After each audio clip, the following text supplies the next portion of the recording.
around Dodge City and in the territory on West, there's just one way to handle the killers and the spoilers, and that's with a U.S. Marshal and the smell of Gunsmoke.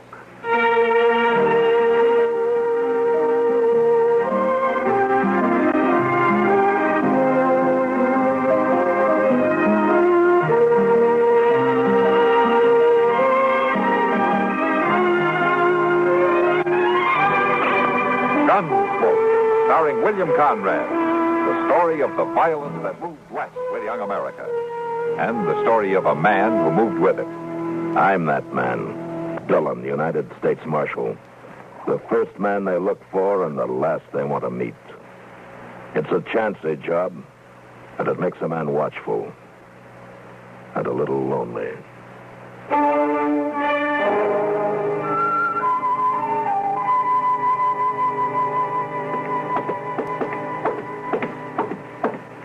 Right, there ain't he gets from them rooms. My jing, that bed up there don't get no softer. What's that, Chester?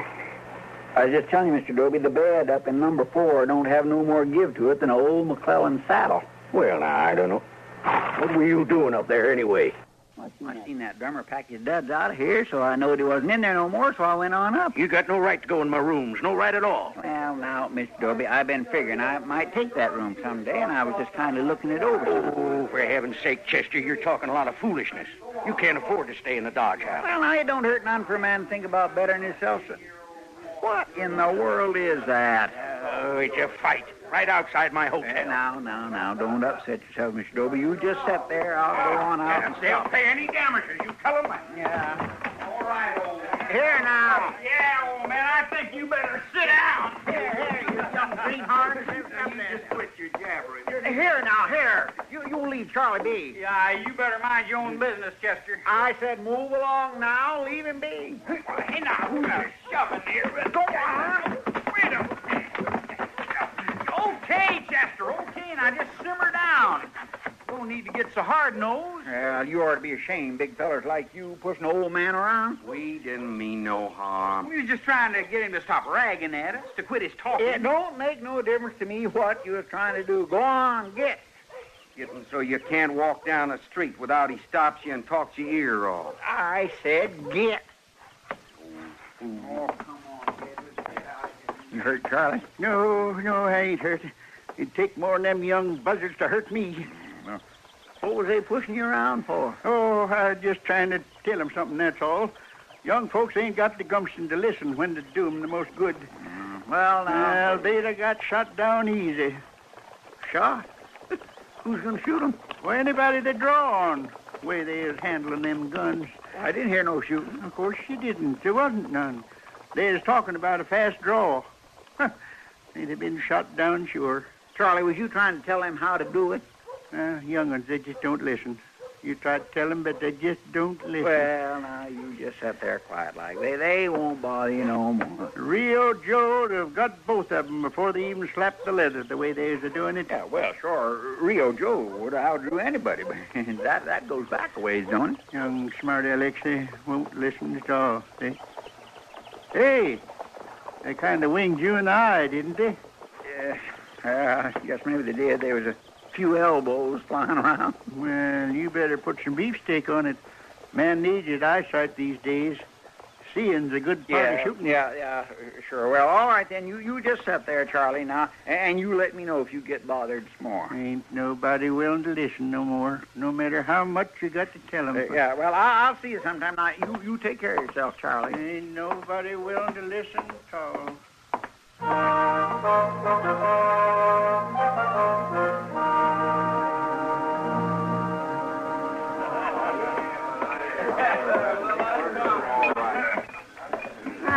There you are. Thank you, Kitty.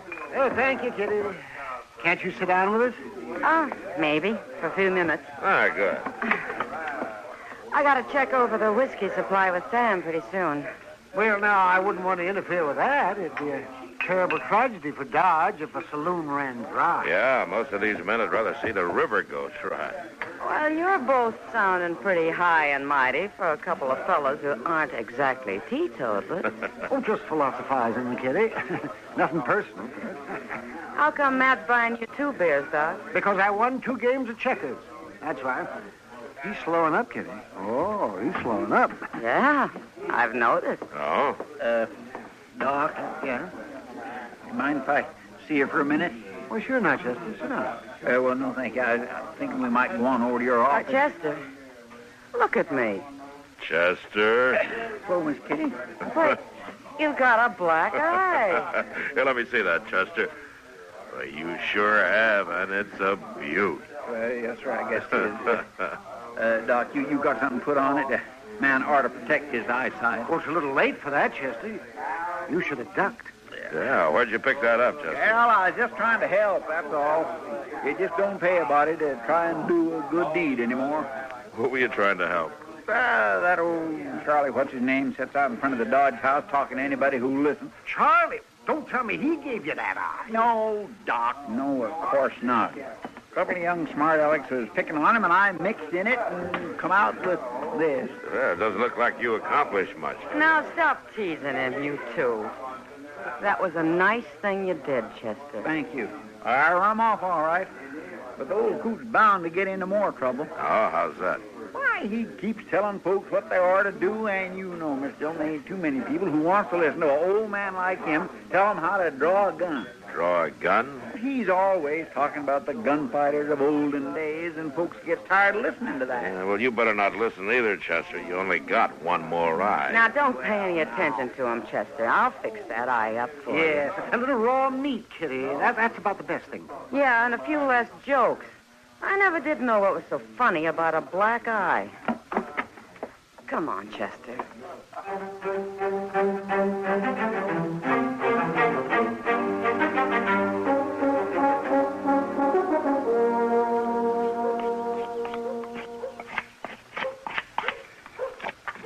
Now, you see, boy, you got to be careful about how you work the barrel. You got to have a good, true barrel on your gun. You sure can whittle nice, mister. Oh, well, boy, it don't take much to do some whittling. All you got to do is have a sharp knife and a remembrance in your hand for what you're making. Well, you got a remembrance for that gun, mister? Oh, my. Like I have for the blaze of the Texas sun on my back. Man, don't forget them things. It don't look like my pa's gun. That part there is different. This here? Huh? Yeah. Oh, well, they got newfangled ideas. You don't need no notch in the cylinder to make a good gun. Well, pa shoots better, I reckon. And ain't nobody needs nothing better than his gun. Why, Rio Joe could hit anything he could see. You know Rio Joe? Yes, I know him. You seen him doing his shooting? Oh, stood right with him. By jingo, mister. Well, you recollect things you could tell me? Well, sure, boy. I recollect real good. I recollect the time down in border country when he faced down 3 men using a gun like this. 3 men? Was they drawing on him? Well, yes, they drawed. But that was the last thing they ever did. It don't seem likely no man could do that. Rio could do it. He was good with a gun. Yeah, real good. Go on, mister. Tell me how he done it. Well, the way it was, Rio was coming along a trail by some cottonwoods. You still spinning them yarns, old man. He's telling me about Rio Joe. Rio Joe. He's telling you about Rio Joe. He's seen him. He stood with him. Ain't that so, mister? Of course that's so. Well, don't listen to him, boy. This here old fool is like to hear himself talk. He never seen a gunfighter like Rio Joe his whole life. Well, I did or see if he him, too. did, I he'd did. have run so hard it wouldn't have been stopped yet. He just talks so much the whole town's tired of it, boy. You don't want to get took in by no blowhard. Now, you look here. Oh, Rio Joe. Mister? I was telling you straight, boy. You believe me, don't you? Well, can you prove it? Yeah, I don't know, boy. I don't know.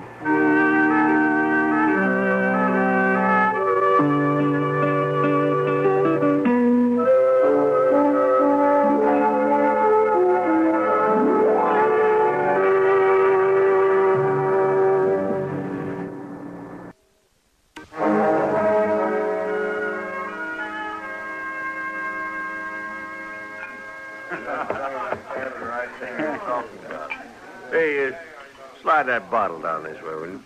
Sure, Rasp. Well, thanks. Hey, you the two fellers give that marshal's helper a black eye. Chester? Well, he was asking for it. It weren't none of his business. You know, first I thought the old man gave it to him. Old Charlie? All he does is talk. Oh, he sure does that, though, don't he? You think nobody else knowed how to draw a gun? Him and Rio Joe. Why, he don't even wear a gun. No, he don't. I ain't never seen him draw. He just talks about it. Yeah. It don't seem like feller talks that much ought to back his play. Old Charlie ain't got no play to back. Might be mighty interesting put it up to him. What you mean? Yeah, mighty interesting. What are you aiming at? I just got me a smart idea how to get rid of that old man. Wait a minute, Rasp. He ain't done nothing bad enough to get shot for. No. Who's talking about shooting? I ain't. You said get rid of him. Sure I did, and it'll work. And all you got to do is just call his bluff. How's that? Well, get him out in the street and tell him he's got to face up to one of us, or else keep his mouth shut and leave town. Huh? Yeah, that'd be calling him all right. He sure ain't gonna draw. No, not a talker like him. That'd be nothing for him to do but get. Come on, let's go fetch him. Tonight? Sure, tonight. Right now, ain't no reason to sleep on it. Come on.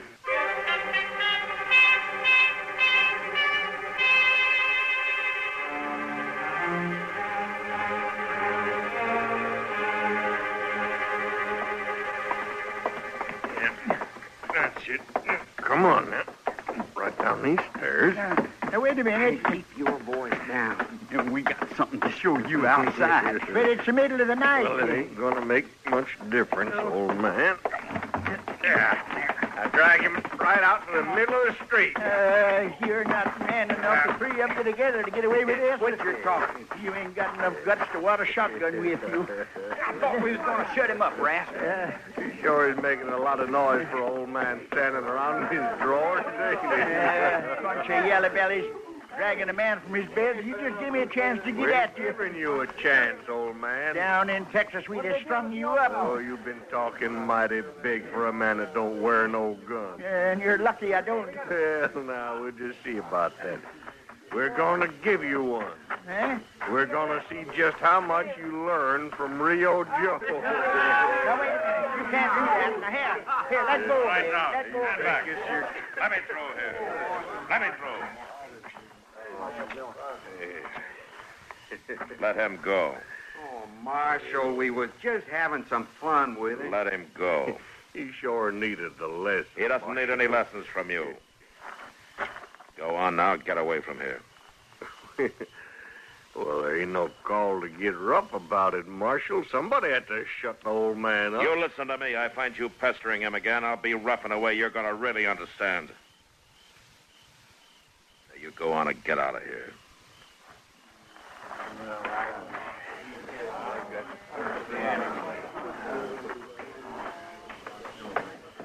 Come on, Charlie.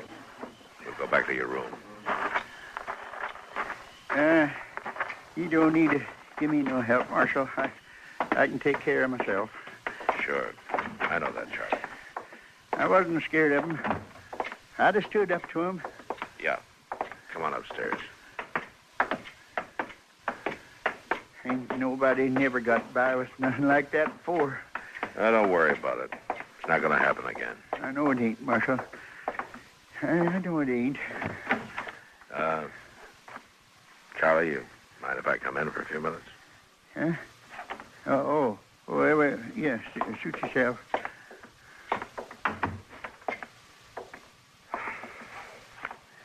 You figuring on staying in Dodge, Charlie? Well, I did kind of have it in my mind. Man likes a place to settle. Yeah. You don't need to change your mind because of those roughs, Charlie. I'll handle them. No need of that, Marshal. Oh, would you step over this way? I'd like to get in that trunk. Oh, yeah, sure.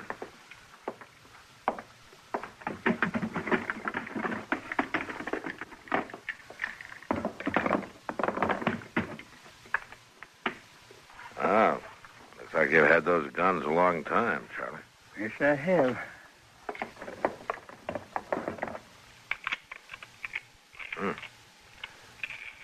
Good shape. They're old friends, Marshal. I take good care of them. They kind of comfort me to have them with me. Yeah. I wouldn't get any idea about starting to wear them again, Charlie. They're old guns. Oh.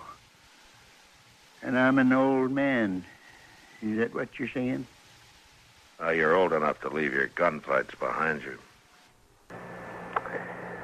Won't you remember that?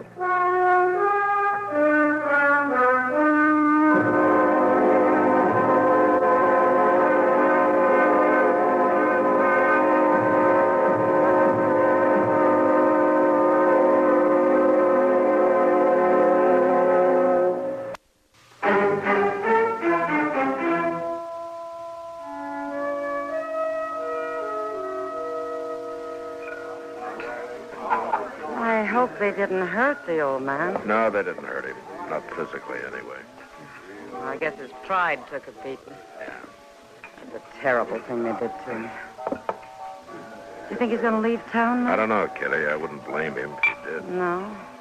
But it'd really be a shame. He wasn't doing any harm, telling his stories. And the kids seemed to like him. Yeah. But Rasp didn't. That brass Hiller. He's always been a bully. Sound like I hear my name mentioned around here. You did, Rasp, and I'm glad to repeat what I said. I called you a bully. Well, now, that ain't real ladylike, Miss Kitty. Is it, Marshal? Why don't you move along, Rasp? I keep forgetting you're the big marshal taking care of the ladies and the old men around town. I have an idea that one particular old man can take care of himself. Oh, you've been listening to too many of his stories. I'm not so sure they're just stories. What do you mean? I saw a pair of horse pistols in his room last night. They looked like they'd had a lot of Well, work. that old coot don't wear no gun. He's wearing one now. Old Charlie? I wouldn't get in his way if I were you. You mean that old geezer might draw on me? No. You've been took in by his talk. I'm just telling you to be careful. He's not going to forget what you did to him last night. All right, Marshal. I'll play along. I'll tell you one thing. That old man better not start nothing. I wear my guns all the time. So do I, Rasp. Well, you ain't scaring me none, Marshal. I'll be around. So will I, Rasp. So long, Miss Kitty.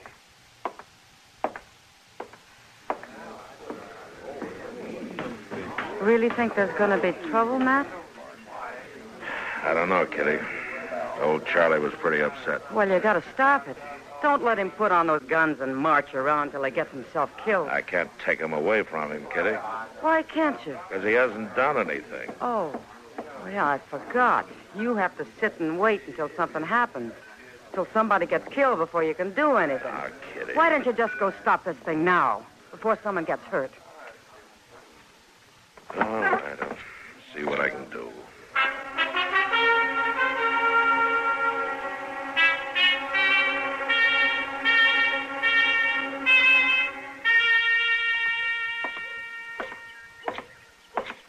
Oh, Matt. Huh? Oh, hello, Doc. Yeah, where you bound for? Yeah, I'm going over to the telegraph office. Oh, well, I'll walk along. All right. I've been waiting for a wire from Washington. About time it came in. Not taking your badge away, are they? On days like this, they're welcome to it. Hello, Ed. You got something for me? Well, now, that's a funny thing, Marshal. Something just did come in. I was going to bring it up as soon as I had my dinner. Yeah? Yeah, here you are. Oh, thanks. Yeah. Well, see you later, Ed. Sure, Marshal.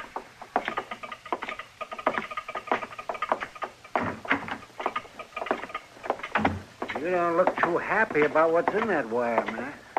This wire isn't really good news, Doc. It's something I've been expecting. Cut your salary, did they? No, I wish it was that simple.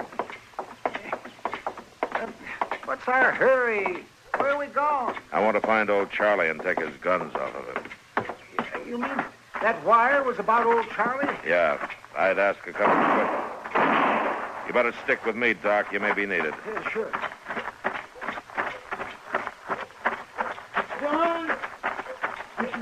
Yeah, Chester, I'm on my way.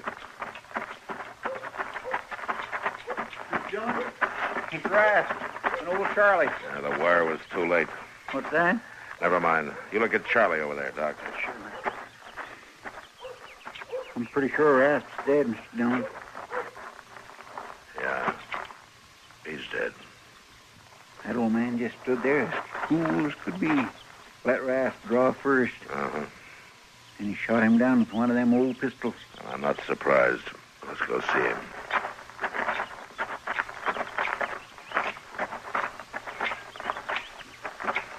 How is he, Doc? He's not good, man. He's not good at all. Marshal, Yeah, Charlie. I ain't gonna make it. Don't worry about it. Oh, I don't care about that. It's past time for me to settle. But, Marshal, Yeah, I'm right here, Charlie. I want you to know I wasn't making up them stories. I know you weren't. I wasn't making no brags or no bluffs. I did stand with Rio Joe. Yeah, I know. I could shoot too. I could shoot as good as he could. I could draw as fast as Rio Joe. Yeah, Charlie, you could. You believe me, Marshal? Yeah, I believe you. I figure maybe you kind of know the whole thing. Yeah, I do. I guessed it, Rio. Sure. Tell the others for me. Tell them I weren't no fake.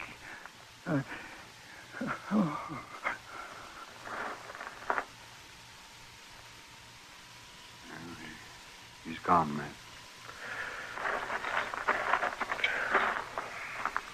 Yeah. Mr. Dillon, just a minute ago, what was that you called him? Rio, Chester.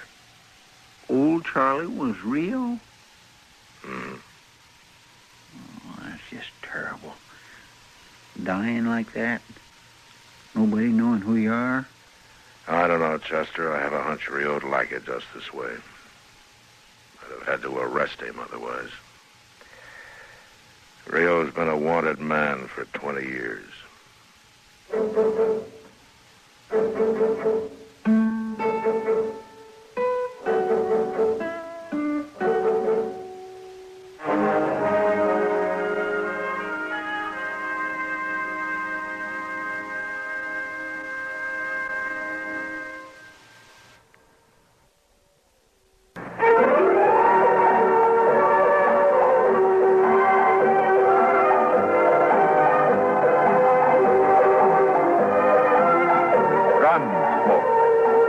Produced and directed in Hollywood by Norman McDonald, stars William Conrad as Matt Dillon, U.S. Marshal. The story was specially written for Gunsmoke by Marion Clark, with editorial supervision by John Meston.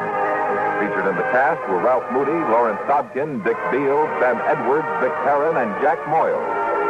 Harley Bear is Chester, Howard McNear is Doc, and Georgia Ellis is Kitty.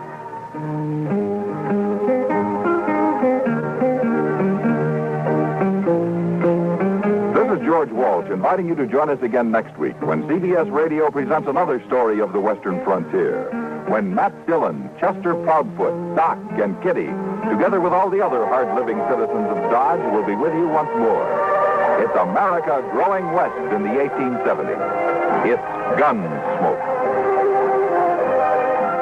Latest news follows, then Mitch Miller with tonight's guest stars on the CBS Radio Network.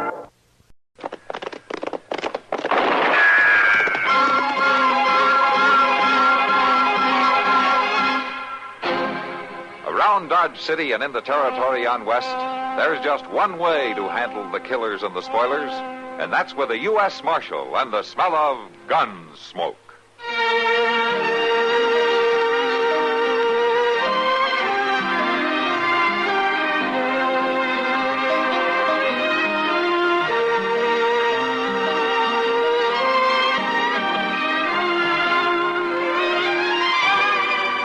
Gunsmoke, starring William Conrad, the story of the violence that moved west with young America, and the story of a man who moved with it.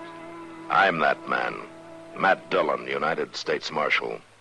The first man they look for and the last they want to meet. It's a chancy job, and it makes a man watchful and a little lonely.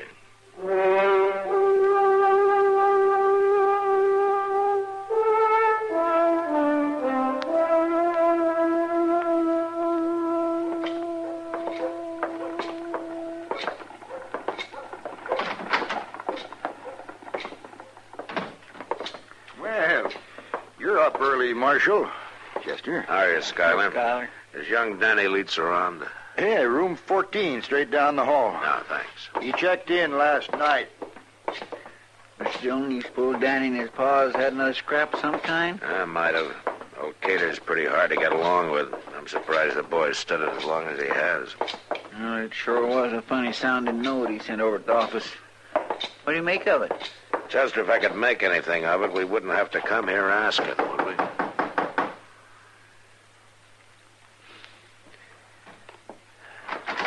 I didn't think you'd Marshal Dillon. Morning, Danny. Mind if we come in? Well, I was just about to go out. Well, it won't take a minute. I just wanted to find out what you meant by this note, Danny. You better go on out to the farm and ask my pa. Oh, I'm going to, but I just thought maybe you could give me some idea first. You better talk to him, Marshal. How is he, anyway? Last time I saw him, he was having some trouble. He never changes, you know that. Except to get meaner. Oh. You two have trouble, did you? We had trouble, yeah. That's why you stayed here in town last night, huh? I walked out, Marshal, and I ain't going back. I've took all off him, I'm going to. Now, look, I got some things to do now, so Did the trouble have anything to do with this note? Not exactly. He wanted you to come out to the farm. I told him I'd pass the word to you. Look, Marshal, he can tell you all this. I haven't got time You now. got time to answer a couple of questions, Danny. Now, what does he want to see me about? It's trespassers again. They're camping down by the pond to be close to water. Oh? They ain't heard nothing. We don't even use that lower section. But that don't make no difference to him. Now, your pa's always been like that. Trouble is, he thinks the whole world's his, and everybody in it, including me. But I ain't a kid no more. That he can cuss at and take a whip. Are you expecting somebody? Well, not exactly. I We'd better find out who it is, hadn't we? But, no, wait, Marshal. Ah, good morning, young lady. Naomi. I am come to see you, Danny, like I say I am. This is Marshal Dillon and Chester Proudfoot. This is Naomi. How do you do? I do. Hey, friends of Danny, it's friends of me. Look, Naomi, they're just going. You wait here. I'll walk out with them. You coming, Marshal? Yeah, okay, Danny. Pleasure meeting you, ma'am. Yes, sir. Goodbye. Look, Marshal, it ain't like you're thinking. I wasn't thinking anything, Danny. Naomi there, she's a gypsy, isn't she? Well, what of it? And those trespassers camping out at your pa's farm? All right, they're gypsies, and she's one of them. What about it? Now, you're asking for trouble, Danny. You sound just like my pa. Gypsies take care of their own. They make their own laws. And they're pretty strict laws. Why don't you let me worry about it, huh? Well, that's what you'll do, Danny, if you're smart. You'll worry about it a lot.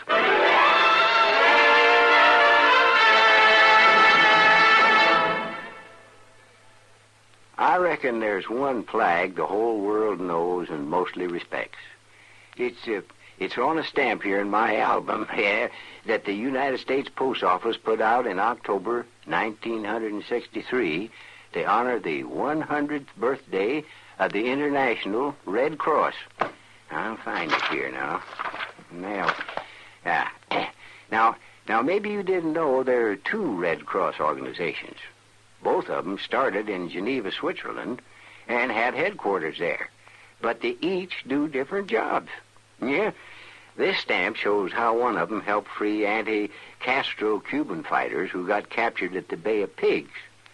That's what the International Committee of the Red Cross does as a neutral body, making arrangements for exchange of prisoners, trying to protect sick and wounded soldiers, and helping civilians and refugees in war areas. The other is the League of Red Cross Societies. It operates in almost 90 countries, giving aid in every kind of emergency or disaster and carrying on health, safety, and relief projects. I kind of figure this is one of the best stamps in my book.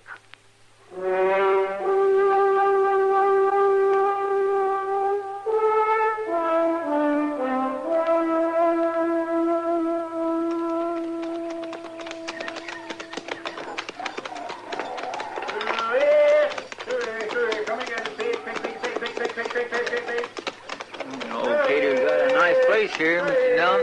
Well, he ought to. He's put 20 hours a day on it for the last 10 years. Hey, Cater. Oh! Morning, Marshal. Chester. Just a minute till I jump out the rest of this feed. There. Eat your heads off now, you mangy varmints. Put some weight on. Any fool that tries to raise hogs on the prairie just ain't got good sense, Marshal. Now, they look all right to me. Yeah, they won't make a cent. Costs more to feed them than they're worth. Kind of took your time coming out, didn't you? Well, if you call 3 hours taking our time, that's when I got your note. Yeah, that worthless young pup. I told him to tell you last night as soon as he got in town. Come over here and sit in the shade. All right.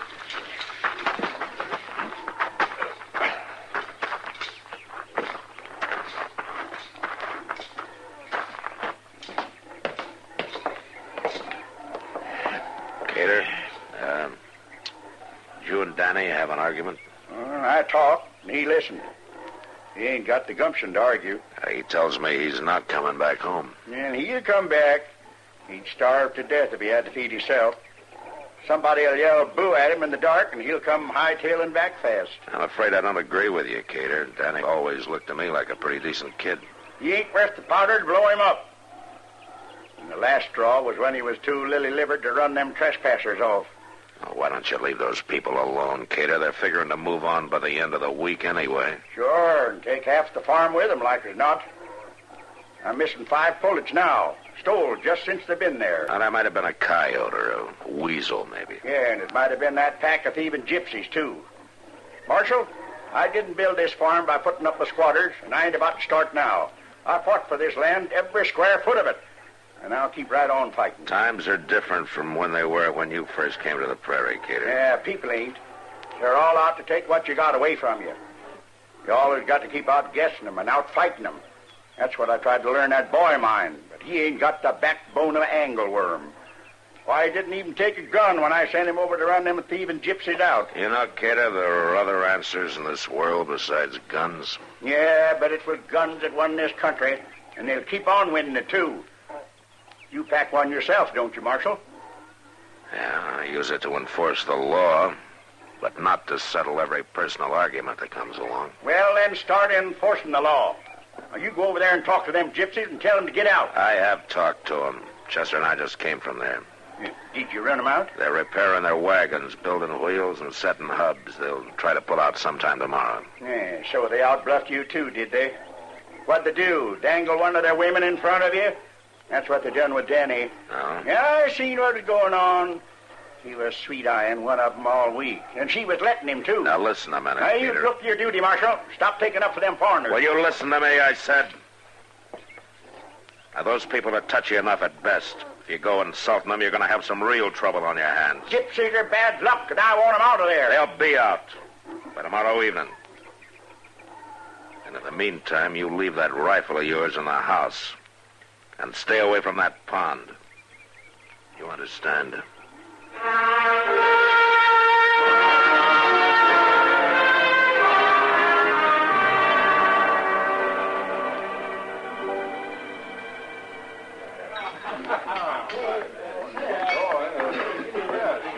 Matt, if words were dollars, you'd be the biggest miser in the Long Branch. Huh?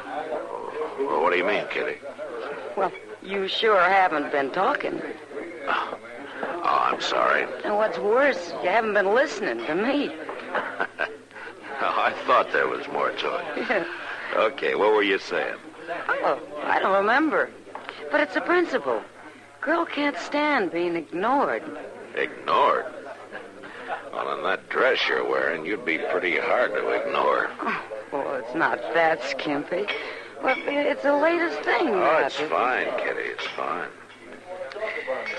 Oh, I don't know, Kitty. I guess I'm just kind of down this evening. Oh, trouble? Not yet, but I just got a feeling there's going to be. What do you mean? I don't know. It's just a hunch. Well, why don't you go get your fortune told? There's a band of gypsies in town. Oh? How did you know? Some of them were in here.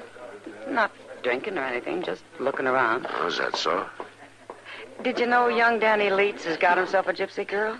As pretty as a picture. I saw him in the restaurant. Tell me, Kitty, is she still in town? Well, she was a couple of hours ago. Why, Matt? Something wrong? Oh, no, I guess not. I suppose he ought to have a chance to find at least one thing for himself in this world. Old Cater's never let him call a breath his own. I like Danny. He's a good boy. But that Cater... Well, sod busting's a rough life, Kitty. Makes a man either mean or wise, or else it kills him. So far, it's just made Cater mean. Oh, he was born that way, Matt.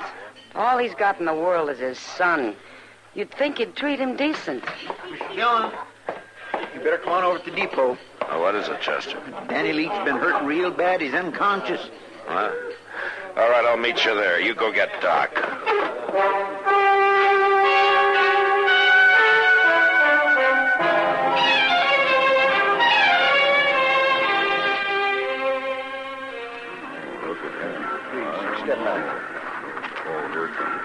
How is he, Doc? Oh, he'll be all right, Matt. Just been beat up a little. He had a bad whack on the head there. Oh, well, he's coming around. Wake up, lad. Come on now, boy. You can't sleep forever. Anybody know how it happened? No, the station agent come out and seen him laying there.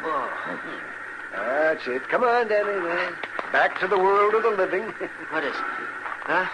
What happened? Well, that's what I was about to ask you, Danny. What did happen? Oh, I don't know. I'm just waiting here till train time. Where is she? Huh? Where's Naomi? Easy now, boy. They took her. Who took her, Nanny? The gypsies. She said they would. She said they would if we didn't get away in time. What's she mean, gypsy? Well, later, Doc, later. Go on, Danny. We was aiming to leave, going to Kansas City. I got tickets on the train. Oh, you're not in any shape to travel, son. Yeah. We got here early. Stayed right down here at the end of the platform, out of sight. Naomi was scared. She said it was going to end bad. She was right. We was aiming to get married in Kansas City, Marshal. I'm sorry, Danny. They come out of the shadows there. 8 or 10 of them. Next thing I knowed, they grabbed Naomi. They come at me with knives. Then one of them hit me from behind. Yeah, that's all I know. Let me go, Doc. Oh, you're in no condition to be standing up, Danny. I never have stood up, Doc. Here, boy. Let go. I didn't stand up when they come and took her. I didn't lift a hand. You couldn't have done anything, Danny. Maybe Paul's right. If you want anything, if you want to keep it, you got to hit out at anybody that gets close. Hit him first. That's the way Pa thinks. And he's hated for it, Danny. He hasn't got a friend in the world. Well, what have I got? The only thing I ever wanted. The only person that ever thought I amounted to something. And I let them come and take her back without even fighting for her. Why don't you go over to your room and rest a while, Danny? Go to bed without my supper? Is that what you mean? Oh, now, Danny, Well, what are you all gaping at? Ain't you ever never seen a coward before? Take it easy now, Danny. I gotta get out of here, Marshal. I gotta get out of here before I bust wide open.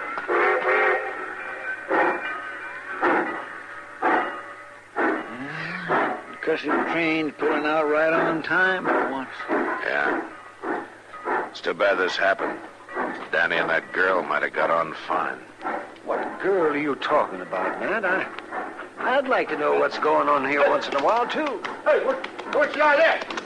Come back here. Marshal,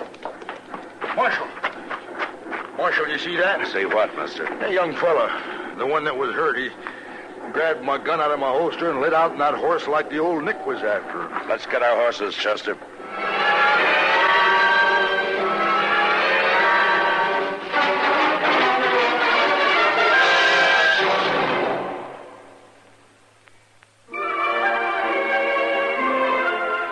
Hometowns in America have a lot in common, and yet they're each one of a kind. Take, for example, Stillwater, Oklahoma. And when you're taking Stillwater, you get with it Oklahoma State University, because the town is the university, and the university is the town. And any student from these parts who's really serious about animal husbandry, veterinary medicine, or engineering will be there. He'll likely belong to Sigma Nu, or maybe be a Beta. And she'll become one of the KKGs, or possibly pledge to Theta. His bright new blazer is from Bates Brothers down at the end of University Avenue in the campus corner. And her latest mod is from Bonnie's in the Student Union. Downtown's a 10-minute walk. And you can't miss the new First National Bank, because it's right across Maine from the old. About 10 miles out, you can water ski on Lake Carl Blackwell, or go somewhat farther to O'Keene for the annual rattlesnake hunt. But if your hometown is Stillwater, you already know this. We only wanted to remind you it's still there.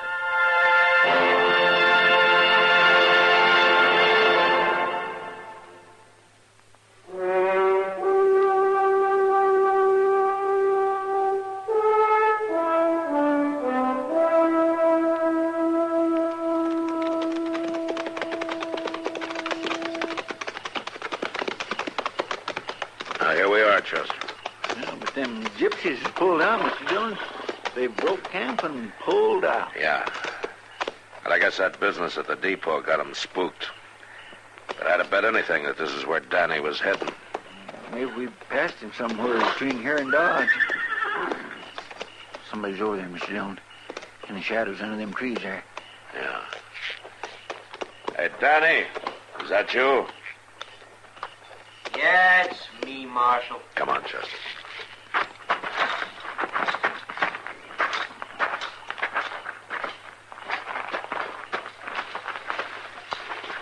Clear as blacking inside of a cow around here. A fella could fall right smack into that pond. Yeah. You come out to wet nurse me back to town, Marshal? Well, you're saying that, Danny. I'm not. I guess you can see for yourself. They pulled out. Gone. Yeah, they sure have. I'm going after him, Marshal. I'll find them if it takes me 10 years. Now, don't be a fool, Danny. Oh, that's what I've been all right, but I ain't now. She didn't want to go, Marshal. They took her against her will, and I'm going after her. Danny, they'd kill her before they'd let her marry an outsider. That's the way gypsies are. Maybe I can change their minds. Pa's way. Talking over the sights of a gun. Yeah, but his way's not yours, Danny, and you're better off it's not. It's got him everything he wanted. Has it? There ain't no use arguing about it, Marshal. And you got no right to stop me. I wasn't figuring to stop you, Danny. Not that way. Well, then I'll be riding out, Marshal. I'll try to cover the trail. The longer they go, the harder it's going to be to find. Get out. I seen the flash, Mr. Dillon. Yeah. He's over there in that brush. Chester, when I fire, you'll roll away fast, huh? Yes, sir. All right.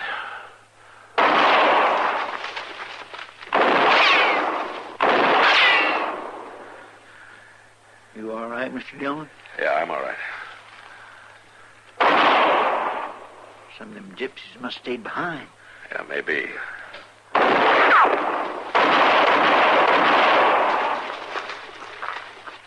Is Danny over there with you, Mr. Dillon? Yeah. Yeah, he's here, Chester.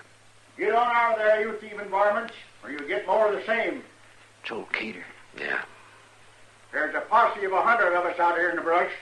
Cater, it's Matt Dillon. Marshal? Put that rifle down and come on out. Sure, Marshal. I got no fight with you.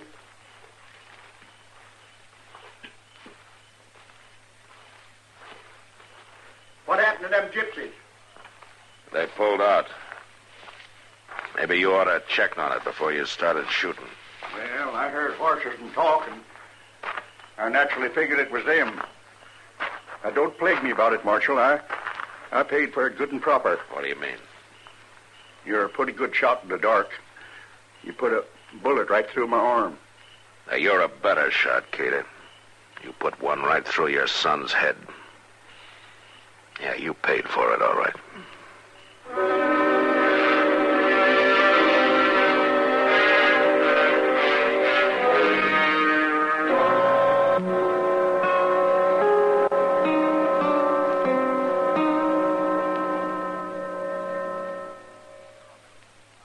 When it comes to political terminology, I guess that old character Elijah Cuddlestone has used it all. For instance, and I say that all of them, every man Jack and nominated to run against me is cast in the same mold, poured out of the same bottle, chips off of the same political stump. There's no choice among them, that is. Fact is, I say that it's a fact that you'll see them ring in a dark horse candidate. A dark horse, that is, because they can't make up their minds otherwise, is what I mean. Well, dark horse, in the political sense in which Elijah used it, means pretty much as he explained it. An unexpected nominee brought in to break a deadlocked balloting for a candidate from among the leading nominees. Presidents Polk, Pierce, Garfield, and Harding were dark horses. Originally, dark horse was a racing term for a horse whose abilities were kept in the dark until displayed in the race.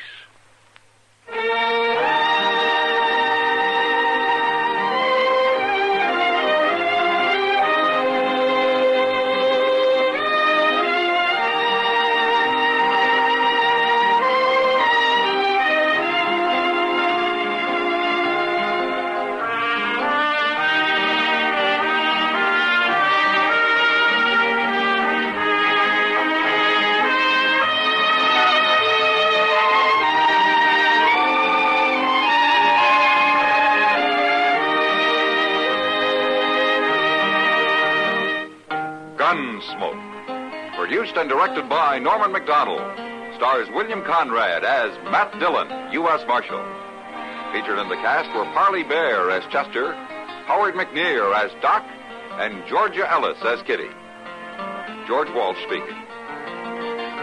Join us again next week for another specially transcribed story on Gunsmoke. This is the United States Armed Forces Radio and Television Service.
double-barreled action for you this week. Tonight, Gunsmoke. Saturday night, Gunsmoke again. At the end of tonight's show, I'll give you the details.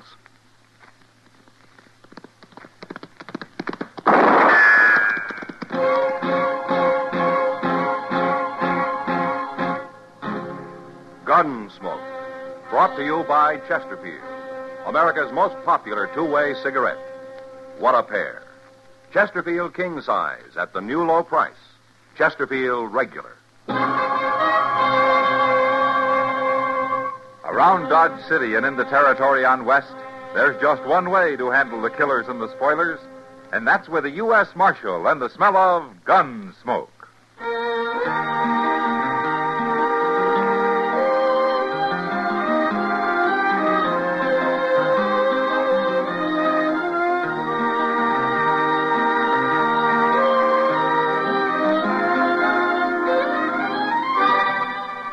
Gunsmoke, starring William Conrad. The transcribed story of the violence that moved west with young America, and the story of a man who moved with it. I'm that man, Matt Dillon, United States Marshal. The first man they look for and the last they want to meet. It's a chancy job, and it makes a man watchful and a little lonely.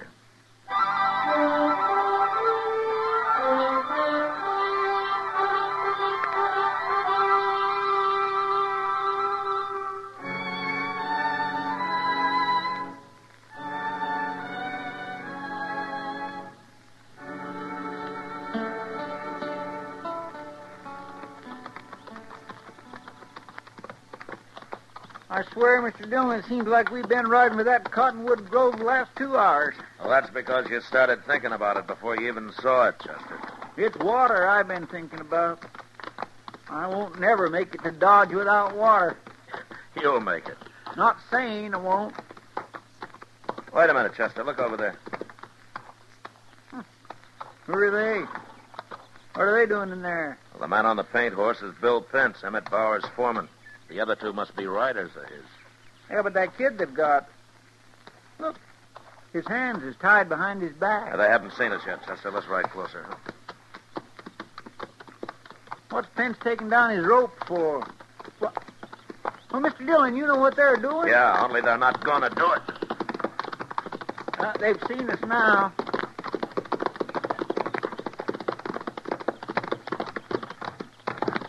Hello, Pence.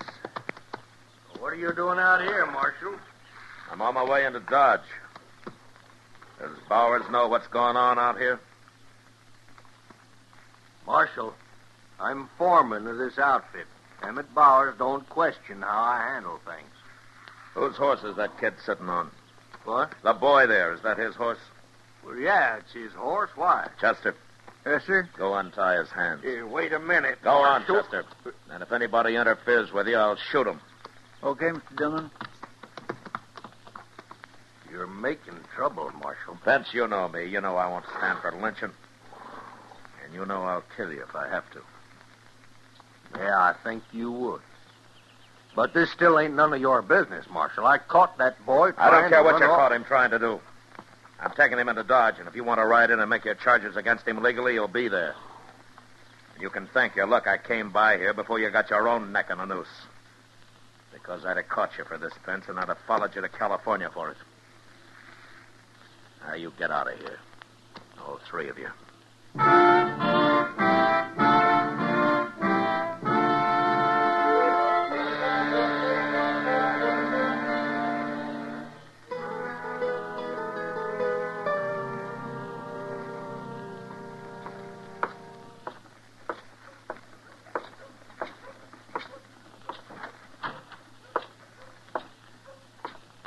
Oh, morning, Chester. Morning, Mr. Dillon. How's the boy this morning? Fine. Except he's wondering when you're going to turn him loose. Well, I saw Emmett Bowers and Bill Pence riding up the street when I came in. Maybe we'll learn the truth about all this now. The boy swears he ain't lying. Yeah, maybe he isn't. Now, here they come. Marshal Dillon. Chester. Morning, Mr. Bowers. Hello, Bowers. Pence. I told Mr. Bowers the whole story, Marshal. Did you? You did, Marshal. what you called a lynching wasn't going to be no lynching at all. No? No. It was just a hanging. Pence and them 2 riders of mine caught that fella trying to run off a bunch of my cattle. That's cattle thieving, Marshal, and where I come from, that's a hanging offense. The law, Bowers. The law decides who hangs and who doesn't. The law is too slow. Now, cow thieves has got to be hung when you catch I them. told you yesterday, Pence, you lynch anybody out there and I'll come after you. I don't care what you call it. No, I'm not going to argue about this, gentlemen. We'll worry about that later. Right now, I want to know what you're going to do with that thief. Well, I haven't decided yet, Bowers. But I'll tell you what he told me. I ain't interested in what he told you. Listen anyway. He said he didn't steal any cows, and what's more, he wasn't going to. Well, that's a lie, Marshal. Me and the men watched him cut 15 head out. And then did he leave him and start to ride away, or didn't he? Oh, well, sure, he started to ride away. He either seen this or he was coming back and drive him off at night, one or the other. He says he changed his mind. He realized he couldn't do it even though he started to. You believe a thieving kid rather than a man like Bill Pence, Marshal? I don't know who I believe yet, Bowers. Let's get out of here, Pence. Yes, sir. Marshal Dillon, I'll be mighty interested in what you decide to do about this. So will every other cattleman I know of.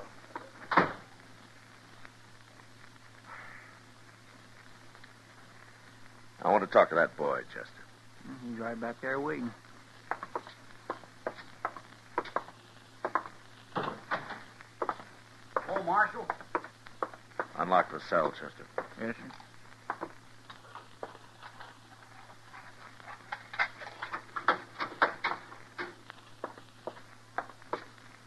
You said your name's Steve Elser. Is that true? I got no reason to lie about my name, Marshal. Well, where are you from? San Juan Mountains, Marshal, over in Colorado. What are you doing in Kansas? I'm 18. I figured it was time to leave home. Why? I'd have killed my pa or he'd have killed me if I'd stayed. Yeah. He ain't let me sleep in the house since I was 10, Marshal. Sometimes he don't even let my ma sleep in the house. Why not? Oh, nothing my pa does makes much sense. I think he got his brains knocked loose about 10 years back. Time a grizzly bear slapped him in the head. It most likely killed him, and I wished it had. I see. Tell me about those cattle of Emmett Bowers, Elser. You admit you started to steal them. Oh, shucks, I'd have never done it, Marshal. Not really. I was just kind of seeing how easy it'd be. Well, you found out. Pence and his riders were watching you the whole time. I know. They told me. Well, there's one thing about you. At least you don't carry a gun. Maybe I'd better. No. Look, Elser, I believe you. And I'm going to turn you loose. But on one condition. What's that? That you get a job. Work at it. Prove you're honest. I'm going to give you a week to find one. Oh, Marshal, I've been working all my life. I'm tired. I'll give you a week, Elser. And if you don't have a job by then, you're going to have to leave the country.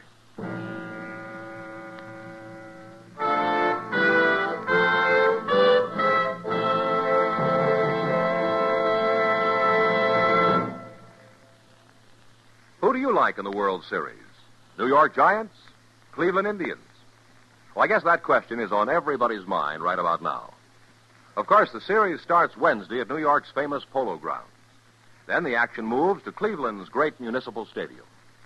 You fans who have been to these great ballparks know they have one thing in common. The giant Chesterfield scoreboard signs, which instantly flash the official scorer's decision. It's a hit. Yes, sir, as the big signs say, Chesterfield's a hit with baseball fans everywhere, with millions of smokers around the country. It's America's most popular two-way cigarette. Whether you enjoy the World Series at the ballpark, on TV or radio, there's one thing for sure. You'll enjoy it much more with Chesterfield. In the whole wide world, no cigarette satisfies like a Chesterfield. Buy Chesterfield King Size or Chesterfield Regular, both at the same price in most places. Get a carton today.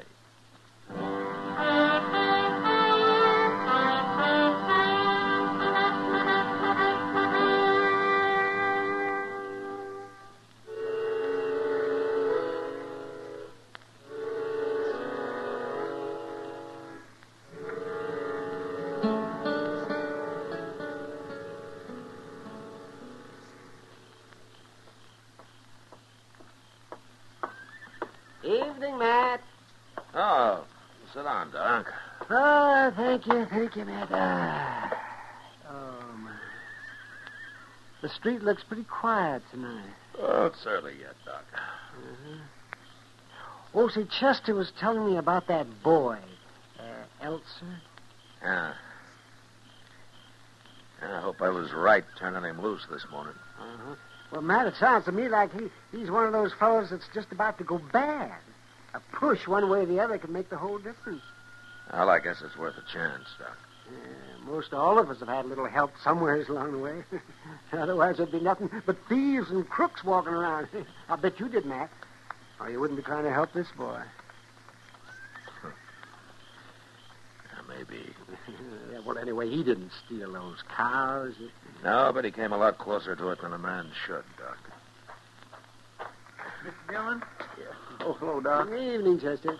You better step into the Oliver Gardens, Mr. Dillon. Pence is in there about to have a fight with young Elser. What? Not a gunfight. Elser ain't armed. But he's making Pence awful mad. I will see you later, Doc. So long, Matt. What's Elser up to, Chester? Well, sir, he's been bragging to Pence about his not getting to hang him, about not being in jail and all. It ain't improving Pence's temper none. Oh, hello, Marshal. Hello, John. Is Elser drunk? He's been drinking, but he ain't drunk. Well, he won't find a job hanging around saloons. No, sir.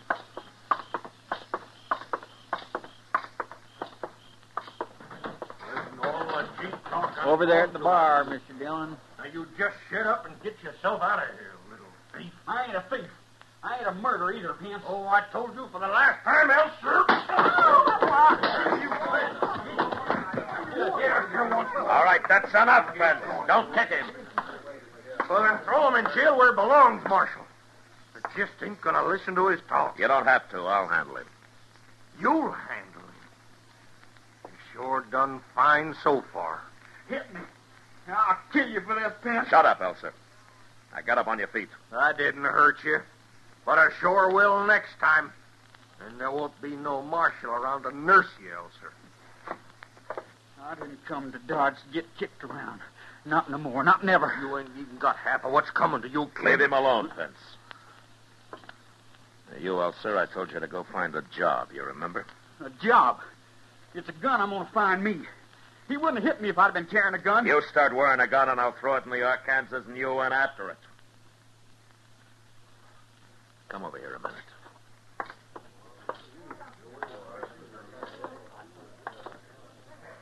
I'm giving you a chance to make good, Elser, but it's not going to last forever.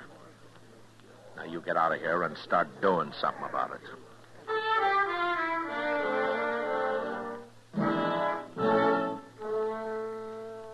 The next day, I had to go up to Fort Larned on government business. But before I left, I talked to a couple of ranchers who were in town about hiring on Steve Elser. However, they'd heard about him and said I was making a big mistake trying to help a boy that was headed for the end of a rope. Well, I argued with them, but it was no use. And I decided I'd try to find him a job in town to start with. I was gone 2 days, and the night I got back, I went over to the Texas Trail looking for Chester. He wasn't there, but Kitty was. I saw Chester about an hour ago, Matt. He didn't expect you back till tomorrow. It didn't take as much time as I thought, Kitty. Tell me about things here, huh? Well, nobody's been shot or hung I know of. There's one thing I don't like, though. Oh, what's that, Kitty? You know Ben Hander? For one reason or another, I've thrown Ben Hander in jail at least 10 times. Well, he and Steve Elser have been running together the last couple of days. What? Mm-hmm. That's mighty poor company for Elser. I think you're wasting your time trying to help that kid, Matt. As much as I admire your reason. He isn't wearing a gun, is he? Not so far. I don't like this, Kitty. Could be that all Ben Hander needs to get into real trouble's a partner. Somebody just like Elser who'll kind of look up to him, egg him on. Yeah. Yeah, I was hoping the boy had done something about finding a job. Maybe you've been too easy on him, Matt. I've done what I thought was right, Kitty. I know. Has Bill Pence been around, or Bowers? No, but I heard Bowers has spread it all over the country how the law turned a cow thief loose. Oh, sure, I expected that. Well, you can't blame people for wondering about it. No, but I can sure blame Bowers for backing up Pence on a lynching. If he's going to talk about the law, why doesn't he start with that? Matt. What? Look around. Headed for the bar. Yeah. I'm going to have a talk with him, Kitty. I'll see you later. Sure.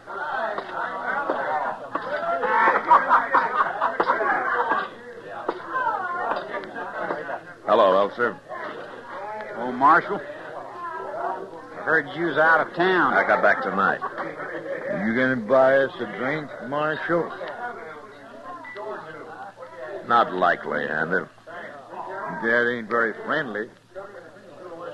You found a job yet, Elser? No. No, I ain't. You been looking? Oh, some. Where? Here and there. Where? Oh, it's no use, Marshal. First man I asked said nobody'd hire me.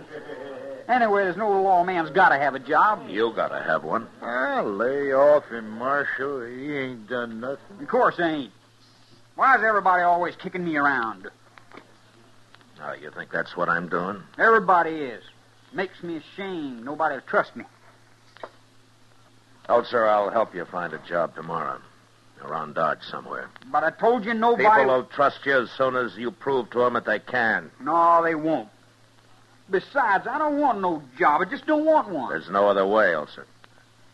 You find a job by tomorrow night or get out. No, you can't do that. You give him a week before... I changed my mind, Hunter, since he's met you. What's that got to do with it? You're no good. And sooner or later, he'll be in trouble. So he's got to move faster now. You got no right to talk that way about me, Marshal. Why not? Well, why not? Oh, leave him be, Marshal. Leave me be, too. I'll make out all right. I always do. Oh, you made out fine in that cottonwood grove, Elser. So far, you're not doing much better here.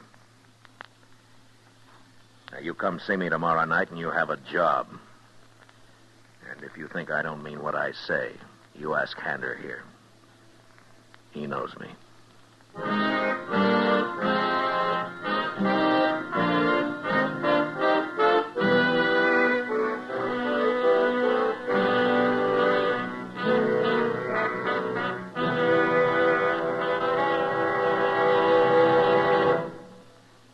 Today, one-way cigarettes, one size, that is, are almost obsolete because they just don't give smokers what they want. Either way, you'll like Chesterfield best. It's America's most popular two-way cigarette because only Chesterfield gives you the right combination of the world's best tobaccos. Tobaccos that are highest in quality, low in nicotine, best for you. You and I smoke for relaxation, for comfort, for satisfaction. And in the whole wide world, no cigarette satisfies like a Chesterfield. You smoke with the greatest possible pleasure when your cigarette is Chesterfield. Yes, these 6 words, highest in quality, low in nicotine, mean Chesterfield is best for you. Get a carton of Chesterfield. Chesterfield Regular, Chesterfield King Size, both at the same price in most places. This is the best, Chesterfield. And the time to change, today.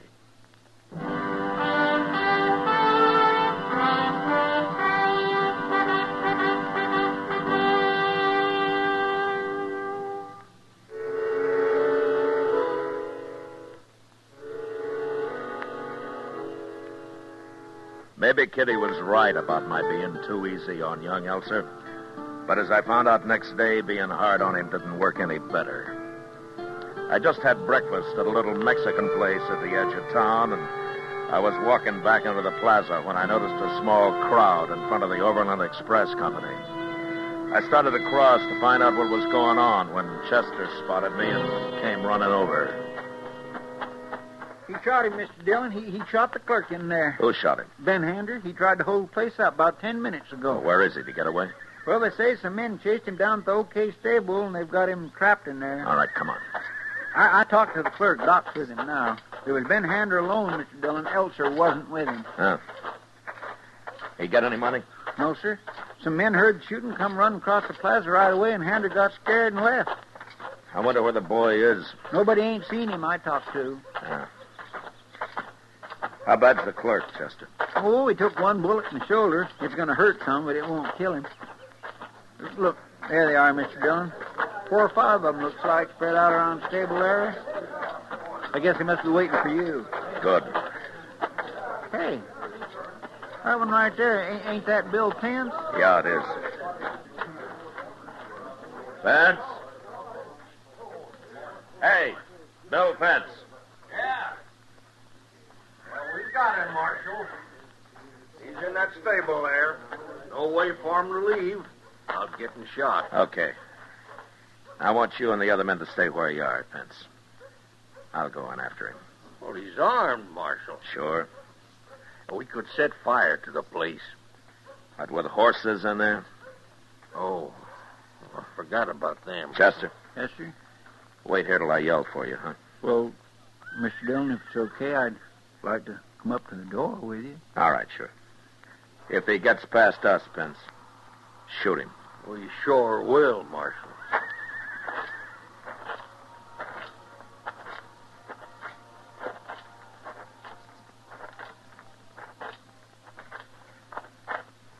That door swings out, Chester. Now that you're here, you can pull it open, but stay behind it. I'll go in alone. Okay, sir.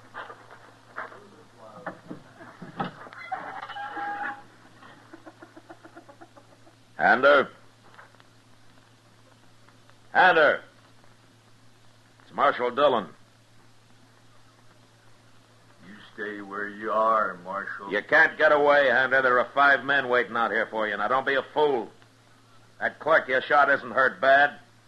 If you try to run now, you'll die for it. I didn't kill him? No.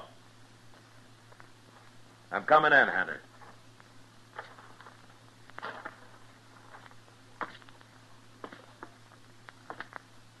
It won't do you any good to shoot me, Hunter, so you might as well give up. Now, you take your choice. You go to prison for a few years or die this morning. Don't shoot, Marshal. I'm quitting. All right, then walk up here with your hands in the air. I'm coming. Here you go, kid. What's that? Who you talking to? It's me, Marshal. Elser. What? Then you come out with your hands up, too, Elser. We're coming. Chester. Yes, sir? Come on in here. All right, that's far enough, you two. Stand right there. Elser, so you was in on this? No, he wasn't. He wasn't anywhere near that express office. He's wearing a gun. I got a right to wear a gun just like any other man. He had nothing to do with that robbery, Marshal. Clerk and those men that followed me here can tell you that. He was waiting here with your horses. You can't prove that, Marshal. Why are you standing up for him, Hunter? He's a good boy. People let him alone. I ain't done a thing. Chester, take Hunter's gun. Yes, sir. I got it, Mr. Dillon. What about Elser? No, leave him alone. Step over here, Hunter. Elser? What, Marshal? I still think you were waiting here to get away with Hunter. But he's right about it being hard to prove. I ain't done a thing, Marshal. No, but you would have. Anyway, I'm going to give you one more chance. I'm taking Hunter to jail now, and while I'm doing it, I want you to get out of Dodge. For good. And don't come back. Kicking me around again, ain't you? I've done all I can for you, Elsa. There's nothing more I can do. You're on your own now. All right, Hunter, you know where the jail is. Start walking. Sure, Marshal. So long, kid. Let's go, Hunter. Mr.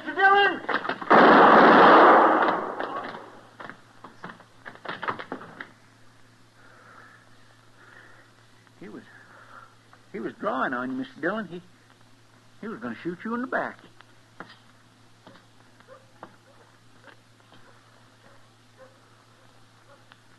He dead? He died before he hit the ground, Hander. I could see it from where I was standing.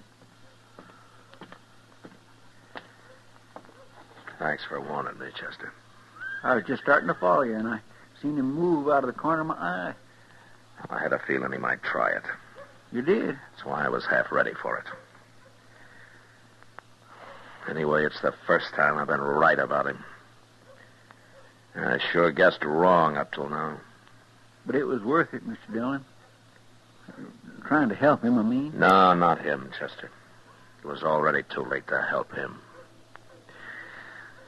I should have known that.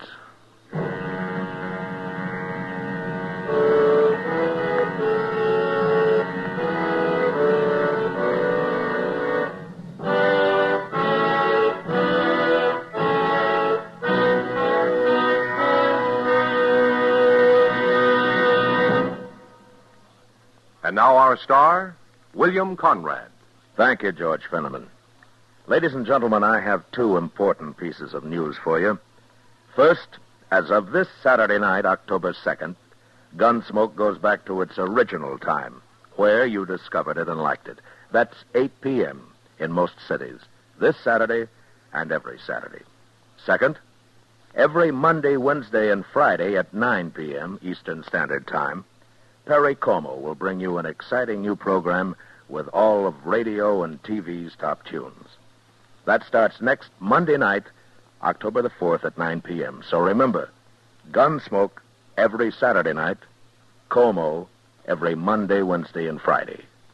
They're both on CBS Radio. Thank you.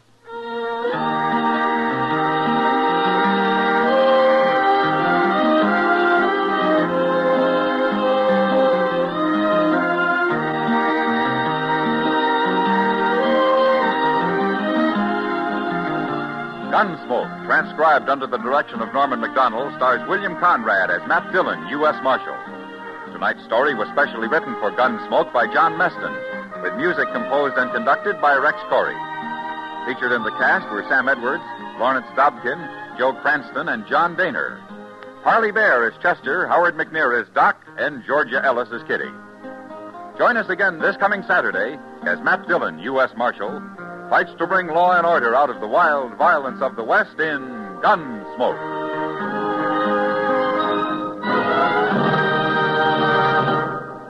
L&M filters are sweeping the country, and the reason's simple. No filter compares with L&M's exclusive Miracle Tip for quality or for effectiveness. And notice how easy it draws. You get much more flavor, much less nicotine. Yes, only L&M gives you effective filtration, and no other cigarette has it. Our statement of quality goes unchallenged. L&M is America's highest quality and best filter tip cigarette. Buy L&M's, now king size or regular, both at the same low price. Remember, a week from tonight, hear the great new Perry Como Show, on every Monday, Wednesday, and Friday. And this coming Saturday, hear Gunsmoke, both over CBS Radio. This is the CBS Radio Network.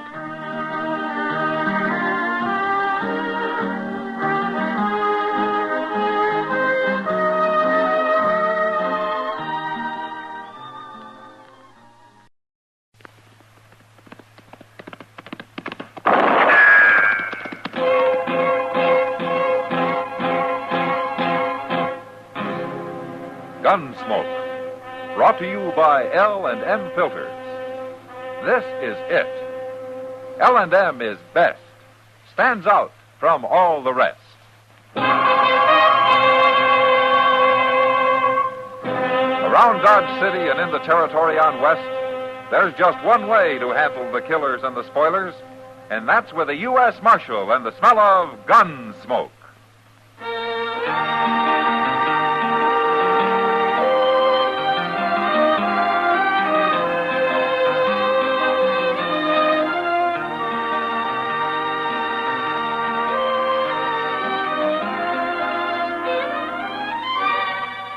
Gunsmoke, starring William Conrad. The transcribed story of the violence that moved west with young America. And the story of a man who moved with it. I'm that man. Matt Dillon, United States Marshal. The first man they look for and the last they want to meet. It's a chancy job, and it makes a man watchful. And a little lonely.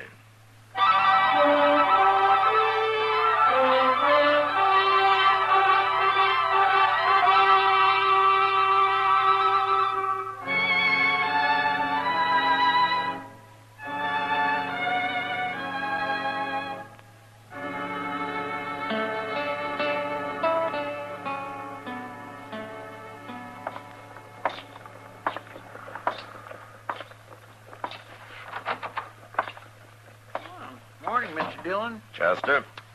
Well, what's got there? A mail. I stopped by the depot after breakfast. Looks like it's mostly circulars. Yeah, it is. Them Pinkerton people sure keep themselves busy sending circulars around, don't they? Well, if there weren't so many thieves and murderers, the Pinkertons wouldn't keep busy. No, that's a fact. Can I look through this batch? Let's get rid of those two prisoners first, huh? They're mighty surly this morning, Mr. Dillon. No? I'll bring them in. Yes, sir.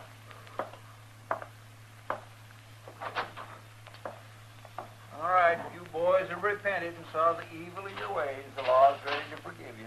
Don't be smart. Still got some fight left, huh? You'll find out. Well, go on in the office and fight the marshal. I didn't throw you in jail.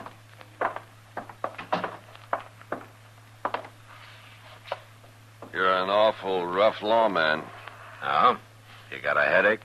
There's no call to try to bust our skulls open with that gun of yours. What's your name, mister? You were too drunk to tell me last night. Jim Cando. Uh-huh. Yours? Lee Binders. How long you been in Dodge? We come on the Santa Fe yesterday. You planning to stay?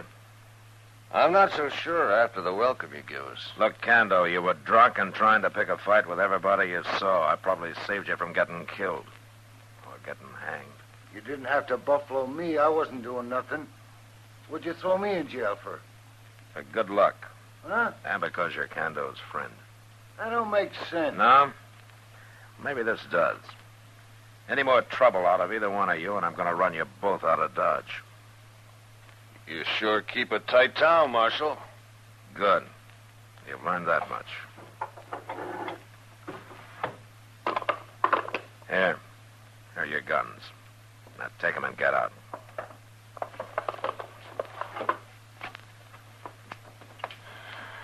You're pretty sure of yourself, Marshal. There are two of us, and your jailer ain't armed. I expect you're a killer, Cando, but you talk too much for a real gunman. Now go on, get out of here. Come on, Cando, I'm hungry.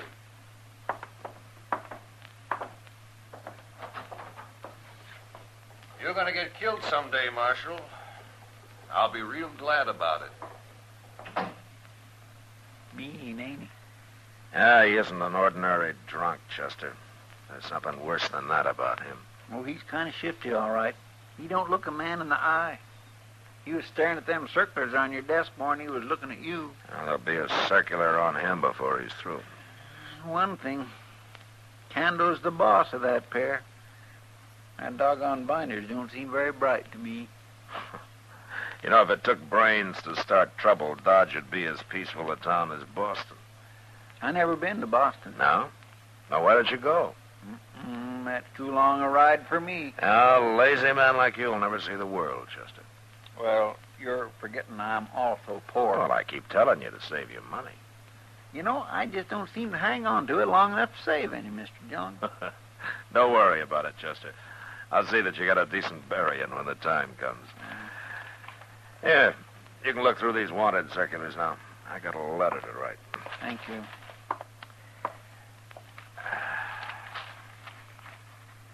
Oh, my. This is the one ugliest man I ever laid eyes on. He's new out on William Bonney. He wanted it. Whoa! What? Mr. Dillon! What's the matter, Chester? Oh, my goodness. Well, what is it? Here, take a look.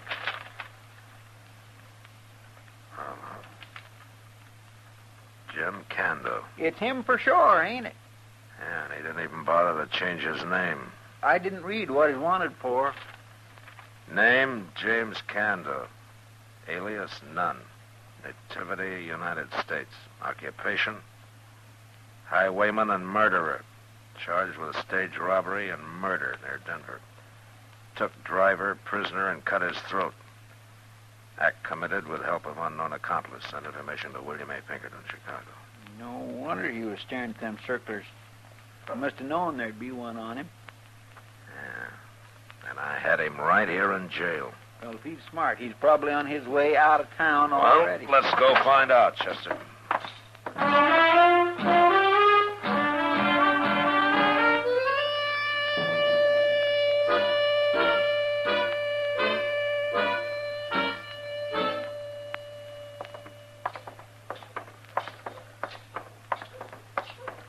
Will we try the depot next, Mr. Dillon? There's no train for a couple of hours, Chester.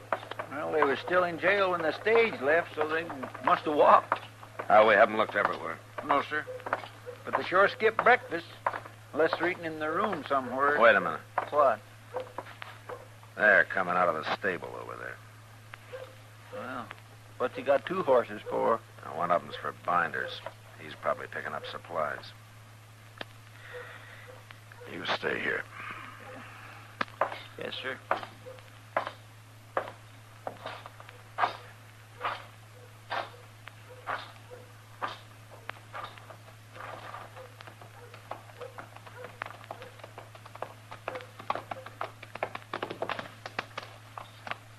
Now, what do you want, Marshal? You won't get very far on that horse, Cando. He's spabbing. Don't matter none. I'm renting him cheap. Oh, you didn't buy him? Why should I buy him? You ride off on a rented horse, and I'll be after you for horse thieving, too. I don't steal horses, Marshal. But what do you mean, too? Murder. You gone crazy? Was Binders your partner? Somebody's been putting ideas in your head, Marshal. Yeah, William Pinkerton. Maybe I better get off this horse.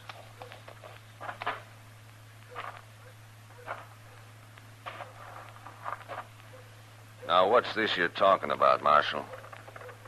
I'm arresting you for murder, Cando. Marshal, why do you think I got off that horse? Down here on my feet. To try to bluff me? You think I'm bluffing? It's like I said in the office. You talk too much for a gunman.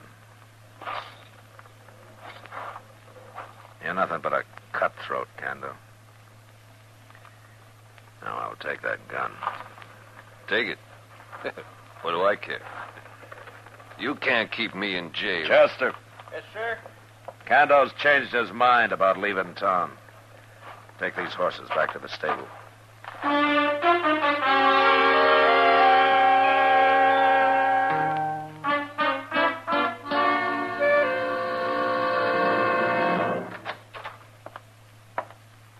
Did you get him locked up, Mr. Dillon? Yeah, he's not very happy about it.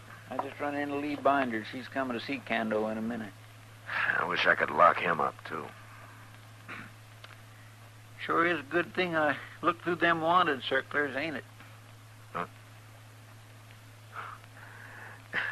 Yeah, you get the credit, Chester. Yes, sir. Well, I try to keep my eyes open. I don't let very much slip past me. At least I try not. Marshal. Yeah. I gotta talk to him, Marshal.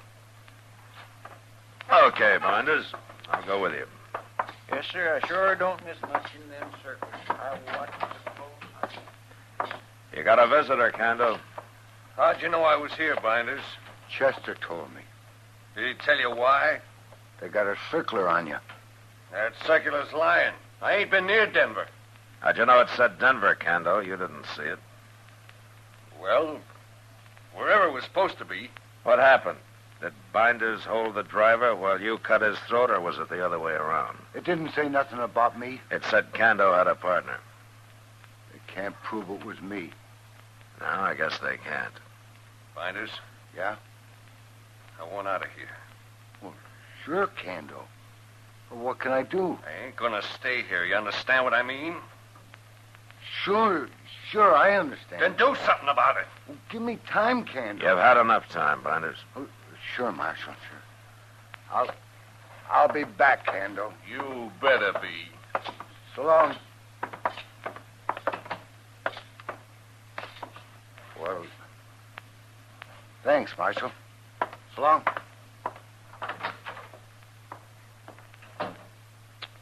My Kendo sure sounded mad at him, Mr. Dillon. What I heard. He was threatening him, Chester. What about? He was telling Binders to get him out of jail or he'll start talking.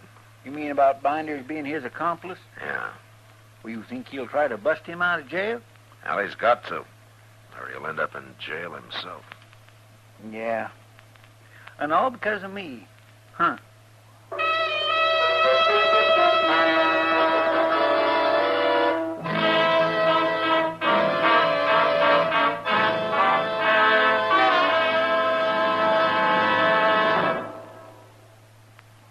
This is it, L&M filters. It stands out from all the rest. Miracle tip, much more flavor. L&M's got everything. It's the best. Yes, L&M is best. Stands out from all the rest. L&M stands out for flavor. Flavor. Flavor. Flavor. The Miracle Tip draws easy. You enjoy all the taste. And notice how mild it is. L&M stands out for effective filtration. Filtration. Filtration. Filtration. No filter compares with L&M's pure white Miracle Tip. L&M's got everything. L&M, light and mild. America's best filter tip cigarette.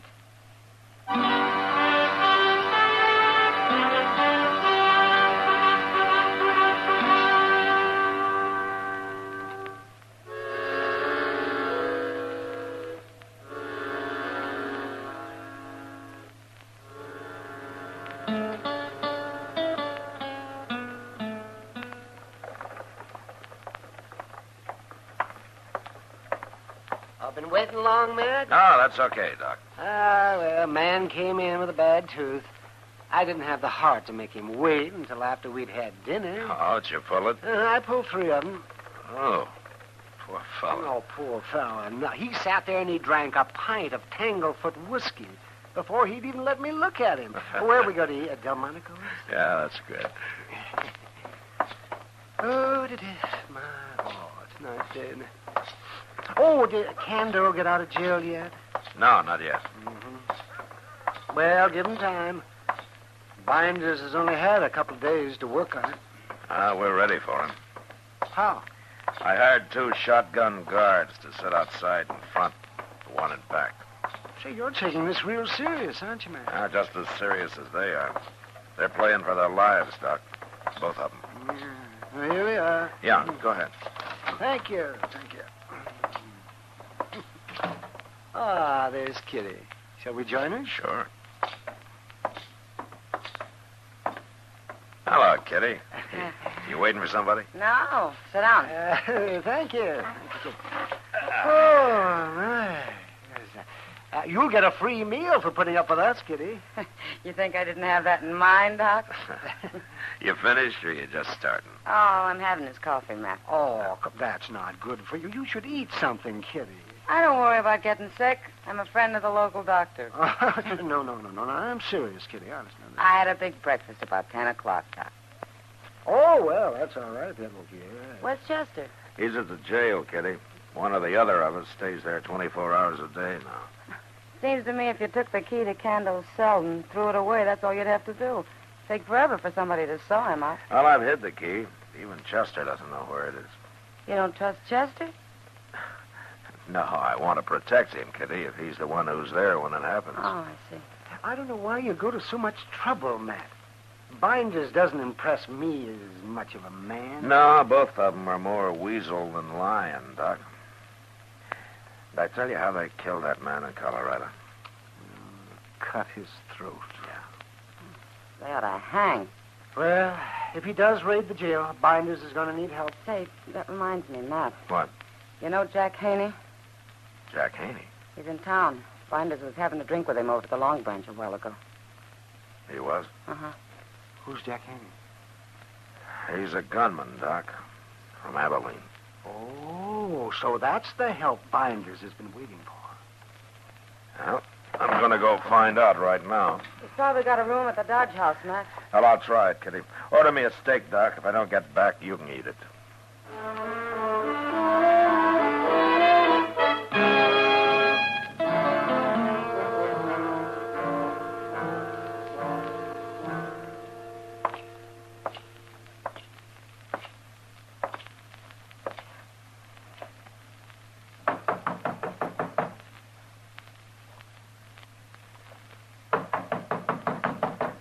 Who is it?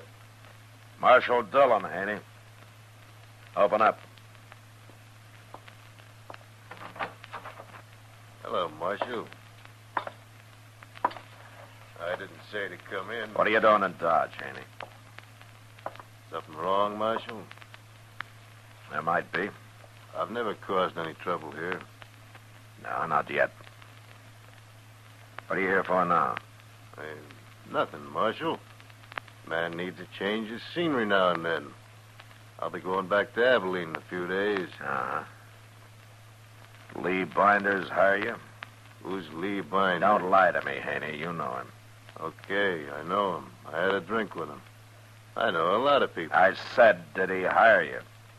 What would he hire me for? I ought to run you out of town right now. But you won't. What? I know you, Marshal. You don't like being high-handed. Man's got to do something before you'll jump him. And I ain't done a thing. You're smart, Haney. But you just remember something. What's that? Jim Cando's going to stay in jail. And if you try to get him out, you're going to get torn apart with buckshot. And that's a pretty bad way to die.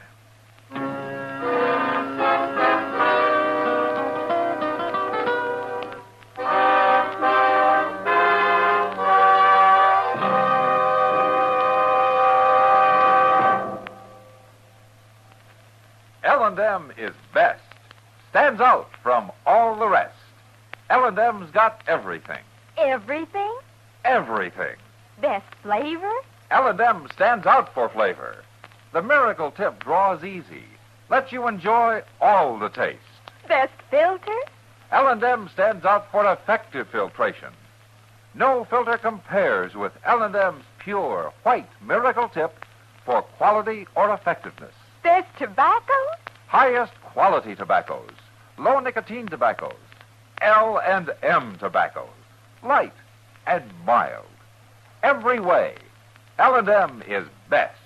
Stands out from all the rest. How easy they draw. How mild they are. L&M's got everything. King size or regular, L&M is America's best filter tip cigarette.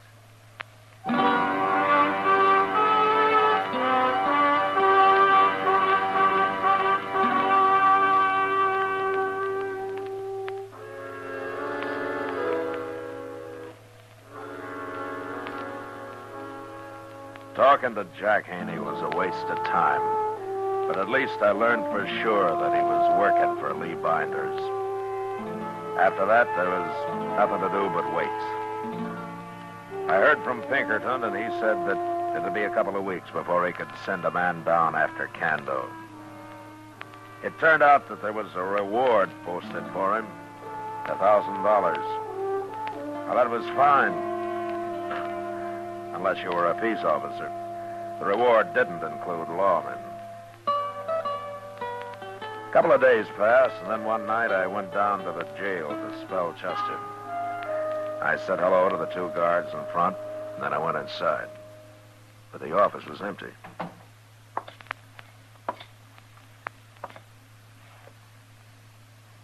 Chester. Mr. Dillon?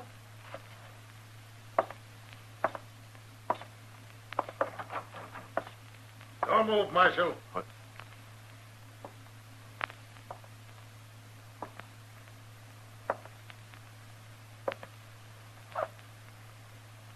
Yeah? Haven't a chance. I'll take your gun.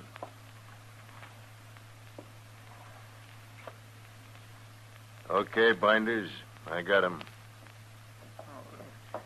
They made me answer you, Mr. Dillon. They'd have shot me if I hadn't.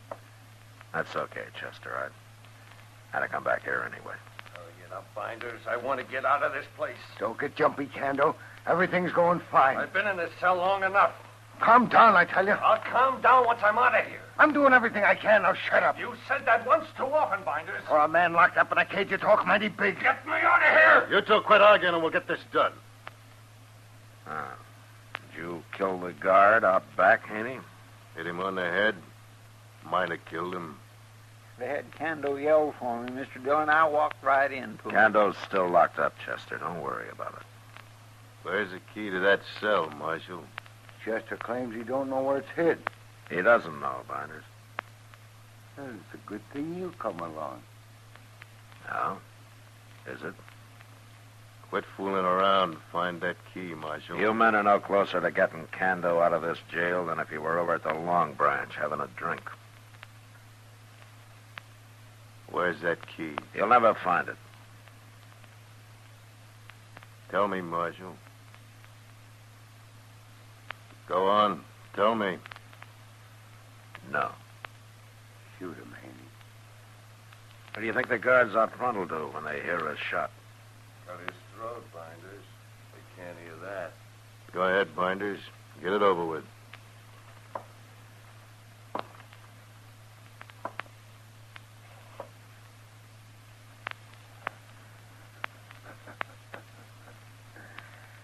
You're gonna find that key, Marshal? No. Then I'm gonna kill you. Don't be a fool. I'm the only man in the world knows where that key is. Wait, Binders. He's right. But I got an idea. What? There's a piece of rope back there. Go get it. Okay.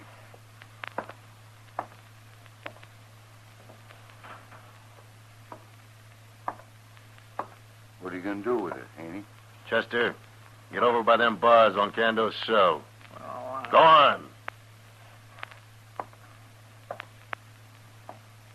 Now turn around. Face this way. Give me the rope, Binders. Here. Here you are, Kando. What'll I do with this? Hang him. Well, I... Hang him? Put the rope around his neck and over that crossbar. Go ahead.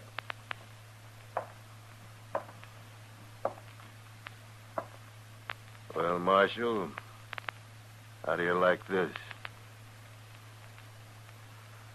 Staring at him ain't gonna save his life. Want to find that key? Mr. Dillon, Yeah. What, Chester? I'm okay. I ain't scared. Good. I'm ready. Don't tell them nothing. You sure? I'm sure. Okay. Hang him, Kando. You heard him, Haney. It won't do you any good to hang him. Go on, Kando. Wait till I get a good hold on here. Okay. Here goes. Wait, Haney! In the other room. Stop! Guard! What's going on, Marshal? Watch that door. I'll kill you, Marshal. Up and do it.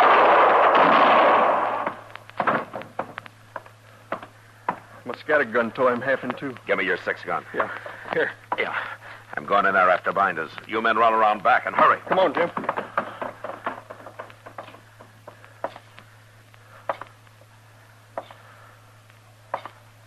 All right, throw your gun out, Binders.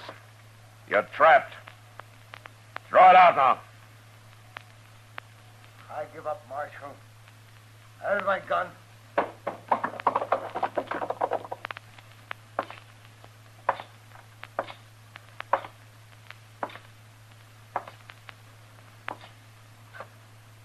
I give up. You okay, Chester? Yes, sir. He let me go as soon as you went through the door, Mr. Dillon. Oh, good. Oh, you took an awful chance jumping Haney that way. Well, he's dead now. And these two soon will be. What are you saying, Marshal? You still got nothing on me, except for this. Kando, What? tell Binders here. Tell him what? You gonna hang alone? No. I sure ain't. Yeah, you see what I mean, Binders? All right, lock him up, Chester. Yes, sir, but where's the key?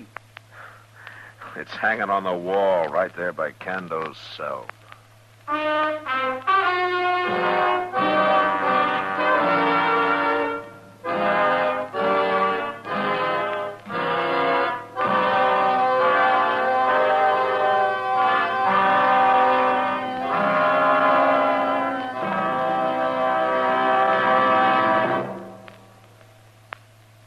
And now our star, William Conrad.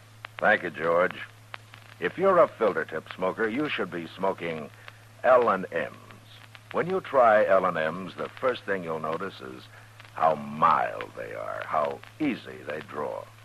With L&M's pure white miracle tip, you enjoy all the taste. Try L&M's today. You'll like them.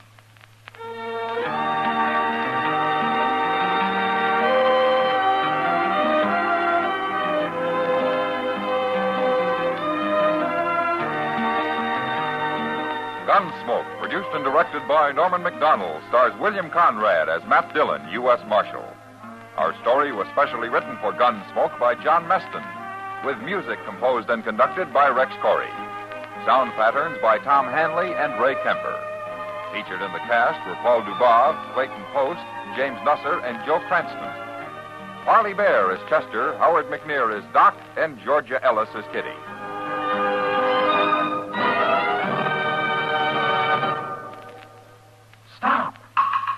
Start smoking with a smile with Chesterfield, smiling all the while with Chesterfield. Put a smile in your smoking, just give 'em a try. Light up a Chesterfield, they satisfy. Put a smile in your smoking. Buy Chesterfield. So smooth, so satisfying. Chesterfield. You'll also enjoy Chesterfield's great radio show. Harry Como sings all the top tunes on CBS Radio every Monday, Wednesday, and Friday. Jack Webb stars in Dragnet on Tuesday nights. Check your local listing.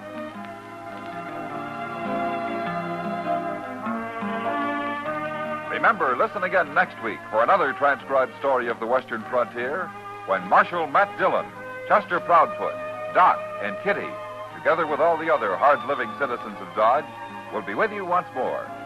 It's America growing west in the 1870s. It's drama. It's Gunsmoke. Brought to you by L&M Filters. This is the CBS Radio Network.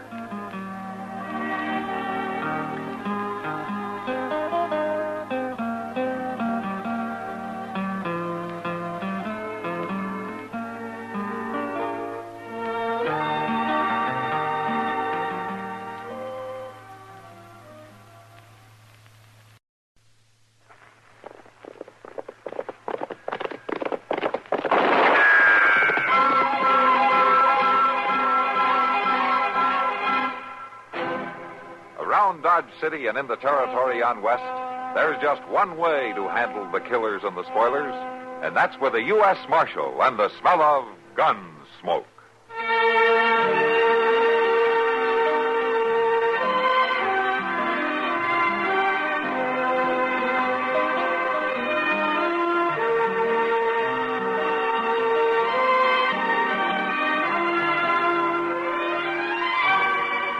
Gunsmoke, starring William Conrad, the story of the violence that moved west with young America, and the story of a man who moved with it.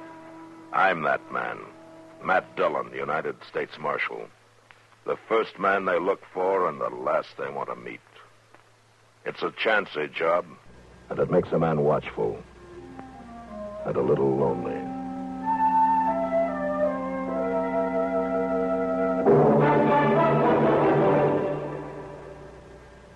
In a world of doubting Thomases decades ago, it never would have been possible for stars to shine in the daytime. But in this day and atomic age, anything's possible. Thus, it's not only possible, but a fact that only on stations of the CBS radio network, stars do indeed shine in the daytime. And they're stars of the first magnitude, one and all. You'll find them illuminating an entire segment of your daytime listening every Monday through Friday. These stars have all been named by celestial authority vested in their forebears. Those names are Arthur Godfrey, Art Linkletter, Bing Crosby, Rosemary Clooney, Gary Moore, and Durwood Kirby. You won't find them in your book of the planets and stars, but no compendium of show business luminaries would be complete without them. Monday through Friday, your radio set is your personal telescope on this star-studded display. On your CBS radio station. To list them once again, Arthur Godfrey, Art Linkletter, Bing Crosby and Rosemary Clooney in tandem, and Gary Moore and Durwood Kirby. Enjoy them often.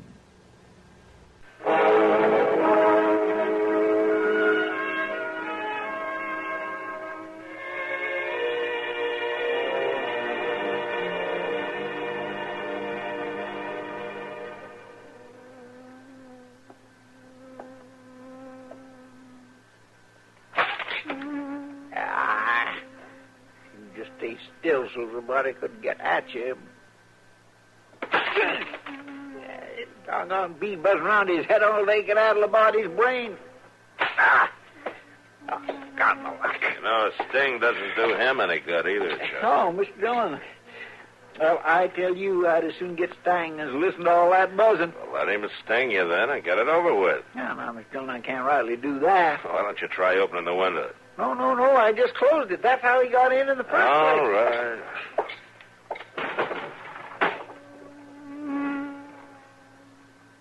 Oh, my goodness. Flew right out that window. He was trying to get out all the time, Chester. Well, now, you can't be too sure of that, Mr. Dillon. Why, I've known bees to just absolutely ignore, well, Miss Church. Hello, Chester. Matt? Hello, Samantha. Come on and sit down. Here's a chair, man. Thank you. Matt, I need your help. Sure, Samantha. What can I do? Well, it's George. George? Is he in some kind of trouble? That's what I don't know. He ain't come home since day before yesterday. Home from where? Home from right here in Dodge. He rode in from the ranch Monday morning, and I ain't seen him since. That doesn't sound like George. Staying away 2 nights? No, Matt, it don't. I didn't worry too much about the first night. Man has a right to do some celebrating every now and then, but... Samantha, was he celebrating something special? Was mighty special to us, Matt. He just worked the place free and clear. We sold our first big stand of cattle, Matt, and the money took care of all that we was owing. Was George bringing the money to town? He saddled up the minute he got it. He rightly couldn't wait to pay off that note, Matt. Yeah. All right, Samantha, I'll tell you what we'll do. Let's go over to the bank. They ought to know something about this. I've been there. I've been every place else I could think of in town. Nobody's seen him. Seems like he never got here at all. Yeah. Tell me this. Who else knew that George was bringing in the money? Nobody, except maybe Ben. He probably knowed about it all right. Ben? Oh, he's the one who helps you run the place, right? Yes, Matt. We took him in when he was just a little boy. Ray'd got his ma and pa. He's just like our own. Yeah. Nobody else knew? Well, Hobie Price come riding up just as George come out of the barn. They rode off together. Well, have you seen Hobie since then? I asked around for him, Matt, but I ain't found him. Matt? Yeah? I ain't never been one to give way. I know you haven't. I've got a bad feeling about this, Matt. I got a bad feeling about George. I ain't slept. Samantha, there's no use for a bad feeling yet. You just let me start looking, huh? Yeah. I guess I got to. I ain't getting nowhere. You go on home now. You try to get some rest. It isn't going to do George any good for you to get worn down. I guess you're right. Sure, I'm right. Maybe you better go see Doc, huh? I got no need for doctoring, Matt. Just you find George. Yeah, I'll start looking, Samantha. Right now.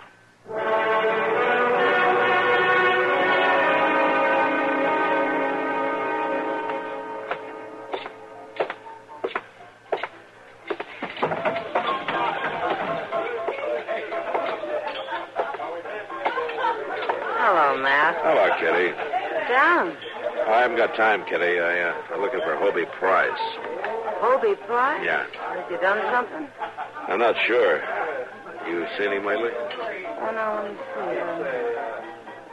He hasn't been in today. It's the last couple of days I'm interested. What, last night? No, night before. Hobie was in then, all right, man. Did you talk to him? Nobody could have talked to him that night. Well, what do you mean? He was drinking whiskey like he wasn't ever going to get any more. Buying drinks for everybody in the place. Ah, I see. You haven't seen him since? No, man, I haven't. I wouldn't be surprised, though, if he was still sleeping it off. All right, Kitty. Thanks. Are you off to look for Hobie Price? He's one of the people I'm looking for. I'll see you later, Kitty. Sure, Matt. See you later.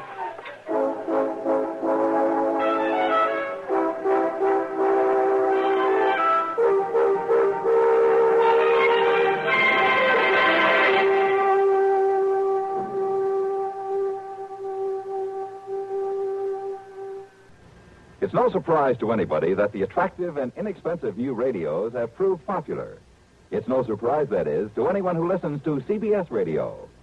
With so much in the way of music, comedy, drama, variety, and news coming your way every day on CBS radio, more than one radio around the house is more than a convenience. It's almost a necessity for anyone who has a daily routine. The man of the house wants to come home to an attractive home and an attractive wife. But household chores in themselves are rarely inspirational. The smart homemaker is one who refuses to let her regular responsibilities get her down. She gets her work done every day, but she gets her entertainment in, too. She has a radio in the kitchen as well as the living room. Chances are she has a portable radio as well to follow her from one task to another around the house. She knows why the inexpensive new radios are so popular, and she knows the value of CBS radio, too.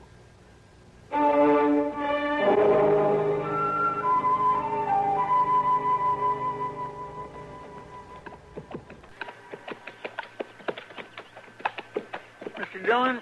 Yeah, Chester. I declare I don't see why we're doing all this riding when all we got to do is find Hobie Price. Maybe. Well, now, Miss Dillon, Miss Church seen him ride off with her husband, didn't she? Yeah. And Miss Kitty said she seen him throwing his money around that night, didn't she? Yeah? And he ain't nowhere to be found around Dodge, is he? No. Well, then, Miss Dillon, it just makes sense. We ought to be riding off after Hobie Price instead of wasting time out here at the church place. Chester, do you know which direction Hobie Price rode off in, do you? Well, no, Miss Dillon, I don't. You think we should just sit and dodge and wait until he comes back, do you? Well, no, sir. All right, then. Something else might have happened to church. He might have had an accident riding in. I want to look the countryside over real good. Yes, sir. Now, there's a lot of land to cover on the church spread. When we get to the fork, you ride off north and I'll ride south.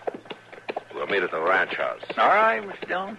Don't just stick to the trail, Chester. Take a good look around any trees and through the bushes. Yes, sir, Miss Dillon. I'll look real good. Even though there ain't hardly no likelihood of finding it. You make up your mind about that later. All right, Miss Dillon, but all the same. Here's the fork.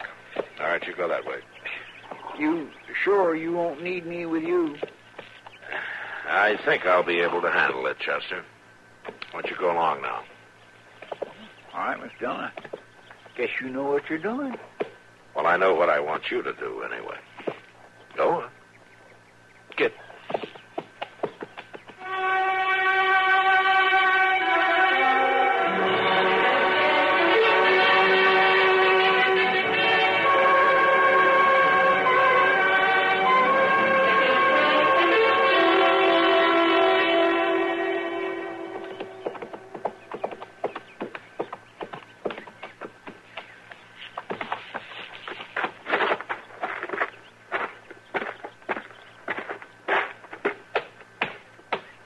Dillon?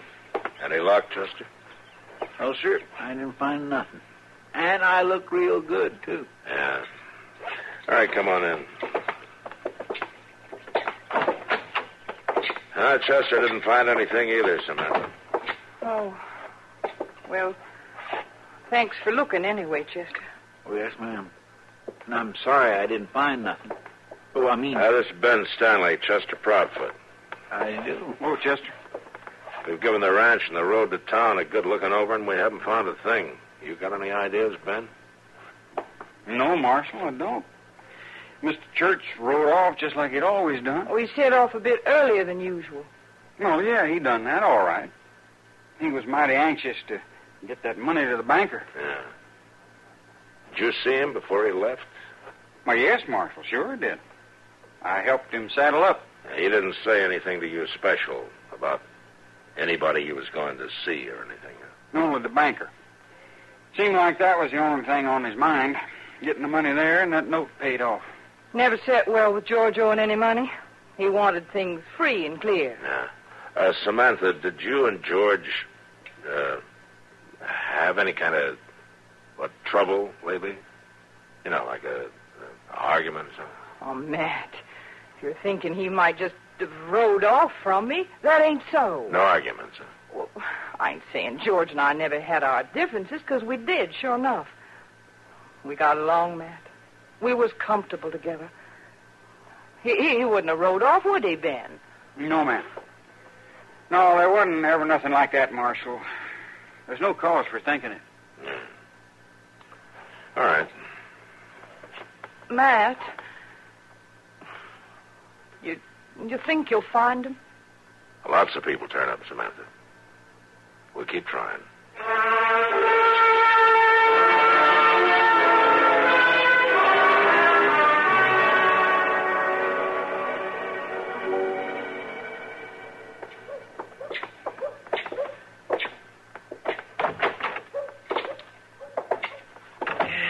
Well, I can't say I'm sorry to be back in the office, Miss John. You're getting to be a homebody, Chester. No, that ain't so. But I ain't one to want to waste a whole day just riding around in the hot sun, I'll say that. You'll live. Oh, yes, sir, Miss John, I'll live all right. But we might just as well have stayed here.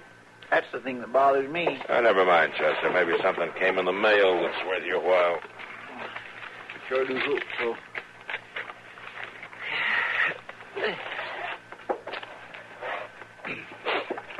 Chester, would you light someplace? You're starting me to fidgeting. Oh, well, sure, Miss John. You go right on ahead and read your letters. Well, thank you. That's very nice of you.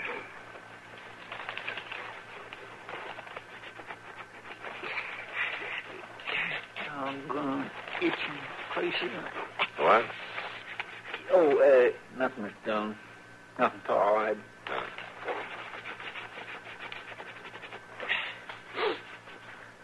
Chester, what's the matter with you? You got a beetle under your shirt or something? Why, no, sir, Miss Jones, but it does seem that there is always some place that needs scratching. Something bite you? Oh, no, sir, I ain't been bit. They just these little red patches here. Let me look. See? Well, pull up your shirt. Yes, sir. Sure breaking out in a rash. You better let Doc have a look at that. Oh, no, that ain't easy, Miss Jones. It'll be all right. Just itch. May be all right for you, but it's not all right for me. Seeing you scratch makes me itch, too. Well, Miss Jones... Go on, Chester. Take your itch to Doc.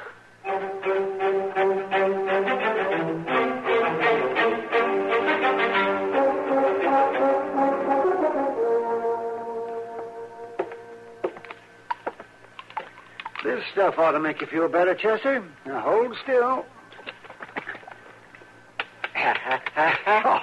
Now, don't tell me that hurts. Oh, yeah, well, it's cold, Doc. Oh, cold. I bet you're the only person in Dodge today complaining about anything being cold. There. Thanks, Doc. Oh, I'm glad to do it. I'd hate to see Matt bothered by your scratching the way you said he was. Oh, he sure was. I could have stood it all right, but Mr. Jones, he was getting pretty edgy about it. You're telling for me that he's lucky he only had you to contend with? How's that, Doc? I had another case just like yours yesterday. Ben Stanley. Funny thing, too. The first time I've seen ivy poisoning this year. And then there's 2 of them in 2 days. All right, Chester. You can put your shirt on now. Okay, Doc. Was Ben scratching real bad, too, Doc? Oh, was he? Like 3 hound dogs with fleas. He had a pretty good case of it. Well, that's good. Well, what's good about it? It's just good to know that somebody else scratched himself when he itched, that's all. And I bet Mr. Dillon would scratch himself, too. Well, he would if he had what you've got. Now, here at Chester, you better take a bottle of this along and dab some of the lotion on your itchy spots every once in a while. It'll keep the itch down. Oh, well, thank you, Doc. That's all right, Chester. As the old saying goes, you scratch my back and I'll scratch yours. Oh, you want me to scratch your back, Doc? Oh, no, Chester, never mind. Just go scratch Matt's.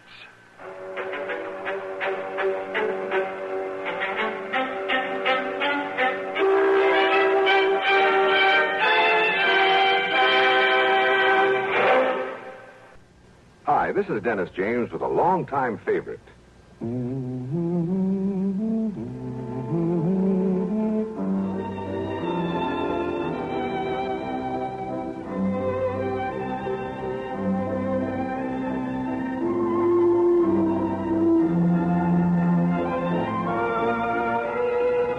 Yes, the longtime favorites are usually the best, aren't they? And one favorite folks have relied on over the years is Kellogg's All Brand. Since 1919, America's favorite natural laxative cereal. Kellogg's All Brand is the safe, gentle way to overcome irregularity caused by lack of bulk in your diet. It tastes good, too, and it never gets mushy in milk. There's only one All Brand, Kellogg's All Brand. So relieve constipation the way millions do with Kellogg's All Brand. ALL-BRAN. Yes, you're so right to stay regular with Kellogg's All Brand. Try it, okay? Okay.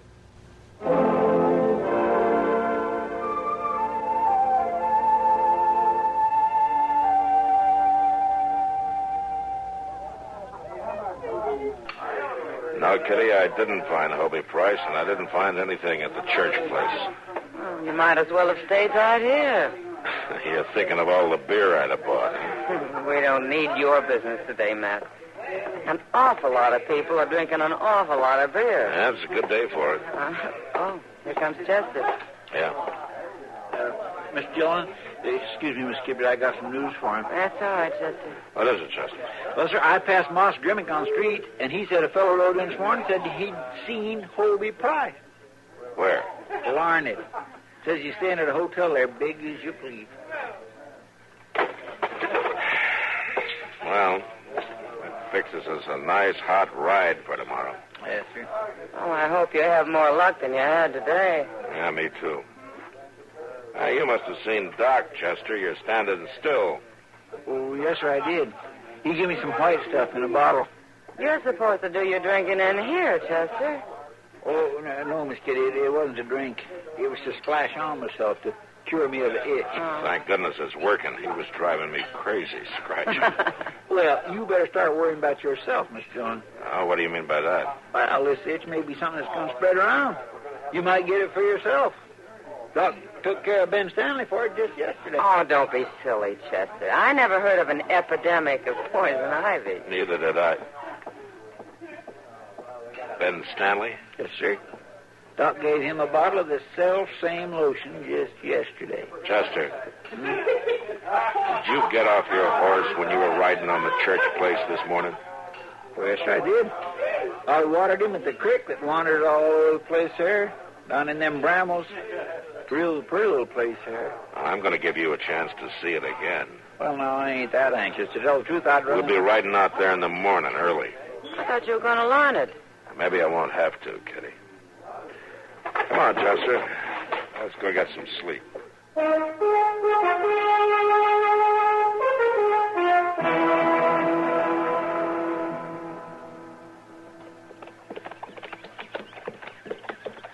right, now, Chester, there's the creek. Yes, sir, I see it. You'll find the exact place where you got off your horse, huh?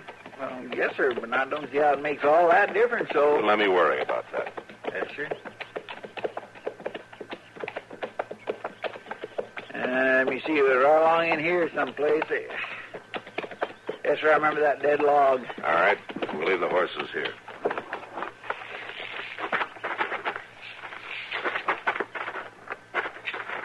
Did you smear Doc's lotion on this morning? Well, I didn't hardly think it was necessary. You may be sorry after you go through these bushes again.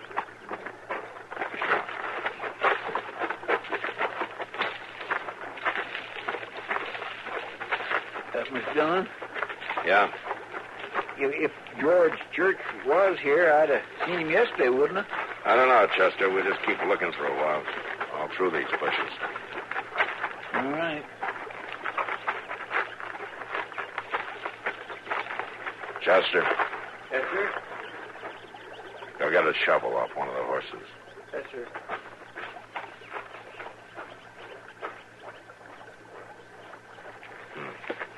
Very neat job. Almost too neat. Come on, hurry up, Chester. I'm coming as fast as I can, Mr. Dillon.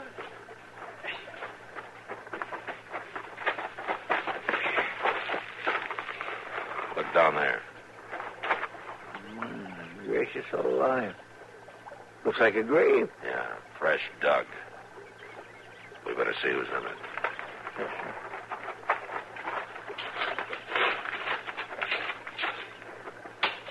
It ain't very deep. It was dug in a hurry.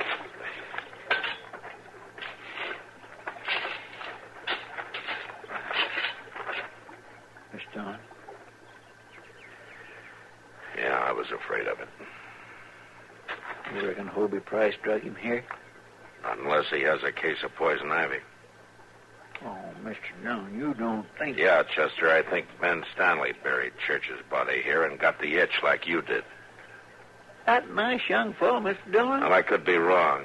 I'd need a lot more than this to tell a judge, anyway. You can't hang a man just for scratching himself. No, you can't, Chester. Come on, let's find out if I'm wrong.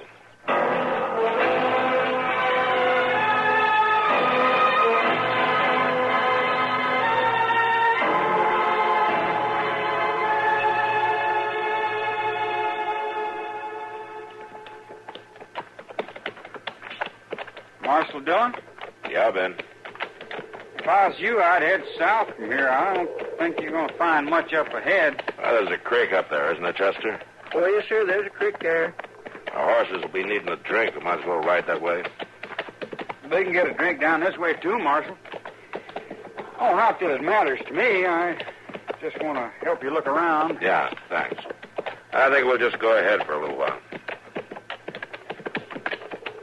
Marshal, down in that gully there. That'd be a good place to look. Yeah, we'll take a look at it after we give the horses a drink. Chester was down in those bushes yesterday. Got himself a bad case of poison ivy. Isn't that right, Chester? Oh, yes, sir. That's right. You ever get it, Ben? No. No, it doesn't bother me none. Nah. Doesn't bother me either. I guess we're lucky. Yeah, lucky. You know, that rash on your neck looks an awful lot like Chester's. No, that ain't it. Oh, that's good. Now, here we are. You can lead the horses from here.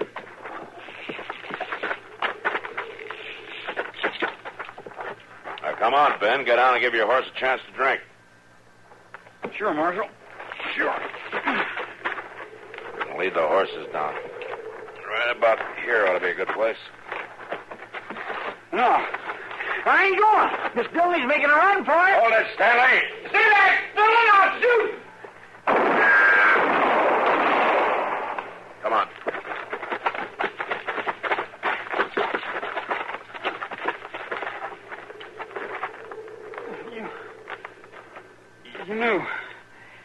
You knew about it, didn't you, Marshal? Yeah, Ben, I knew. When did you find him? This morning. I didn't mean to kill him, Marshal. I didn't want to hurt him. Uh-huh. No, I only wanted the money. But he fought me for it. He fought me so hard, Marshal, I had to kill him. Yeah. I thought I was all right. Ms. Church said you was after Hobie Price. I knowed he rode off to the Willets' place, but nobody else did. And you weren't about to tell, were you? I didn't mean no harm to Mr. Church, Marshal. If he'd just give up the money easy, if he just wouldn't have fought. You know, Ben, some men do funny things like that. Like what, Marshal? Fights for the things that belong to them. And other men get poison ivy and end up getting hung. All right, come on, Chester. Let's help him on his horse.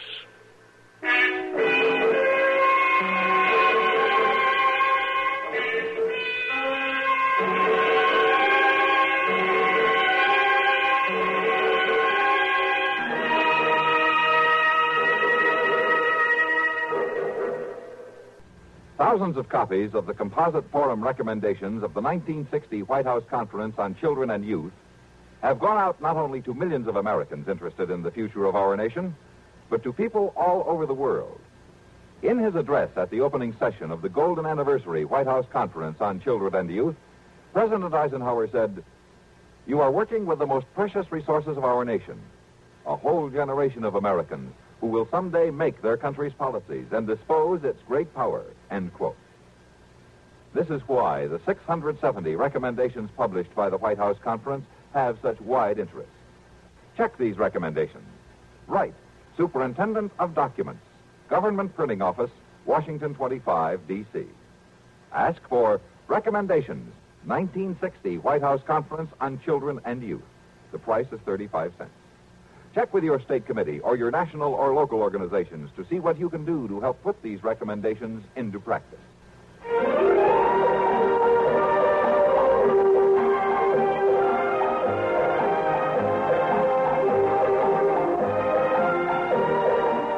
Gunsmoke. Produced and directed in Hollywood by Norman McDonald, stars William Conrad as Matt Dillon, U.S. Marshal. The story was specially written for Gunsmoke by Marion Clark, with editorial supervision by John Meston. Featured in the cast were Lynn Allen and Sam Edwards. Harley Bear is Chester, Howard McNear is Doc, and Georgia Ellis is Kitty. This is George Walsh inviting you to join us again next week when CBS Radio presents another story on Gunsmoke.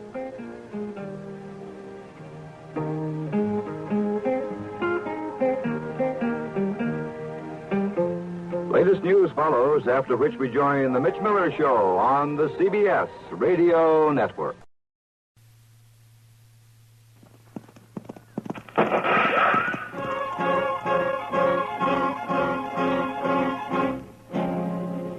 Around Dodge City and in the territory on West, there's just one way to handle the killers and the spoilers, and that's with a U.S. Marshal and the smell of gun smoke.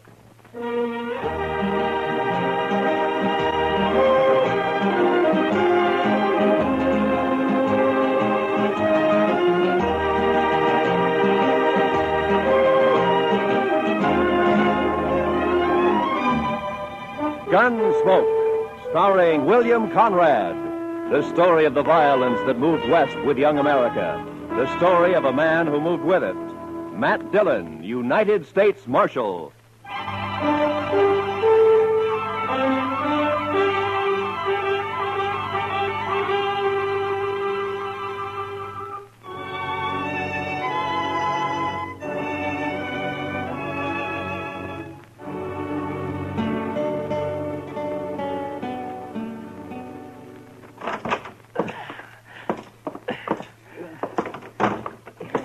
Is he heavy, Matt? Oh, somehow it was easier carrying him up to your office and back down, Doc.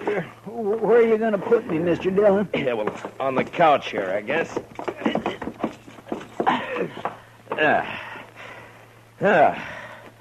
You be all right there, Chester? Oh, yes, sir. This'll be fine. Good. I'm sure sorry I'm so much trouble. Chester, next time, try to land on just one foot.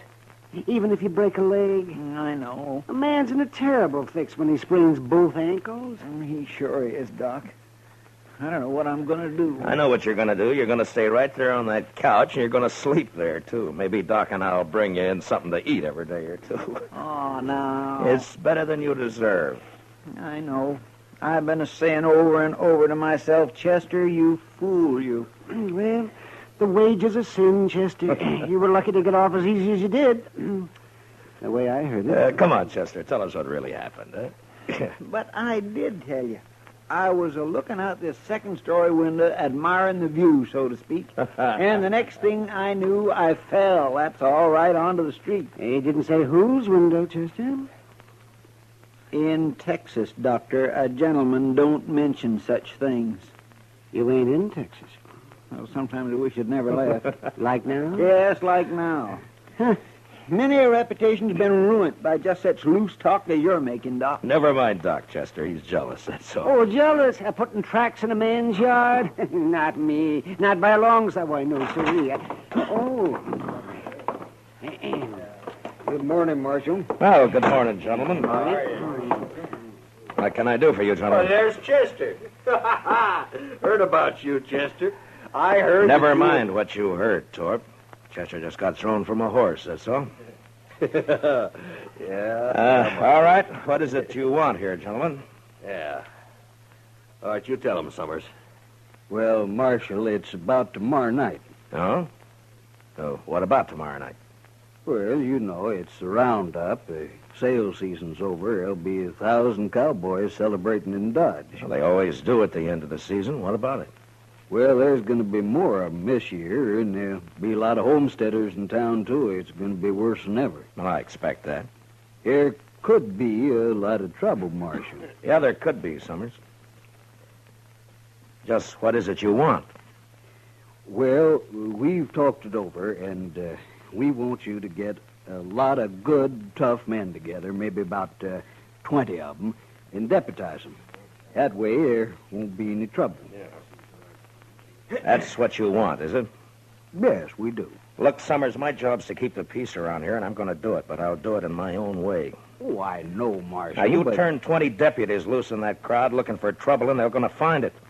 As soon as the wild ones heard about it, they'd bunch up and shoot it out with every one of them. Why, it'd turn into the worst slaughter Dodge's ever seen. I think that's about the most fool idea I ever heard of. Yeah, no reason for you to talk like that, Marshal. I think it's a good idea. I sure don't want my place wrecked just 'cause you're mule-headed. You're a gambler, Torp. So you can take your chances along with everybody else. Now, if you don't want that, then close your place up tomorrow night. Lose all that Texas money? That's not likely. Now, we're not all gamblers, Marshal. They can wreck my dry goods store just as fast as a gambling house once they get started. And it's up to you. That's right. It is up to me. And we're going to leave it that way. Then you won't do anything. I'll do everything I can. I don't know, Marshal. Look, Summers, I know you've got your doubts about me. That's natural. Some people think I'm too lax with Front Street. Some think I'm too severe. But that's the way of it in any town. If a peace officer does his job well, he pleases nobody. Marshal, we didn't come here for a lecture. What did you come for, Torp? Maybe you had in mind to help me pick out those deputies. Is that it? Well, matter of fact, I could, Marshal. Yeah, sure. In a couple of hours, yours would be the only tables open for play. No, that's not what It's been done before, Torp. Is that true, Torp? We're not going to take his word for anything, are you? I don't know. But anyway, he won't listen to us, so it's his responsibility. Come on, men, let's get out of here. I hope you can handle it, Marshal. Goodbye, gentlemen.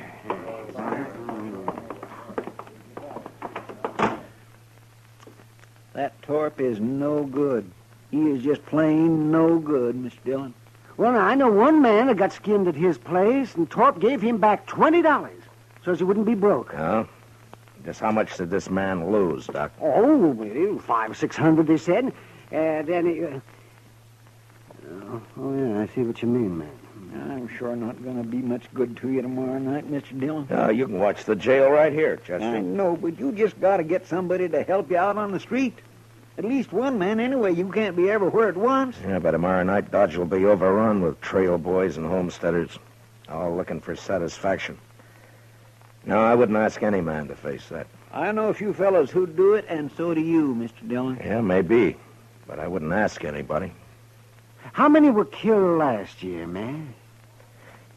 I don't remember. Well, I do. 6, that's what. We buried them all in the saddle blankets, all except one.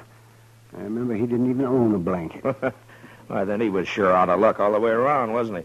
Come on, Doc, let's go get some dinner. Huh? All right. We'll bring you a piece of bread, Chester. Maybe. I want a steak. Rare. How come you're so hungry, Chester? Were you in such a hurry to get over there last night you didn't take time for supper? Mr. Dillon, I will answer no more questions about last night, and that is final. Well, we'll bring you something. Yeah, I don't know if we should, though, Matt. A man can think about his sins better on an empty stomach. Close the door, will you?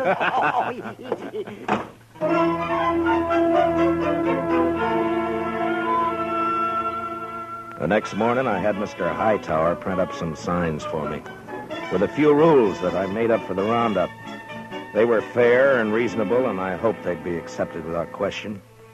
The principal restrictions were that there was to be no shooting and no reckless riding in the streets. That afternoon, I went from saloon to saloon and left a sign at each one.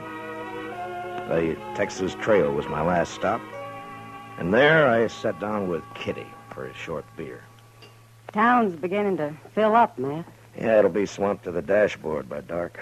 You, expect trouble tonight? I always expect trouble, Kitty. Yeah, I know. Matt, I heard something. Yeah? I heard Torp and a few of his men cut cards last night. So? I don't know who it came out for, but Low Man is supposed to kill you. Oh. When? Tonight, I suppose. Why's Torp after you, Matt? Torp says he wants an open town, Kitty. What he's really after is somebody who'll close down every game but his. Who's this, Matt? What? Rough-looking traveler headed this way. But... What? Well, I'll be. Why, it's Zell Matlock.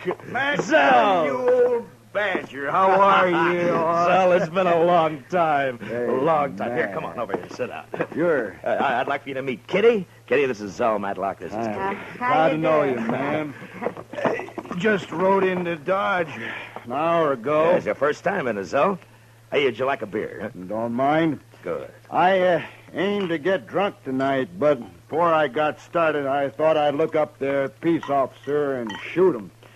I'd be sure to tangle with him before the night's out.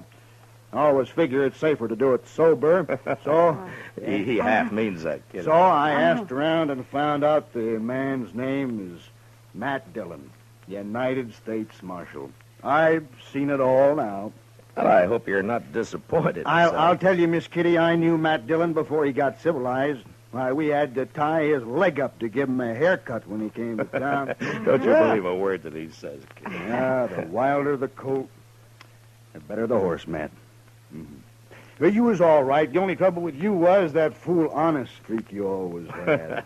Are you rich now, Zell? Ah, nobody's rich on the Mexican border. Land of sunshine and pinto beans. I hired out to a general over in Chihuahua 3 years ago. I lost 20 pounds and was lucky to get back at all. Well, haven't you learned to stay out of Mexico yet? No, I met the man he wanted me to shoot and turned out to be a better fellow than the general. So I told him I'd been hired to kill him and then rode for the border. The general lost 3 soldiers who tried to stop me from swimming the Rio Bravo. You must be pretty handy with a gun, Zell. Yeah, just fair, ma'am. But when I take my gun out, I go right ahead and use it. Some people stop and think for half a second. There's a roundup in Dodge tonight. Matt's handling it alone. Kitty, what? Yeah, no, hold it, man. I heard about it. I heard all about it, and that's why I'm here. To say hello and sign on for a night's pleasure. Give me a star, Matt. I've killed on the side of the law before. I don't believe that, and anyway, I don't want any killings here. No, I was joshing you, Matt. I know what you want. It's true. I was sheriff in Tascosa for 6 months. You what? Yeah, it's in the record. Well, they caught up with me there, but already done such a good job taming the place that the governor pardoned me. I won't kill anybody tonight that don't need killing. All right, I believe you so. But I won't ask any man to come in when it's as rough as this roundup may be. Well, you didn't ask me. Any other objection? Well, the men don't know you around here, Zell. No telling how they'd take to a stranger. First night I ran Tascosa, nobody knew me either. I'm not green at this business. Yeah, but it's man. my job. Why should you get mixed up in it? Well, I also heard somebody's planning a party for you tonight. Oh, you did, huh? I've owed you something for a long time, Matt. Oh, that's got nothing to do with it. It has. You got no right not to let me pay it back a little. Now, there's a chance to. Yeah, you're just as crazy as you ever were. That's better. Well, come on, let's go find me a badge before it gets dark. Sure nice to have met you, Miss Kitty. Well, good luck, Zell. I'll see you later, Matt. Yeah, sure. So long, Kitty.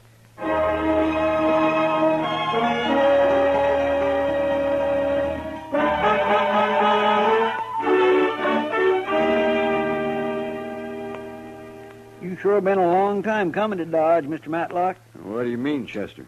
Well, I've heard Mr. Dillon mention you a lot, but the way he talked, I wasn't never sure you were still alive. Oh. Well, I was never sure either, Chester. You know, Zell isn't the most cautious man I ever knew. You think being a U.S. Marshal isn't asking for an early grave, man? Oh, maybe. But at least it's a way to do some good before you die.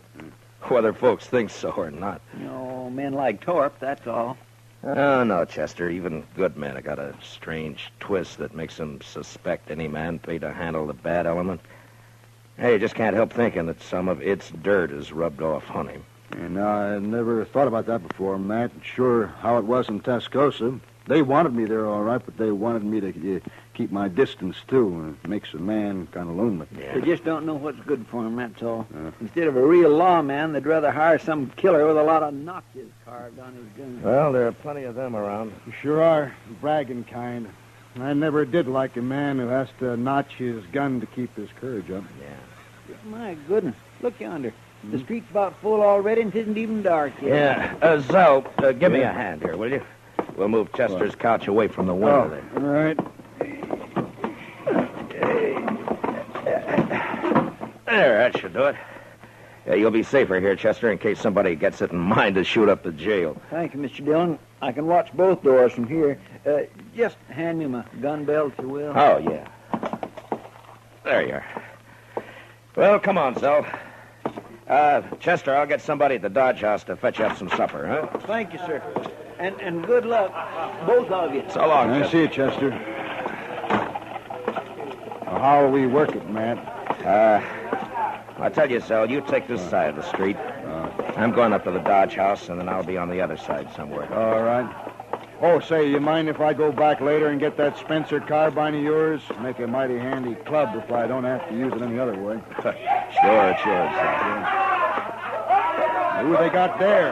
That fella on their shoulders. Oh, that's Mr. Hightower. He runs the printing press here. Shall we stop it? Oh, no. They're just carrying him into the Longhorn to make him stand some drinks. Oh. They like Hightower. They won't hurt him. Well, I guess that sort of officially opens this here roundup, huh? Yeah, I guess it does. Well, I'll leave you here, Zell. Yeah, sure. Sure, man. And, Zell, I want to thank you for what you're doing tonight. I ain't done nothing yet, but I'll do plenty if someone shoots you in the back. I can promise that. Yeah. Well, I'll see you later. Sure, Matt.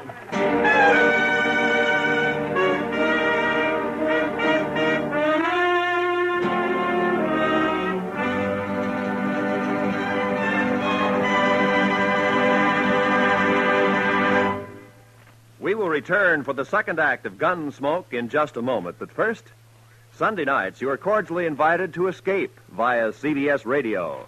Yes, every weekend for drama that will take you right out of this world. Listen for Escape at the Star's address. Also, tomorrow evening, CBS Radio brings you Lionel Barrymore on your Sunday night playhouse. Now, for the second act of Gunsmoke.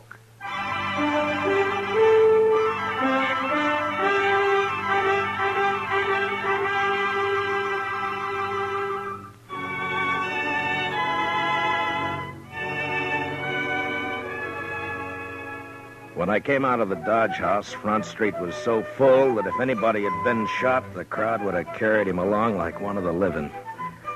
I had a feeling that the word was out about Torp and his bunch cutting cards to see who'd make a try for me, and that the crowd knew it and was waiting for it. I stood for a while with my back against Summers' dry goods store. Then I left the street and cut down an alley, thinking to change my position with as much irregularity as possible. I was passing the back door of the Texas Trail when I heard the first shot of the night. I entered the saloon from the rear and made my way into the crowd. It's all right, Marshal. There's no fight. It's not all right, Sam. I made a rule that there'd be no shooting for any reason. All right. Who fired that shot? Oh, it's outside. It was Torp, Marshal. He just took a shot at the moon, that's all. Yeah.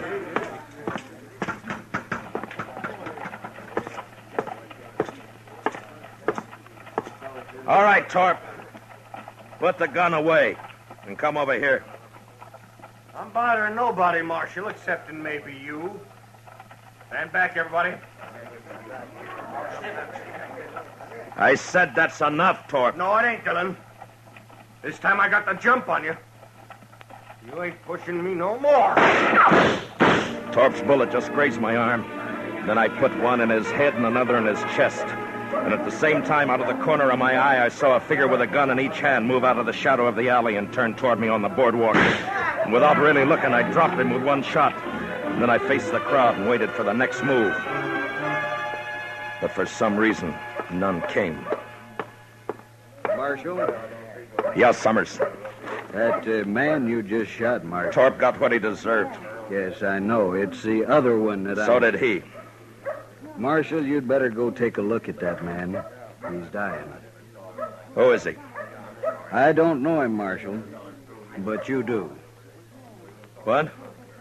He's wearing a star. No. No.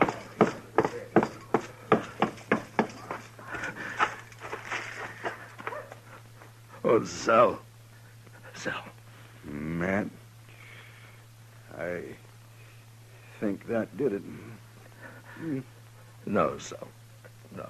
It's my fault. I crossed the street a while back. Left the carbine with Chester. It's no fault of yours. Matt? Matt. How is he? Oh, goodness. No use, Doc. Thanks. Sal, I Now, listen. Listen to me, Matt. You did right. The only thing you could do. It was my fault. I shouldn't have crossed over and come up behind you. Anyway, Matt, I ain't been living on my own time ever since that day you pulled me out of the mob in Alamogordo. I never thanked you for that. Guess I never will. Now, Matt, so long.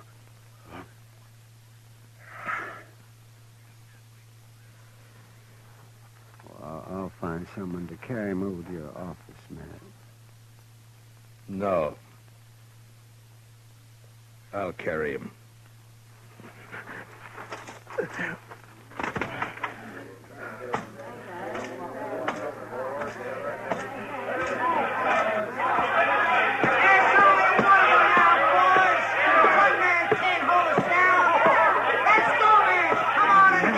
Never mind them, Matt.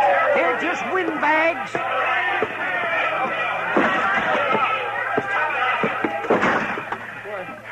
Mr. Dillon, what happened? I heard the shooting. Put a blanket on the floor there, Doc. Yeah, sure.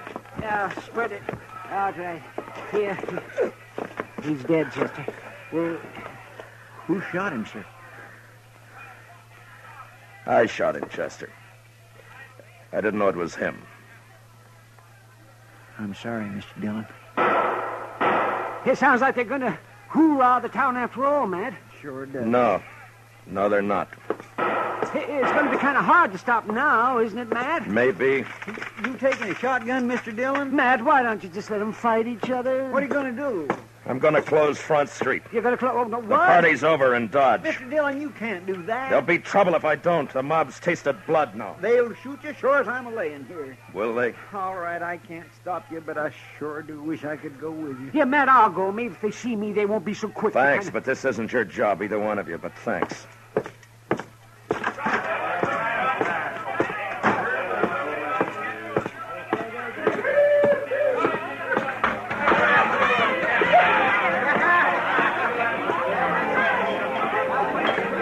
Sam. Yeah, Marshal? Close up and turn out your lights. What? You heard me! Now listen to me! Front Street's closed. Now get out of here and go home, all of you. My home is in Texas, mister. If you ever had one. I ain't going home tonight.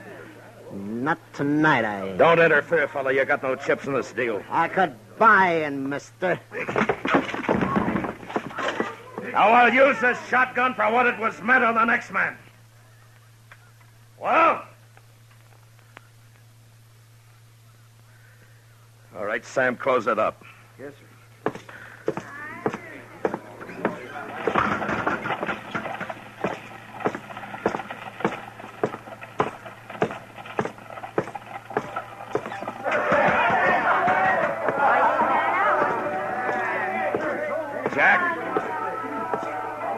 Jack, What do you want, Marshal? the street's closed. Put out your lights. Huh? You heard me. Lock the place up. No, I ain't going to do it. Now, don't tell me what you're going to do. All right, boys. We're closing up.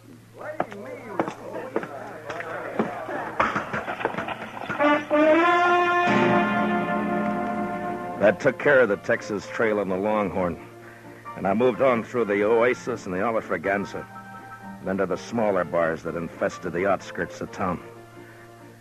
When I came back up Front Street, the crowd had thinned, its fever broken. I'd left Torp's place for the last, thinking to give his men a chance to get out of town before they faced me. There was a gambling hall on the same side of the street as the jail. And when I reached it and entered, there weren't more than a dozen men there. And most of them stepped quietly past me out into the street. What was left didn't seem to count for much. Looking for somebody, Marshal? You a friend of Torp's? Well, yes, I was. Why? Who else here worked for Torp? Everyone's gone, Marshal.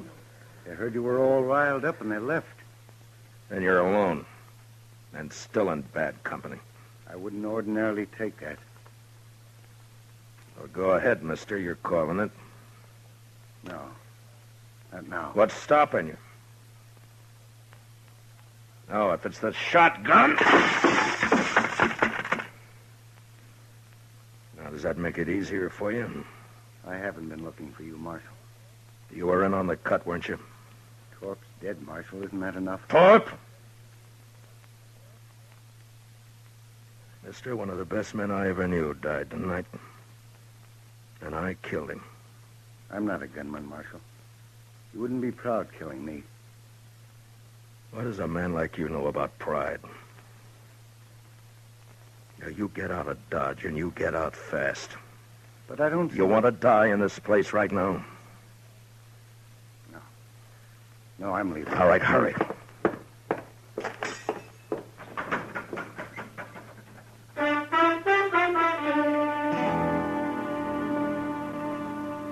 The rest of the night, I walked the dark, empty street alone. And just before dawn, I got a spring wagon and loaded Zell onto it. A couple of hours later, I buried him out by the Arkansas in a little grove of cottonwoods. Maybe I should have put a marker on his grave, but I didn't. What I did instead, I did partly out of scorn for the kind of men Zell said have to notch their guns to keep their courage up. And partly as a kind of a cross that I'd bear from now on. So instead of a marker on his grave, I took out my gun and I cut a single notch on it.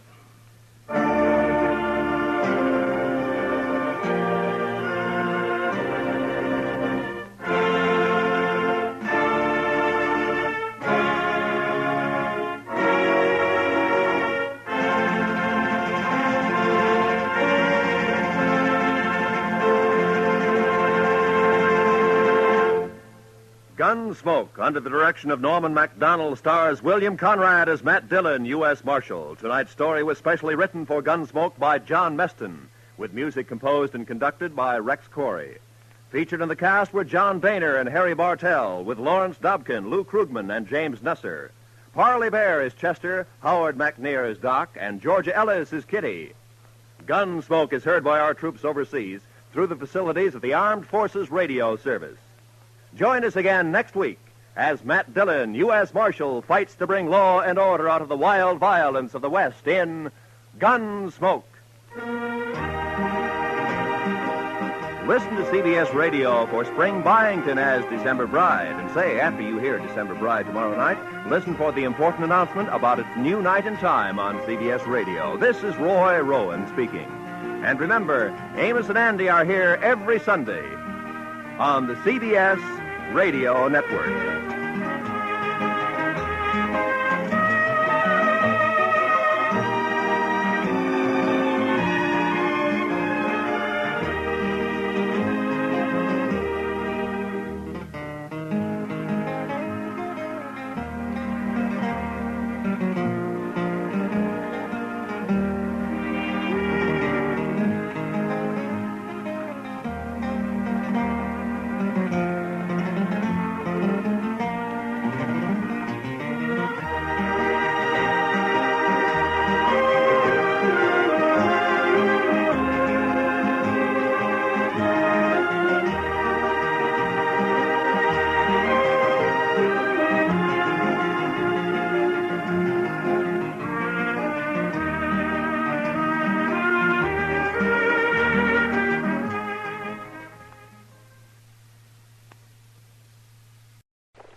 Dodge City and in the territory on West, there's just one way to handle the killers and the spoilers, and that's with a U.S. Marshal and the smell of gun smoke.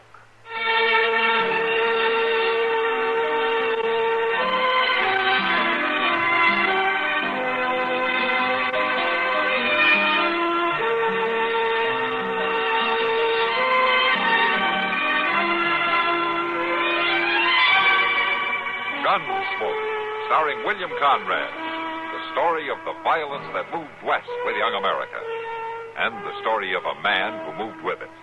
I'm that man, Matt Dillon, United States Marshal. The first man they look for and the last they want to meet. It's a chancy job, and it makes a man watchful and a little lonely.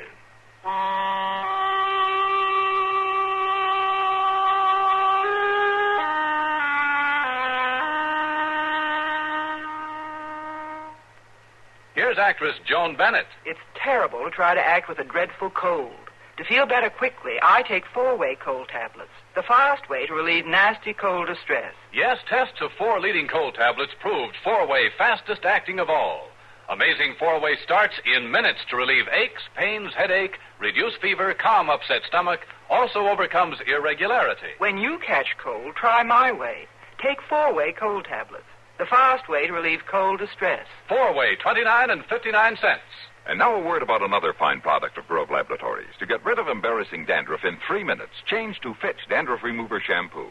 3 minutes with Fitch regularly is guaranteed to keep unsightly dandruff away forever. Apply Fitch before wetting hair. Rub in 1 minute. Add water, lather 1 minute.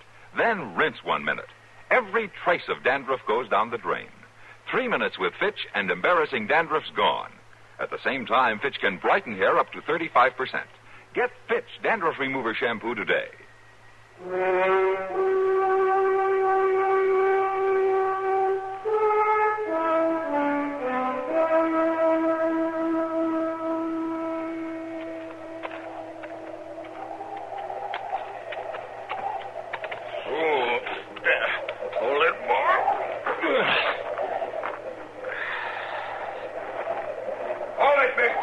Webb, don't shoot. It's me, Nate Guthrie. Oh. Hello, Nate. I had a hard time finding you, Webb. Nothing but a dugout in the snow. Finally seen your smoke. Well, can I come in? I ain't stopping you. Yeah. Ooh. At least it's some warmer. That's about all I can say for it. What you doing way out here anyway, Guthrie? Come pay a call on my hired hand, that's all. Well, ain't you even going to ask me to set or offer me some coffee? Here's a pot. Help yourself. You lived alone like this too long, Webb. Got no manners. But then I never seen a wolfer that did. Just pigs, all of you. Want some? I've finished feeding. Feeding. It's like a pig.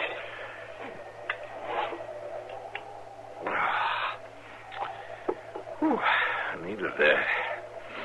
Must be below freezing even in the sun. Now, you didn't leave no warm ranch house just to come be sociable with a wolfer, Guthrie. No, not dang likely. You got some bone to pick with me? Start picking. All right. Webb, what am I hiring you for? Clean the wolves off in your land? Right. And I see you got pelts enough. You got muskrat and bobcat, and you got badger. You got everything but wolf. I'd turn in plenty of wolf skin already. You seen it. That's just what I mean. You shot a raft of wolves before you was here 2 months. Seemed like maybe you got most all of them around. Told you I would. Yeah, that's right. You lived up to your reputation. Best wolfer on the plains. Only if you got 'em all, how come there's 5 of my best colts laying out there with their bellies ripped? You tell me that? I seen them. Yeah, I bet you did. All right, if it wasn't wolves done that, maybe you can tell me what it was. It was a wolf, right enough. A wolf? More than likely a whole pack. No, just one. A big one. With splayed foot.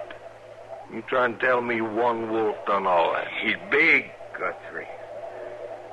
Maybe the biggest I've seen in all my years. Well, if you seen him, why don't you get him? Well, he ain't easy. He's big. He's smart. And that splayed foot, he's been trapped before. There's other ways to take a wolf. Mean one to track, too. You don't get but a glimpse. Not enough for a sure shot. Where you trying to tell me there's a wolf that you can't catch? Maybe. This one's white, Guthrie. White? What's that mean? Cheyenne say. Oh. Cheyenne say the white one's his big medicine spirit. Oh, dang Injun talk. Unless you're being raised by the Injuns 20 years, well, you're more Injun than white. Maybe. Maybe you're dreaming this wolf up. Maybe that's it. What do you mean? It's almighty suspicious. You clean out every wolf but this one. And he kills mighty near as much as all others did. Say it out, Guthrie. All right, just one wolf. But you got to stay and hunt him till he's caught. Him pocket my money and eat my grub. And for one lone wolf, it ain't a bad way to spend a cold winter, is it? You saying I let him live on purpose? I'm saying maybe there ain't no wolf. Maybe it ain't a wolf at all ripping up my colts. Man could do that, a man like you. Cold-eyed half-breed ain't got no feelings. You get out of my camp, Guthrie. Oh, no, it ain't me. It's you that's getting out, William. Off in my land, and right now. You can't run me off, Guthrie. This here's free land. Not for no killers, it ain't. I seen your kind before. It's easy for you to kill, and it don't matter, wolf or colt. Or man. I ain't killed me one for time, Guthrie, but it won't go very hard. So you better get along now. I'm warning you, Wib. You get off of my land. Not till I finish what I come for. I'll have you run off. How? I'll send to Dodge for the marshal, you'll see. And if you stay, you'll end up dead, Wib. Somebody will. That's for sure.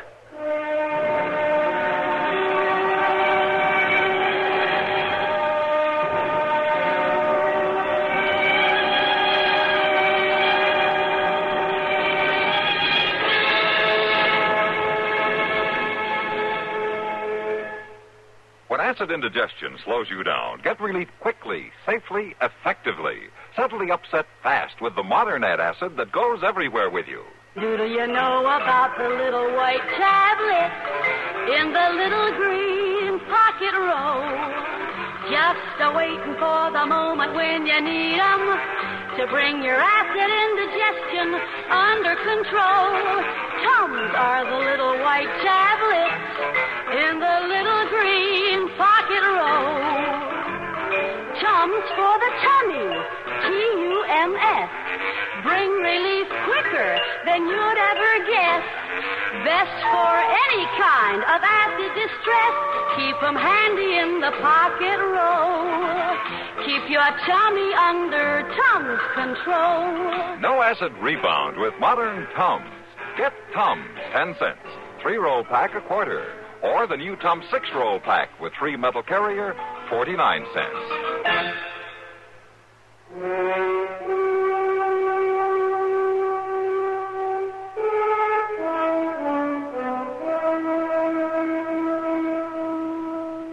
Matt, you know that this is the first time we've had a chance to eat dinner quietly in quite a spell. Yeah, I guess it is. Do you ever think you'd like to be somewhere else? You know, just travel. Travel? Yeah. Places like Philadelphia, Washington, Baltimore. Why would I want to be there? Well, I should think you'd like to see something besides Fort Dodge and Fort Wallace, James Crossing and Fort Larned. Prairie and Army camps get pretty dull, don't they? What would I do in Washington? Call on President Grant? Well, why not? You're a famous man. Oh, sure. I couldn't wear the clothes, that's why. I bet you'd look handsome. All duded up like that? Well, Bill Cody does real fine. Look, Kitty, I know what you're after, but I'm not going anywhere. I would. If I had anyone to go with. You'd be safe enough traveling by yourself. Well, now, that isn't what I meant. I know what you meant. You want an excuse to go, and you'd like for me to chaperone you. That's it, isn't it? Matt, you haven't had a vacation in years. And besides, there are worse things than being my escort. Yeah, I guess there are. Oh. Well, I knew it wouldn't last. What? What you doing, Miss Kitty? Oh. Sit down, Chester. Oh, thank you. You all finished eating? It looks that way, doesn't it, Chester?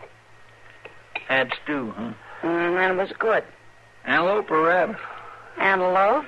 With potatoes and dried Oh, apples? Chester, either order it or stop talking about it. I just finished a big meal, and I don't even want to think about food. I just had two, Mr. Dillon. With Mr. Hightower down at the depot. That's fine.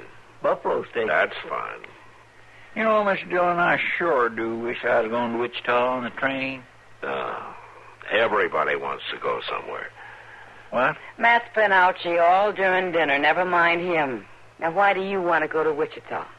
Well, Mr. Hightower was telling me about them new cars they're going to start running. Do you know you can eat right there on the train, right while you're moving along? Now, what's that got to do with Wichita? Well, that's where the cars is going to run to. Oh, I see. And then there's this fellow right there in Wichita that's got a place you can eat right spang in the railroad depot. Sounds pretty fancy. Mr. Hightower says this fellow's going to have them all over the country before he's through. You see, Matt? Travel wouldn't be so rough after all. Not for Chester, anyway.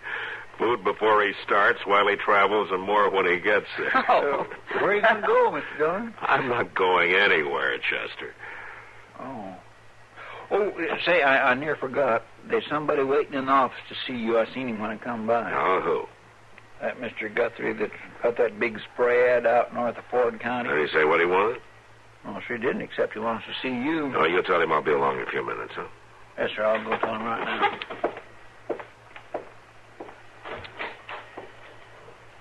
Well, we almost made it, Matt. What, Kitty? I thought for once we'd get clean through a meal without your being hauled away. Oh, we did pretty good. I might have weakened, you know. I might have agreed to take a train somewhere. Oh. Come on, I'll walk you back. No, thanks, Matt. I'll just sit here and finish my coffee. Okay, I'll see you later.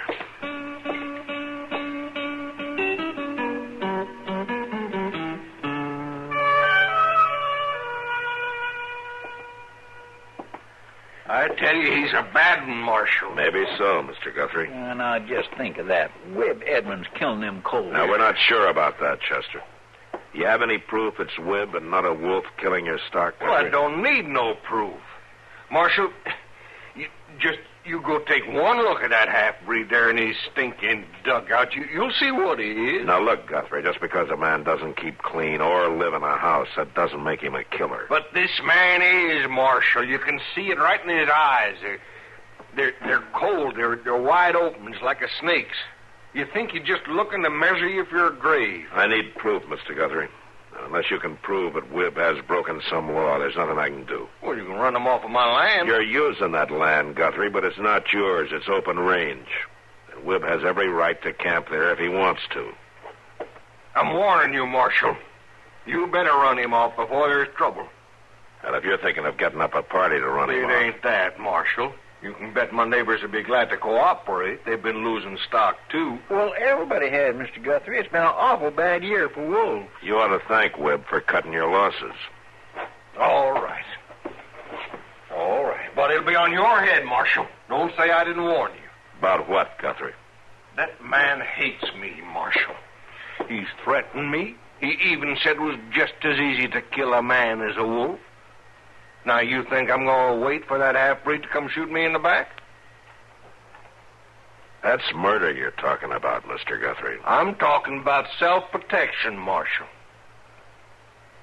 Now, if you don't want trouble, you get him off my land. Reason or no reason, just get him off. My. Now, there's a riled-up man, Mr. Dillon. He might just do it. Yeah, he might.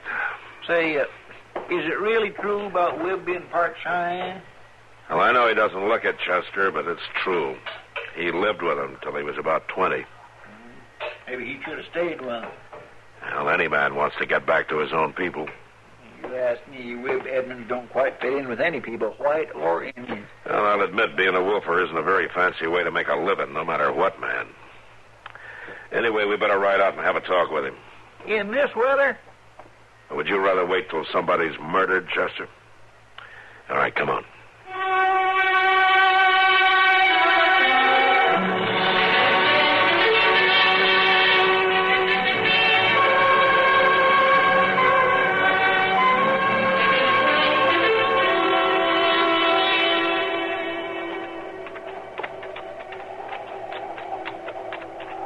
Do we have to ride up along here, Mr. Dillon? Down in the draw, we'd at least be out of the wind. It's harder on the horses down there, Chester. The snow's a lot deeper. Well, that's so. And I guess we can see further up here, too. Not that there's anything to see. I'll bet we've missed his dugout already. I don't think so. We've come awful long ways. That old Guthrie sure claims a parcel of land, don't he? Yeah. Now, look there. Well, it's a horse. It's a colt. Sure standing funny, ain't it? It's staked out, Chester. Staked out? Out here in this weather, whatever for? Bait. Wolf bait. Oh, my goodness, that poor critter. Get out, Chester.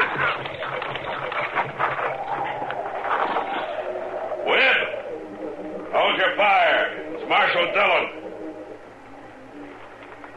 Now, you put down that rifle and show yourself. We're coming to talk to you. You hear me? I hear you. You stay away from that horse of mine, Marshal. Why? You spoiled my trap. You ain't already. I don't see no trap. Take one there all the same. All right. Come on, Chester.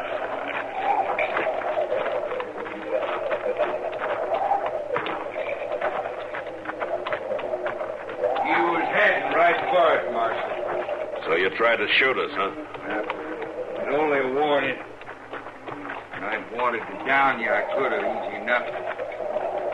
Get man smell around a trap, it's spoiled. Well, you don't have much trouble with that, do you, Webb? That may be, Chester. I don't care much for man smell myself nowadays. I didn't ask you to come here. We came to talk to you, Webb. You can talk. That's all.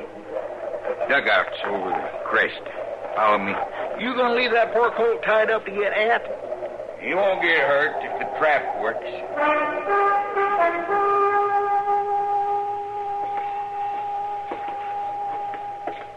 You can sit on a log there and outfitted for socializing.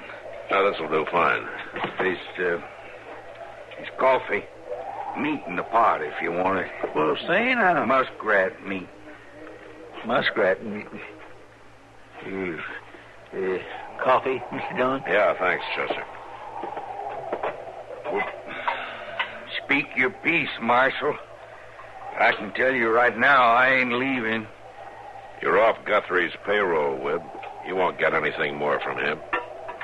I want nothing from him. Well, then why stay here? There are plenty of other ranchers that pay you to hunt wolves. Well? You're doing the talking, Marshal. I'm only trying to find out why you want to stay in this place. That wouldn't be that you're planning to get Guthrie with it. You think I killed his colts, Marshal? You got one of them out there right now for bait. It's different. It's the only thing that'll tempt this Bigfoot wolf. Is that the wolf you told Guthrie about? Yeah. Yeah, and I'm going to take him this time, Marshal. If you didn't spoil the trap, Webb, are you sure that's the only reason you want to stay? I got to finish what I started. I got to get that big wolf, Marshal. And Guthrie better hadn't tried to stop me neither. You mean you'd kill a man just because of a wolf? This one is different. He's white and big. I don't care how big or what color he is. He's not worth a human life. You don't understand. This one is special, Marshal. This is the most important wolf of my whole life. But why? He's white. That's why. Oh. Webb, isn't a white wolf big medicine to the Indians? I mean, aren't they superstitious, afraid to kill him? Huh? Look, Webb, maybe you've lived alone too long. Maybe you need a change. I'm all right, Marshal. I never thought things clearer. Any man needs to be around other men some. Maybe I got no use for men, Marshal. It's sure they got none for me. You don't give them much chance, Webb. Even before you became a wolf or when you were killing buffalo, you wanted alone, always. Sure I did. Maybe someday I'll tell you why, Marshal.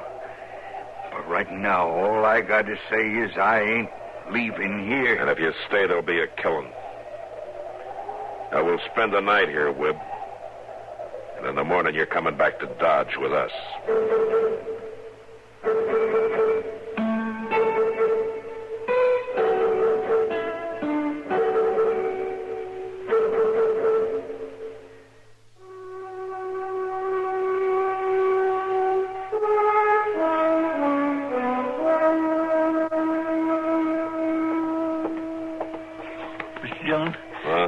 Mr. Dillon, wake up. What is it, He's gone. What? Webb's gone. I don't know how it happened. I just closed my eyes for a minute, and when I looked up, he was gone. Well, when was this? Just a couple of minutes ago. I didn't fall asleep. I swear I didn't. He just slipped out. All right, Chester. I don't know. Maybe you should have took both watches, Mr. Dillon. It's all right. He can't have gotten too far.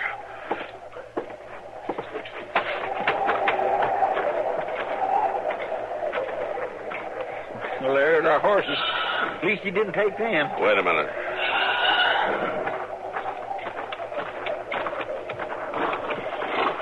Oh, there. You just take it easy, boy. Oh, there. Take it easy. Half to death. Now, that's it. A wolf. Come on, Chester. Where are we going? You just follow me.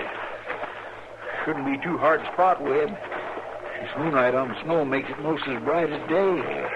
You just be quiet, though.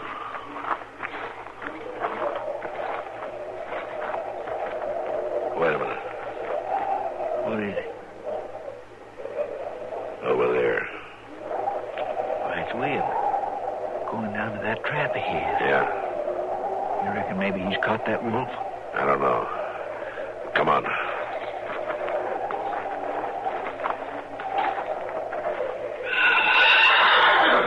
There's a colt. He's still all right. Yeah, listen to that. That's a wolf. Where is he? In that pit in front of the colt. The wolf's in it? Yeah, has to be the way the colt's acting. Yeah, listen to him. He's trying to jump out. So he might have near made it, too. Come on, let's move up closer. Look, there's Webb right at the edge of the pit there. He's got a rifle. Why doesn't he use it? If that animal jump, he's gonna make it. Shoot him, Webb. Shoot him. Oh, he's just standing there. What's the matter with you? Shoot him. You got a rifle? Use it. We should have brought ours. He's out. The wolf's got him. Stay back, Chester. I'm going over there with a 6-gun.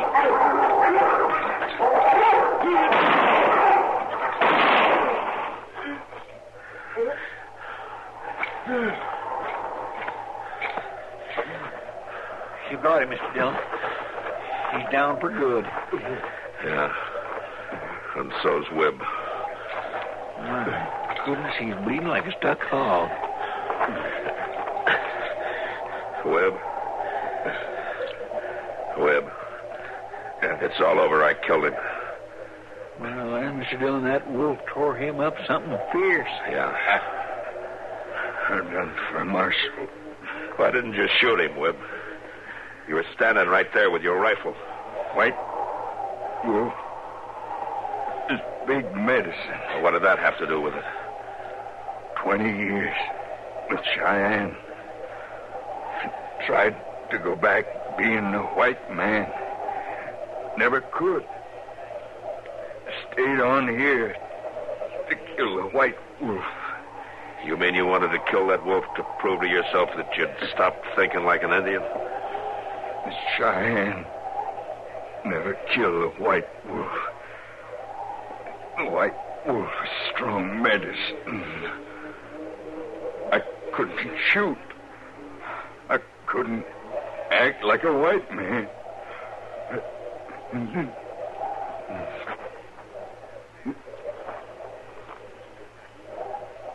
Poor devil. Well, Chester, you remember how you said Webb didn't fit in with any people, white or Indian? Well, then, I didn't know what he was up against, Mr. Dillon. No. Well, he didn't fit in then. Not until tonight he didn't. What do you mean? Tonight he found his people. Webb was born with Cheyenne. And tonight he died like a Cheyenne.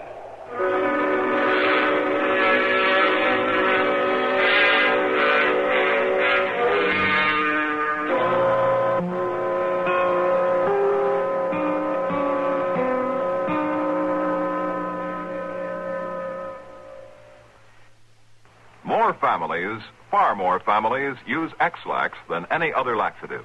In fact, today, many doctors recommend trusted X-Lax for youngsters as well as adults. X-Lax is the preferred laxative for one important reason. X-Lax helps you toward your normal regularity, gently, overnight. You see, X-Lax gives you the relief you want the gentle way that nature wants, without upset, without discomfort. When you take chocolated X-Lax at night, it does not disturb your sleep. And X-Lax is so effective that the next morning you'll be well on your way toward your normal regularity. Seldom, if ever, will you need X-Lax the next day. Little wonder that of all the laxatives made today, tablet, powder, or liquid, X-Lax is the most popular. So the next time, any time that you or any member of your family needs a laxative, make that laxative pleasant-tasting, chocolated X-Lax. Introductory size, only 15 cents.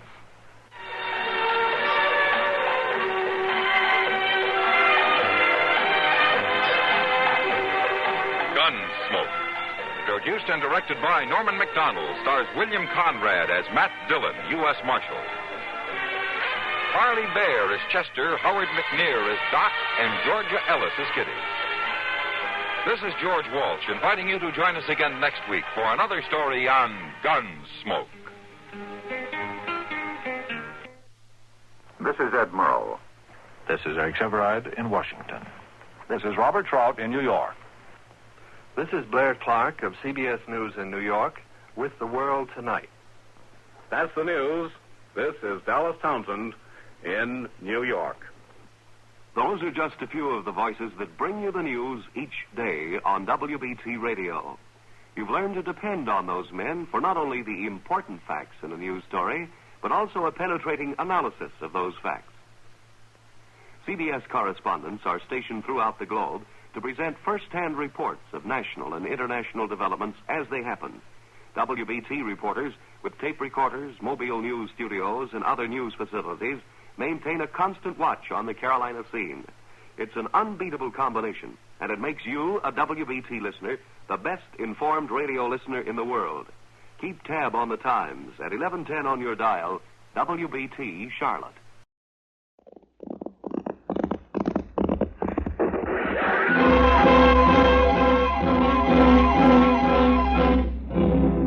Around Dodge City and in the territory on west, there's just one way to handle the killers and the spoilers, and that's with a U.S. Marshal and the smell of gun smoke.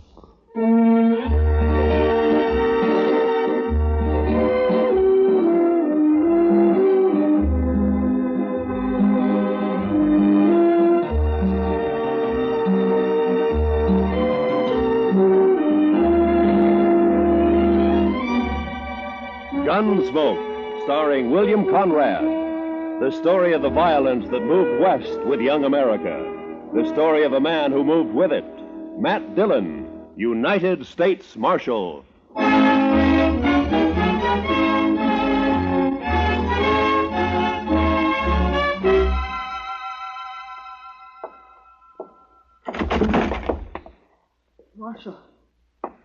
Marshal Dillon. Over here, son. What's the trouble? Marshal. Why, that's Will Thompson's young'un, Mr. Dillon. What is it, kid? What's wrong? Dad. Mom. They burned our house. Got the fences. 4 of them. My sister. They rode in and shot. You've been shot. Hold that lamp down here, Chester. Yes, sir, Mr. Dillon. Blood all over the back of his shirt. Will Thompson, he's a homesteader, isn't he? That's right. Came to Dodge City about 3 months ago. Took up a section over on Mulberry Creek. Mr. Dillon, you want me to go get the doctor? No. Boy doesn't need a doctor now.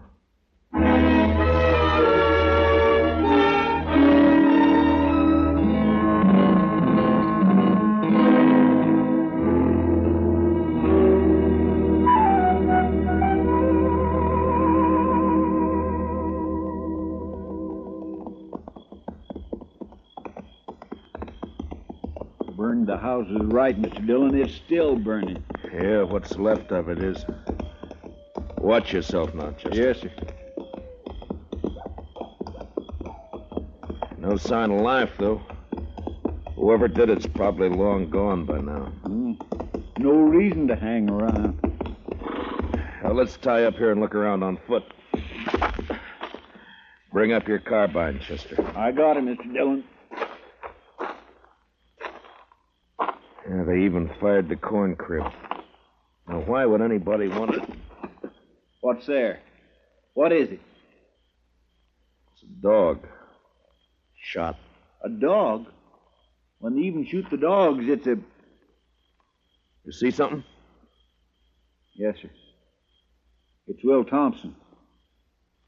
I think it's Will. What do you mean you think it's what? Scalped. You was Indians, Mr. Dillon. They couldn't have been Indians. Only tribe reported in 20 miles is the Kiowas, and they wouldn't do anything like this. They've been peaceful for years. Yeah, I don't know, but... Come on.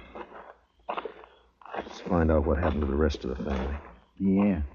Besides Will and the boy who rode into town, there's Miss Thompson and a daughter. Girl about 17, pretty as a picture. There's something lying over there by that cottonwood. Yeah, I see.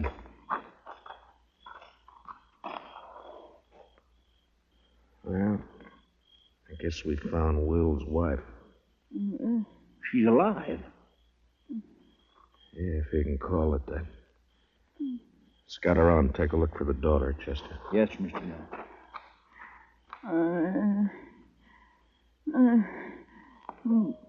It's all right, Miss Thompson.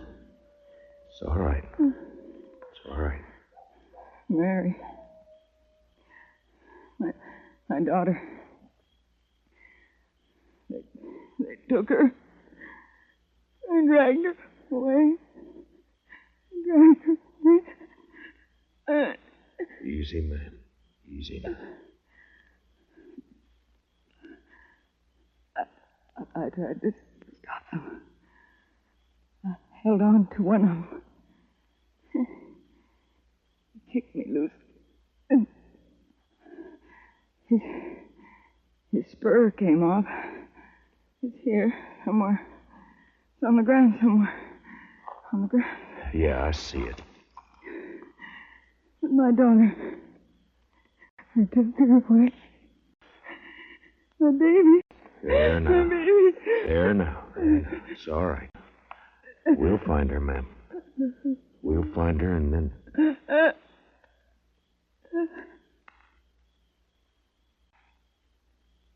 Miss Thompson?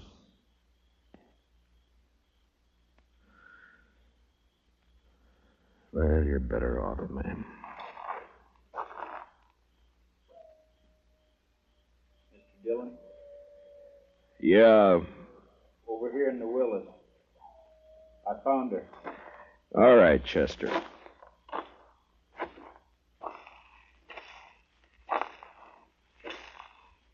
She's pretty as a picture. Seen her in Dodge. Walking down Front Street. Pretty as a picture. Yeah. All right, let's ride.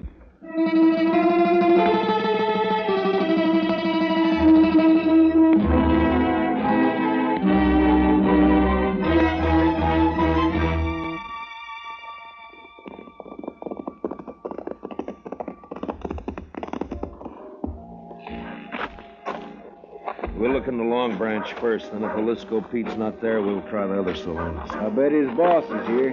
He's here every night. Yeah, I know. Follow me in, Chester. Just keep him off my back. I'll take care of the rest of it. Yes, sir. Good luck, Mr. Dillon. Yeah, thanks.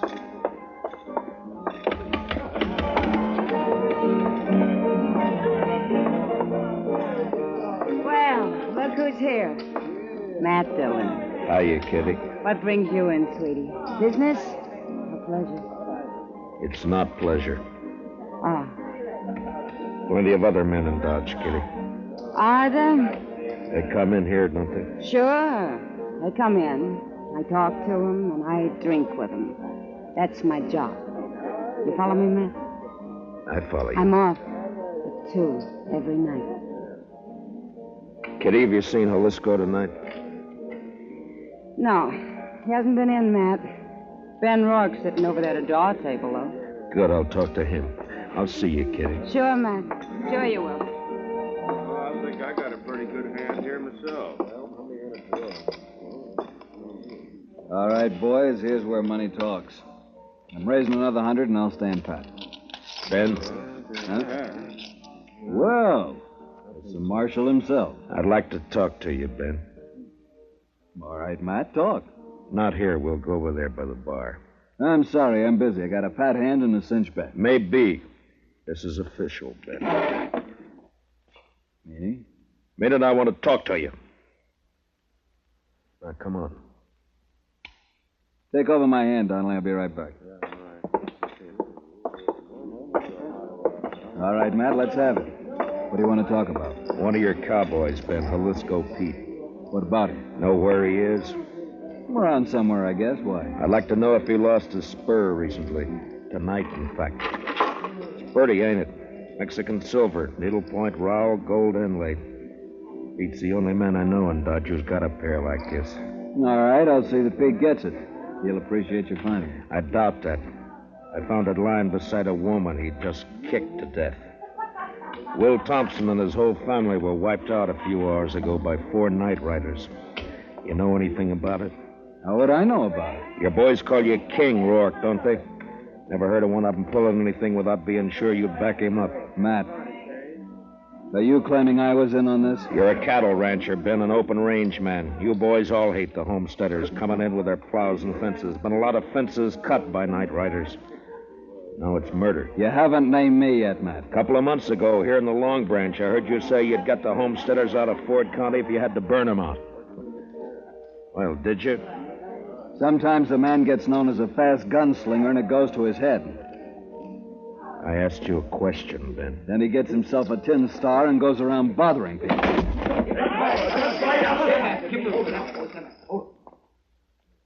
Ben, if you're figuring to draw on me, don't. Why not, Matt? I've seen you in action. You're not fast enough. Now, I asked you a question. And maybe I don't feel like... What's going on in here? Nothing. Oh, there you are, Marshal. How are you, Colonel? Marshal, what's this I hear about an Indian uprising? There's been none that I've heard about. Whole family massacre, the way I hear it, sir. Murdered and scalped. Scalped? 2 of them were. So it was Indians.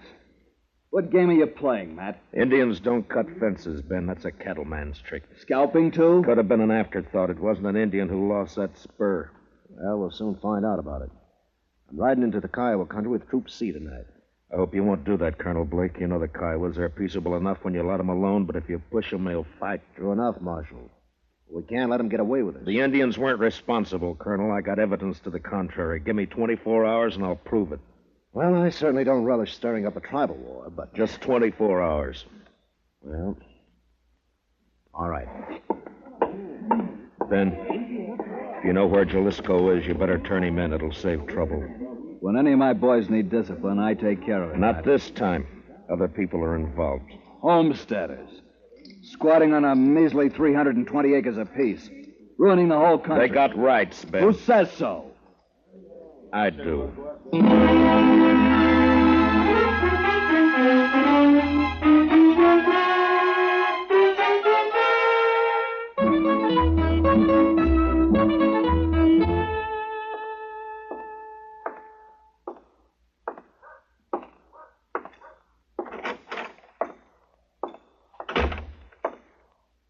Morning, Marshal. Good morning. Any luck, Chester? No, sir. I just stopped by the jail here to see if you'd found it. I wish I had. I'll head out again in a few minutes. Oh, this fellow's been waiting for you all morning, Mr. Dillon. Is that so? My name's Ezra Hawkins, Marshal. We ain't met before. I got a homestead up the river. Don't leave me much time to get to town. I see. Well, what can I do for you, Mr. Hawkins? Well, it's about what happened to the Thompson family last night. The other homesteaders sort of appointed me to speak for the whole bunch. All right, speak. Well, we want to know what you aim to do about it, Mr. Dillon. I aim to get the killers. When? Mr. Hawkins, I've been up all night trying to get an answer to that question. If you've got any information to offer, fine. If you haven't, then... What's up, Chester? A trail herd's hit town, I guess.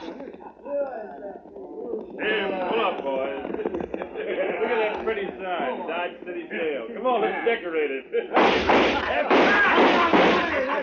Let's go, Chester. Yes, sir. All right. Hold it there. Hold it. My, the jail was occupied, boys. You men just blow into town? We ain't talking to men, Sheriff. These are curly wolves from the Circle Bar B, the roughest, toughest outfit in the Panhandle. And you're not talking to the sheriff. I'm the U.S. Marshal. You the range boss? That's right. Ed Dudley. And what about it? Dudley, we got a new law here against shooting off firearms inside the city limits. Yeah? You mean like this? No, Dudley, I mean more like this. Now come on down off that horse. Sure, I'll come down off it. Watch it, Mr. Dillon. He's got a knife. Yeah, so I see. Well, nice work, Mr. Dillon. Drag him in and lock him up, Chester. Throw some water on him. Yes, sir. All right, curly wolves. Your boss is jailed and fined $50. You can get him out tomorrow morning. We got the money, man. We'll take him now. I said tomorrow! Now on the move. All of you. Get!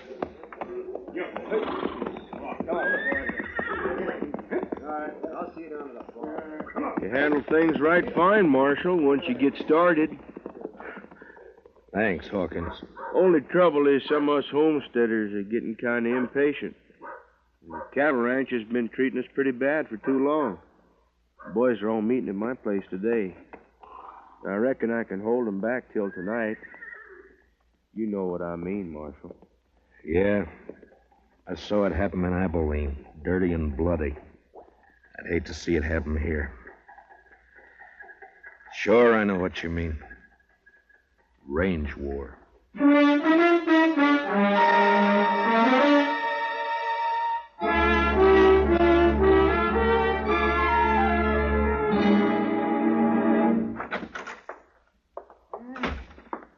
Marshal, we can hold an inquest any time now. I'm all finished with the autopsy. All right, Doc. It goes pretty fast when you can line them that way, 4 in a row. Makes the job a lot easier. Yeah, I imagine. Doc, have you ever seen a range war? No, but I hear there's one brewing. There is, plus Indian trouble. If I don't bring in Jalisco Pete before tonight and find out who his 3 partners were, you're going to have bodies lined up 20 in a row. Well, it sure bring in a lot of fees. I could retire and buy myself a ranch. Sure, Doc. Oh, that sounds like Chester, Marshal. Yeah, he's been scouting those thickets along the river bottom. Mr. Dillon, I brought in Jalisco. Where is he, Chester? Outside, tied on a pack mule. Good. No, sir. I'm afraid it ain't so good. He's dead. Been shot in the back and scalped.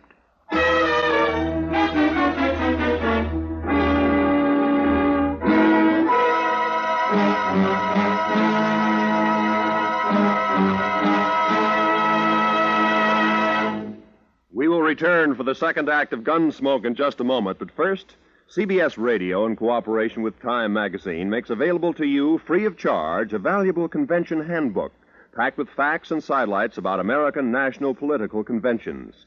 This convention handbook, containing a convention map and box score of interesting pictures and a complete history of this old American custom, will be yours if you send a postcard with your name and address to Time, CBS, Chicago 90, Illinois. That's Time, CBS, Chicago 90, Illinois.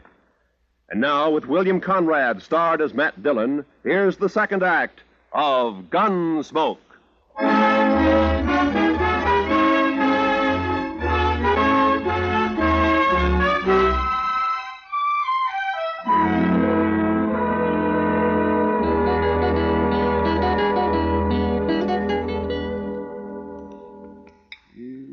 Just a second now, Marshal. Let's see. Here it comes now. There's the bullet, if it'll do you any good. It won't, Doc. The slugs I dig out of the bodies all look alike.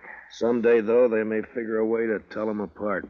Maybe even tell which gun fired which bullet. Oh, no, not a chance of it, Marshal. Well, I guess that's all I can do for the late lamented. Oh, I see he's only wearing one spur. Yeah, I know. I got the mate to it here. That's what I wanted to talk to him about. It's too bad, Marshal. His talking days are over. Yeah, somebody made sure of that, all right. Then tried to cover the trail by scalping him. Well, I can tell you one thing. It wasn't done by Indians. That's my guess, too. I've seen how Indians do it. Down in the territory, up in the Dakotas. Slick and clean. Nothing like this. Why, I could do a better job with my eyes closed. Yeah, I bet you could. Well, I guess I'd better get ready for the rush. Looks like a showdown, Marshal. And I don't see any way that you can stop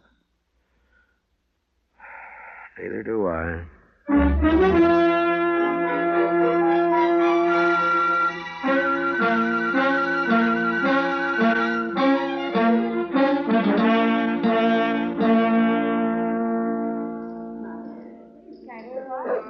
Matt, over here, Matt. Oh, hiya, Kitty. Business again, Matt? Well, I was looking for Ben Rourke.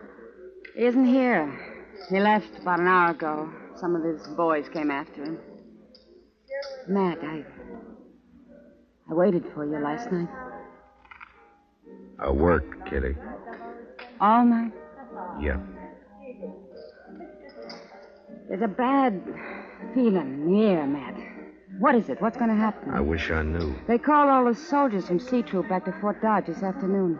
I hear they're planning to move out tonight. I hope not. Been a lot of homesteaders in here drinking today. That's unusual for them. What's going to happen, Matt? The bloodiest mess you've ever seen. And I don't know any way of stopping it. If I'd only found Jalisco Pete before they killed him, now I got nothing to go on. Jalisco came in here last night, late after you'd gone. What? Well, why didn't you let me know? There wasn't time, Matt. He heard he was wanted and he left right away. His friends with him. Friends? What friends? Oh, I'd never seen him before. I think Pete had known him in the Pecos country. They're all pretty drunk. How many were with him, Kitty? 3, I guess. One of them was named Red Dudley. Red Dudley? And one called himself Tulsa Jim. They kept talking about the Circle Bar B brand. It might be. They could have ridden in last night ahead of the herd to look up Pete, and then they... Oh, Marshal. Say, you better come on outside here if you want to stop a lynching. Coming, Doc. Be careful, Matt. Be careful. What is it, Doc? Ben Rourke and some of the cattle ranchers. They caught themselves an Indian, and they're going to string him up. I doubt it. Let us stay clear of this, Matt. We know what we're doing. I hope so, Ben. Who have you got here? One of the murdering skunks that wiped out the Thompsons. Any objections? I might work up some, Ben. What's your name, fella? He won't talk to you. Hasn't opened his mouth. Look, fella, as an Indian, you're a ward of the government. I'm a U.S. Marshal. I represent the government. I'm here to protect you. Now, what's your name? Keith Doxwa. Work hard. Good man. No kill. What makes them think you did? Say kill people. No kill. He pleads not guilty, Ben. Sure he does. And maybe he can explain why we caught him 2 miles from my ranch house. Is that reservation? What was he doing there? Go on, ask him. Mr. Rourke? Maybe I can tell you what he was doing. What? Ezra Hawkins. One side, if you don't mind. Let me through here, please. Let him stand. Thank you. We got tired of waiting, Marshal. We come on into town. Maybe that was a mistake, Hawkins. Maybe. You have to play it the way you see it. Look, mister, let's have it. What's this all about? I'm a homesteader, Mr. Rourke. Well, I accept your apology. Weren't no apology. I just wanted you to know who those 100 men across the street were. They all got guns. 100, huh? Well, there's 30 of us, so the odds aren't bad. What's on your mind? This Indian's been working for us, Mr. Rourke. Tracking down fence cutters. Maybe that's why you caught him within 2 miles of your house. Got the nerve to come out and say what you mean, homesteader? You bet I have, fence cutter. All right, hold it. Now, you're covered, Ben, and you too, Hawkins. This play's gone far enough. Not giving a man a chance to draw, Matt? Not this time, Ben. All right, Katoxa, climb off that horse and get over here behind me. Move slow and stay out of the line of fire. You men, if either side makes a move, Ben and Hawkins will be the first to get it. You understand? Doc, take us into your office. Oh, sure, right away, man. Well, Matt, what's the next step? You can't keep us here with our hands in the air forever. I don't intend to. I got one of the murderers locked up in jail. I want you two to come along and listen to his statement, but leave the questions to me, all right? That's just fine with me, Marshal. It's your show, Matt. Good. Come on.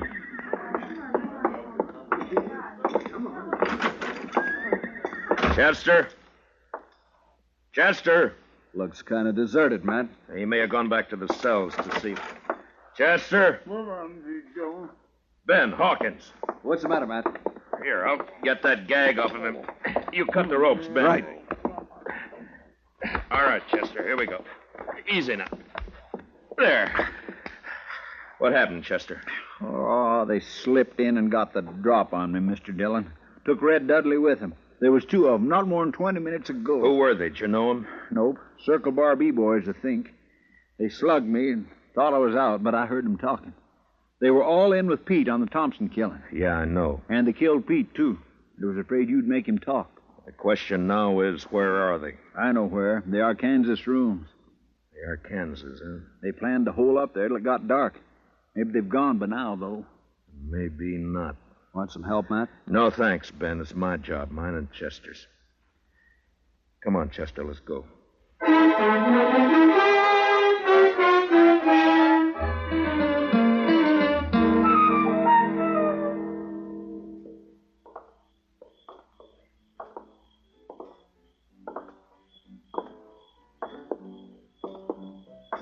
The rooming house is all dark, Mr. Dillon. That doesn't mean a thing.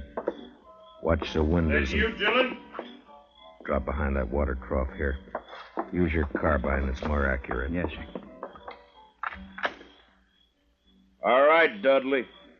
Come on out. You're under arrest. Come and get it! Fire at the flashes, Chester. That came from the side window, Mr. Dillon. And 10 to 1, there's somebody behind the other corner. So... Yeah, there was. Rake the front of the building, Chester. Yes, sir. I got one. He's hanging out the window. Yeah, it's two down and... Dillon! Hold your fire! I give up! All right, come on out. Be careful, Mr. Dillon. It may be a trick. It's up to him. Come on out, Dudley. Well, hurry it up! I'm coming. I got a bullet in my leg. I can't hurry very fast. You got me all wrong. Watch it, he's drawing. Wrong, Chester. He started to. See if you can find the doc and get him to help you pack these things over to the jail. Yes, sir. Right away, Mr. Dillon. Matt? Are you all right, Matt? Yeah. Yeah, I'm all right, Ben. Had a clean sweep, huh? Looks that way. Well, bullets are cheaper than rope. I guess so. Ben, you and your boys aren't murderers like Red Dudley, but this business of fence cutting can lead to a range war, too.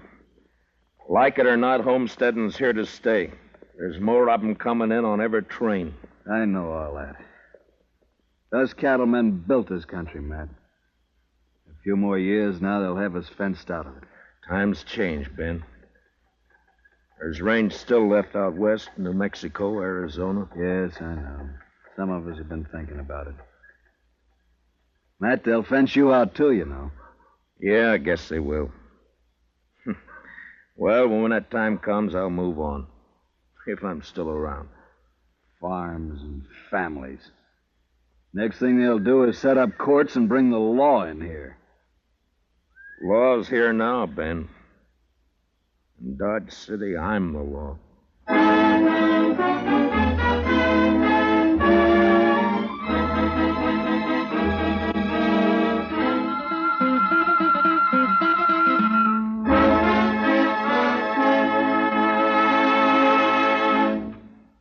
Gunsmoke, under the direction of Norman MacDonald, stars William Conrad as Matt Dillon, U.S. Marshal. Tonight's story was especially written for Gunsmoke by Les Crutchfield, with music composed and conducted by Rex Corey. Featured in tonight's cast were Harry Bartell, Lou Krugman, and Georgia Ellis, with Jack Crucian, Barney Phillips, Vivi Janis, and Johnny McGovern. Parley Bear is Chester, and Howard McNear is Doc. Join us again next week as Matt Dillon, U.S. Marshal, fights to bring law and order out of the wild violence of the West in Gunsmoke.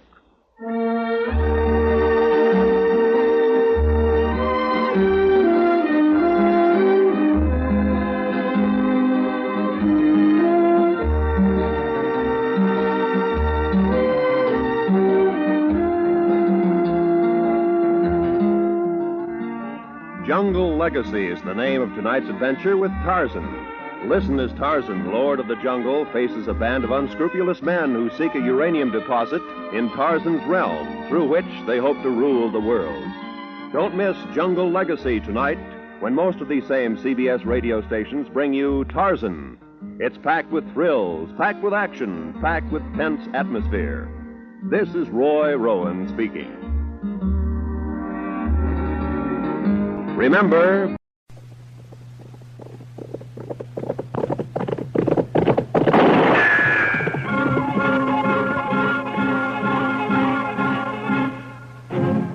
Around Dodge City and in the territory on West, there's just one way to handle the killers and the spoilers, and that's with a U.S. Marshal and the smell of gun smoke.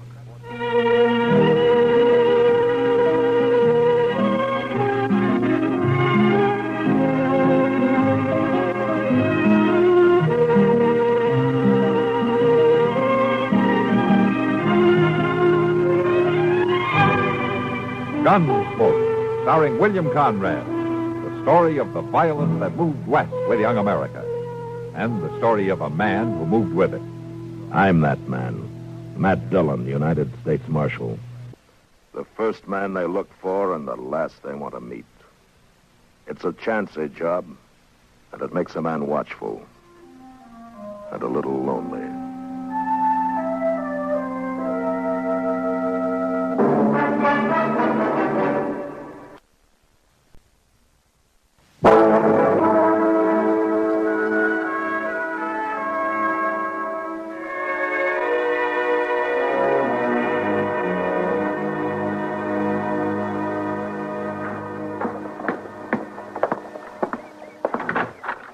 The horses is all saddled up and out front, Mr. Dillon. All right, Chester. I should be back late Wednesday or early Thursday. Well, don't you worry about nothing. Things should be pretty quiet with the prisoner gone. Might even have time to do a little housekeeping around here for a change. Well, now, I swept this place out from front to back just yesterday. I know. Now, maybe you ought to use that mop and bucket standing out back before Washington declares them surplus equipment. Now, Mr. Dillon. Never mind. All right, come on, Skaglow. We got to get started. I ain't no hurry. Maybe you're not, but I am. I promised the sheriff in Haves City I'd have you there by noon tomorrow. All right, let's go.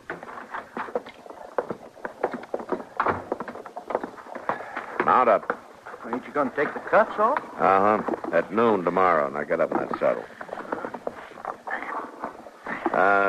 And Chester... Yes, sir? Don't take things too easy, huh? Oh, yes, sir. No, sir, I won't. All right. Bye, Mr. Dillon. Oh, was that the marshal just rode off? Yes, it was. Oh, what time will he be back? What time? Well, if you'd asked me what day, it'd be a better question. This is serious, young man. How long will the marshal be out of town? Well, I expect him back of a Wednesday or Thursday. Oh, I'll probably be dead by then. Dead? Look, mister, I'm Mr. Dillon's assistant, and if you're in trouble... Are you good with a gun? Well, sure. Oh, I may not be as good as Mr. Dillon, but I do all right. I'd sure feel better telling all this to the marshal. Oh, what? You ain't told me nothing yet. I have to trust you. Can we talk inside? Oh, well, of course. You can come on in. Now, what's this about? Here's my card. Professor Albert Cramston, doctor of META... Metallurgical research. Oh. Well, Sounds pretty important, but it don't sound very dangerous. Well, believe me, son, it is dangerous. If the syndicate has put a price on your head. Syndicate? The Silver Syndicate in San Francisco. You know, all those millionaire fellows who own the mines. You owe them fellas. Well, why should they want you dead? I don't want to tell you too much because it'd be dangerous information for you to have, but well, I will tell you this. They've hired 8 killers to track me down, and the one who catches up with me gets $10,000 for the job. Well, is any of them 8 men in Dodge now? I don't know. I don't know who they are or what they look like. I just know they mean to get me. Well, there ain't anything I can do, Professor. Thank you, son. And I just want to say, keep your gun close by, because the welfare of your country and mine may be resting in your hands.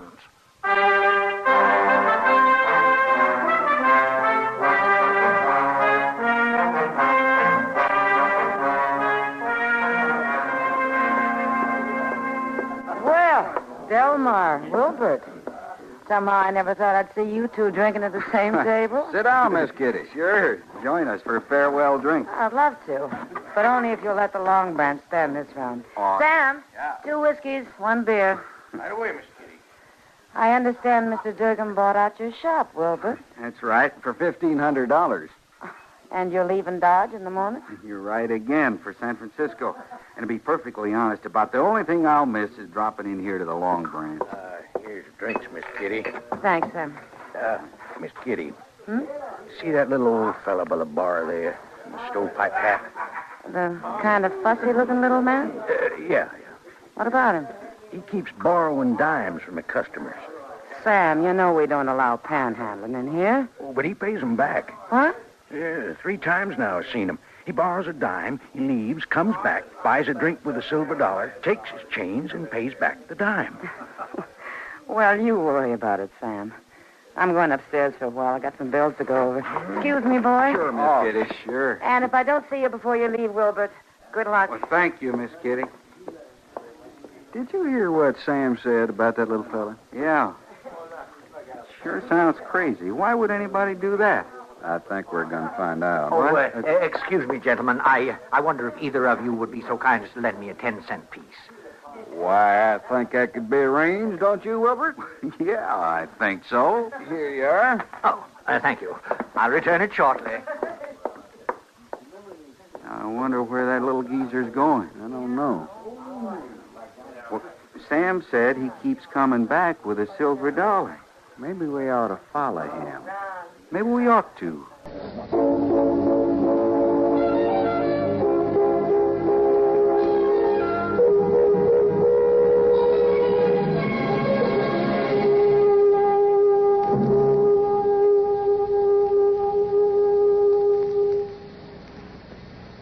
Janet, I'm worried. About the church supper, Mother? I promised I'd make the chicken pies, but the way I felt lately with headache and muscular aches and pains, I don't feel up to it. I don't wonder with that discomfort. Better do something about it. But what? Try Doan's pills. Good advice. That's Doan's Pills, an analgesic and mild diuretic to the kidneys. Nagging backache, also headache, dizziness, and muscular aches and pains may come on with overexertion, emotional upsets, or everyday stress and strain. Doan's pain-relieving action is often the answer, and they also offer mild diuretic action through the kidneys. So if nagging backache is making you feel worn out, tired, and miserable, with restless, sleepless nights, don't wait. Try Doan's Pills, used successfully by millions for over 60 years. See if they don't bring you the same welcome relief. Get Doan's Pills today. To save money, buy Doan's Big Economy size.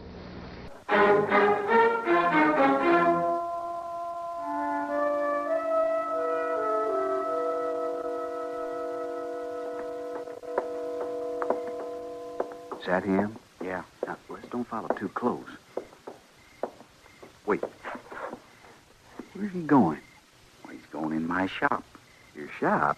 Ain't it locked? Well, what for? There's nothing in there. I hauled every last speck over to your place. My own stuff's already in my wagon. What do you suppose he's doing in there? Well, I'll go in and ask him. No, wait. Let's sneak up on him.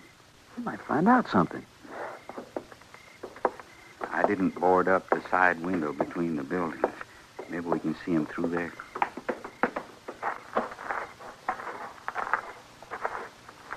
That lantern. Do you Suppose he's planning to sleep in there? I don't know. What's that thing on the back counter? I didn't leave nothing like that. Taking the cover off. Looks like some kind of machine. There's something crooked here, and we're going to get us a reward. Let's get to the front door grabbing when he comes out. Now, you get on that side, and I'll stay here and we'll wait for him to come out.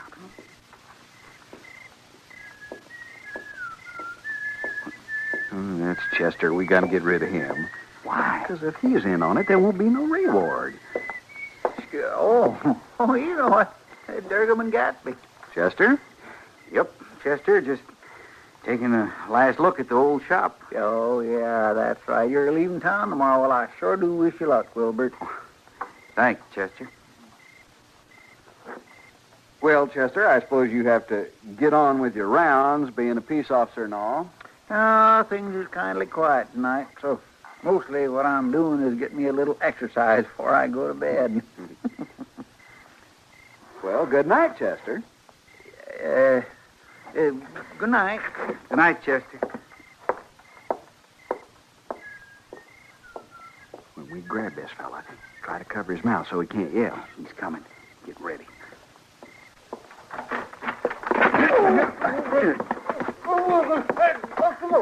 Hold him, Gatsby. Hold him. I got him. Get him back into the shop. All right. Grab this over.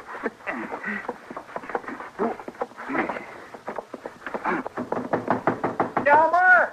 Wilbur! You fellas in there? Are you all right? We got him, Chester. Come on in. You got who? And we get the reward. Here, that's Professor Crampton. Let him go, Wilbur. Don't you do it, Wilbur, till he agrees about the reward. If there's a reward, you can have it. Let him go. His face is turning blue. You said you protect me. Now, you shoot him. You shoot him. Whose side are you on, Chester? Now, look, Professor, these two fellers ain't killers. And they ain't from that syndicate thing. They're just Mr. Durgam and Mr. Gatsby. Oh, well, that's certainly a relief. Well, what about him? Who's he? Professor Albert Cranston, gentleman, late of San Francisco. Oh. Pleased to make your acquaintance. Howdy. Howdy. We were watching through the window there. Well, you sure looked suspicious to us. Oh, well, I can certainly understand that. And since you've stumbled onto part of my secret, I guess you're entitled to know the rest if you want to. Well, I sure do. Me too. I'm kind of curious about this myself. But first, I have to ask you, are all of you natural-born citizens of the USA? Well, of course. And surely. None of you are in the employ of a foreign government?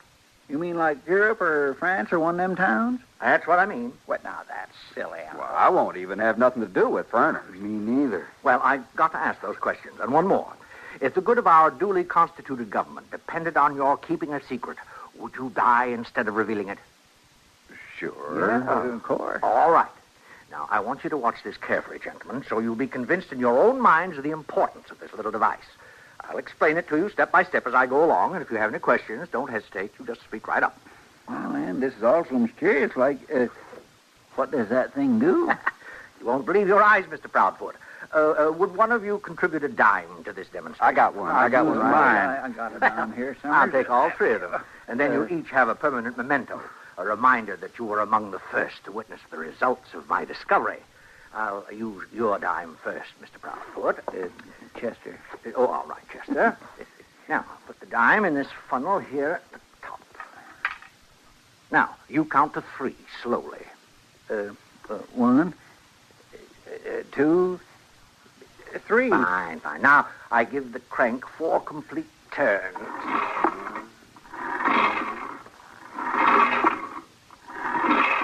I turn this little spigot to admit 3 drops of mercury, that's quicksilver, and turn the crank one more time.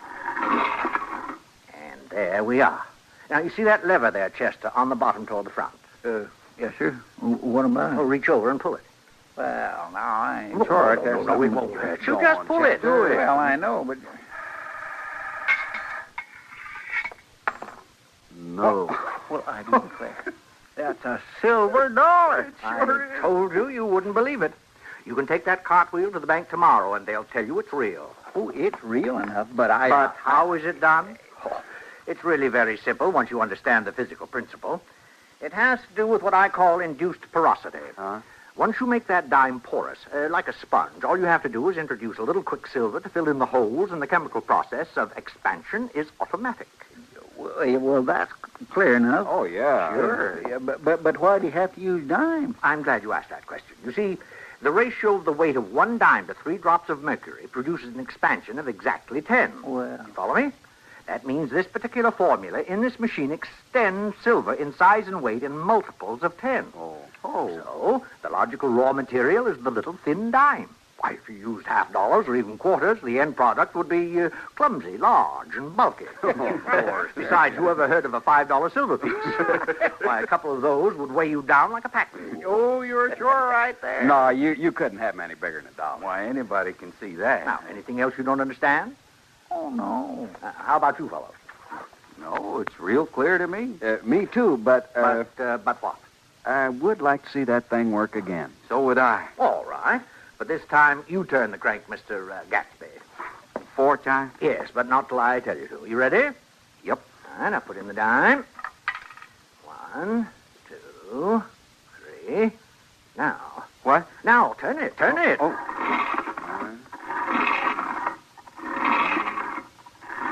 That's right. Now 3 drops of quicksilver. There. And I turn the crank once more. Right.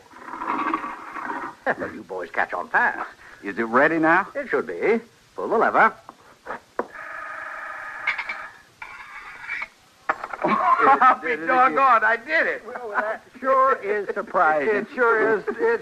Can I try it? Now, I haven't had a turn. Can I try the whole thing? Well, I'd like to accommodate you, but I think I'd better cover it up and put it away before some untrustworthy person finds out what we're doing in here. Well, why don't you come have a drink with us, Professor? Yeah, we'd be proud to have you at our table. Well, that's very kind of you, gentlemen, but I do have a few little things I must do. If I finish in time, I may join you at the Long Branch. Well, whatever you say. Anyway, a pleasure meeting you. Yes, it was. Good night, sir. Good night, gentlemen. Good night. Good night. And the pleasure was all mine.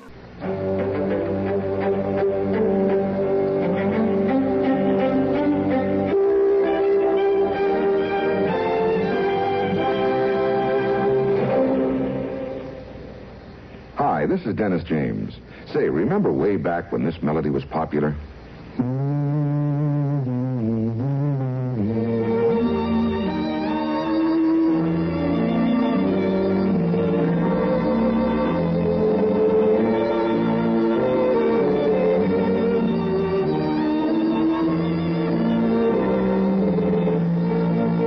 There's something very special about a long-time favorite, isn't there? Well, folks feel the same way about one of Kellogg's favorites, Kellogg's All Brand. Going on 41 years now, it's been America's most popular good food way to fight irregularity from lack of bulk. Because it's whole brand, Kellogg's All Brand gentles away irregularity safely and reliably. And because it's deep toasted for extra crispness, it never gets mushy in milk. There's only one All Brand, Kellogg's All Brand. That's ALL-BRAN. Kellogg's All Brand.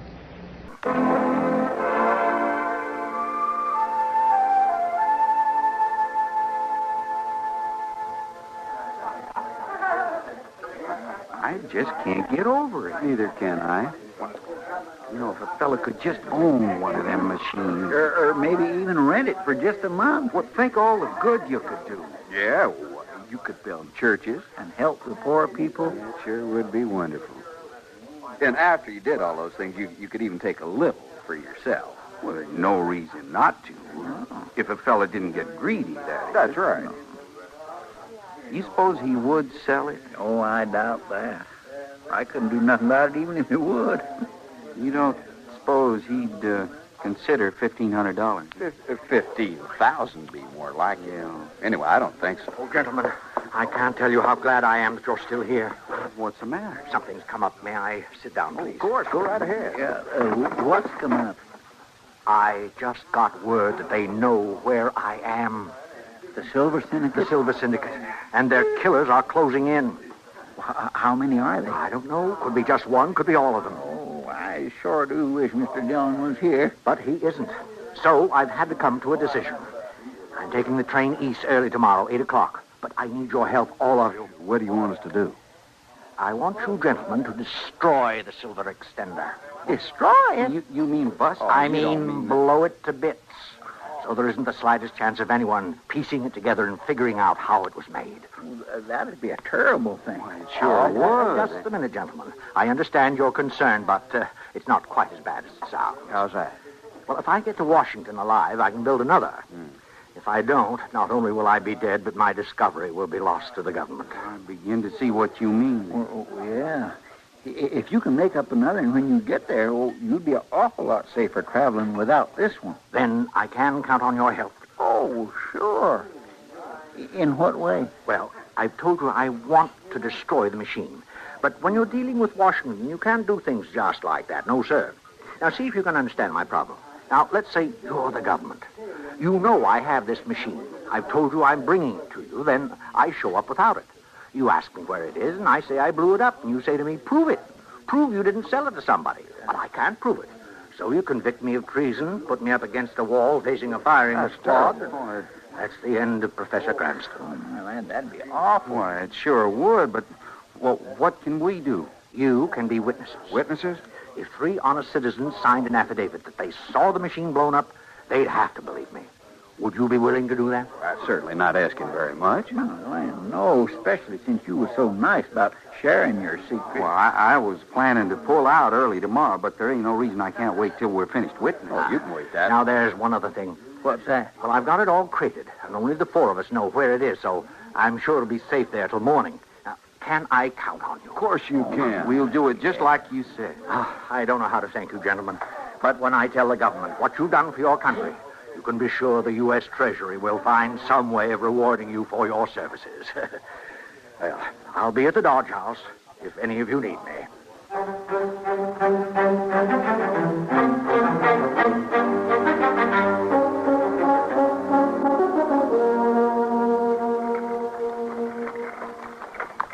This ought to be far enough from town. Just pull off the trail there and we'll unload it. All right, Chester. Yep. That's good. You get that tailgate open, Wilbert, and I'll slide the crate back to you. Now, just a minute. Let me help you, fellas.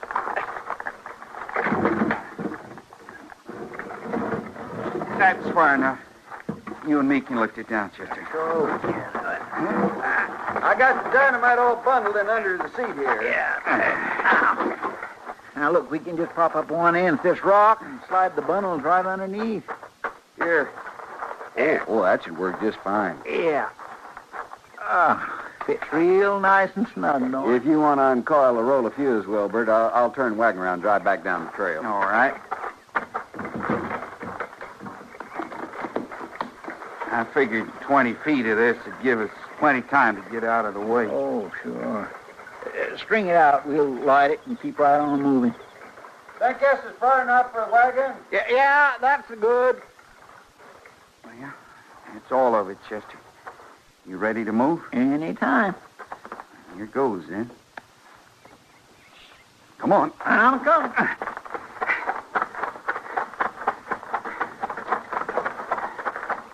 You got plenty of time. Oh, you keep a good hold on them horses. There's good 5 feet left before she blows.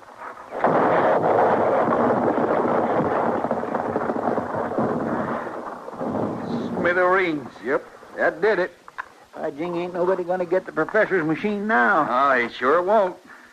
Well, all I have to do is get back on to Dodge and sign that paper. Get on up on the wagon, Wilbert. We'll get going. Coming. Let's go. I'll ride alongside you fellas. We can stop by the office. Professor sure will be happy it all went so good. Yeah. I sure hated to do it, though. That machine... Here's somebody shooting at us. You see where that come from? Up there on that rise. I'm hit. You fool! Sure, you get Wilbert into Doc's. I'll right after him. You'll never catch him. Well, I can try. You get going. I'll meet you in town.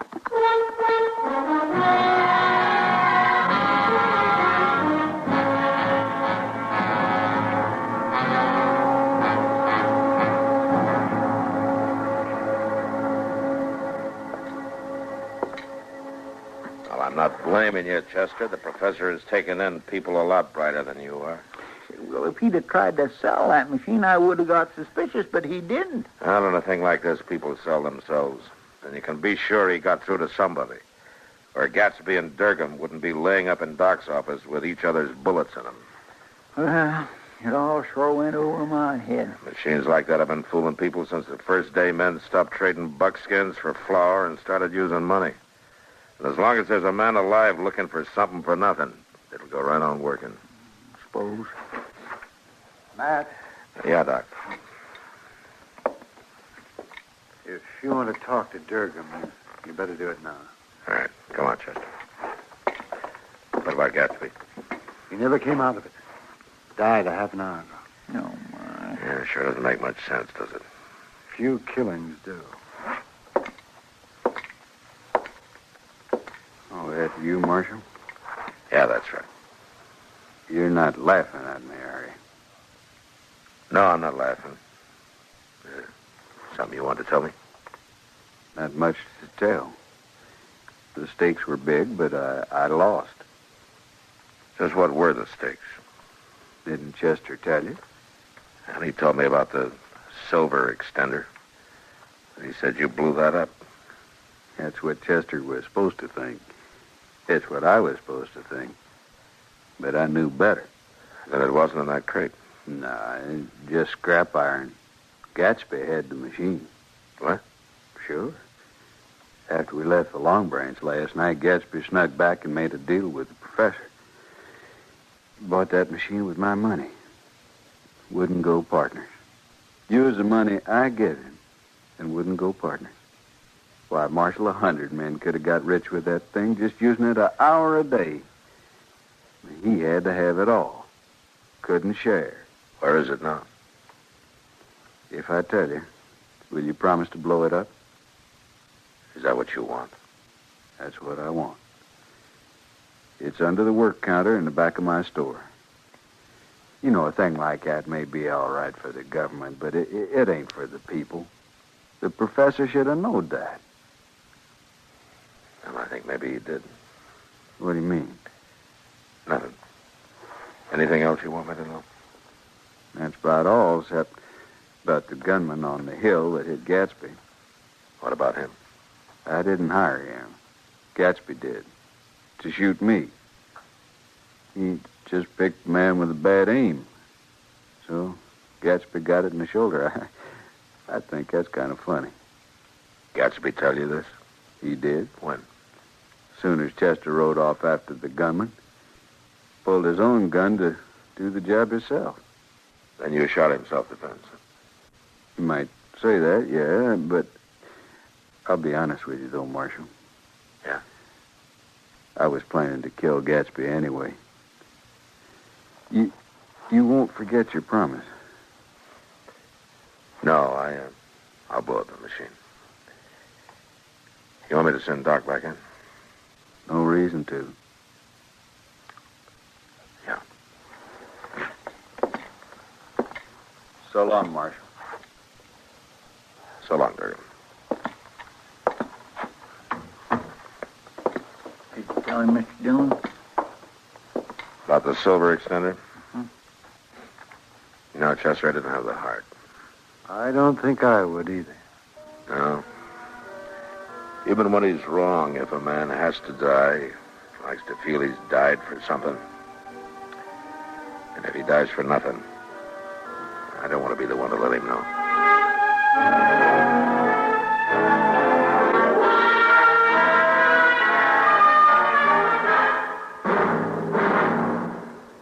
Get the really light refreshment. This is where I talk, Kay. Get the really light refreshment. That's Pepsi-Cola, of course. I just wanted to say be sociable, Charlie. Of course, Kay. Be sociable. Have a Pepsi on the road or at home. It always refreshes without filling. Charlie. Pick up extra cartons now. Pepsi is so delicious it goes fast. That's why you should keep plenty of Pepsi on hand. Oops. Maybe I'd better sing. Be sure to say keep Pepsi handy. Yes, Charlie. But the song says it sociably. Be sociable, look smart, keep up to date with Pepsi. Drink light, refreshing Pepsi. Stay young and fair, get an air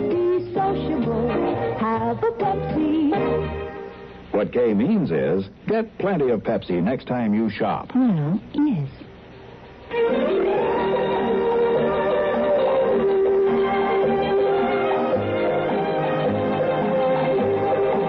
Gunsmoke. Produced and directed in Hollywood by Norman Macdonald, stars William Conrad as Matt Dillon, U.S. Marshal. The story was specially written for Gunsmoke by Vic Perrin, with editorial supervision by John Meston.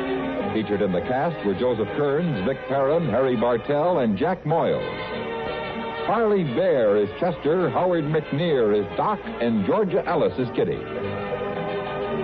This is George Walsh inviting you to join us again next week when CBS Radio presents another story on Gunsmoke. This is WBT Radio in Charlotte, North Carolina.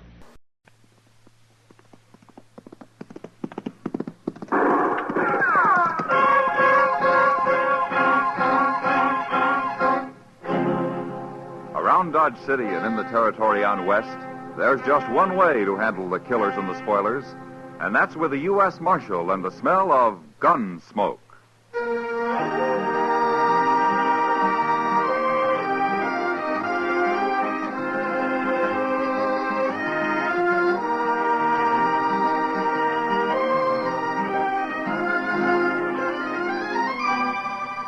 Gunsmoke, starring William Conrad, the story of the violence that moved west with young America. The story of a man who moved with it.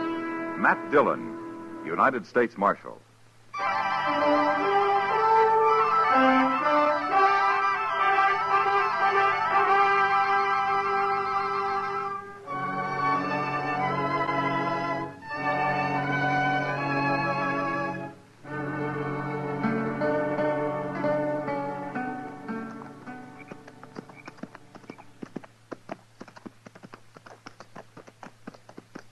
Hey, Gorse. Yeah? There's no moon tonight. What of it? It's spooky when there's no moon. You afraid of something, Arlo? Of me? You. What are you afraid of? Of course, I ain't been much afraid of anything since the second battle of Bull Run. That so? Oh. I took my first bullet at Manassas Gap. I thought sure I'd die, but I didn't. That's nothing.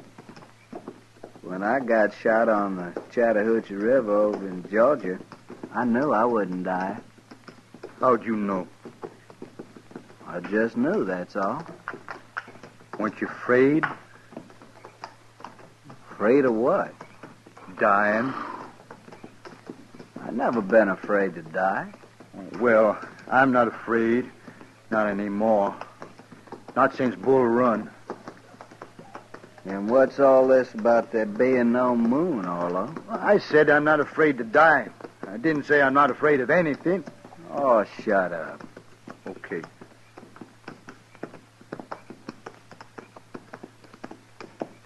Hey, Gorse. Yeah? Wished we could stop and light a fire. What? I got some pork to cook. Now listen here, Arlo. You trying to tie the rope around your own neck? No. And eat your meat raw, you hear? Raw meat gives me the bellyache. You needn't worry about that, Arlo. Those people back in Dodge, they got a cure for bellyache. They have? They have. A lariat rope over the limb of a cottonwood tree. Oh, they ain't going to catch us. They will if you go building bonfires all over the prairie to cook your dang pork with. Well, I'll just build a little bitty Indian fire, Gorse. Oh, shut up.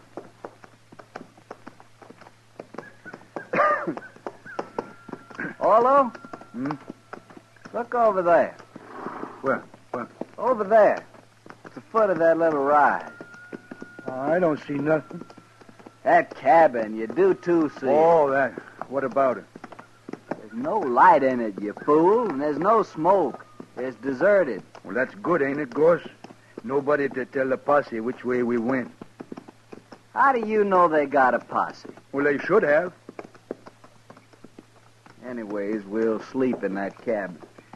If somebody does come along, we can fight 'em off from there. Yeah. Come on.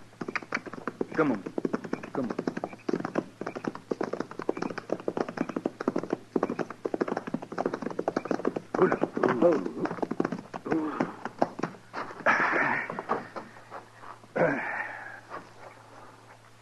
It's big, ain't it, Gorse? Big enough for us, anyway. Come on, maybe there's some food inside.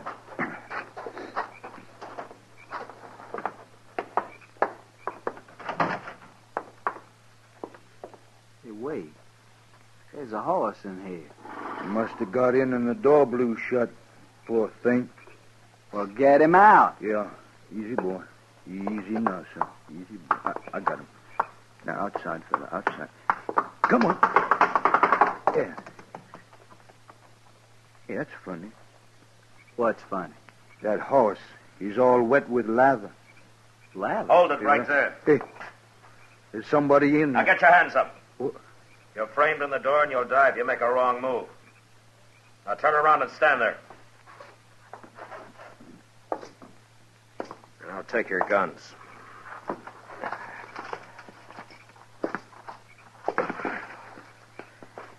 Who are you, mister? All right, get outside. Slow.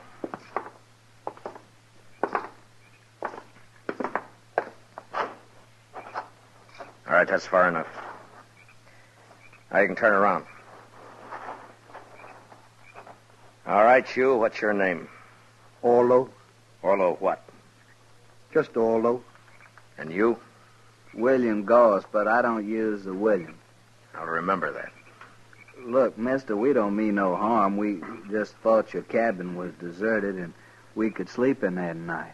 It's deserted, but you won't be sleeping anywhere tonight. Now, mister, you got no right You'll to... sleep in Dodge when we get there. Oh, no. No, we can't go back to Dodge. No? Why can't you? Well, you see, we shot a man that day. Orlo. This morning it was. Orlo, and you shut up. But, Gorse, you know we can't go back. I'll shut you up. Hold it, Gorse. Well, he always did talk too much. The war made him like that, mister. He was all right before the war. So they say, anyway. Now, listen to me, both of you. This isn't my cabin. It isn't. Then why'd you put us out of it? I'm trying to tell you why. I'm a United States Marshal. What? Oh, Gorse, we got caught. You're both under arrest for murder. Well, I'll be. So that's why his horse was hot. He'd been chasing us, Gorse. How could he have been chasing us? He was in front of us. I've been on your tail ever since you ran out of Dodge. The trail you were following led right here, so I made a circle and waited for you. Does that explain things? Hey, that's pretty smart, isn't it, Gorse? We was riding too slow. Yeah. But if I'd known what I was following, I think I'd have just ridden up behind and yelled at you to stop. We'd have run. Now explain something to me, will you? What are you men? We're just friends. Yeah, me and Gorse been friends for a long time. No, that's not what I meant. Look, you shot that store clerk in Dodge and you killed him. But you're sure not gunmen, and you're not bandits. Now, what are you? We're broke. We needed some money. But he wouldn't give it to us. He grabbed a gun instead out under the counter. And he'd have shot us with it, too. We had to kill him. That's all there is to it, Marshal. Not quite, I'm afraid. You killed a man, and I'm taking you in for murder. They're going to hang us? Not they. The law, maybe. But you'll get a fair trial. Won't matter. We done it. We'll hang. Yeah, you're right, Gorse. We'll hang, sure. I don't know. I suppose you'd have killed somebody sooner or later. All right, get your horses. Ain't you going to handcuff us or nothing? Why? Oh, no reason, Marshal. I was just asking. I thought so. All right, come on. It's a long ride to Dodge.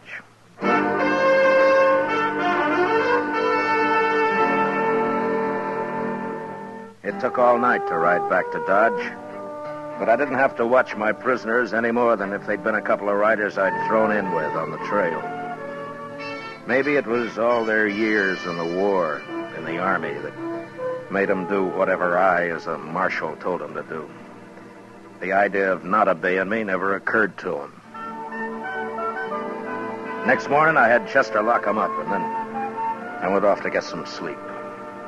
About noon, I got up, ate something, and dropped into the Texas Trail. Sit down, Matt. Yeah, sure, Kitty. I hear you brought in those murderers. Yeah, I did. Well, aren't you glad? Yeah, sure, Kitty. I'm glad. Well, they're the ones, aren't they? You got the right men. Yeah, they're the ones. They did it. Matt, sometimes I don't know... Kitty,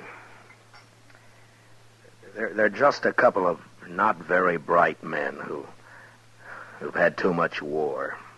I guess they just got used to killing. I don't think it means anything at all to them. Well, then They're what? not mean, and they're not vicious.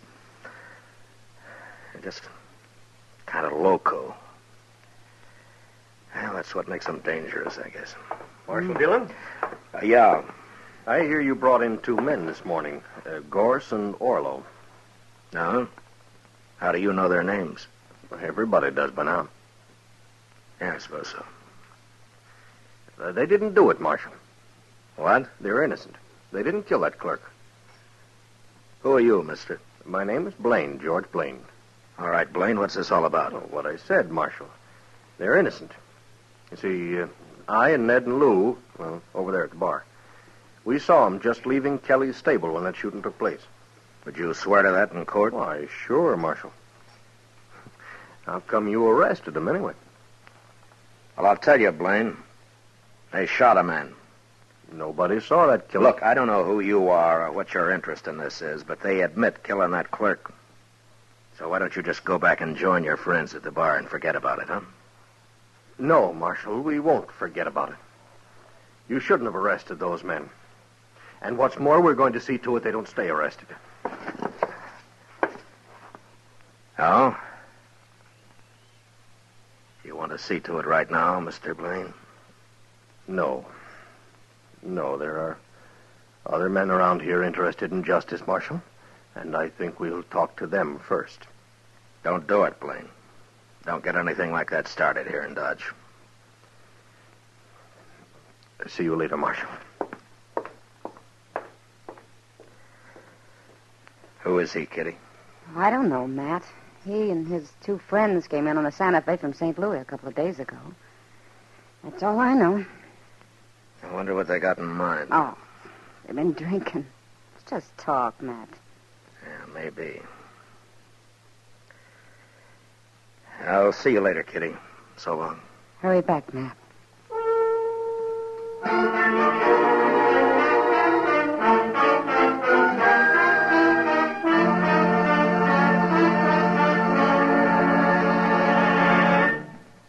We will return for the second act of Gunsmoke in just a moment. But first, tomorrow night, CBS Radio's Escape dramatizes a romantic conflict titled El Guitarrero, which means the guitarist. It concerns a Mexican musician who resorts to traditional and some surprising methods to protect his marriage when an American poet tries to steal his wife. Remember, it's tomorrow night on Escape, presented on most of these same stations by CBS Radio. El Guitarrero. Now the second act of Gunsmoke.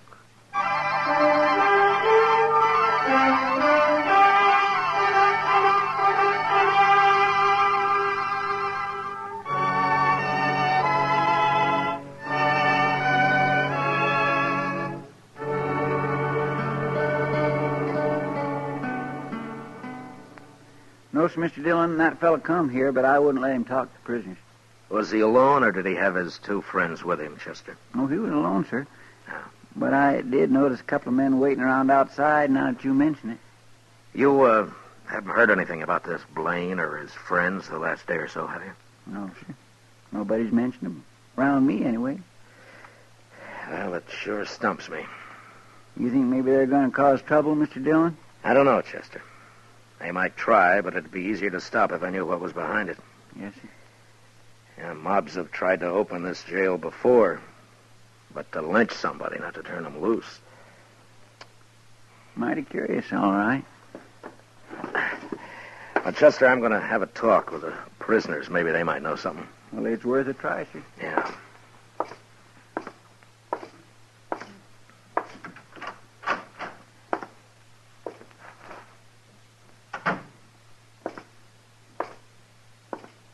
Hey, Goss. It's the marshal.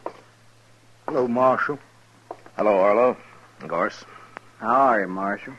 Well, is Chester treating you all right? Well, it wasn't much of the bait we had this morning, but the noon meal was fine. Marshal?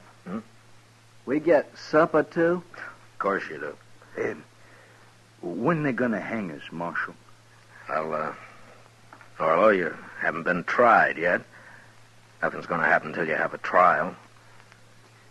How long will that take, Marshal? Well, what difference it make, Goss, as long as we get fed every day? Listen, you men, I want to ask you something.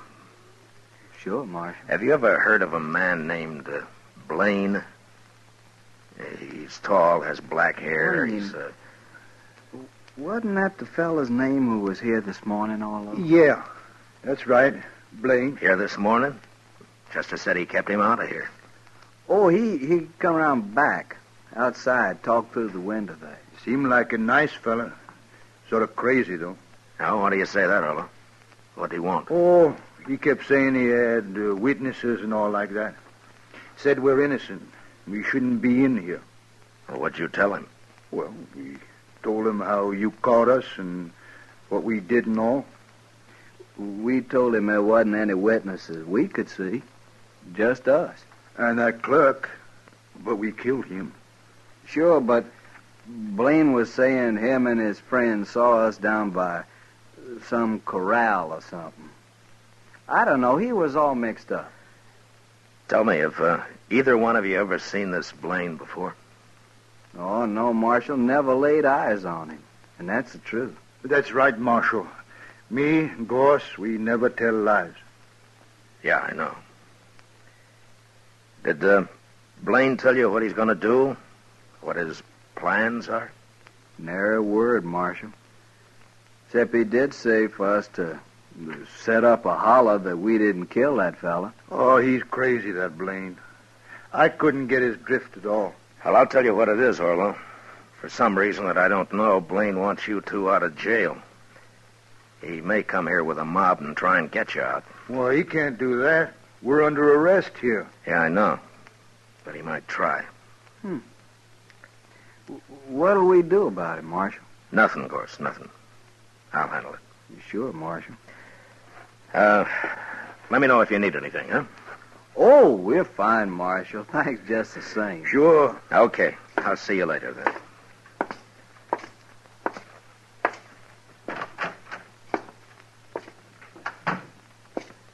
Hello, Doc. What are you doing here? I heard there might be some excitement, Matt. Oh, you did, huh? Yeah, right here at the jail, too. Give Doc a gun, Chester. We can use another man. Name your preference, Doc. Shotgun or rifle? You sit right where you are, Chester. I'm not a gunfighter. My work begins where you fellas leave off. Well, you may have a busy evening, Doc. But I hope not. You never can tell, Matt. But I take things as they come. Yeah, I know. Mm-hmm. I better go and get my office cleaned up. If anyone gets shot, you send them right up there.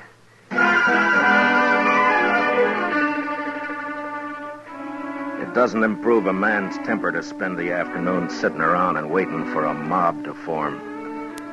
A mob that's going to head his way when it gets its spirits high enough. Chester and I didn't talk much. We just sat and waited. Long about dusk, we saw a couple of dozen men gather in the middle of the plaza. And then Blaine appeared, and he began haranguing them. And the crowd grew. In a little while, it started moving down Front Street, down toward the jail, and us. Looks like everybody in Dodge is taking an interest, Mr. Dillon. We'll use shotguns, Chester. I never saw a mob yet that was eager to jump a shotgun. Yes, sir.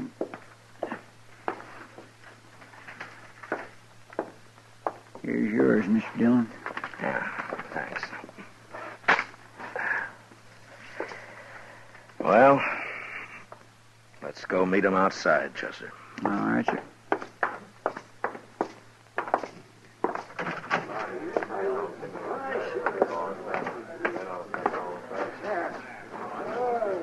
Here, this is good enough. Pretty big crowd coming, Mr. Dillon. Maybe most of them are just curious. I sure am, anyway. What do you mean, sir? Well, I haven't got this Blaine figured, that's all.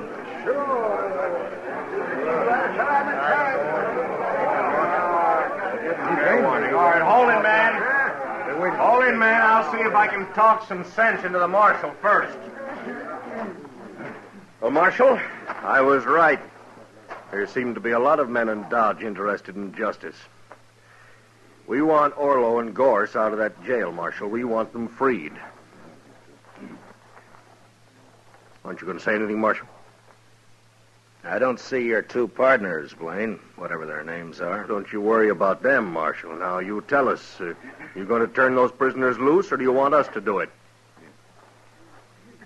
Well, speak up, Marshal. Which way is it going to be? All right. Now, you've all heard Blaine's story. He claims he and his friends saw Orlo and Gorse at Kelly's stable when the shooting took place. Now, that's pretty good evidence that they didn't kill that clerk. And it could be true. I'm going to go inside and I'm going to talk to him about it. And I'll give you my answer in half an hour. Now, is that fair enough? Yes. A half hour will just about do it, Marshal. I think it will, Blaine. But no matter what you decide, we're going to turn them loose. Isn't that right, man? Chester, keep an eye on Blaine. Don't let him leave here if you have to shoot him to keep him around. Yes, sir, but I don't understand why Just do as I say, Chester. Yes, sir.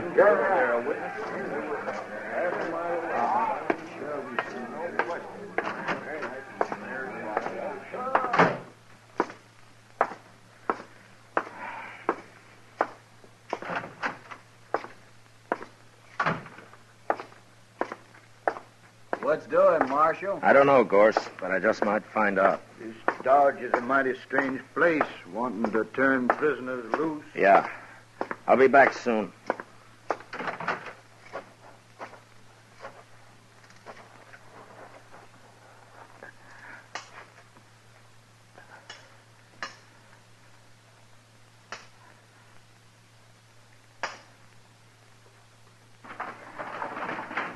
Matt!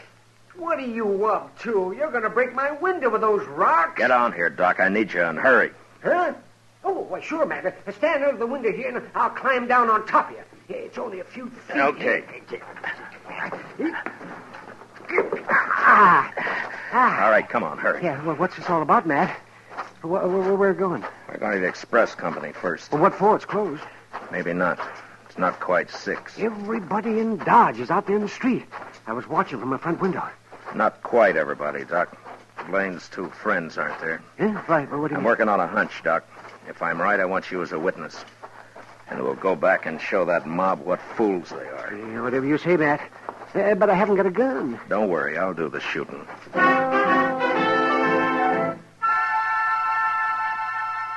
We reached the rear of the express company, and I took a quick look through the window. The single room was deserted. And the only other place would be the bank, if I was right. And I was. 2 horses were tied to a tree outside the back entrance, the door of which was ajar. I made Doc get around the corner of the building where he'd be safe. And I stood close to the door and waited. In about 5 minutes, I heard him coming out. Let's get that mask off. Yeah, we'll have this stuff at the stable. Go down and join Blaine. Hurry, Lou, we're late now. Get your hands up. This is a shotgun. Don't use it. You got us. Don't shoot. Well, you're not the fightingest men I ever saw. All right, I'll take your guns now, and don't try anything. And yours? Doc.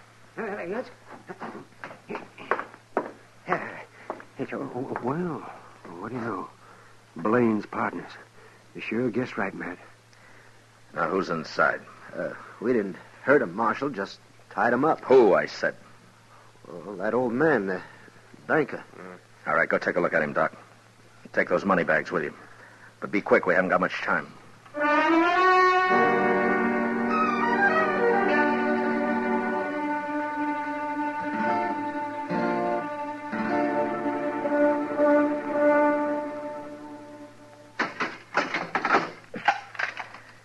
I'll have company for you shortly, gentlemen, so you just sit quiet, huh? Blaine's going to be mighty surprised at this. Come on, Doc.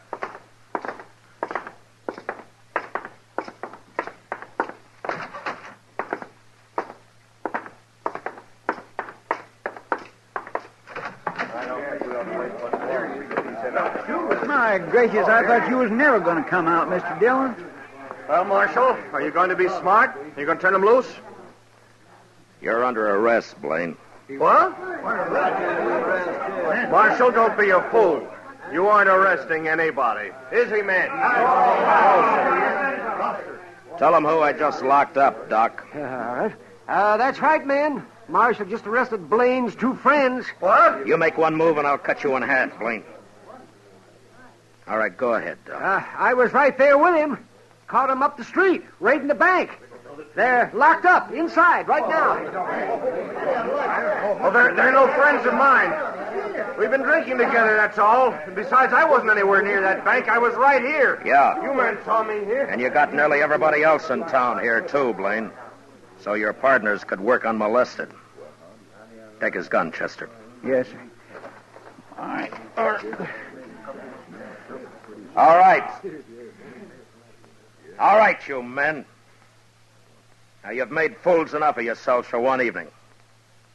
Now, you go back where you came from and stay there. Now, go on. Inside, Blaine. Your friends are waiting for you.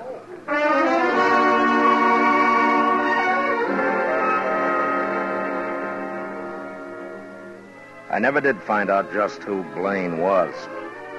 He kept his mouth shut all through the trial. It could be that he'd never been arrested before. But anyway, he and his partners got 5 years. That's better than Orlo and Gorse made out. They stood up and told their whole story as straight as if I'd told it myself. I guess telling the truth was about the only sense of right and wrong that the war had left them. They weren't bad men, but they were dangerous. And early one morning, a month later, up in Hayes City, on the order of the court, Orlo and Gorse were hung.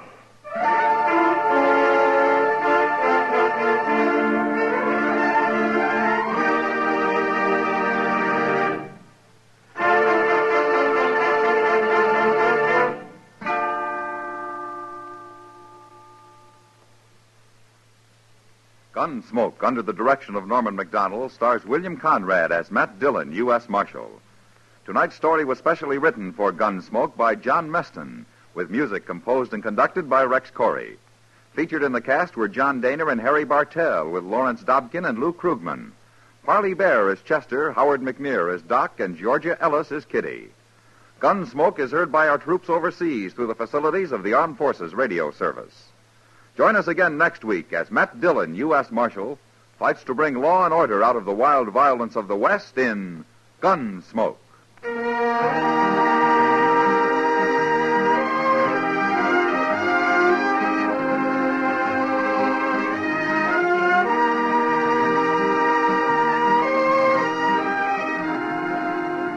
This Monday evening, Dan Daly and Deborah Paget are the stars in Deadline USA, a dramatic thriller adapted from the movie and presented by your Lux Radio Theater.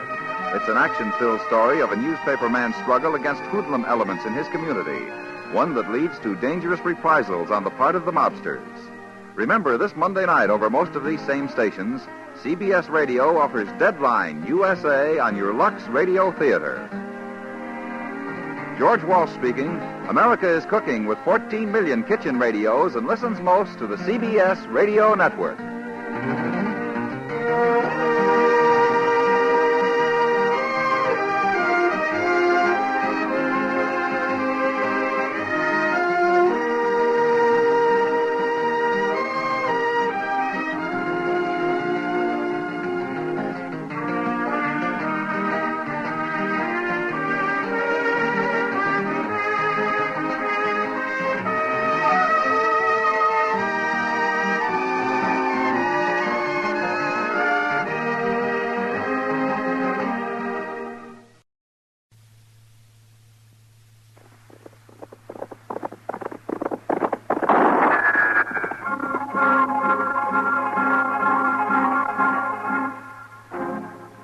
Around Dodge City and in the territory on west, there's just one way to handle the killers and the spoilers, and that's with a U.S. Marshal and the smell of Gunsmoke.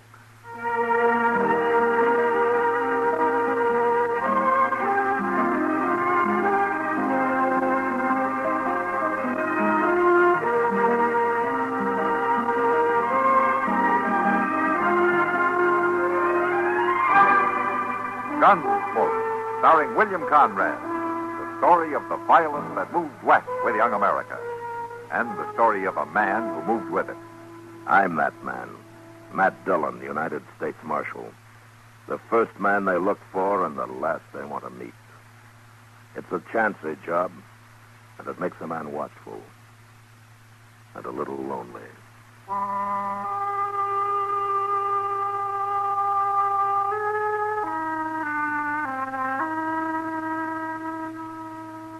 Here's Frankie Lane. I never feel like singing with a bad cold, so I take wonderful four-way cold tablets to relieve my cold misery fast. Right. Tests of 4 leading cold tablets proved four-way fastest acting of all. Amazing four-way starts in minutes to relieve aches, pains, headache, reduce fever, calm upset stomach, also overcomes irregularity. So when you catch cold, take my advice. Take four-way cold tablets.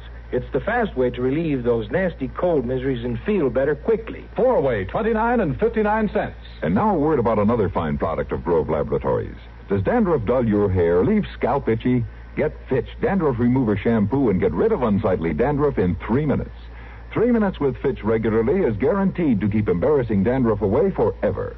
Apply Fitch before wetting hair, rub in 1 minute. Add water, lather 1 minute. Rinse 1 minute. Every trace of dandruff goes down the drain. 3 minutes with Fitch, unsightly dandruff's gone. Fitch can also leave your hair up to 35% brighter. Fitch Dandruff Remover Shampoo.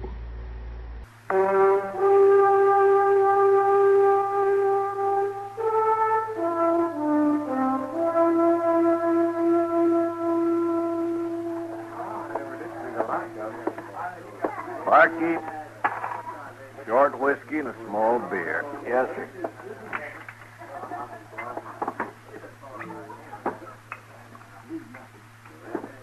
There you are.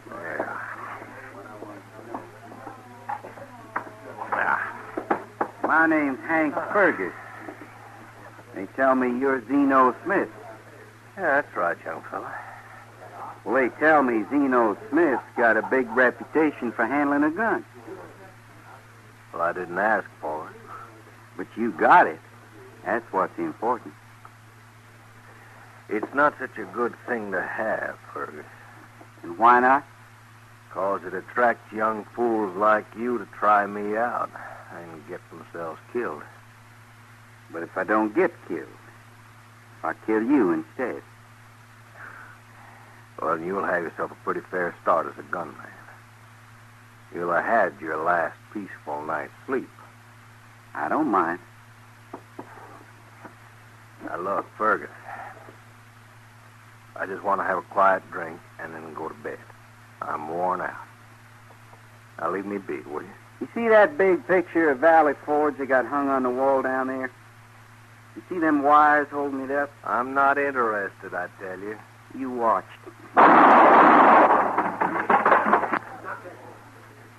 Tolerable shooting, eh, Zeno? Yeah? Yeah, it's not bad. Not bad.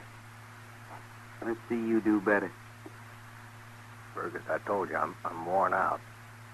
I haven't slept for nights. I'm not interested in your games. I ain't playing games with you, Zeno. Now draw. No. All right. And I will. You didn't even try. He froze. He froze solid. Maybe this will thaw you out.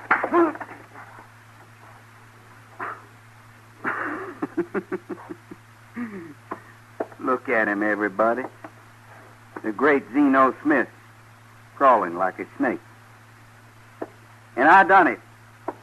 Hank Fergus. Just remember that. Hank Fergus. Anybody like to try me? I didn't think so. You're all cowards in Dodge City. I'm leaving. Good night, Zeno Smith.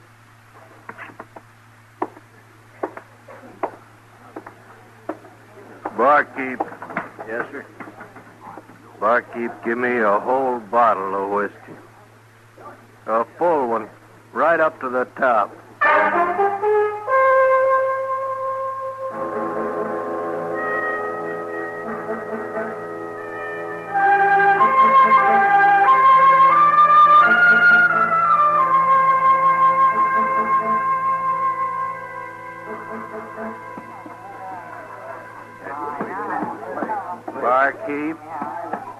Barkeep, give me a whole bottle of whiskey.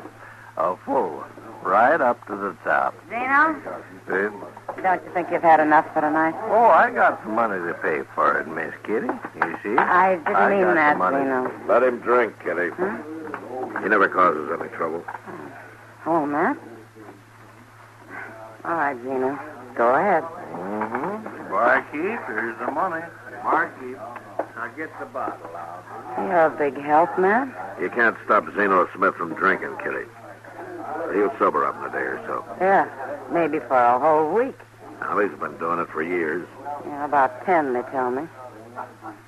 Zeno's a nice fellow, Matt. What got him started drinking anyway? I don't know. It was long before my time. But I've heard he used to be something of a gunman. Zeno Smith? That's kind of hard to believe. A gunman loses his nerve, he loses everything, Kitty. Oh, is that what happened? Yeah, so they say. Some newcomer called him out and he froze. So he took to drink, huh? It helps him forget, I guess. At least for a couple of days a week. Yeah. Well, it's mighty good of Mr. Jonas to keep him on at the general store. Most people wouldn't be that patient with him. Jonas trusts him, Kitty. Even when he's drunk? When he's drunk, he doesn't go near the store. Little Tommy sees to that. What a combination. A 45-year-old drunk and a 13-year-old orphan boy. Now, they're good company for each other. Oh, you men. Well, there he goes with his bottle. Matt, does Tommy know about Zeno backing down that time? Now, that's one thing everybody's been decent about. They've never told the boys. Good. That's a funny thing, Kitty. They say it happened right here at the Long Branch. Well, this place has got a lot of history I'm just as glad I've missed. Yeah, me too. But I'd better get going now. Come by later, man. I'll try. So long. So long. Mr. Dillon? Yeah, what is it, Chester? Mr. Dillon, you better get out there. Some toughs are plaguing Zeno Smith. They're pretty drunk, and they could hurt him. They wouldn't listen to me. Well, what are they doing to him? Oh, they smashed a bottle of bourbon he was carrying, and now they're agging him to go home and put on his gun. Show you Yonder they are on the street there. Show it. Get it. By heaven, I'll show every one of you. All right, get away from him, you men. Leave him alone. I'll show you. Look at him. Look at him run. Let him go. If one of you dares to face me, I'll show you. Forget it, Zeno. They've gone. Well, Marshal, they think I'm a coward. They think I won't put on a gun. I'll show them. You're not a coward, Zeno. You don't have to show anybody anything. Yes, I do. I'm going to right now. They'll see. No fool around with me. You gonna let him do it, Mr. Dillon? That's Kentucky courage he's using, Chester. He'll sober up fast enough. Maybe so. But I'm thinking one of these days he'll get on that bottle and come out shooting for real. Well, you never know, Chester. When acid indigestion slows you down, get relief quickly, safely, effectively. Totally upset fast with the modern antacid that goes everywhere with you. Do you know about the little white tablet in the little green pocket roll? Just a-waiting for the moment when you need 'em to bring your acid indigestion under control. Tums are the little white tablets in the little green pocket roll. Tums for the tummy, Tums. than you'd ever guess. Best for any kind of acid distress. Keep 'em handy in the pocket row. Keep your tummy under Tums control. No acid rebound with modern Tums. Get Tums, 10 cents. 3-roll pack, a quarter. Or the new Tums 6-roll pack with 3 metal carrier, 49 cents.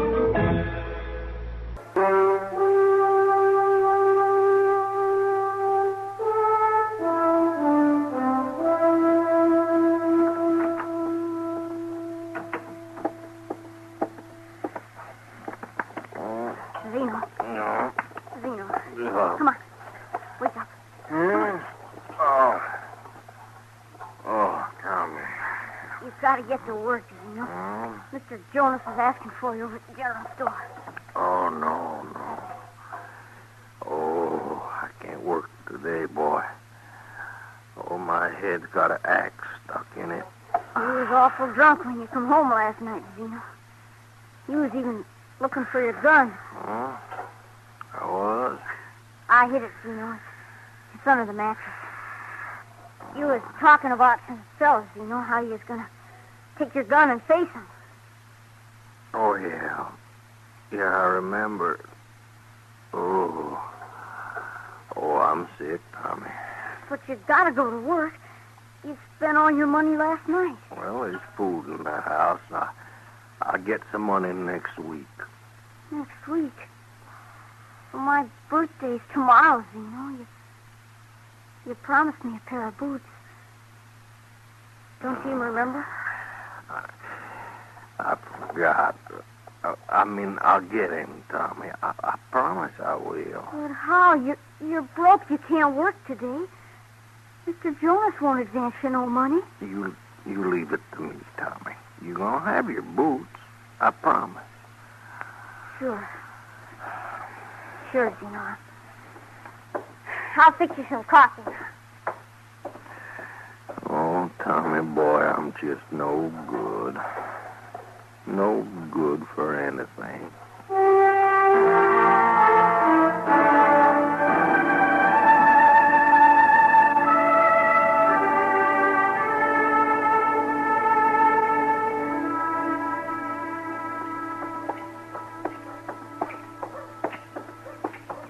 We gonna get that beer now, Mr. Dillon? You always thirsty, Chester? It seems like it, don't it? Oh. What's yonder? What? Ain't that Zeno's boy, Tommy? Oh, yeah. Why, looks like he's crying. Just standing there looking in that store window and crying. Oh, that poor little fella.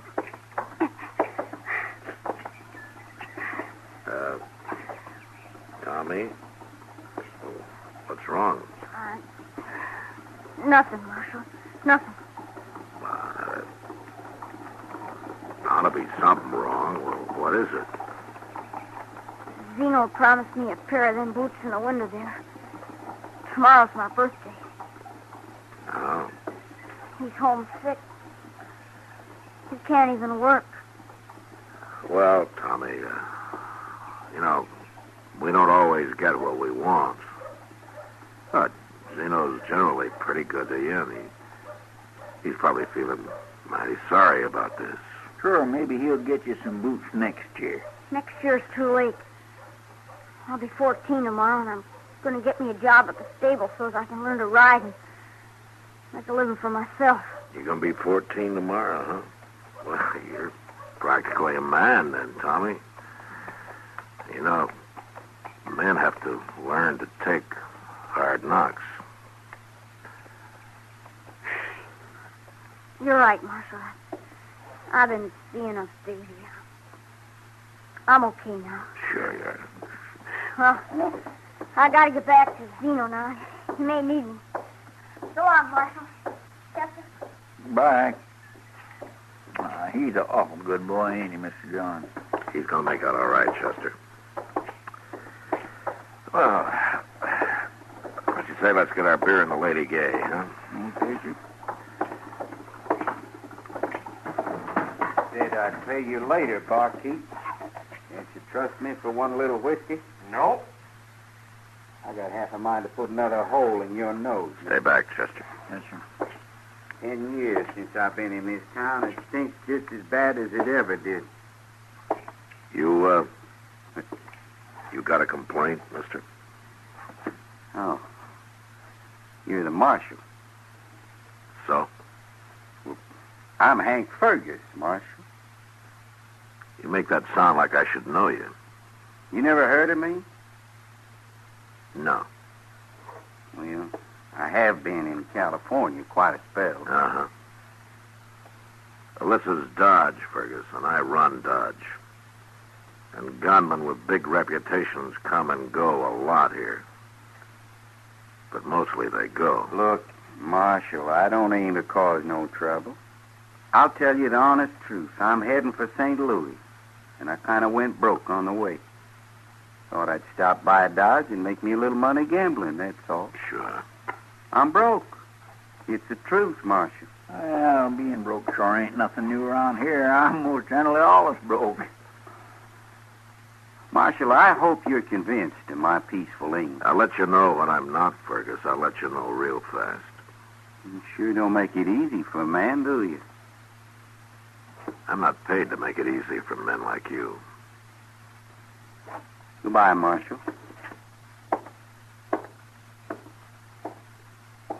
Well, Miss Dillon, ain't you being kindly hard on him? You're forgetting something, Chester. What? He came here to make some money, and he's broke. Now, where's he going to get the stake to start gambling?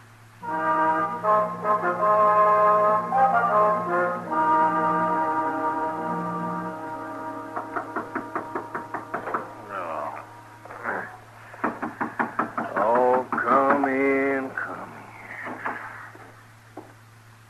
in. Hey, is it Fergus? Hank Fergus? Hello, Zeno. What are you doing here? They told me at the general store where you live. I just come by to see how you're getting along. No, that's not true. You want to call me a liar, you better get off that bed and put on a gun, Zeno. Or don't you wear a gun no more. What do you want here, Fergus? I asked around town about you, Zeno. Found out a lot of things. Most everything, I guess. What for? What are you up to? One thing I found out is that you carry a key to the general store. I'm broke, Zeno. I ain't got any money. I need a little stake to start gambling with. And I don't want no trouble with that marshal. So I got to thinking maybe you could help me. Help you rob the store, sure. Well, I won't do it, Fergus. I'm a lot of things, but I ain't no thief. Tommy, don't you bother. Wait a minute. Now, boy. Come on in, son. Tommy, I said not to bother. I heard about Tommy, too, Zeno. What'd you hear? What are you talking about? Tommy, will you please go on? He's kind of upset, son. He thinks there's things a boy shouldn't know. What things? Things about him, for example. Right, Zeno? Fergus, don't now. I know everything about Zeno, mister. Well, now, let's see. Do you know that one time right here in Dodge about, Fergus? Oh, just how long ago was it? All right, you win. Kind of thought I would. What's he win, Zeno? Never mind, Tommy. Well, I want to know what this is You all about. heard me now, Tommy. I want to know. You tell me that. Just shut up. You hit me, Zeno. Tommy, You hit me. I'm sorry. I didn't mean to. Tommy, wait a minute. Now, come back. Well, you're mighty rough, Zeno, on kids. Get out, Fergus. Get out, will you? Sure. But I'll be back tonight. You'll be here. I'll be here. Just you promise not to tell that boy about what happened. Of course not. I wouldn't want him to know what a coward you are. At least not if I get the cash box out of that general store without making no trouble. I'll be back tonight.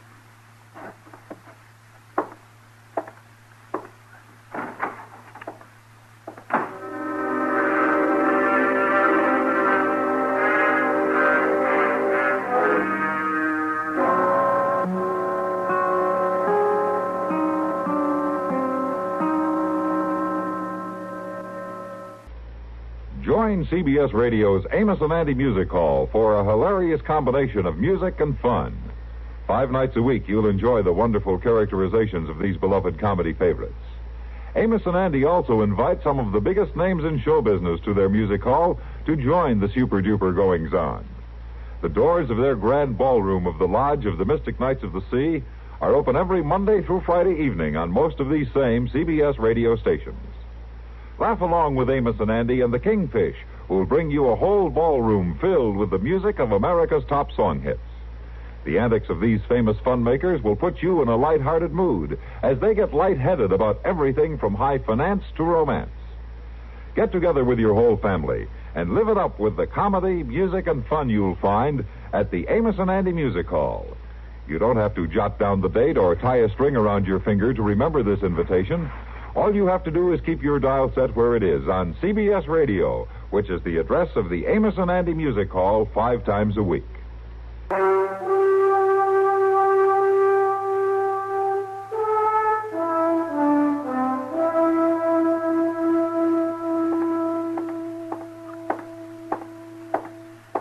Good evening, Marshal Dillon.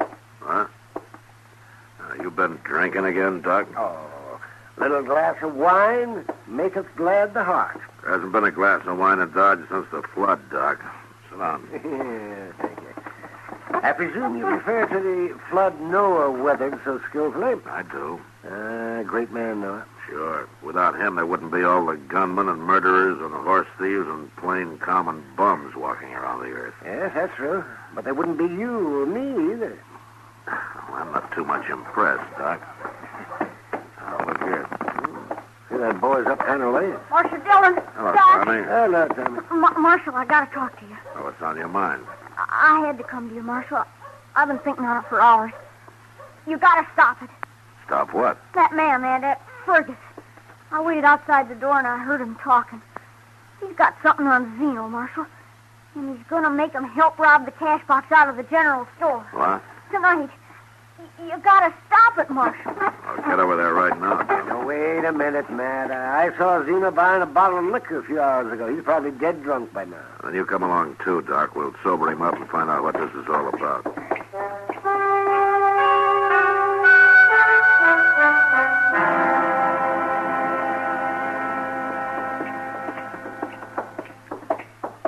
If Zeno ain't at home, he's gotta be in here robbing the store, don't he, Marshal? We'll soon find out, Tommy. The store's dark. Don't see anybody in there. No. Now, the door's locked. Zeno's key fits the back door, Marshal, not this one. Let's go around back, then. Down the alley here.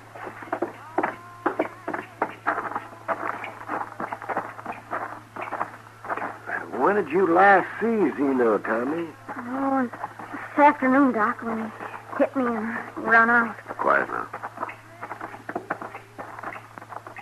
Wait a minute.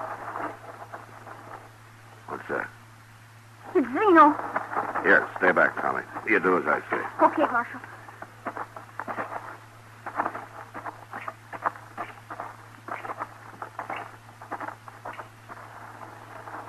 Yeah, dead drunk, just as I said. Take a look at him, Doc. Oh, leave me be. Well, he's not quite out. What's that sack he's holding? Money from the cash box, probably. Here, let me have that thing. No, don't touch it. Marshal, come here quick. Huh?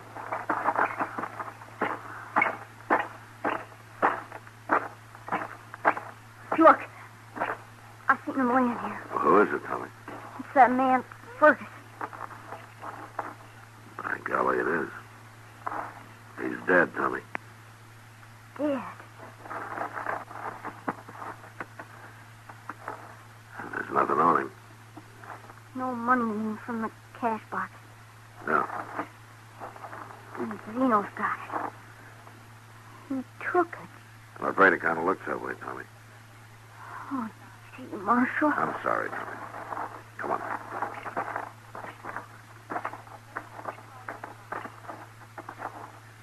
Matt, this man's been shot.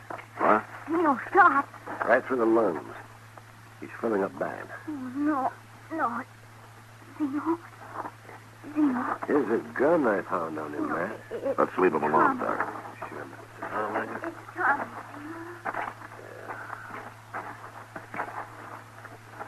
Looks like they fought over who got the money, Doc. Oh. Well, it took money and liquor to do it, but at least Zeno handled a gun again. Yeah. Marshal, Doc. Look. My boots. He's got me my boots. So that's what was in that sack. Tommy, What, Zeno? them boots, I owe Mr. Jonas for 'em. He'd take my gun and give it to him. I made a deal with him. I'm dying, Tom. No, Zeno. You be a man, boy. I'm counting on you. Don't die, Zeno. Zeno? Marshal? He's dead, Tommy. Zeno. Dead. Here's his gun, Tommy. You give it to Mr. Jonas tomorrow. And start wearing those boots. You're a man now. And you can walk proud in them, Tommy. Mighty proud.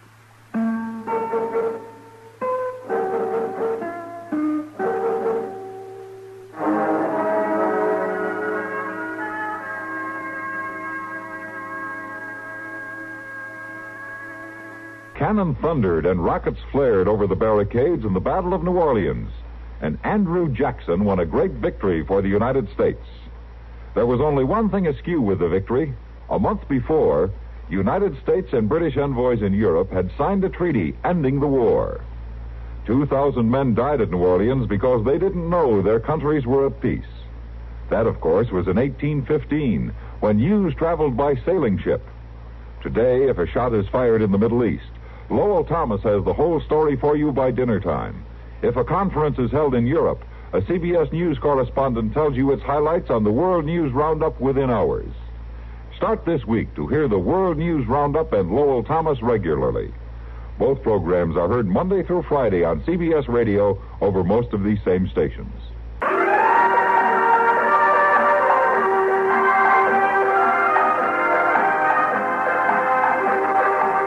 Gunsmoke.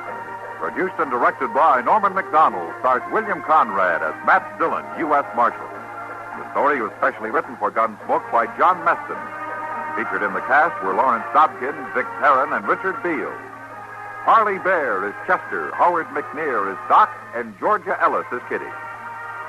This is George Walsh inviting you to join us again next week for another story on Gunsmoke.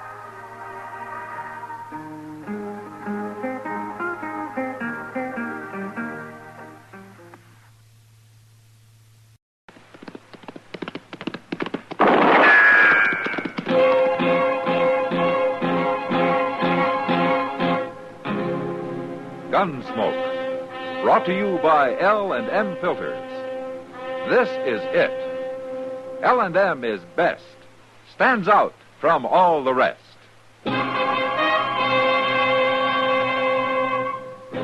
Around Dodge City and in the territory on West, there's just one way to handle the killers and the spoilers, and that's with a U.S. Marshal and the smell of Gunsmoke.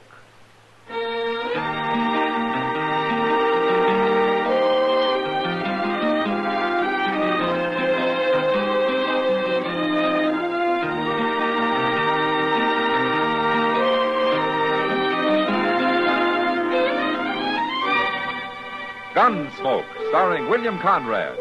The transcribed story of the violence that moved west with young America. And the story of a man who moved with it. I'm that man. Matt Dillon, United States Marshal. The first man they look for and the last they want to meet. It's a chancy job, and it makes a man watchful. And a little lonely.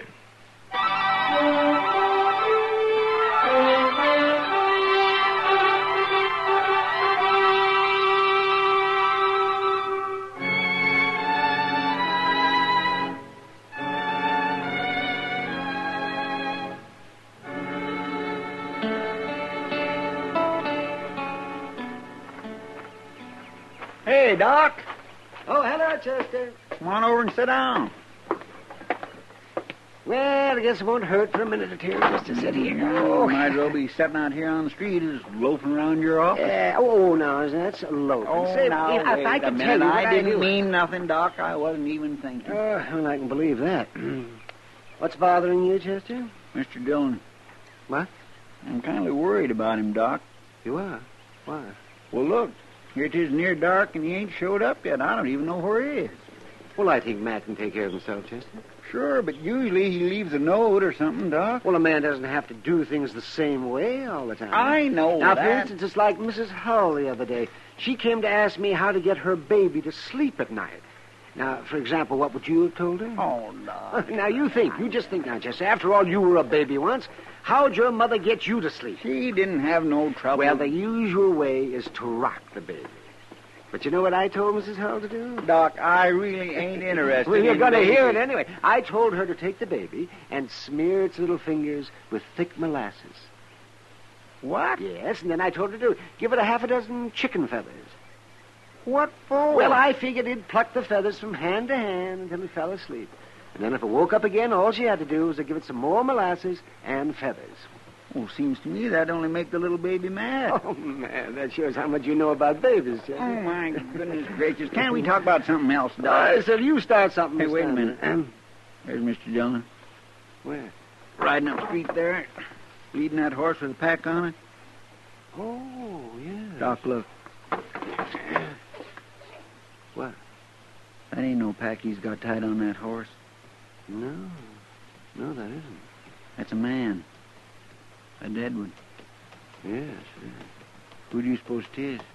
Well, I don't know.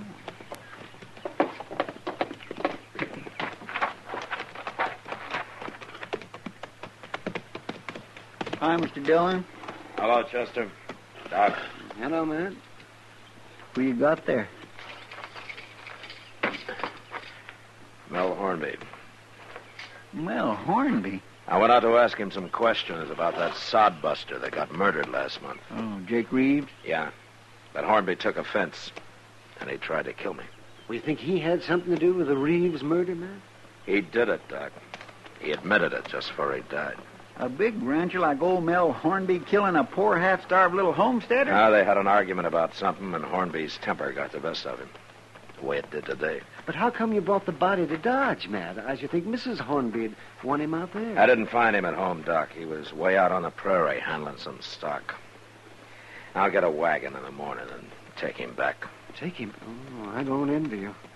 Old Mrs. Hornby's a pretty mean woman. Yeah, I know. You better let Chester do that. She can't blame him for anything. No. I'll do it, Doc. I killed him.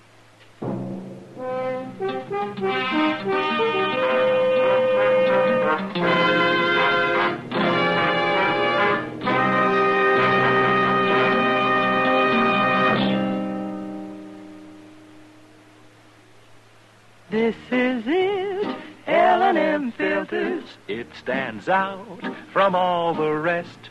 Miracle tip, much more flavor. L&M's got everything. It's the best.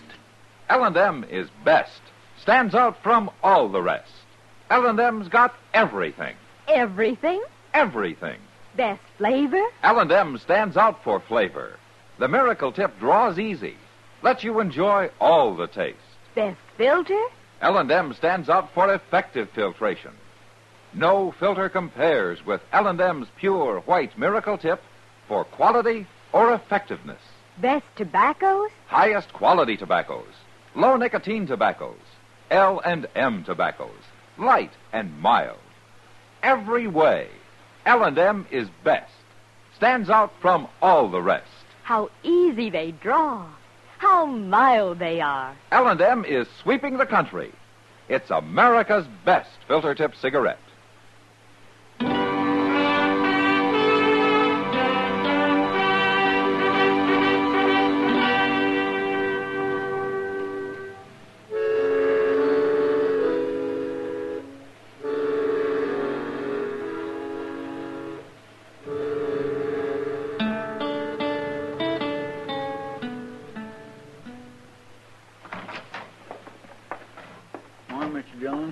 Morning, Chester.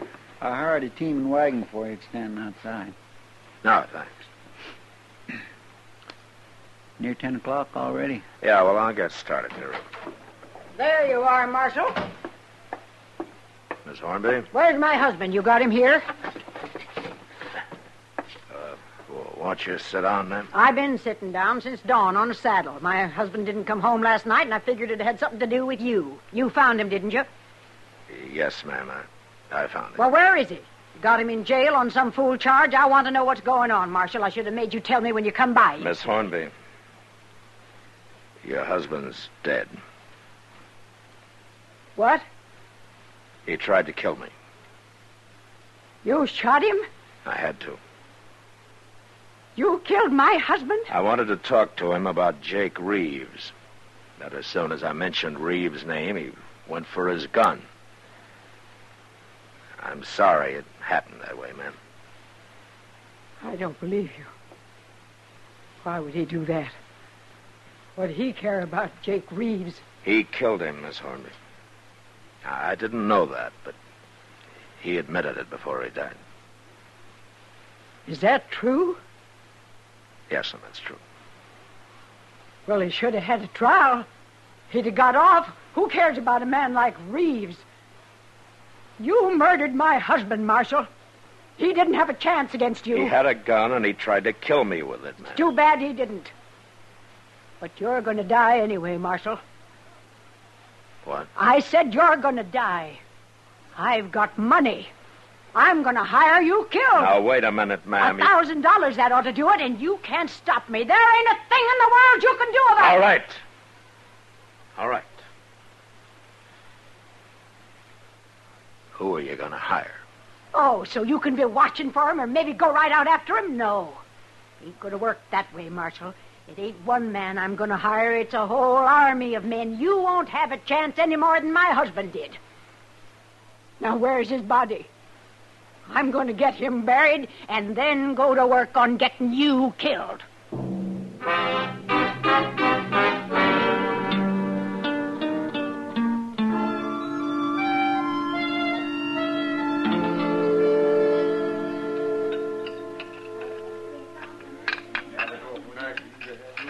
More coffee, Matt? No, thanks, Kitty. I think I've had enough. Hey, that was a good dinner, wasn't it? Matt, you're awful calm for a man who's been threatened the way you have.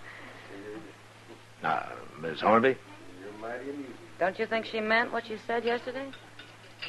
Well, I don't know where she's going to hire an army for $1,000. But I suppose it is some kind of a compliment. She thinks that I'm that hard to kill. Well, you're not taking this very serious, Matt. Now, there's nothing I can do, Kitty, until I find out what she's up to. Well, maybe she's just crazy. She sure sounds like it. Yeah, maybe. Where'd she bury him, Matt? She take him back to the ranch?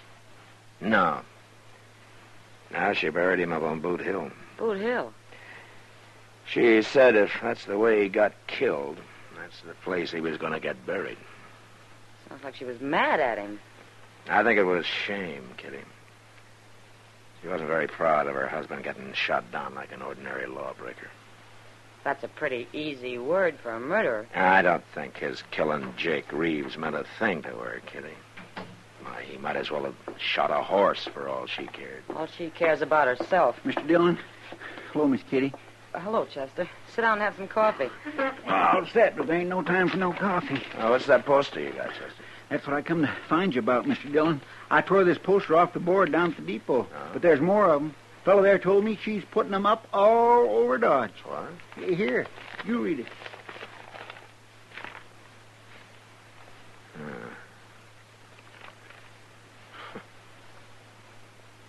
$1,000 reward to the first man that can prove Matt Dillon is dead.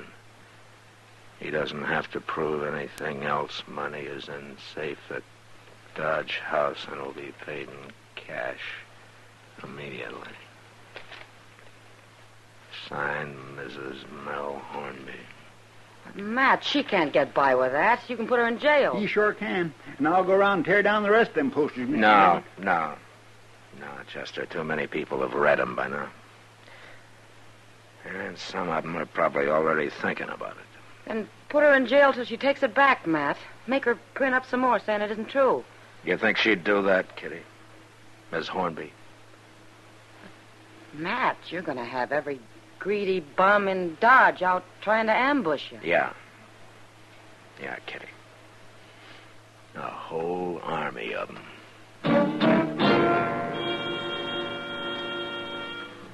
I spent the next couple of days looking over one shoulder everywhere I went, sitting with my back to the wall, keeping away from windows. And come evenings, I tried to get set somewhere before it got dark so I wouldn't have to walk past alleyways or through patches of light on the street. Strings a man tight living that way. Too tight. I found that out one afternoon when Chester and I were sitting on the porch in front of the office.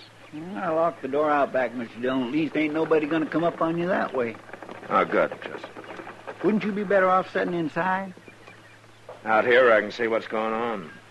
You couldn't see a man with a rifle if he was hid out in one of them buildings across the street. No. And I can't dig a hole and hide in it either. Oh, sure. Look yonder at that fool kid. He's going to run somebody down riding that way. He's trying to ride like an Indian.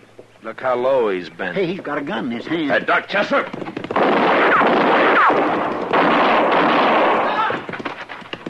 Mr. Dillon, you hurt Mr. Dillon? No, he missed me.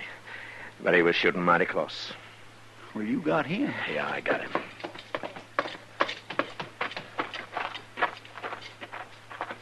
That kid must be crazy. Riding by like that and trying to shoot you? Yeah. Say, you don't suppose... I don't know, Chester.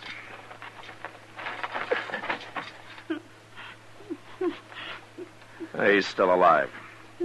I'll carry him up to Doc's. You take care of his horse, huh? Yes, sir. My, he's awful young, ain't he? Yeah. He's awful young.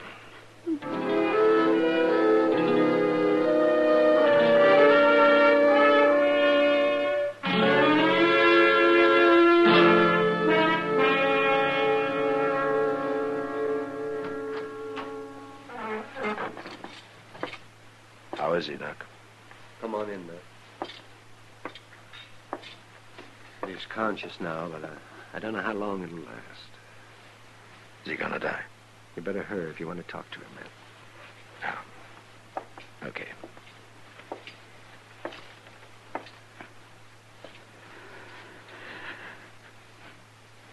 How you feeling, son? Bad. Real bad, Marshal. Doc will take good care of you. Who are you? What's your name? Can't tell you my name. Why not? My name don't matter. All right.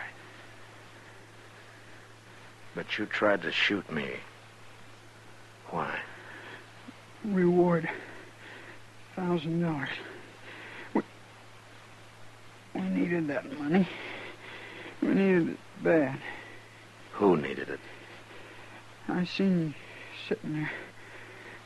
Then I went and got my horse. I almost killed you. But I'm sorry I did it. I'm real sorry. Now, don't worry about that now. Everything's going to be... I'm a... Marshal.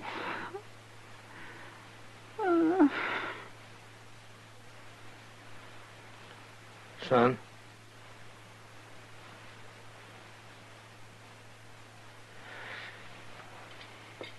Doc?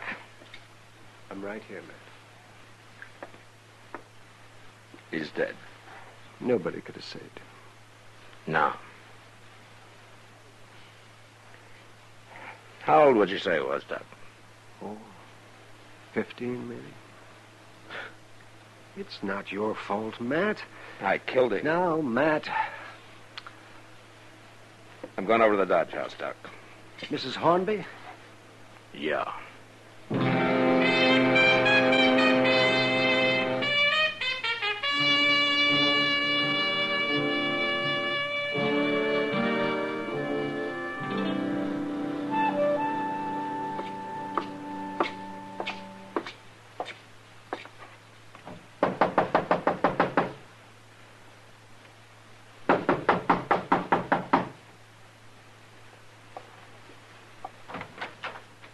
Oh, it's you.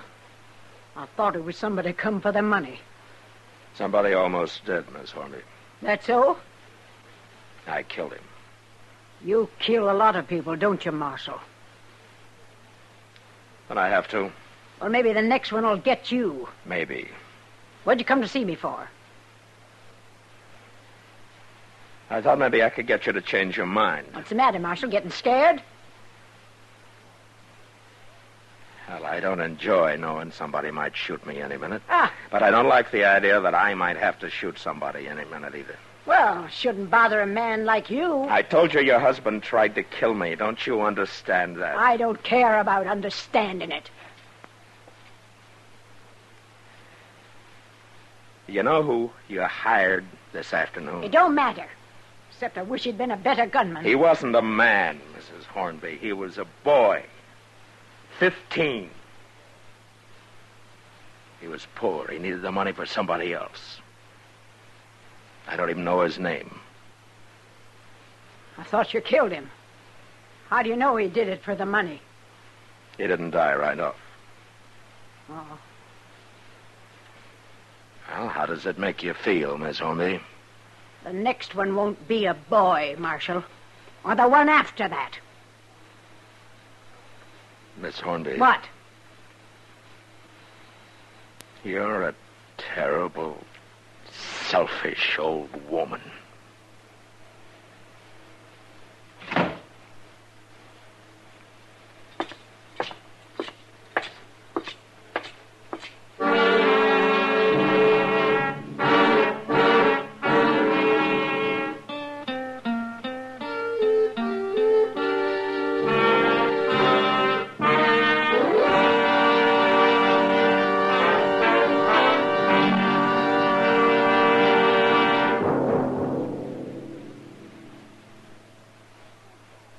I've got L&M.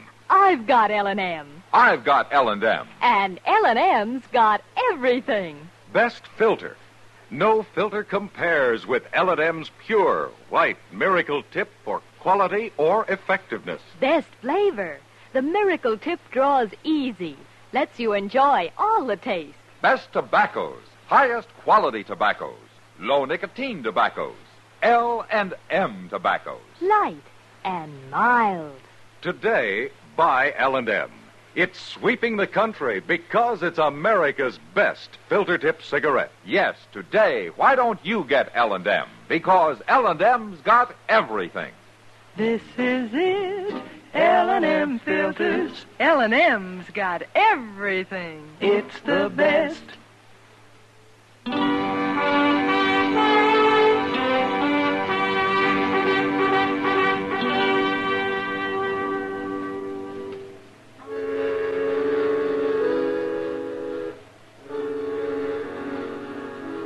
That night, a drunk staggered up to me on the street. He had a gun in his hand, but I buffaloed him before he could use it, and I threw him in jail. Later, about midnight, it was different. A mule skinner tried to shoot me from behind a water barrel. His first shot missed, and a second later, he discovered his mistake. The barrel was empty, and he died there. And nobody else seemed willing to take a chance. At least that night. The next day, about noon, Chester and I were on our way to Delmonico's when we saw Miss Hornby coming up Front Street. She's looking right at you, Mr. Dillon. She's probably going to complain about how I treat her hired hands. Too bad she's a woman, ain't it? Things would be a lot different if she wasn't, Chester. Maybe she's thought it over. Maybe she's going to change her mind. It'll take more than a couple of killings for that. She don't seem to care at all that her husband murdered poor old Jake Reeves. My, if she ain't the one meanest-looking woman, she's waiting for it. Hello, Miss Hornby. I want to talk to you, Marshal. All right, ma'am. I hear you killed another man last night. The first of your men I killed was a boy, Miss Hornby. Still harping on that? Doesn't bother you at all, does it? He was a fool to try it. That money meant a lot to him. Find out who he was? No. Well, it don't matter. No, not to you. Marshal, I'll make you a deal. A deal? That's what I said. I'll withdraw the reward if you get out of Dodge. Leave the country and don't ever come back. Why? It's my business. Why? It's beginning to bother you, all the blood that's being spilled Never out. mind that. You're going to do it? You know, Miss Hornby, you haven't thought straight since your husband got shot. Got shot by you. By me. What's your answer, Marshal? Miss Hornby, I hate killing. I hate it as much as you hated losing your husband. But I'm not leaving. You sure, Marshal? I'm sure. Mister? Who's that? Go see what she wants, Chester. Yes, sir. I'm coming, lady. You'll just kill more men if you stay here. Till one of them gets you. You're the only one who can stop that, Miss Hornby. Well, I ain't gonna stop it. And some man that knows what he's doing will be along soon, maybe today, Marshal. You're not helping anybody this way. Mr. Dillon? Yeah. This lady's looking for you. She drove that wagon all the way to town to find you. Near 20 miles, she says. Oh, is that so? Well, what can I do for you, ma'am? I don't want to bother you if you're busy, Marshal. No, it's all right. I'm looking for my boy. Your boy? He's going to get himself in trouble lest I stop him. Bad trouble, I know it. Oh? What's he planning to do, ma'am? Well, I'm ashamed to tell you this, Marshal, but he took his gun when he left home yesterday. So? There'd been talk about that $1,000 reward for you, Marshal. How old was your boy, ma'am? Going on 15. He doesn't know what he's doing. I gotta find him and stop him, Marshal. He's only doing it 'cause we're about to starve out there. Him and me and my little girl. Ma'am... Wait, Marshal. You gotta understand the boy first. Why he's doing it. All right. Why? My husband got killed a month ago. Shot. And since then, we've been near starving to death. The boy tried, but we ain't been making it. Excuse me, ma'am. I want to ask you something. Why, sure. What's your name? Mrs. Reeves. My husband was Jake Reeves. Did you know him? No. No, I didn't. But my husband, he knew him. Didn't he, Marshal? He did? That's what he told me. Well, what's your name? Never mind my name right now, Mrs. Reeves. I don't understand. Marshal. Yes, ma'am. You were right about me being a terrible, selfish old woman.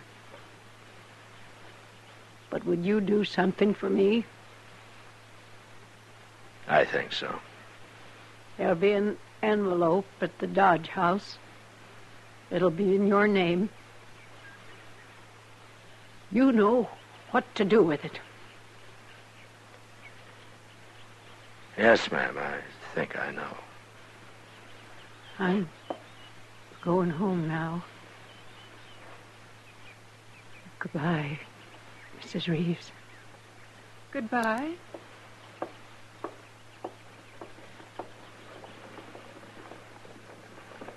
I don't understand what she was saying, Marshal. Miss Reeves, you want to come to my office, and I'll try to explain it to you. I'll try to explain a lot of things to you.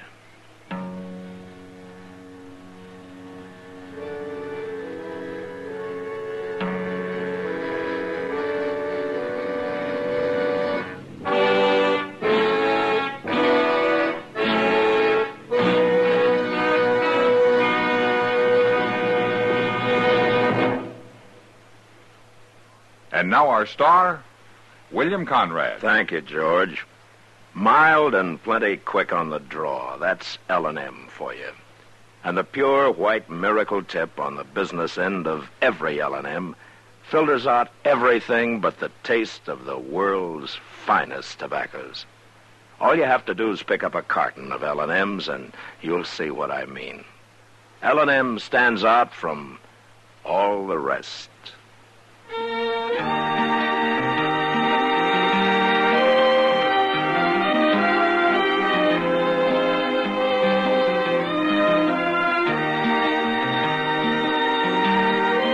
Gunsmoke, produced and directed by Norman Macdonald, stars William Conrad as Matt Dillon, U.S. Marshal. Our story was specially written for Gunsmoke by John Meston, with music composed and conducted by Rex Corey. Sound patterns by Tom Hanley and Bill James. Featured in the cast were Jeanette Nolan, Sam Edwards, and Helen Clee. Parley Bear is Chester, Howard McNear is Doc, and Georgia Ellis is Kitty.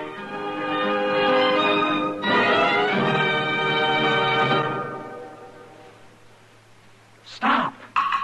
Start smoking with a smile, with Chesterfield, smiling all the while, with Chesterfield. Put a smile in your smoking, just give 'em a try. Light up a Chesterfield, they satisfy. Put a smile in your smoking. By Chesterfield. So smooth, so satisfying. Chesterfield. You'll also enjoy Chesterfield's great radio shows. Perry Como sings all the top tunes on CBS Radio every Monday, Wednesday, and Friday. Jack Webb stars in Dragnet on Tuesday nights. Check your local listings. Listen to Gunsmoke again next week.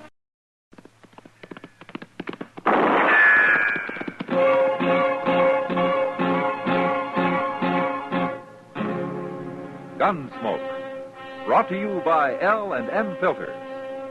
This is it. L&M is best, stands out from all the rest.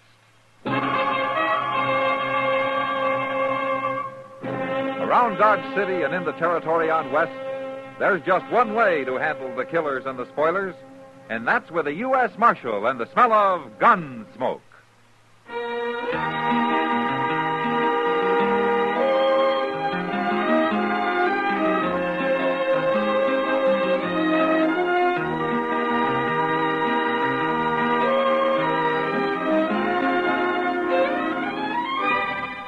Gunsmoke, starring William Conrad. A transcribed story of the violence that moved west with young America. And the story of a man who moved with it. I'm that man, Matt Dillon, United States Marshal. The first man they look for and the last they want to meet. It's a chancy job, and it makes a man watchful. And a little lonely.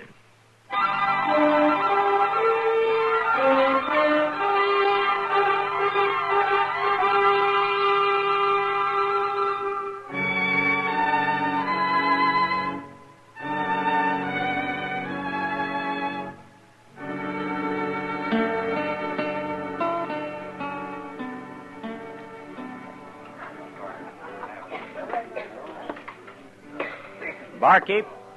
What'll it be, young fellow? Draw me a beer, will you? Got it right here. That looks mighty good. Right, huh? Far enough. I ain't seen you around Dodge before. No. There you are. Thanks. Take it out of that, will you? Take two out of that, barkeep. Hmm? I'm having a beer, too. Any objections? Give him a beer, barkeep. And that's right smart of you, fella. I ain't looking for trouble. Of course you ain't. Not with Jake Kroll, you ain't. Not with anybody, mister. I said my name was Kroll, didn't I? I heard it. Well, maybe you ain't so smart as I thought. Barkeep, I'll have a shot of whiskey with that beer. What about it, young fellow? You buying him whiskey, too? Anybody drinks with me drinks what I drink. Bring me the beer, barkeep. Okay.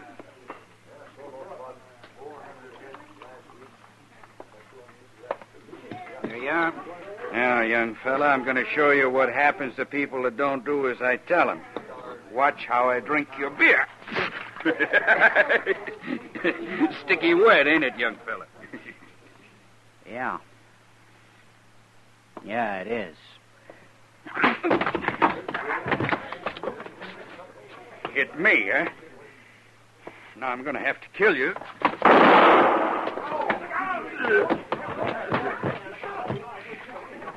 Killed him. Oh, Marshal Dillon. Oh? Did you see that, Marshal? Jake drew first, not the boy. Jake made him fight. He was bullying him right from the start, and then he drew first. I'll be witness to that. I saw it. I came through the door just as it happened. Good thing you saw it, Marshal. Give me your gun. What? That ain't right, Marshal. It was self-defense, pure and simple. I said give me your gun. Marshal, you ain't listening. It's okay, Barkeep. It's okay. Here's my gun, Marshal. My office is across the street. Let's go. It ain't fair, I tell you.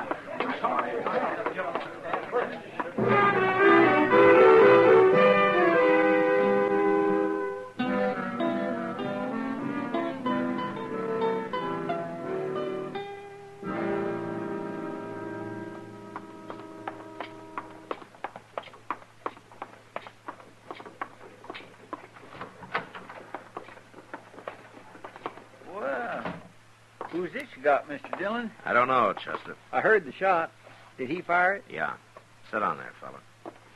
Anybody get hurt? Jake Crowell. They killed him. He did? It was self-defense, Chester. Well, then why'd you arrest him? I'd kind of like to know myself. What's your name? Andy. Andy Travis. Where you from? On west of here. I'm just drifting. How old are you, Andy? 20. Where'd you learn to use a gun? What do you mean? Jake had his halfway out of the holster before you even started. He did? Well, say now, you must be pretty fast, He's real fast, Chester. That's why I brought him over here. What? I'm not arresting you, Andy. I wanted to see what you're like. What I'm like? Why? It happened to me once, Andy. And it's happening to you. Anybody that can use a gun the way you can has to make a choice. You can go on using it, or you can quit before you got blood all over you. I don't like killing people, Marshal. I've done it before. I had to, same as today. But I don't like it. How'd you get so good? Practice. All my life I've practiced. I don't know why. It was fun at first, but it ain't fun now. It just leads to trouble. That's all I ever got out of it. Trouble. Then why are you still wearing it? I don't know. I wouldn't feel right without it, I guess. Yeah. How long you been in Dodge, Andy? Just got here today. And you've already killed a man, huh? And the barkeep is going to tell everybody in town just how fast you are. And the first thing you know, you're going to have a reputation. It won't be very long before somebody tries to cut you down for it. You're going to have to go on killing the rest of your life. However long that is. It's too late already, Marshal. No, it isn't. You're not a killer, Andy. I know a killer when I see one. No. No, I'm sure not. But you're going to have to kill. One man after another. I know. Well, I'm not going to watch it. You take your gun off and you leave it off or you get out of Dodge. You go do your killing someplace else. Marshal, you think I could find a job here? Chester. Yes, sir. Moss Grimmick's looking for a man over at the stable. Yes, sir. On your feet, Andy. I'll show you where it is.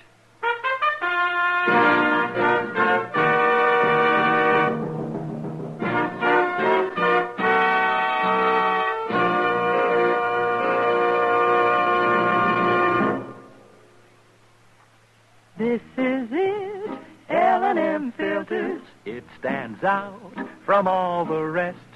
Miracle tip, much more flavor. L&M's got everything. It's the best. Yes, L&M is best. Stands out from all the rest. L&M stands out for flavor. Flavor. Flavor. Flavor. The Miracle Tip draws easy. You enjoy all the taste. And notice how mild it is. L&M stands out for effective filtration. Filtration. Filtration. Filtration. No filter compares with L&M's pure white Miracle Tip for quality or effectiveness. L&M's got everything. L&M, light and mild. America's best filter tip cigarette.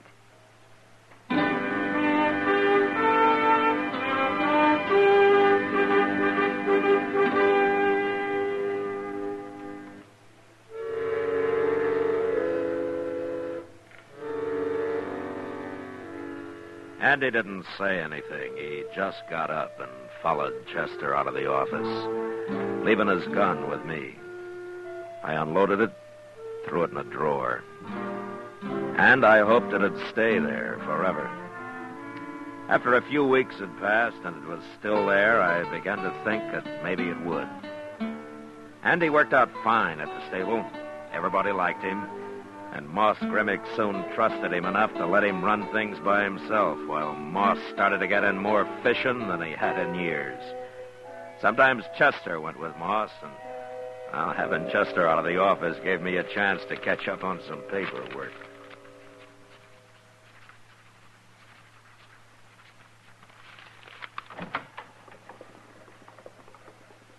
This the marshal's office? Yeah, come in. You the marshal? What can I do for you? Remember me. What? Remember me next time you see me. I mean it. Take a good look, Marshal. Who are you, mister? Joe Kite. All right, Kite, say your piece. I did, Marshal. I want you to know me. I want you to know my name. Why? Because I don't want you to shoot me or buffalo me or treat me in any kind of hurry at all next time you see me. Why? Because I might have to shoot a man.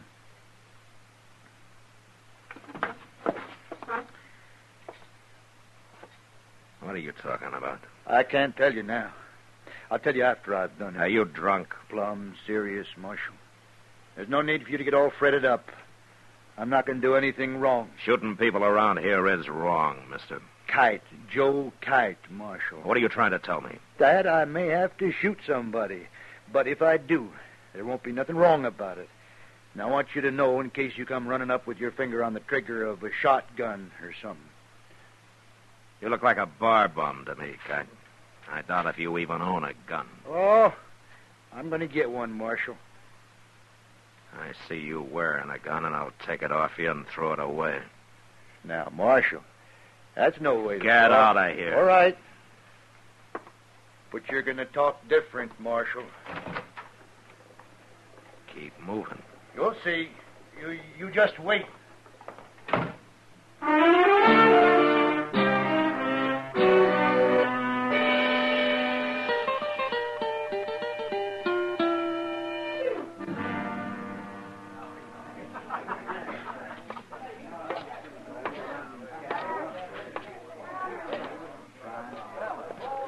Chester. What do you... Hello, Mr. Dillon. What are you looking so guilty about? Well, I'm not. Nothing.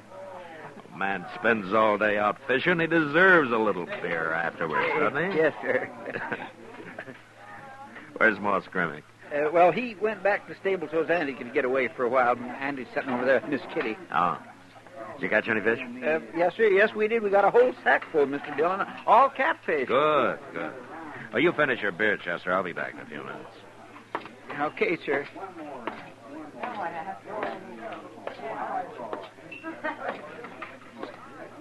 Hello, Matt. Hello, Kitty.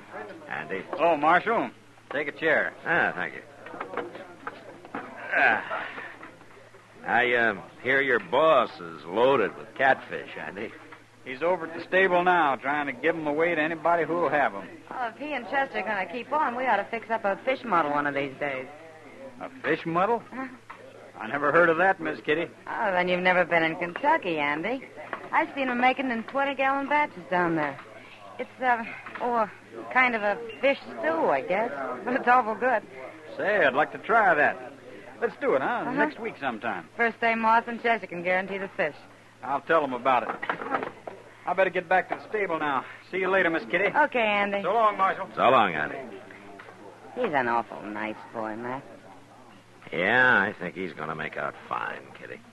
He already has. It sure bothered him at first, though, not wearing a gun. You know, he told me he'd been working with a gun since he was about 12 years old. Yeah.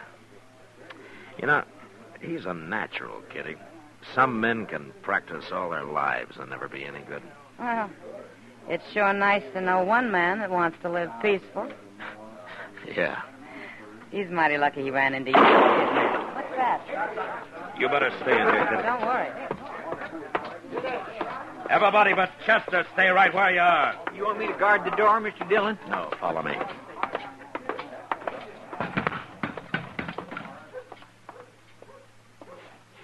What's Andy? That fella shot him. I never saw that man before, Mr. Dillon. His name's Joe Kite. Joe Kite? Yeah.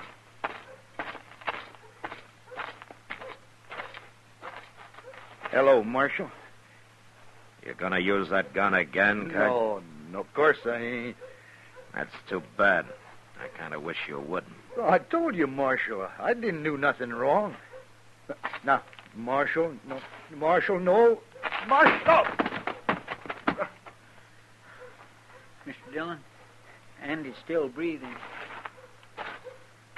Well, I'll carry him over to Doc's, Chester. Yes, sir. When Joe Kite comes to, you kick him into jail, huh? It'll be a pleasure.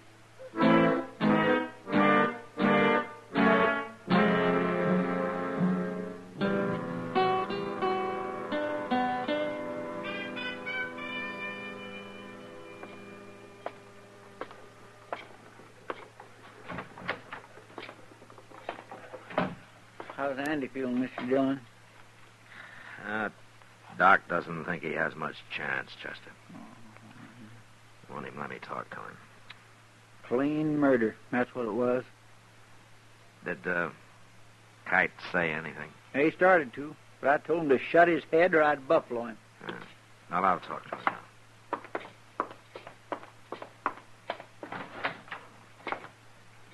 It's about time you came, Marshal.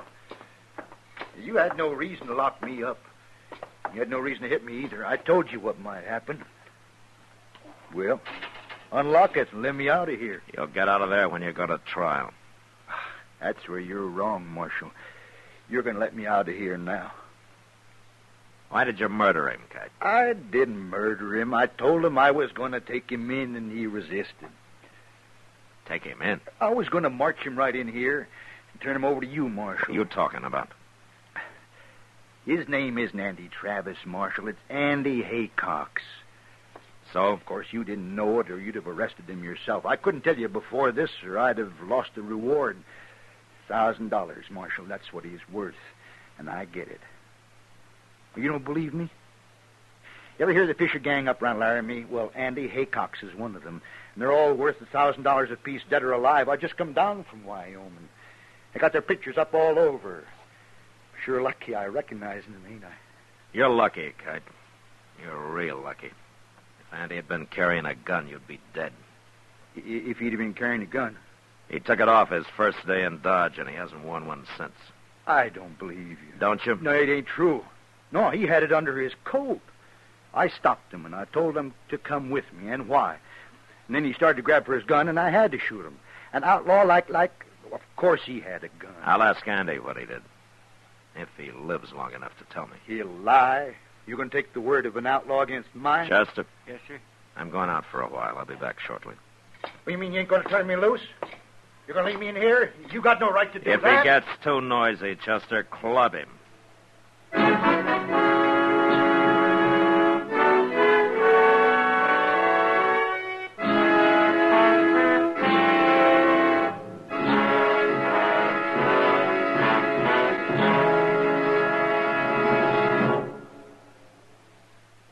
L&M is best.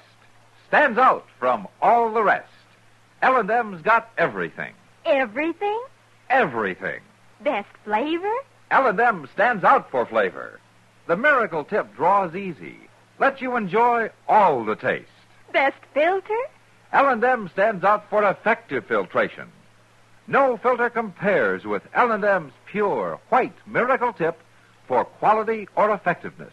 Best tobaccos? Highest quality tobaccos, low nicotine tobaccos, L&M tobaccos, light and mild. Every way, L&M is best, stands out from all the rest. How easy they draw.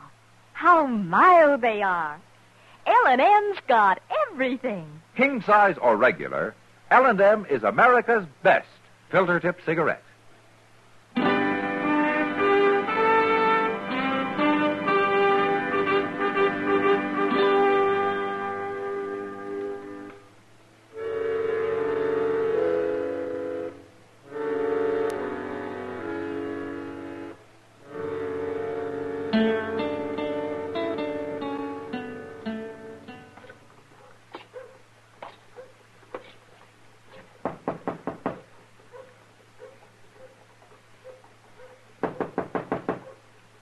Who is it? It's Matt, Doc.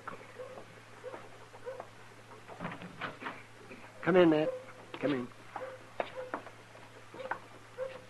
How is he this morning, Doc? Oh, about the same, Matt.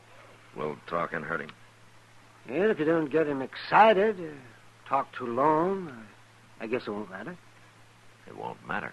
Well, he thinks he's in fair shape, Matt, but one hemorrhage and he's gone. It can happen anytime. Now. You go see him. He's in the back room there. Okay, Doc.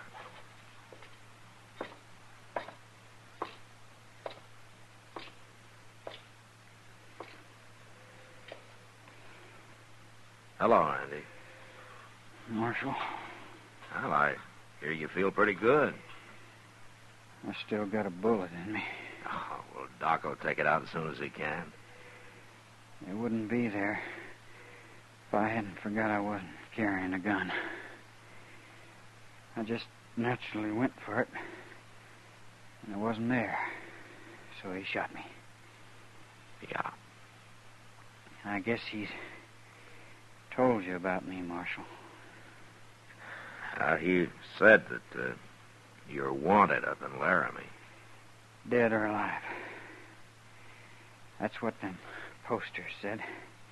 You were part of a gang, Andy. Long enough for him to put up a reward for me. But I quit, Marshal. I quit. What do you mean? Fisher and them fellas. I told them I was through. They tried to stop me, but I said I'd shoot my way out if I had to. So they let me go. You quit the gang? That's what I'm telling you. Well, why did you quit? They killed a fellow one night after they robbed him. I don't like killing people like that, Marshal. I had to quit. You should have told me, Andy. Maybe I could have done something. It's going to make you look bad now, ain't it, Marshal? Being friends and helping me and all. No, it won't, Andy. And I wouldn't care if it did. First time in my life anybody ever done anything for me. I'm sorry it didn't work out, Marshal. Everything's going to be just fine, Andy. Don't you worry about it. No. No, it ain't, Marshal.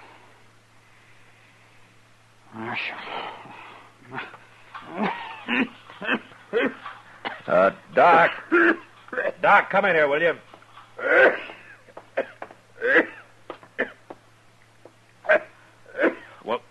Well, do something for him, Doc. Well, I'm sorry, Matt. I just...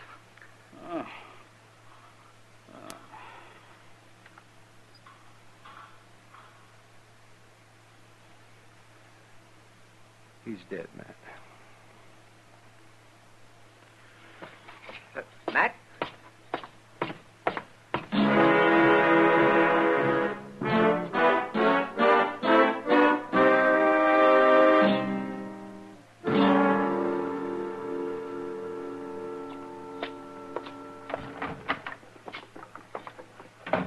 Chester, Yes, sir.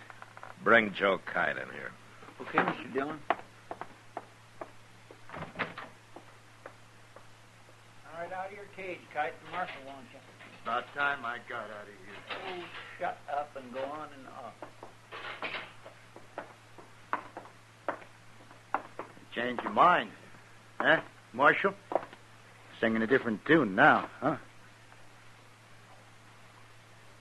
Andy told me what happened, Kite. You're clear. Always knew I was. You should have believed me from the start, Marshal. That's all right. I don't hold no grudges. Hey, when do I get my reward money? I telegraphed Laramie a few minutes ago. You did? Good. How long do you think it'll take, Marshal? I wouldn't wait around for it, Kite. What do you mean? Andy's dead. Well, what difference does that make? I put it in the telegram. I told him Andy was dead. And that I killed him. You what? Of course, I won't collect the reward. As a U.S. Marshal, I don't get cut in on reward money. Oh, no. You're fooling me, Marshal. You didn't tell him that. I think they'll take my word against yours, Kite. And besides, Chester witnessed it. Didn't you, Chester? Yes, sir. I seen the whole thing. You can't do this to me. You're stealing my money. That's what you're doing. You're being a thief. Get out of Dodge, Kite. Get out of Dodge while you can. No. Hey, you ain't done nothing. Open the door. This ain't fair, Marshal. You can't do it. Get out before I kill you.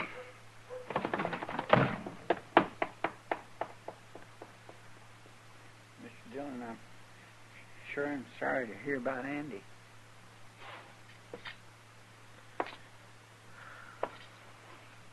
Yeah. Did you really telegraph all that stuff to Laramie? I did. And it's true enough. I feel like I had killed him.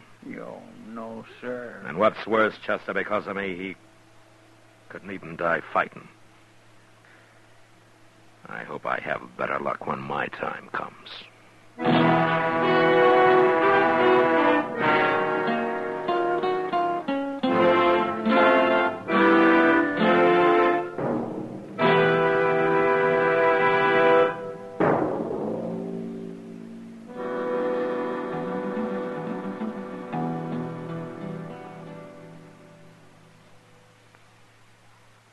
And now our star, William Conrad.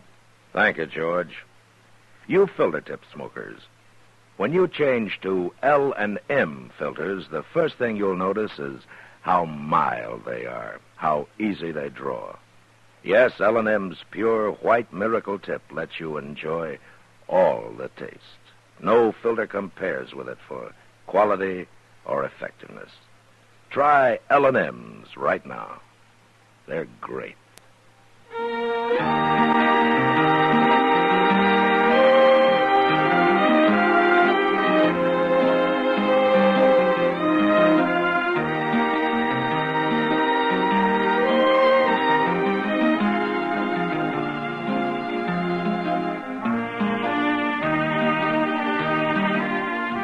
Gunsmoke, produced and directed by Norman Macdonald, stars William Conrad as Matt Dillon, U.S. Marshal. Our story was specially written for Gunsmoke by John Meston, with music composed and conducted by Rex Corey. Sound patterns by Tom Handley and Ray Kemper. Featured in the cast were Sam Edwards, Joe Duvall, John Daner, and Vic Perrin. Harley Bear is Chester, Howard McNear is Doc, and Georgia Ellis is Kitty.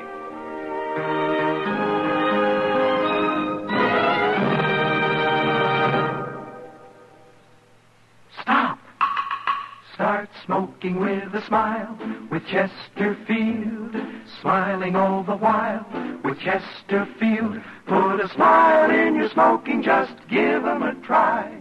Light up a Chesterfield, they satisfy. Put a smile in your smoking. Buy Chesterfield. So smooth, so satisfying. Chesterfield.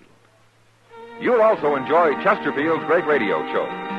Terry Como sings all the top tunes on CBS Radio every Monday, Wednesday, and Friday. Jack Webb stars in Dragnet on Tuesday nights. Check your local listing. Remember, listen again next week for another transcribed story of the Western frontier when Marshal Matt Dillon, Chester Proudfoot, Doc, and Kitty, together with all the other hard-living citizens of Dodge, will be with you once more. It's America growing west in the 1870s. It's drama. It's Gunsmoke. Brought to you by L&M Filters.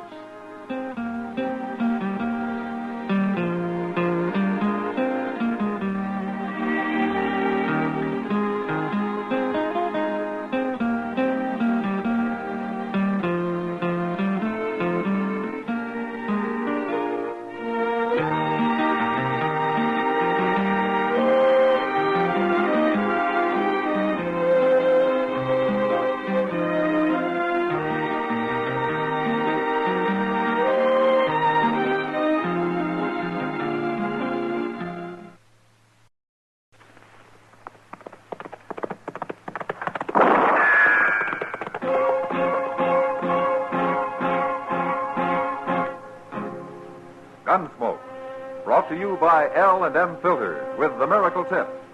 King size, regular, both at the same low price. Around Dodge City and in the territory on West, there's just one way to handle the killers and the spoilers, and that's with a U.S. Marshal and the smell of Gunsmoke.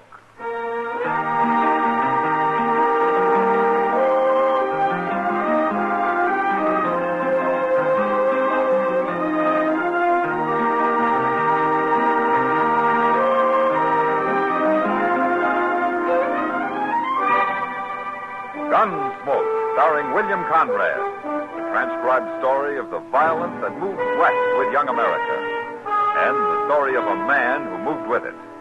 I'm that man, Matt Dillon, United States Marshal. The first man they look for and the last they want to meet. It's a chancy job, and it makes a man watchful and a little lonely.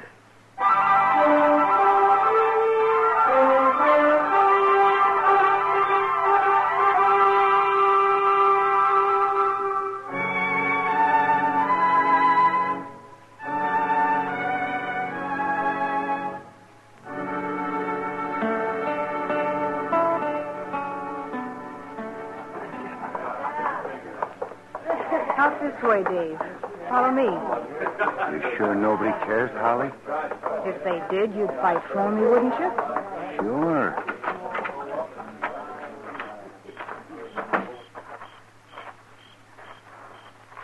Around here in the alley. Nobody will see us. Sure.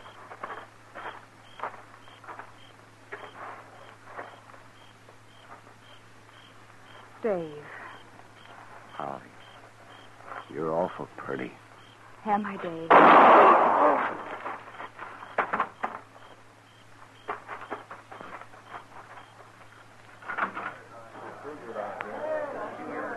All right, stay back, everybody. There's somebody laying over there, Mr. Dillon. Yeah, come on, Chester.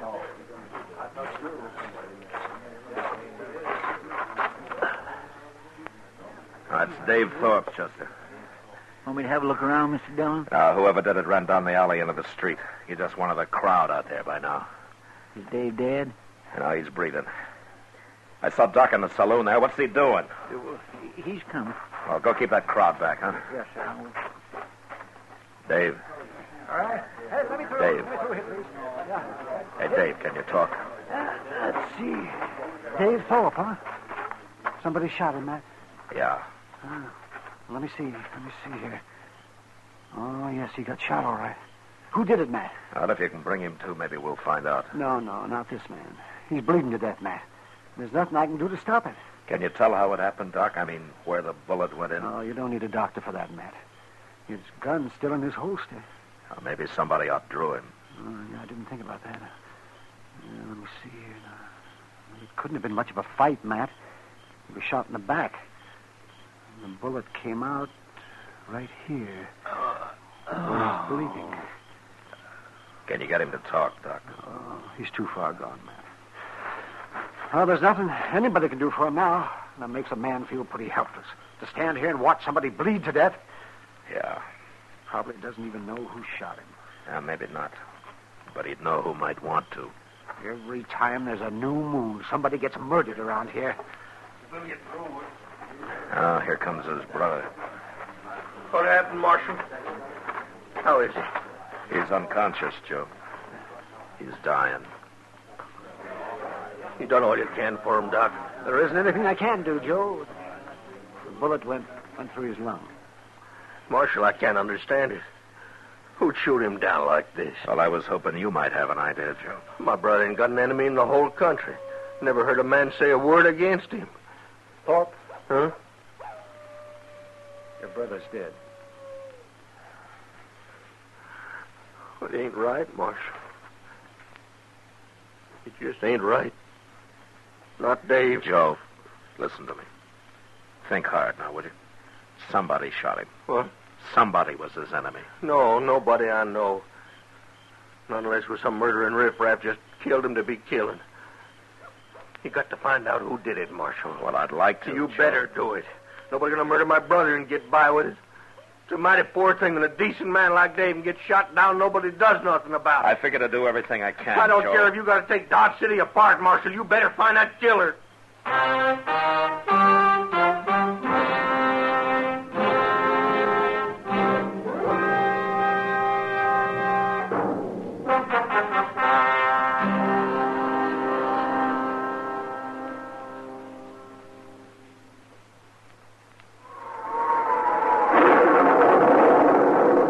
They've taken the country by storm. L&M filters have soared to the highest popularity a cigarette ever achieved in so little time. And still, L&M sales continue to climb at a record pace. L&M's give you much more flavor, much less nicotine. That's because it's the filter that counts. And no filter compares with L&M's Miracle Tip for quality or effectiveness. L&M's smoke light and mild. Only L&M has the Miracle Tip for the effective filtration you need. Smoke L&M's today, and you'll agree. This is it, L&M filters. This is it, something new. Now 2 sizes. L&M filters, new king size and regular too. This is it, L&M filters. L&M filters with the Miracle Tip. Join the trend to L&M. King size or regular. Both at the same low price.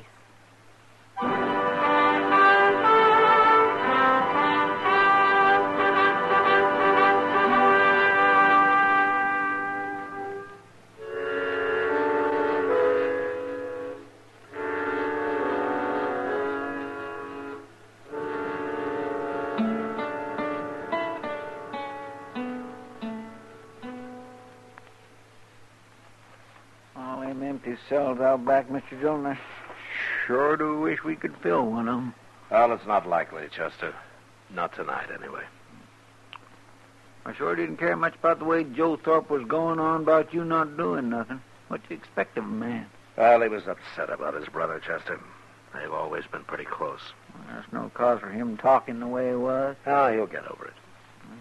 Master, I guess you're right. Joe'll have to run their hide-buying business all by himself now, won't he? He'll manage. He can always hire somebody to help him if he needs it. Yes. Well, it's Miss Kitty. Come in, Kitty. Come in. Matt, this is Holly Fanshawe. How do you do, Holly? Marshal? And Chester Proudfoot. Well, I'm pleased to know you, Miss Holly. Thank you, Chester. Holly's kind of new in Dodge, Matt. Yeah, I've seen her around. She was afraid to come here and talk to you alone, so I came with her. Well, there's nothing to be afraid of, Holly. What's the trouble? You tell him, Kitty. I'll tell him part of it, but I want him to hear the rest from you. Well, all right. After the shooting tonight, Holly came to see me, Matt. She was pretty scared, but I told her you wouldn't let anything happen to her. No, of course not. Well, it seems she was at the bar drinking with Dave Thorpe a little earlier. And he had a kind of argument with a cowpuncher from that XT outfit that came in the other day. The Texan said Dave jogged his elbow or something silly like that. Oh? Well, how mad were they? Mad enough. Oh, what do you mean, Holly? He killed him, Marshal. What? That cowpuncher, he killed Dave Thorpe. Well, how do you know? I was there. You were there? Dave and I went outside in the alley just to get a little air, and suddenly this cowboy shot him. He must have been waiting or something. You recognized him? Real plain, Marshal. It was him, all right. Well, how come he let you go? I don't know. He must have got scared or something. But he shot Dave and then he ran off. I got scared and I ran too. She wasn't going to tell you, Matt, till I talked her into it. She's afraid that cowboy or some of his friends will get after her. No, nobody will bother you, Holly. I promise you that. Do you know this man's name? They was calling him Fly Hoyt there at the bar, Marshal. Fly Hoyt? I knew an old lady down on the Brazos called something like that, Mr. Dillon. Only her last name was Fly. Her first name was all right, Chester. Holly, are you willing to testify to all this in court? In court? Oh, I'd be awful scared, Marshal. But you'll do it, huh? Kitty says it's my duty. Good. Now, don't you worry about anything. Chester and I'll ride out to the XT camp in the morning and bring this Fly Hoyt in. There won't be any trouble. And, thanks for coming here, Holly. Sure, Marshal.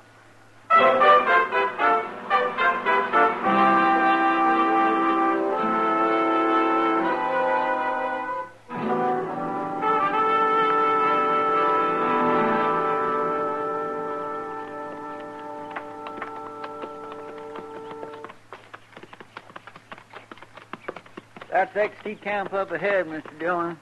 You been out here, Chester? That's where I rode by it a couple of days ago. They gave me a cup of coffee at the wagon. It looks like they're expecting us. By golly, it sure does. I don't like the way all them men's lined up. Maybe I was wrong last night about there not being any trouble. That's the trail boss, that big fellow there. His name's Jim Cavanaugh. You don't know Fly Hoyt, do you? No, sir, I don't. I didn't meet him. Hey, they don't look very friendly, Mr. Dillon. No, they sure don't. Chester. Huh? Let's leave our horses here and walk up, huh? All right.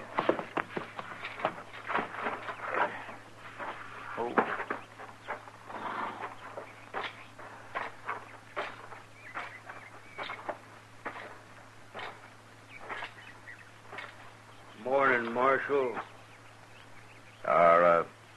You Jim Cavanaugh? Your friend there also tell you I'm boss of this outfit? Yeah. I got 20 men here, Marshal, not counting me. So you better climb into your saddles and ride right on back to Dodge.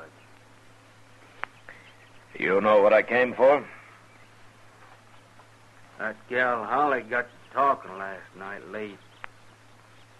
A couple of my boys was there when she did. And you ain't taking Fly Hoyt, Marshal. You and your men are ready to kill me if I try, is that it? Kansas law don't mean nothing to us Texans, Marshal. Does Fly Hoyt admit killing that man last night? Fly ain't said nothing about it one way or t'other. We don't find it polite to inquire into a man's personal business. Do you find murder polite? Marshal, you get sassy, we'll bury you right where you're standing. And then we'll drive a couple thousand longhorn cattle over your grave and nobody'll ever find you. Which one of your men is Fly Hoyt? Reckon you don't hear good. I want to talk to him. Which one is he? Don't pay him no mind, Fly. Why, is he too much of a coward to talk? No man calls me a coward.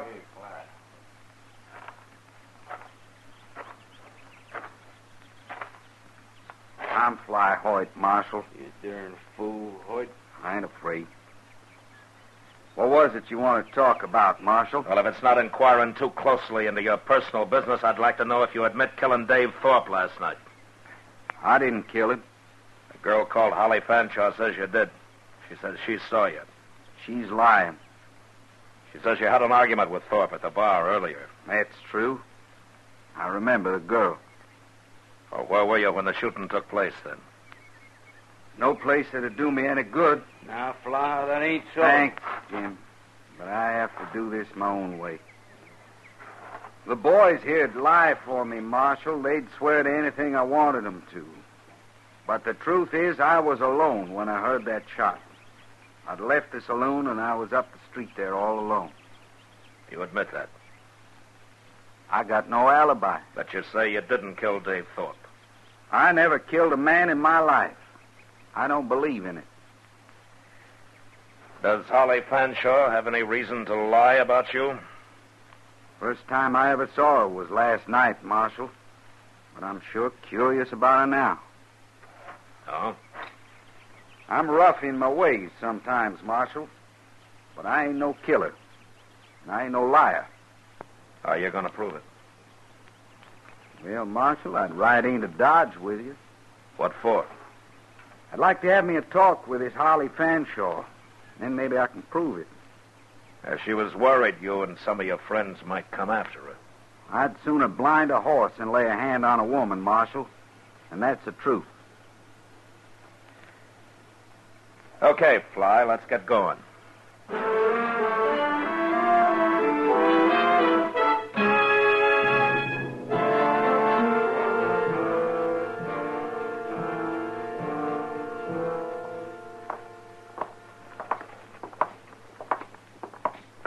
Where'd Holly be this time of day, Marshal? She's probably still in her room, Fly.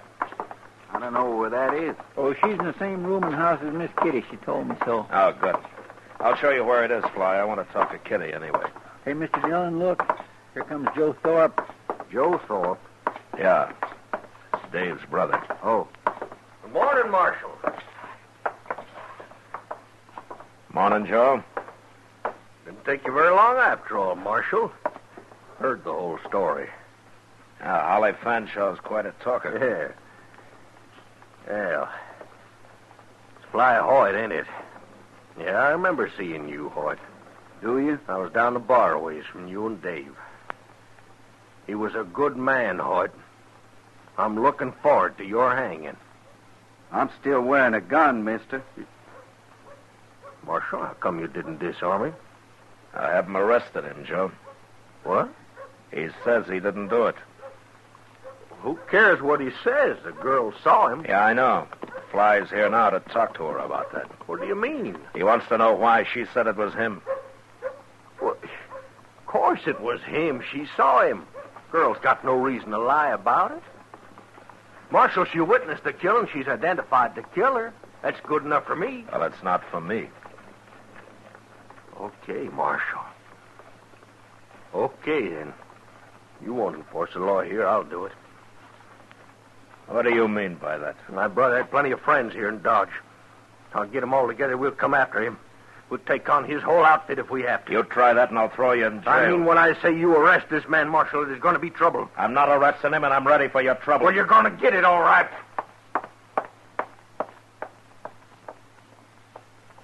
That's a mighty hot-headed man, Marshal. Yeah. And he means it about making trouble, too. Now, Chester, wait for us at the office, will you? Yes, Mr. Dillon. It's down the street a ways here, Fly. Let's go.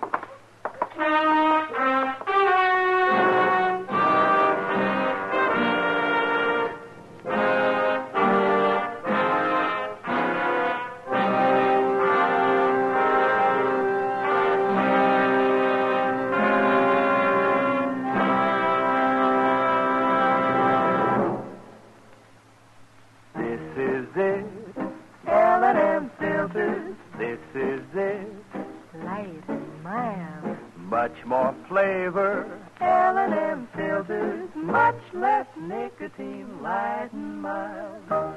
No cigarette ever won such overwhelming success in so short a time as L&M. Never before have smokers spoken so enthusiastically. Janet Blair said, I think L&Ms are the greatest thing ever to happen to a filter-tip smoker. David Wayne wrote, L&Ms have the best filter of them all. Miracle Tip is right. There's nothing like it. Socialite sportswoman Mrs. Laddie Sanford said, marvelous filter, exceptional cigarette. Wish I'd tried L&M sooner. Always remember, it's the filter that counts. And no filter compares with L&M's Miracle Tip for quality or effectiveness. Our statement of quality goes unchallenged. L&M is America's highest quality and best filter cigarette. Join the trend to L&M. L&M, king size or regular. And both at the same low price.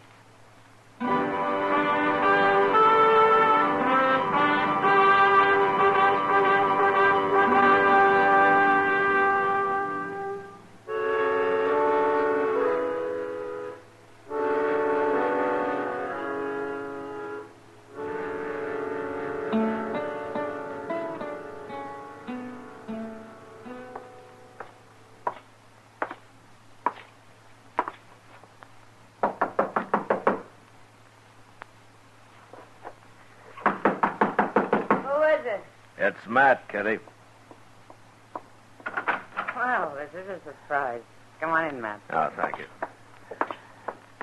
I'm sorry to come in on you this way, Kitty, but, I kind of wanted to talk to you. Sure, Matt. What about? Fly Hoyt just went down the hall to Holly's room. He did? No, it's okay. The landlady told him which one it was. Well, I'm not worried about the landlady. No, Fly's all right, Kitty. He says he didn't do it, and I can't tell you why, but I believe him. But Holly saw him, Kitty, Matt. Tell me about Holly, will you? Do you know her very well? No, not very. She keeps pretty much to herself. Does she have any friends, any particular friends, any men? Nobody she ever mentioned, Matt. What was she doing with Dave Thorpe, I wonder? You do? No, you know what Matt. Yeah. You stay here, Kitty. No, I'm coming with you. That's her room, Matt. Here. Hey, you stay in the hall.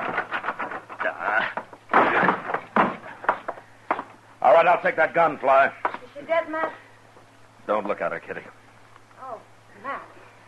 What's the matter with you, Fly? Nobody shot you. I got hit, Marshal. As soon as I opened the door, somebody hit me. Knocked me out for a minute. Lying won't help you this time, mister. I ain't lying. I come to and I seen her laying there. And then you come in. Who hit you? Holly? No, Marshal. Somebody was hiding behind the door. I heard him move, but I never even seen him. There's no closet in this room.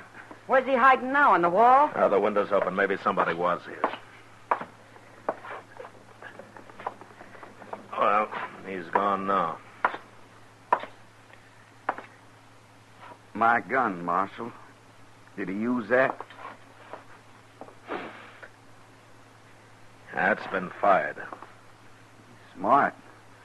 He killed her with it and then put it back in my holster. Who did? I don't believe a word you're saying. You're Miss Kitty, ain't you? I seen you last night. We're not talking about me. I wouldn't shoot a woman, Miss Kitty. I wouldn't shoot a man either unless I had to. Somebody's sure trying his best to get me hung. Well, I don't know. Kitty, keep everybody out of here, will you? Yeah. I'll send Chester and a couple of men for Holly. Fly, you stay with me. You arresting me? Here's your gun, Fly. Thank you, Marshal.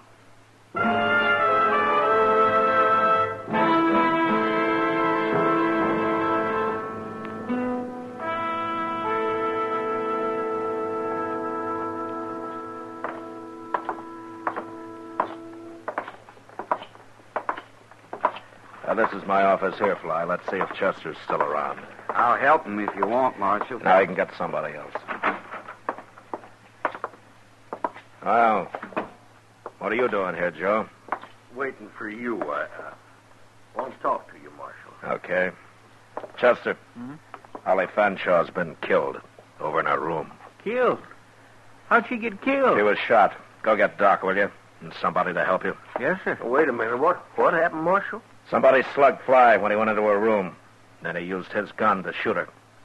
Who says they did? Fly. You listen to him like he was your father. What was it you wanted to see me about, Thorpe? Well, I was going to tell you I changed my mind about all I was saying out there in the street a while ago. But now, no, sir. You know, maybe I ought to lock you up right now. You can't lock me up. I didn't have nothing to do with it. Nothing to do with what? Well, I mean, I ain't done nothing. You can't lock a man up for talking. Ah, that's not what you meant. Would you arrest Fly, Marshal? He's killed 2 people now. Chester, Yes, sir. how long has Joe been here? Why, he come in just before you did, Mr. What are you Dillon. talking about? What difference it make? I had a talk with Kitty, Joe. She told me about you and Holly. What? Holly didn't keep secrets very well. She told Kitty how you made her lie about who killed Dave and how you set it up for her to get him into the alley. Me? Fly didn't Why? get hit fast enough in Holly's room a while ago, Joe. He saw who did it. No. Tell him who it was, Fly. Now go on, tell him. What? Why, it was him, Joe Thorpe. Oh, what are you You might as well admit it. What were you doing, stealing money out of you and your brother's hide business? You ain't gonna put me in jail. I don't care if I did kill him. No, you...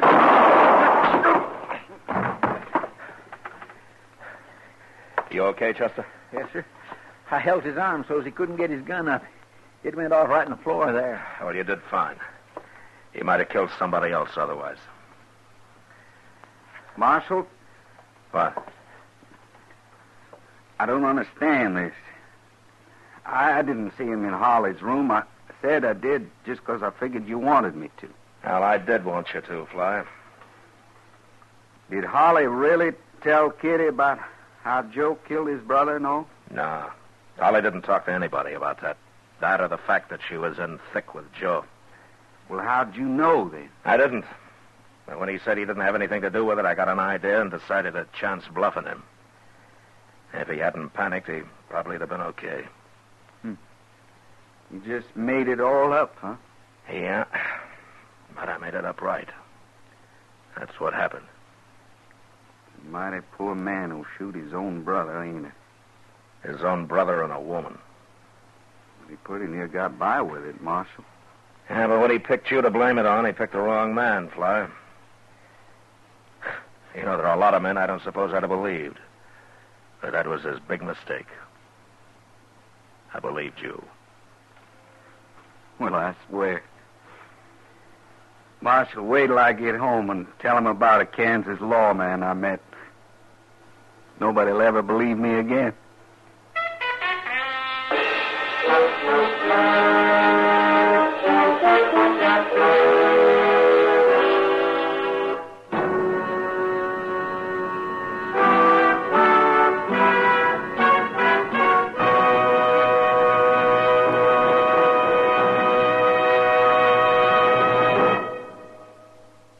And now our star, William Conrad.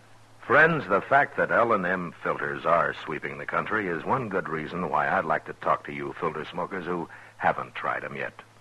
L&M's Miracle Tip is the first filter that really does the job. And you'll like the way it draws. Beside that, L&M's give you a really good-tasting smoke. They're just what the doctor ordered. L&M's, king size and regular, both at the same low price. Try L&M's today.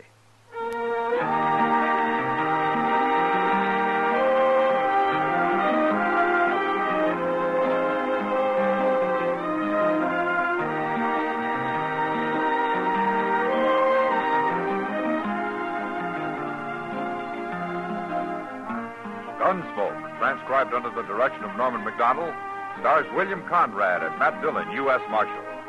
Tonight's story was specially written for Gunsmoke by John Meston, with music composed and conducted by Rex Corey. Featured in the cast were Vic Perrin, Lawrence Dobkin, Jack Crucian, Jill Jarman, and James Nusser. Harley Bear as Chester, Howard McNear as Doc, and Georgia Ellis as Kitty. Join us again next week as Matt Dillon, U.S. Marshal, fights to bring law and order out of the wild violence of the West in Gunsmoke. Hear Gunsmoke every Saturday, this same time, this same station. Hear the great Hugh Perry Como radio show every Monday, Wednesday, and Friday, 9 p.m. Eastern Standard Time, also on CBS Radio.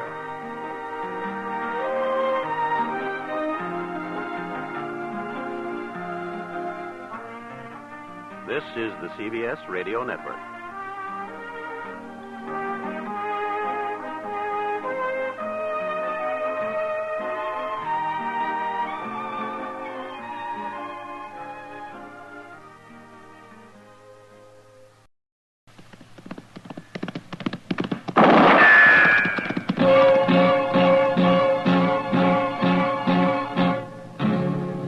Gunsmoke. Brought to you by L&M Filters.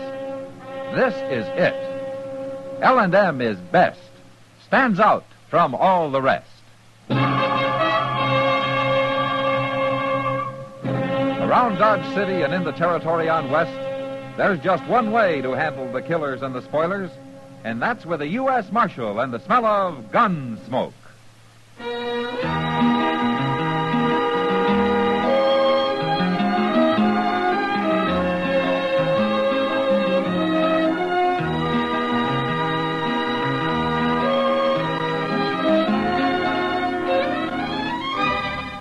Gunsmoke, starring William Conrad. The transcribed story of the violence that moved west with young America. And the story of a man who moved with it. I'm that man. Matt Dillon, United States Marshal. The first man they look for and the last they want to meet. It's a chancy job, and it makes a man watchful. And a little lonely.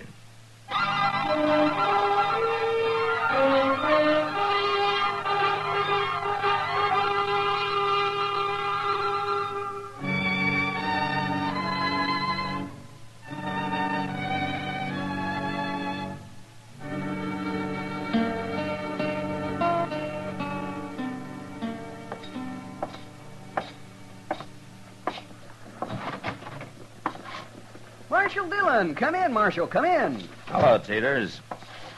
You got time to give me a haircut? You're the only customer I've had in an hour, Marshal. Oh. You hang your coat and your gun belt right over there. I'll get things ready for you. Okay. Say, I haven't seen you around town lately, Marshal. Well, I've been over in Abilene for a week. I just got back late last night. Oh, must have come in on the midnight Santa Fe, huh? Yeah, that's right. I wish I could get out of Dodge once in a while. Well, not the way I have to do it, you wouldn't. Maybe you're right, Marshal. Maybe you're right. Hey, this is a new chair you got, isn't it? Yes, sir. The finest barber's chair west of St. Louis. That's pretty fancy. Here, try it. Ah. Comfortable? Well, I'll tell you after I find out if you've raised your prices to pay for it. Here, let me get this cloth over you. Here you are. Haircut's still a quarter, Marshal. What about shaves? The price of a shave's gone up a dime, Marshal. A dime? Now, Marshal, you wouldn't stand in the way of progress for the sake of a dime, would you? Yeah, but whose progress? Anyway, you don't need a shave, not today. That's a good thing. Say, Marshal, you know Mabel over at the Long Branch? Yeah? Well, last Wednesday night... Oh, take a chair, stranger. I'll be with you in a few minutes. Last Wednesday night... A few minutes. Yeah, that's right. You're next, right in line. Barber. What? I ain't next. Why, of course you are. Nobody's ahead of you. I said I ain't next. You mean you won't wait? That's right. Oh, I sure won't you wait. will. I work fast. It won't be longer than 10 minutes at the most. Now, you just sit down. I I'll want be... to shave. I want to right now. You can cut his hair later. What? You heard me. Now, look, mister, you don't know who you're... Shut up, Teeters. Get out of that chair, mister. Take this sheet off of me, Teeters. All right. There.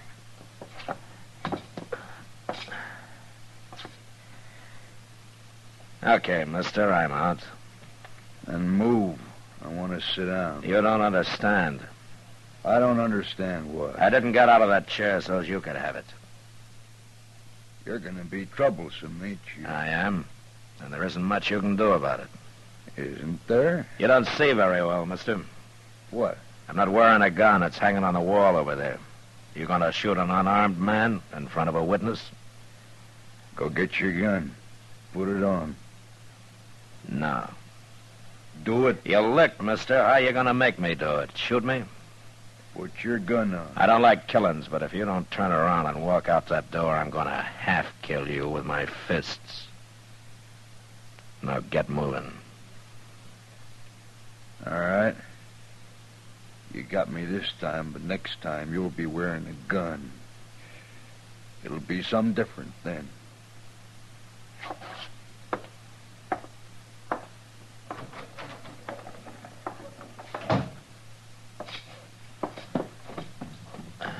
Oh, my goodness, Marshal, you took an awful chance. Who was he, Teeters? I never saw him before, but he might have killed you, Marshal. No, that'd have been murder. You can get hung for murder. Now, quit shaking. Let's get this haircut over with. He won't be back.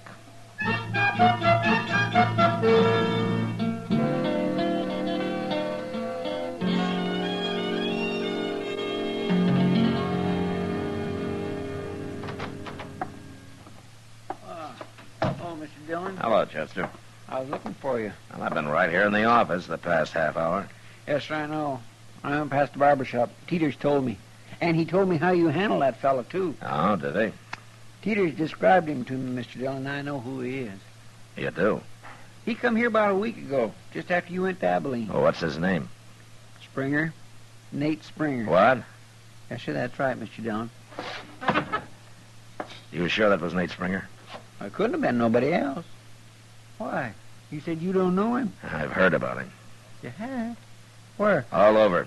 Nate Springer's got quite a reputation. Was a gunman, you mean? Yeah, he's a gunman.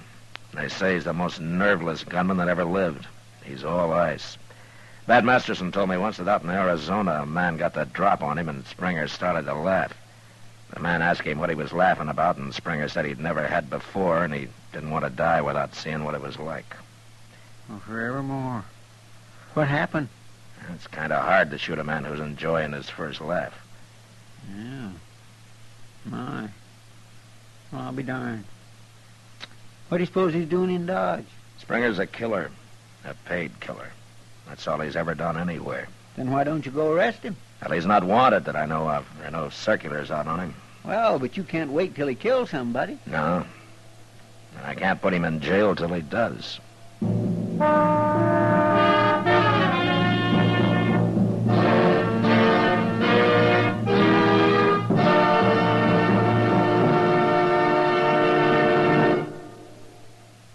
This is it, L&M filters. It stands out from all the rest. Miracle tip, much more flavor. L&M's got everything. It's the best. Yes, L&M is best. Stands out from all the rest. L&M stands out for flavor. Flavor. Flavor. Flavor. The miracle tip draws easy. You enjoy all the taste. And notice how mild it is. L&M stands out for effective filtration. Filtration. Filtration. Filtration. No filter compares with L&M's pure white miracle tip. L&M's got everything. L&M, light and mild. America's best filter tip cigarette.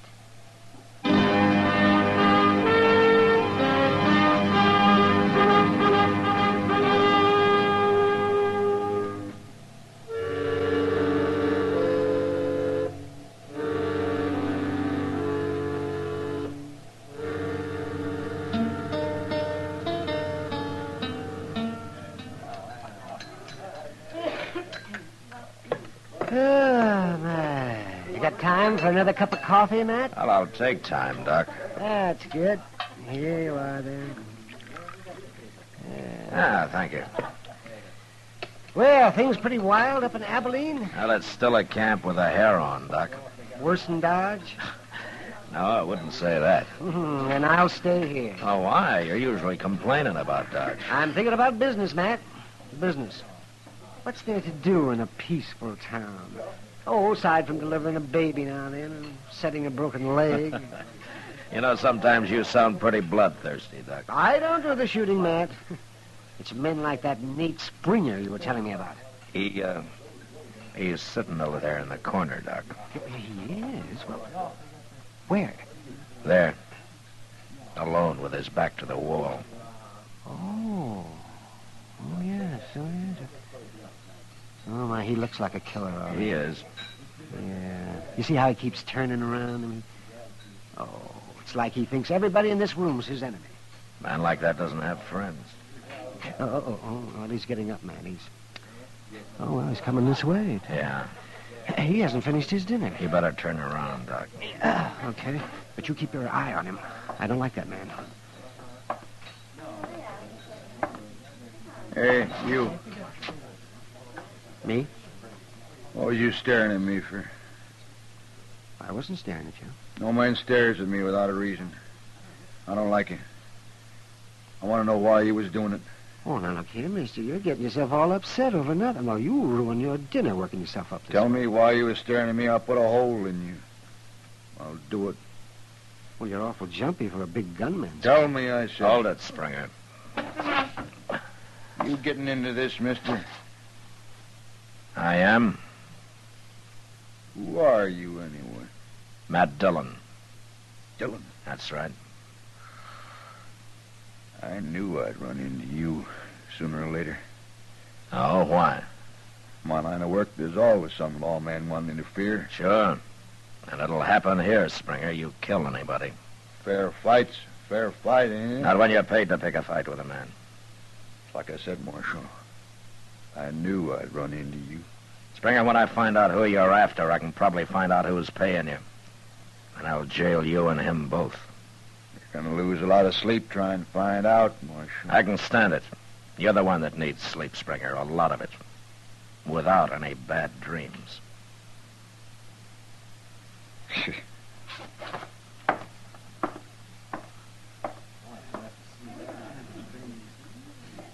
Oh, well. Looks like the man of ice is starting to melt, Matt. Yeah. You know, something's happening to him, Doc. And whatever it isn't good.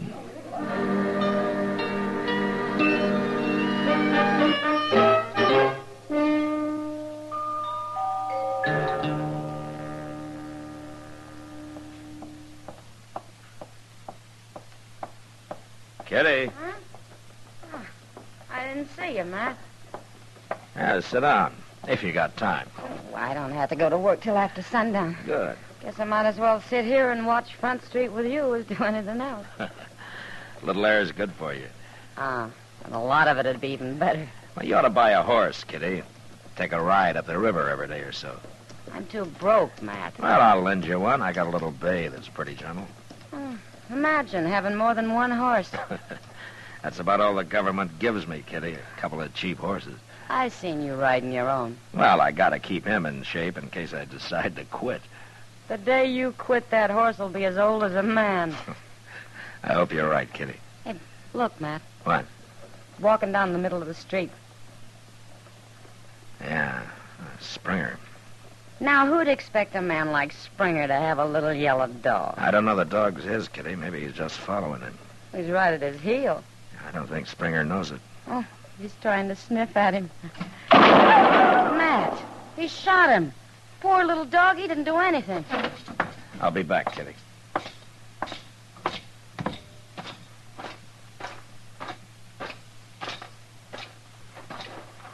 Well, what do you want, Marshal? It's just a dog. Did you think he was going to bite you, Springer? It might have. How do I know? I don't know what it was. Could have been anything. Or anybody. I knew it wasn't a man. But you just said Who it. cares what I said? That dog shouldn't have been sniffing around. Not around you, that's for sure. Well? Why don't you go get a drink, Springer? I think you need one. I don't drink, Marshal. Never. Huh? You don't have any vices, do you? Marshal.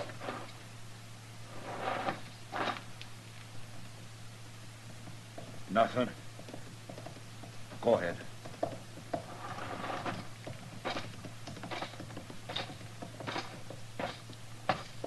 Matt, is he crazy or something? I don't know, Kitty. Well, he's the meanest man I ever saw. He didn't shoot that dog out of meanness. No? Why then? He's jumpy. Well, if he's that jumpy, nobody need worry about him. He's more dangerous now than the way everybody tells me he used to be. What do you mean? Suppose instead of a dog sniffing at his heel, it had been a man who just happened to bump into him. I'd hate to be the man. He'd probably get killed. That's right. Then Springer shouldn't be carrying a gun, Matt. Yeah, I know. Well, why don't you take it off him or run him out of town? If I did that, whoever's paying him would just hire another gunman, Kitty. The only way to stop this killing is to find out who that is. Well, I hope you do, before it's too late.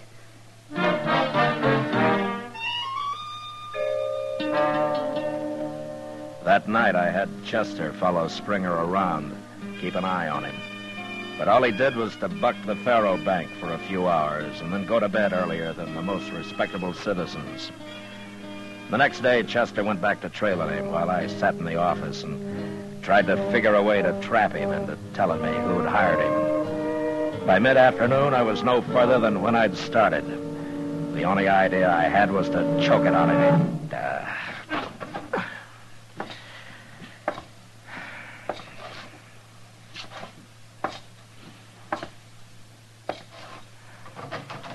Hey, Mr. Dillon? Yeah, what is it, Chester? That doggone Nate Springer, he almost shot a girl over there. What? A girl over at the Alfraganza. What do you mean he almost shot her? Well, sir, he stayed in his room all morning till just before noon. Never mind that. What about the girl? That's what I'm getting to.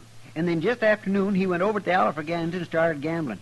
He was sitting at a table in the corner with his back against one of them wooden windows. Uh-huh. Well, one of the girls that works there, well, I guess she needed some air, so she slipped in behind Springer's chair and started pushing on that shutter. It's a wonder she got that far. He was raking in a pot. But when he heard her, I never seen a man move so fast, Mr. Dillon. Why, that poor girl near fainted the way he jumped around at her. She's lucky she didn't get shot. He had his 6-gun stuck right in her face. He was within a hair of letting go of that hammer. And then when he saw who it was, oh, he started cussing her something fierce. Well, he's getting worse. He's going to kill somebody, sure, acting that way. Yeah. And it won't even be the one he come here to kill. Oh, fancy him about to shoot a woman. Well, I guess I can't wait any longer, Chester. What you going to do? I'm going to try to shame him first. If that doesn't make him talk, I'm going to have to run him out of town.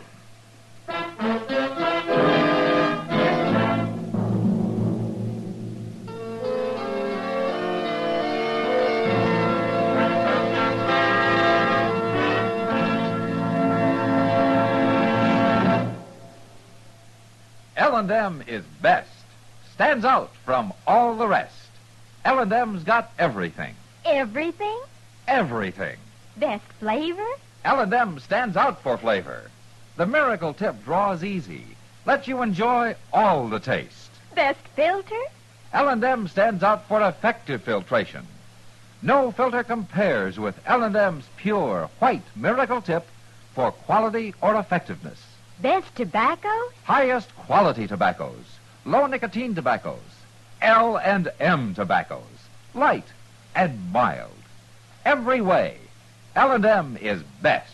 Stands out from all the rest. How easy they draw. How mild they are. L&M's got everything. King size or regular, L&M is America's best filter tip cigarette.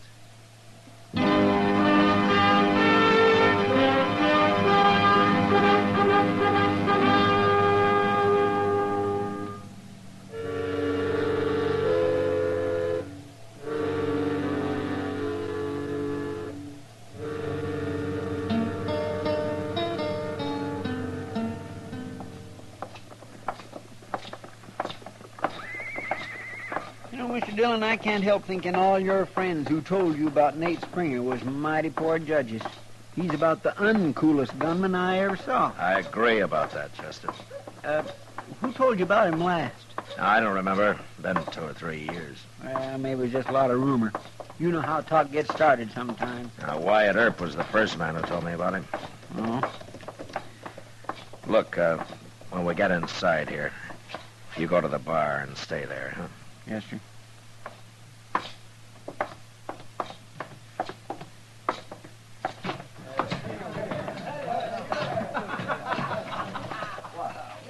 There he is, Mr. Dillon. I see him. All right, sir.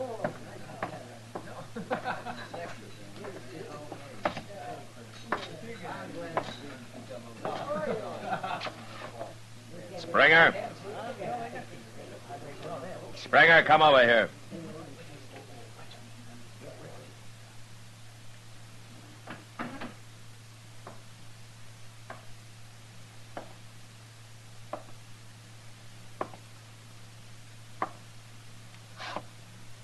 You're interrupting my game, Marshal. Your game's over, Springer, for good.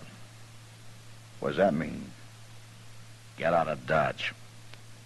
What? If you've been paid in advance, you better give him his money back. You're not going to earn it. You're saying I ain't? It's an hour to sundown. You'll be out of town before dark. It's a long time since a man's talked to me like that, Marshal.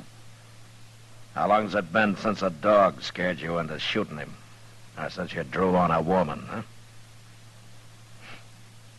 You lost your nerve, Springer. You aren't going to kill anybody. Shut up. Yeah, I'll shut up. If you tell me who hired you. No. Then who are you supposed to kill? I won't tell you.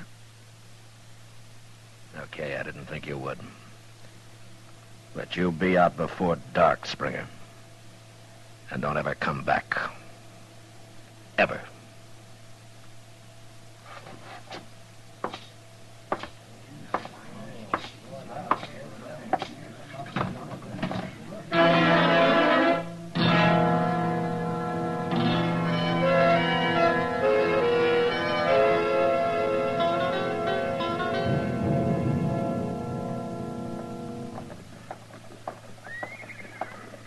Oh, hello, Matt. Doc? Yeah, what are you standing out here for? Why aren't you inside with your feet on your desk the way you usually are? I'm waiting for somebody, Doc. Oh? Oh, you sound serious. It's Nate Springer. He's got about 20 minutes to leave town. Oh, is that so? Well, you finally had to come around here, huh? He's still in the Alafraganza over there. If he doesn't come out before dark, I'm going in after him. Yeah. Oh, here comes somebody. What? No, that's Chester. Oh, yes. Is there going to be a shooting, Matt? I doubt it, Doc. Springer's already back down. Well, you never know. I'm going to get my things ready just in case. Sure, Doc.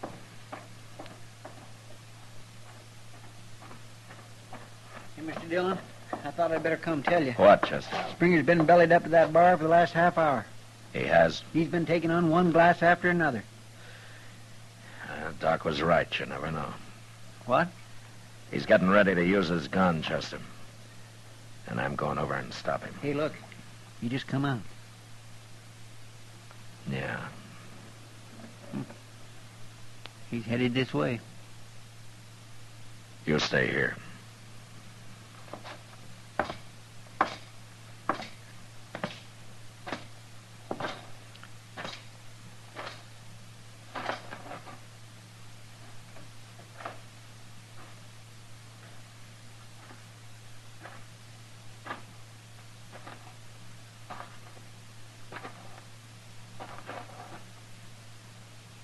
Marshal? I thought you didn't drink, Springer. I never did before. Well, you started too late. You haven't time to find your man. You're leaving town. I've found him. What? You I'm going to kill. Who hired you, Springer? Let's draw, Marshal. I feel like it now. Let's draw. Don't be a fool. You're drunk. Not that drunk. I can kill you. And I'll be all right again. Now? No!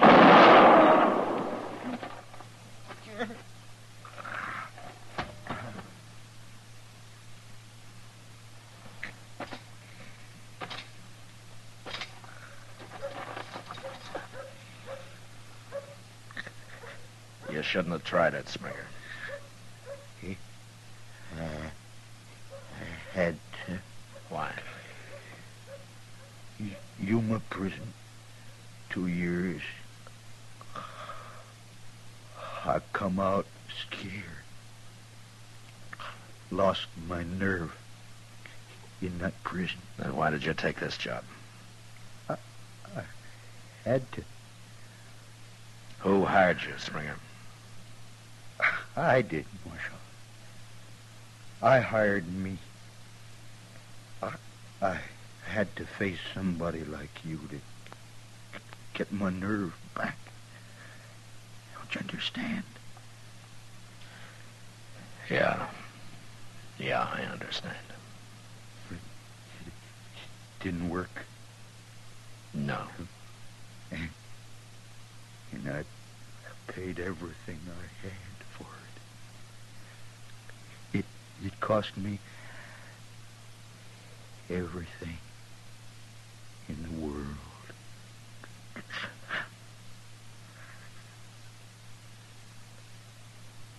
Springer.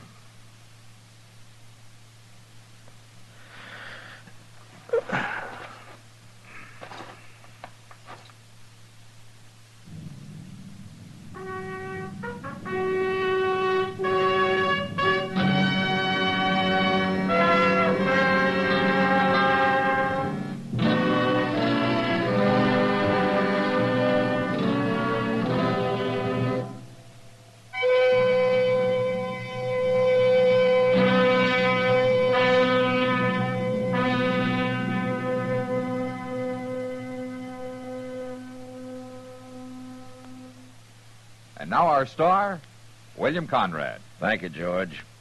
If you're a filter tip smoker, you should be smoking L&M's. When you try L&M's, the first thing you'll notice is how mild they are, how easy they draw.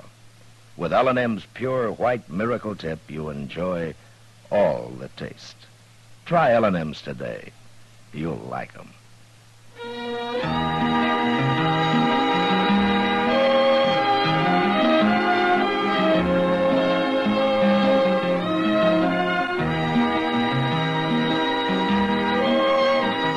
Gunsmoke, produced and directed by Norman McDonald, stars William Conrad as Matt Dillon, U.S. Marshal.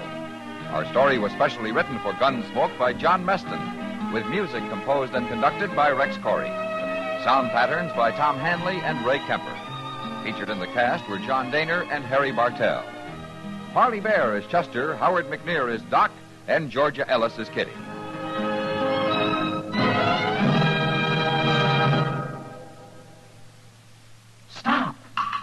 Start smoking with a smile, with Chesterfield, smiling all the while, with Chesterfield. Put a smile in your smoking, just give 'em a try. Light up a Chesterfield, they satisfy. Put a smile in your smoking. Buy Chesterfield. So smooth, so satisfying. Chesterfield.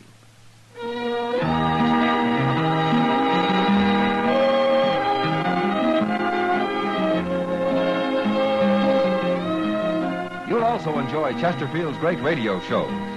Perry Como sings all the top tunes on CBS Radio every Monday, Wednesday, and Friday. Jack Webb stars in Dragnet on Tuesday nights. Check your local listings. Remember, listen again next week for another transcribed story of the Western frontier when Marshal Matt Dillon, Chester Proudfoot, Doc, and Kitty, together with all the other hard-living citizens of Dodge, will be with you once more. It's America growing west in the 1870s. It's drama. It's Gunsmoke. Brought to you by L&M Filters.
Gunsmoke, brought to you by L&M Filters with the miracle tip. King size, regular, both at the same low price. Around Dodge City and in the territory on West, there's just one way to handle the killers and the spoilers, and that's with a U.S. Marshal and the smell of Gunsmoke.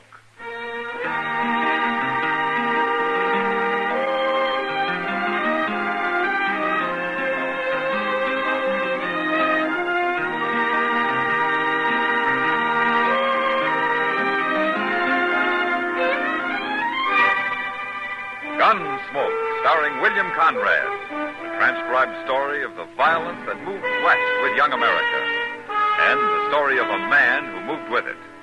I'm that man, Matt Dillon, United States Marshal. The first man they look for and the last they want to meet. It's a chancy job, and it makes a man watchful and a little lonely.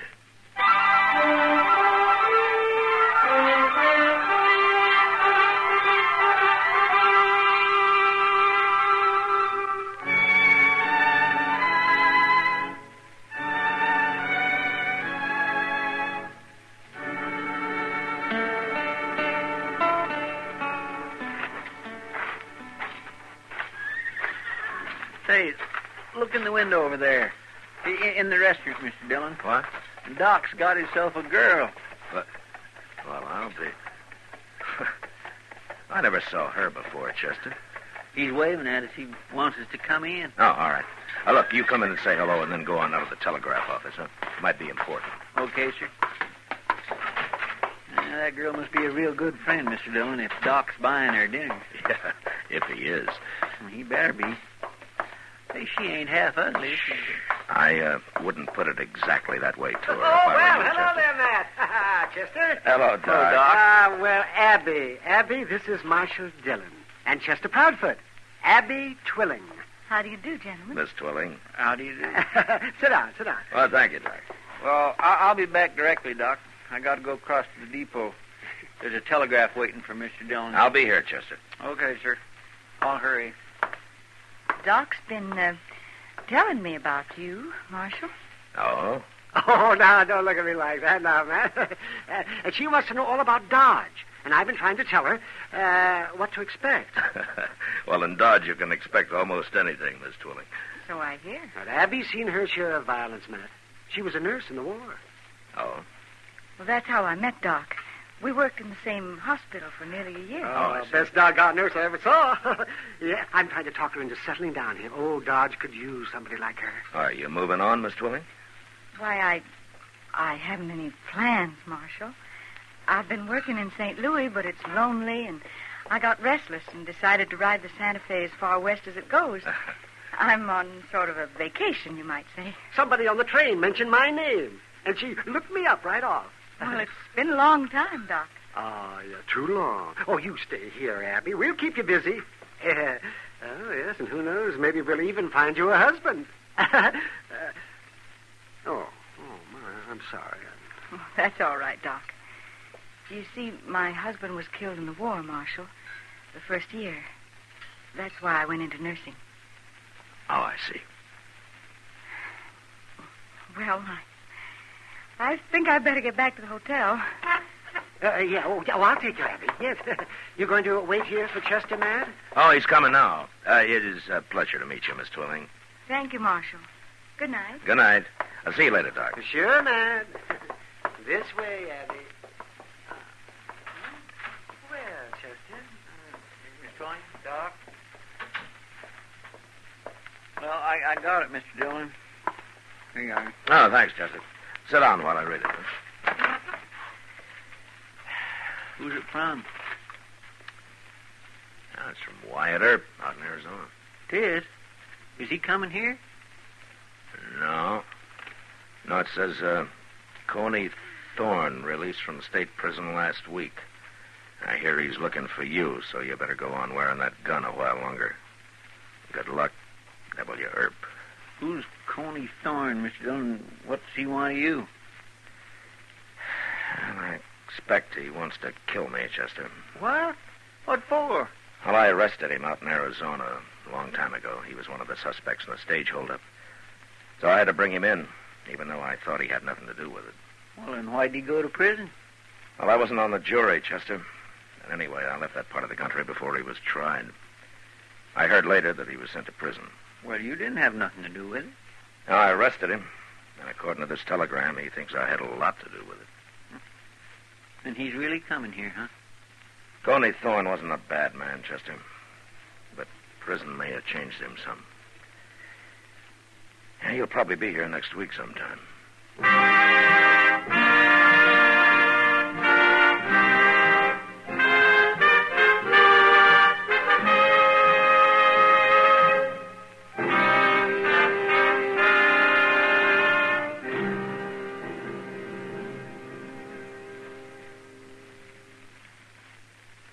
L&M filters are sweeping the country. L&M, the filter-tipped cigarette everyone's talking about. Everyone's changing to. Here's what John Robert Powers told us.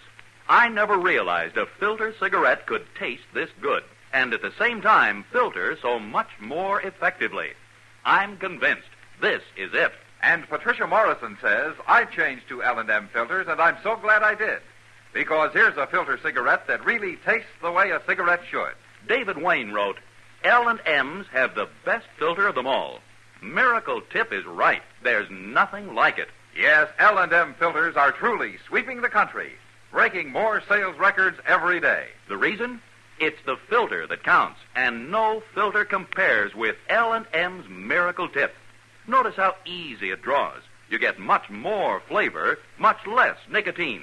Yes. This is it, L&M filters. This is it, something new. Now 2 sizes.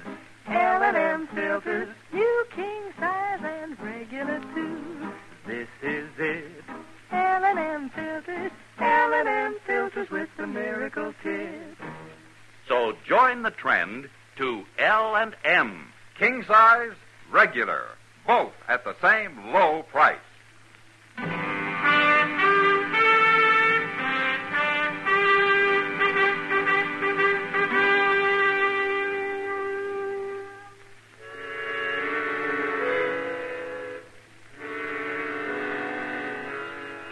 There were a lot of things I didn't like about being a lawman, and having to face a man who was out purely for revenge was one of them. It didn't matter what his reasons were. When Coney Thorne arrived, I'd have had to shoot it out with him. A man who'd traveled all the way to Dodge City from Arizona wasn't going to be put off by argument. However, a week passed, and he didn't show up, and I began to hope that maybe he'd changed his mind. Until one day when I was sitting with Kitty watching the crowd from the porch of the Dodge house.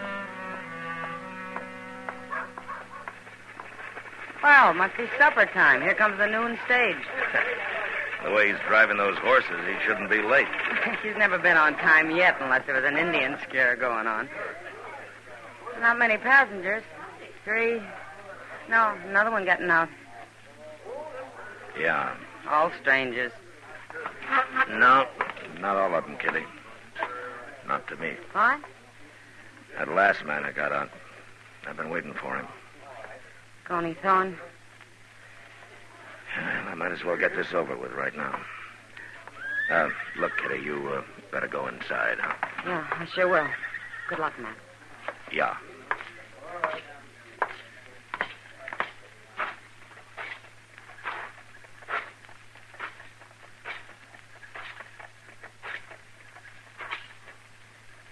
Hello, Coney. Dillon? What took you so long? I was expecting you last week. How'd you know I was coming? You must have told somebody. You got friends everywhere, ain't you, Marshal? I never thought you had anything to do with that holdup, Coney. I told you at the time I was sorry I had to take you in. I've been 5 years in prison, Marshal, no matter what you thought. I'm not apologizing. But you're free now, Coney. Why do you want to die? What makes you think I'm going to die? Well, a man in prison doesn't get much chance to handle a gun. You must be pretty rusty by now. A lot of ways to kill a man, Marshal. In the back? Think about it. Now, you've changed, Coney. You were a man once. 5 years in prison, Marshal. Wasn't any good. Nearly went crazy. I would have till I got to thinking about who put me there. That saved my mind, kind of. Yeah, but you're out now. It's all over. No, not yet. I ain't going to fight you, Marshal. Not till I'm ready. Not till I figure out how to kill you. I'm going to make you go crazy waiting the way I done. And I'll sleep all the better knowing you're going to have one eye open every minute from now on. You're not the first man who's wanted to kill me. Maybe not. But I'm going to be the first to do it.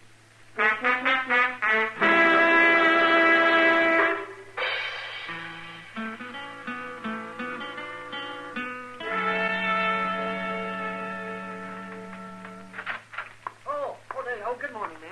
Hello, Doc. Well, how come you're up so early? Well, I got a call last night, Matt, about 3 o'clock. A fellow over at the Dodge house was keeping everybody awake. Huh? Well, it sounds more like they should have called me. No, he wasn't drunk, man. He was delirious. It was brain fever, most people call it. Oh? Well, I couldn't leave him there alone, so I got Abby Twilling to take a room next to his. The first chance you got, you put her to work, huh? Well, a man that sick has to have care, Matt. You talk like he's going to die. Not with Abby working on him. No, he isn't. Well, that's fine. Yeah, the man's name is Coney Thorne, Matt. What? Yeah, he won't be up and about for another week, though. Yeah, I thought he looked sick when he got off the stage yesterday. Well, he was. Now, maybe it was the fever that made him talk like he was planning to shoot me in the back. What's that? Yeah, I wasn't like Coney. He was never that kind of a man. Good morning, Mr. Dillon. Doc. Oh, good morning, Chester. Oh, where'd you get that mail at this hour? It ain't mail, Doc. It's a telegraph here, Mr. Dillon. Yeah, sometimes I wish they'd never invented the telegraph. But maybe it's Washington, Matt, offering you a raise. If they'd send me last month's check by mail, I'd be satisfied. Wow. Well, what is it, Mr. Dillon? It's from a U.S. Marshal in Phoenix. He says if Coney Thorne has left Arizona, he's broken his parole. And if he turns up here looking for me, to arrest him. I didn't know he was on parole. No, neither did I. But they're willing to pay the expense of sending him back under escort. You going all the way to Arizona with him, Mr. Dillon? No, of course not. I'll hire somebody. Well, you can't put that man in jail, Matt. Now, why not? He's too sick. And I won't have Abby nursing a man in jail. It's bad enough in the hotel. Well, as long as he can't run away. He'll be in bed for a week. And if you don't tell him about this, he won't run anyway. Okay, Doc. I'll leave him alone. For a week.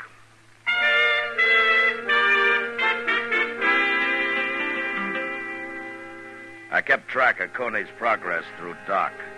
And the rest of Dodge did, too.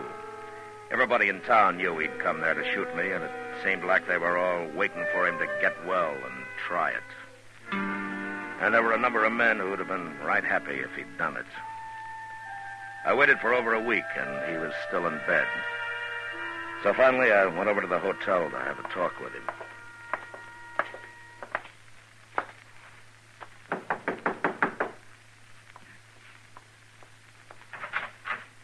Oh, Marshal Dillon. Hello, Abby. Can we come in? Why, of course. Come in. Thank you. Hello, Chester. Hello, Miss Dilling. Oh, where's your patient? Oh, this is my room, Marshal. He's right through there. I have it arranged this way so he won't be disturbed. Now, is he still sick, Abby? He's better. Well, Doc says that he could get up. Please, Marshal, give him a little more time, a couple of days. It's very important. It is? I know what he came here for. It doesn't matter to you if he stays in bed a while longer, does it? No, but if he's well, why are you keeping him in bed? It's good for him. Coney needs a rest like this. You've no idea how much he needs it. Please, Marshal. Abby. Yes? You got to know Coney pretty well, haven't you? Yes, I have. What kind of a man would you say he is? He's a good man, Marshal. But he's suffered a lot being in prison the way he was, and, well, it's like soldiers I've seen who've been through too much. They change for a while, anyway.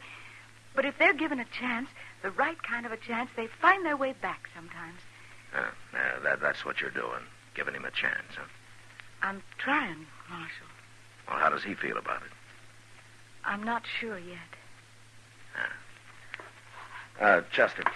Yes, sir? I changed my mind about talking to Coney. Come on. Okay, sir. Thank you, Marshal. I guess I'll know how you make out, Abby. One way or the other. I swear I don't understand what she was talking about, Mr. Dillon. Well, I don't understand it either, Chester, but my guess is that Abby's fallen in love with him. What?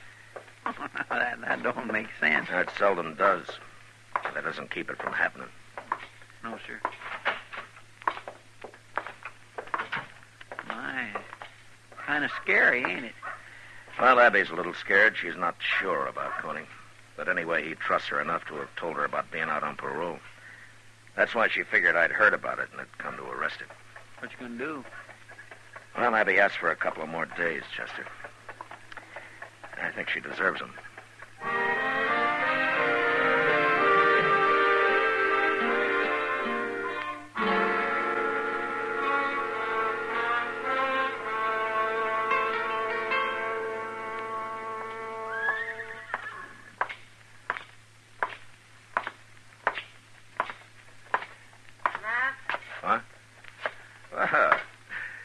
Evening, Kitty.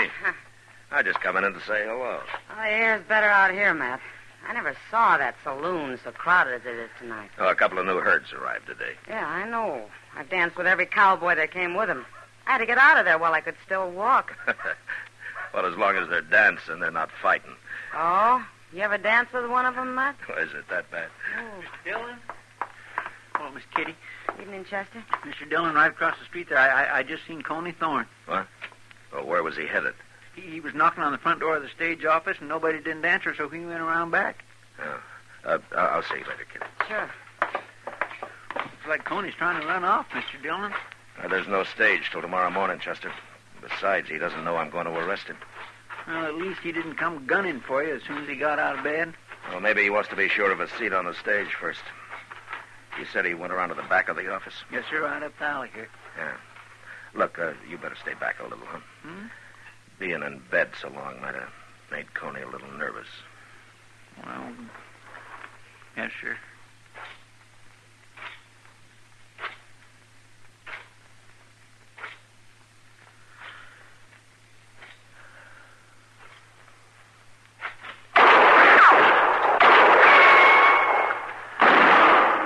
Chester! You all right, Mr. Dillon? No, he didn't hit me. But I didn't hit him either. He had a horse waiting out there. Come on, if we hurry, we can still follow him.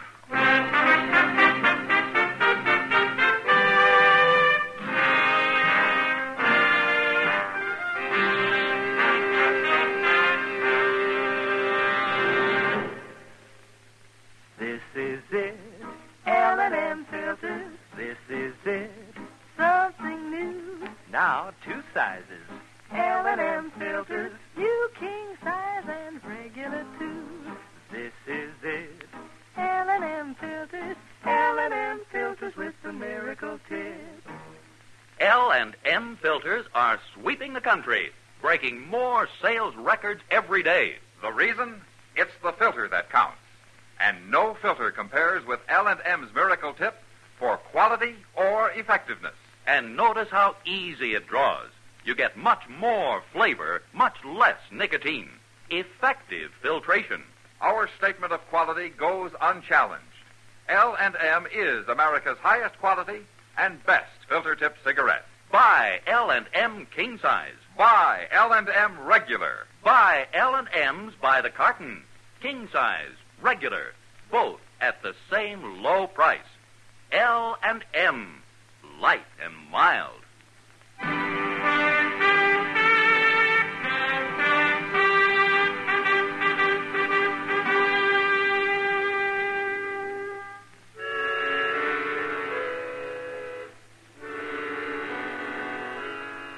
With the full moon to help us, Chester and I didn't have much trouble staying on Coney Thorne's trail once we hit it. We pulled up now and then and listened, and we could hear his horse running hard, not too far ahead of us. But he didn't run long. Coney had made a poor choice in the mount that he'd stolen, and had sold on him within an hour. We found the horse standing riderless with his head down, his legs weak and quivering. That poor horse is plumb bedrock, Mr. Dillon. He ought to be shot. Now, never mind the horse, Chester. Let's find Coney. He can't be very far. There's no place to hide out here. There's something over there, Chester. Off to the left there. It ain't moving. Yeah, well, let's take a look. Look, you ride straight from here, and I'll come in on an angle. Okay, sir.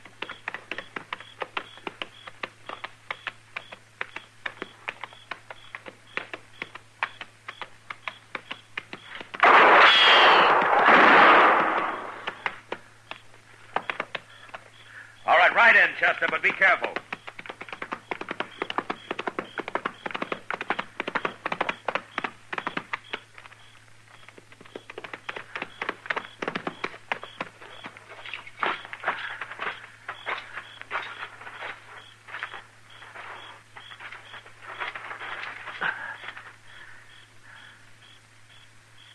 Is he dead, Mr. Dillon? I don't know, Chester, but he's all through shooting. Here, Chester. Yes, sir. Bend down here, take a look. Well, that ain't Coney Thorne. No. You ever see this man before? No, sir, I don't know who it is. He ain't dead. No, but he's bleeding pretty bad. I'm afraid he soon will be. Who are you, fella? Hey, what's your name? Marshal? Yeah, that's right. I'm the marshal. Now, why did you try to shoot me back in Dodge tonight? Can't do nothing to me now. No harm in talking. Heard that fellow was going to shoot you. That Coney Thorne? I don't know his name. I don't know nothing about him. Well, then what's he got to do with your trying to shoot me? Nothing. Only I figured I could do it, and they'd blame him. Oh, why? I never saw you before. Why did you want to shoot me? Kill a marshal? That'd be pretty good, wouldn't it? Kill a marshal? Yeah. Yeah, that'd be pretty good. Didn't work. You killed me.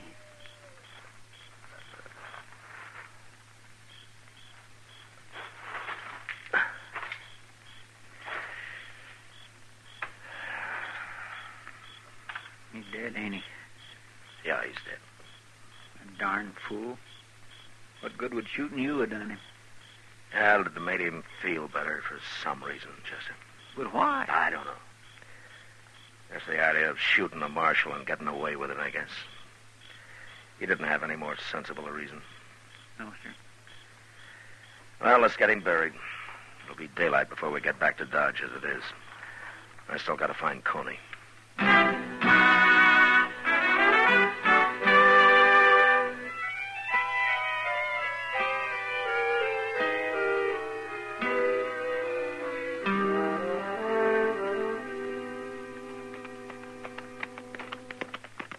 There's the stage. Mr. Dillon is just about to leave. We got back just in time. Why would Coney be taking the stage? He hasn't finished his business here yet. No, but he was trying to get in the office when I seen him last night. By heaven, there he is. Yes, sir, and Abby, too. Now, what are they up to? Now, let's ask him.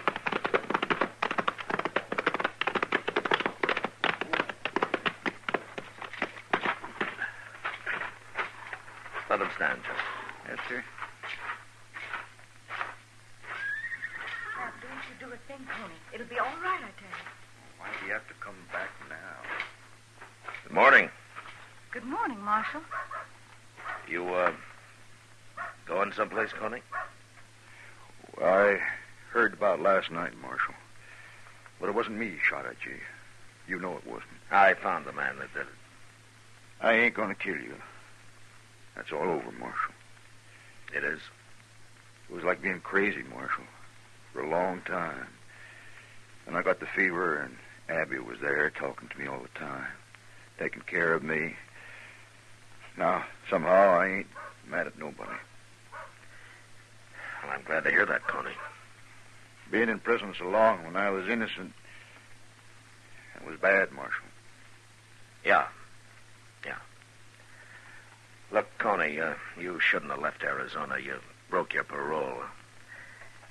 I'm going to have to send you back. He's going back, Marshal. Right now. With me. What? We're going to be married. And then he's going to turn himself in. Is that true, Coney? I'll get another year, but Abby says it's the only way. You're going to get married, huh? We'll make out, Marshal. But please don't arrest him here. Let him go alone with me. It isn't much. You can give him that. Chester. Yes, sir? Go over to the telegraph office and write something out and send it to the marshal in Phoenix, huh? Well, what'll I say? Tell him thanks for the warning. And tell him if Coney Thorne did leave Arizona and came here to shoot me, I'd arrest him quick. But knowing Coney, I think he's learned his lesson. He's got more sense. Yes, sir. Now get going. All of you.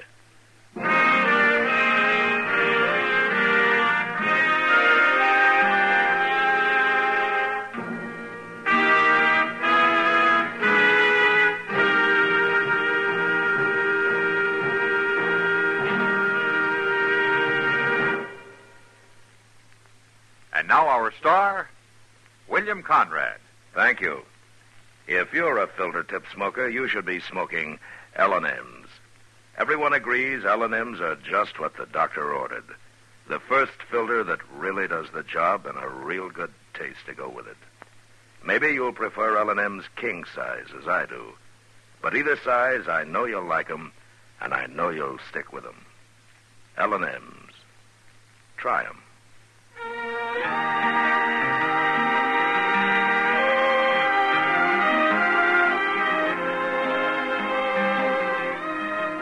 Gunsmoke, transcribed under the direction of Norman McDonald, stars William Conrad as Matt Dillon, U.S. Marshal. Tonight's story was specially written for Gunsmoke by John Meston, with music composed and conducted by Rex Corey. Featured in the cast were John Daner, Vivi Janis, and James Nusser. Harley Bear as Chester, Howard McNear as Doc, and Georgia Ellis as Kitty. Join us again next week as Matt Dillon, U.S. Marshal, fights to bring law and order out of the wild violence of the West in Gunsmoke.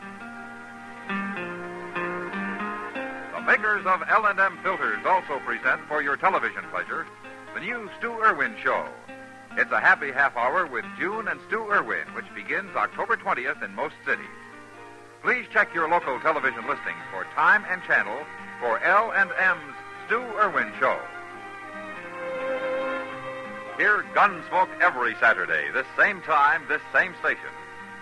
Hear the great new Perry Como radio show every Monday, Wednesday, and Friday, 9 p.m. Eastern Standard Time, also on CBS Radio.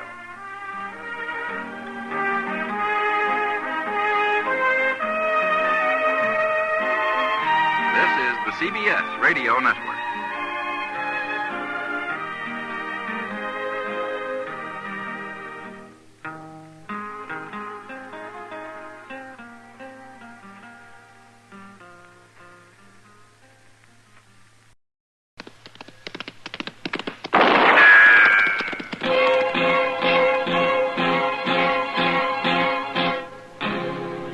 Gunsmoke, brought to you by L&M Filters. This is it. L&M is best, stands out from all the rest. Around Dodge City and in the territory on West, there's just one way to handle the killers and the spoilers, and that's with a U.S. Marshal and the smell of Gunsmoke.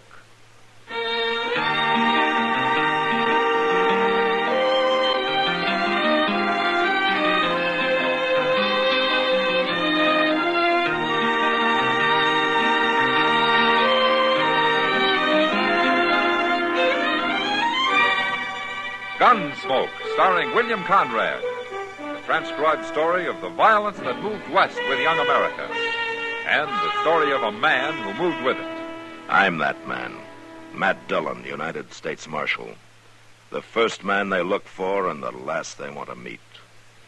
It's a chancy job, and it makes a man watchful. And a little lonely.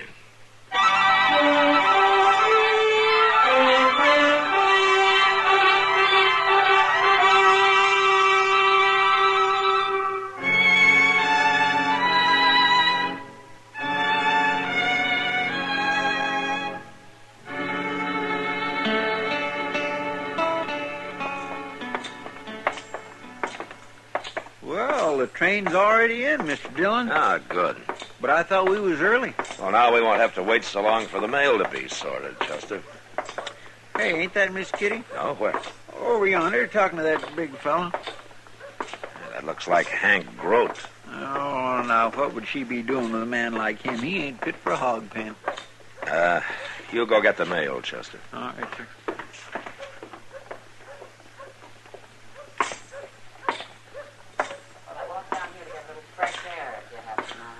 I'll walk back with you. You will not.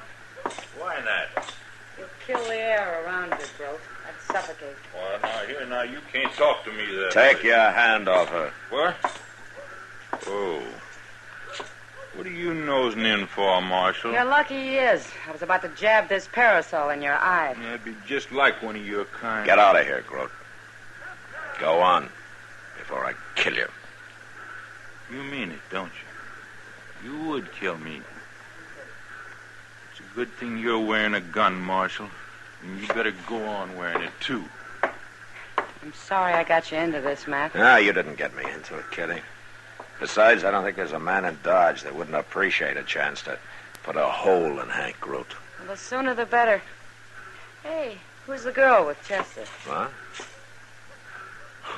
I don't know. I never saw her before. Pretty little thing, isn't she? Yeah, she sure is. Well, hello, Miss Kitty. Hello, Chester. This here's Ann Cabot.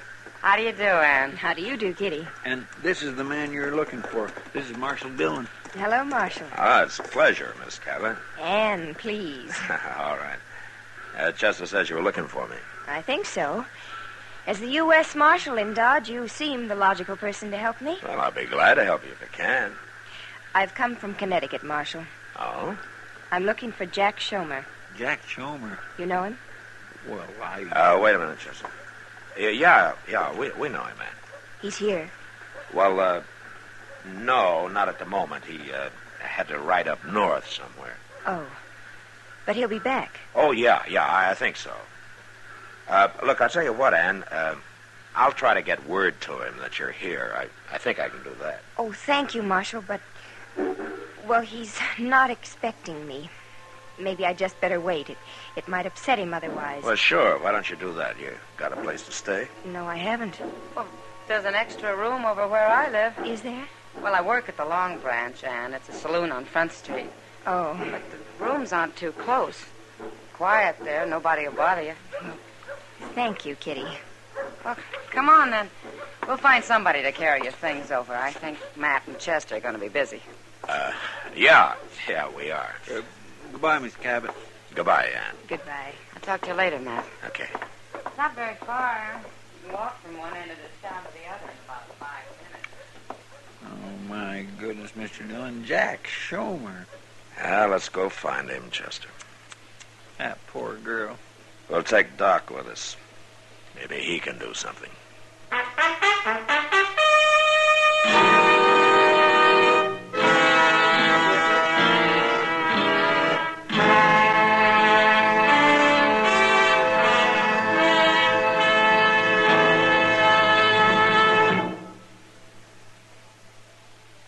This is it, L&M Filters. It stands out from all the rest. Miracle tip, much more flavor. L&M's got everything. It's the best. L&M is best. Stands out from all the rest. L&M's got everything. Everything? Everything. Best flavor? L&M stands out for flavor. The Miracle Tip draws easy. Lets you enjoy all the taste. Best filter? L&M stands out for effective filtration. No filter compares with L&M's pure white Miracle Tip for quality or effectiveness. Best tobaccos? Highest quality tobaccos. Low nicotine tobaccos. L&M tobaccos. Light and mild. Every way, L&M is best. Stands out from all the rest. How easy they draw. How mild they are. L&M is sweeping the country. It's America's best filter tip cigarette.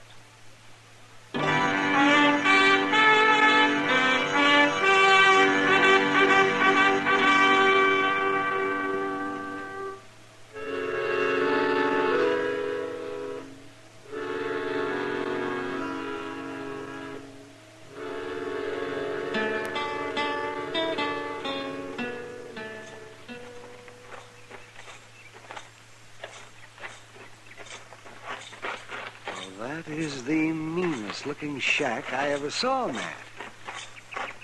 I don't know how even a man like Jack Schomer can live in that. Well, he doesn't care much how he lives, Doc. Well, at least he's got water handy. What with the whole Arkansas River running right past his door. What would Schomer use water for, Chester? Oh, to wash, maybe. Wash him? Now the door's open. Schomer. Hey, Schomer. It's Marshal Dillon. What are you doing here, Marshal? Yeah. All right, let's go inside. Doc, Chester, I better get up. Now, you don't have to get up. Just sit back on the bed. Maybe. How are you feeling, Shomer? I got the shakes, Doc. Bad. Oh, well, we'll fix that.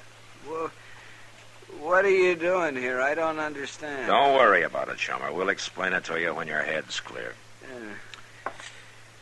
Well, what do we do first, Doc? Take this jug of corn outside and smash it. Oh. Here you are, Chester. You can do No, what are you doing? No, never mind. It ain't very full. You can't do that. That's my liquor. I'm going to get a pot of coffee going, Matt. While I'm doing that, you and Chester take him down to the river. Down to the river? They're going to throw you in and let you soak a while, Shomer. No, I'll drown. Don't worry, Shomer. We'll put a rope on you. All right, come on. Let's get it done.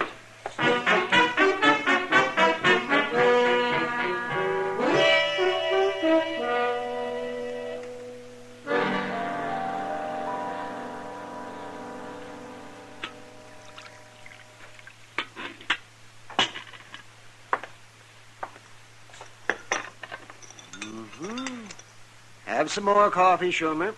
Oh, I've been drinking coffee all day long, Doc. I must have had a barrel of it. It's whiskey that comes in barrels, Shomer. Drink your coffee.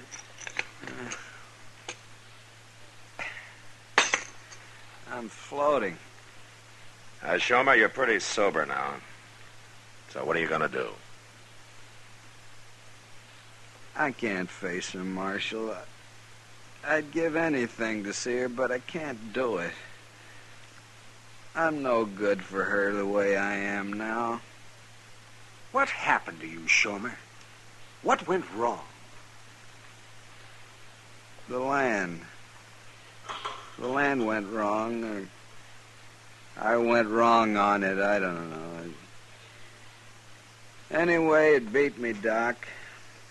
I was going to start a homestead and then send for Ann, but I couldn't make it. I had to give up. I even quit writing to her about a year ago. You're not the first man this country broke. It's more than that, Marshal. Most men who quit find something else to do, but with me, it's like I lost everything. I couldn't face people anymore. Then that night I got into a fight at the Long Branch. You heard about that. Yeah, I heard. I ran away. Couldn't stand up to it. I guess I'm a coward. Everybody says I am. Every man's been a coward at one time or another, Shomer. But it doesn't have to last. It's lasted with me. How could I face Ann knowing I'm a failure and a coward to boot? Well, you can prove you're not a coward just by going to see her. Try it. Women have a way of understanding these things.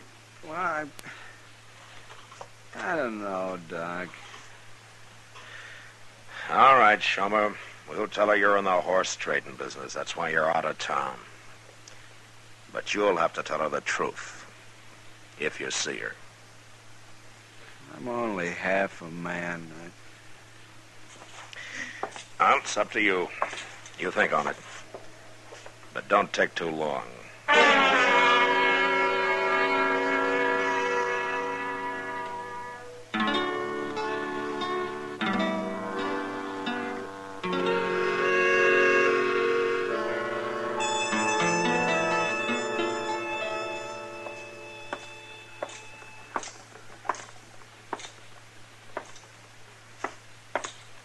Hey, Kitty.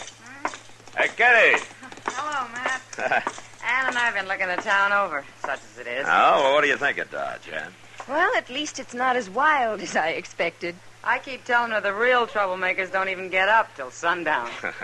Don't let her scare you, Ann. Now, don't worry about Ann. She doesn't scare easy. Marshal, you haven't heard anything about Jack, when he'll be back? Well, Jack Shomer's a busy man, Ann. He's up north somewhere, like I said. He trades horses, you know. No, I didn't. He'll probably be back in a day or so. I can wait. I'm used to waiting. It won't be long, Ann. No. Oh, Kitty, look. Are those the kind of bonnets you were telling me about in the window over there? Those are the ones, if Mr. Jonas doesn't have them marked up too high. Well, there's some price tags on them. Excuse me. Where's Shomer, Matt? We sobered him up. He's doing some thinking now. Sitting in that shack of his? Yeah. Kitty, they're all $1.50. Is that too high? No, that's fair. We'll go in and try one on you in a minute. Oh, good. I wish Shomer'd hurry up, Matt. I hate playing this kind of game with a girl like that. Yeah, I know. Hey, I ain't seen you in Dodge before. No, you haven't. Matt. My name's Hank Root, miss. What's yours? Stay here, Kitty. I'm not accustomed to meeting men this way, sir. Oh, now don't get like that. Grote. I ain't doing nothing, Marshal. I'm only talking to the lady. You leave the ladies alone, Grote. All of them. And if I have any more trouble with you, I'm going to run you out of Dodge for good. Now get moving. You want them all for yourself, huh? Well, it ain't going to be that way. You'll see. Thank you, Marshal. I'm afraid they're not all gentlemen out here, Anne. When are you going to get around to shooting him, Matt? If I'm going to stay out here, I guess I'll have to learn to handle men like that. Well, you won't run into anybody worse than Hank Grote. No, and if he bothers you again, Anne, you let me know. Right away, huh? I certainly will, Marshal. Okay. Now you two go buy your bonnets, huh?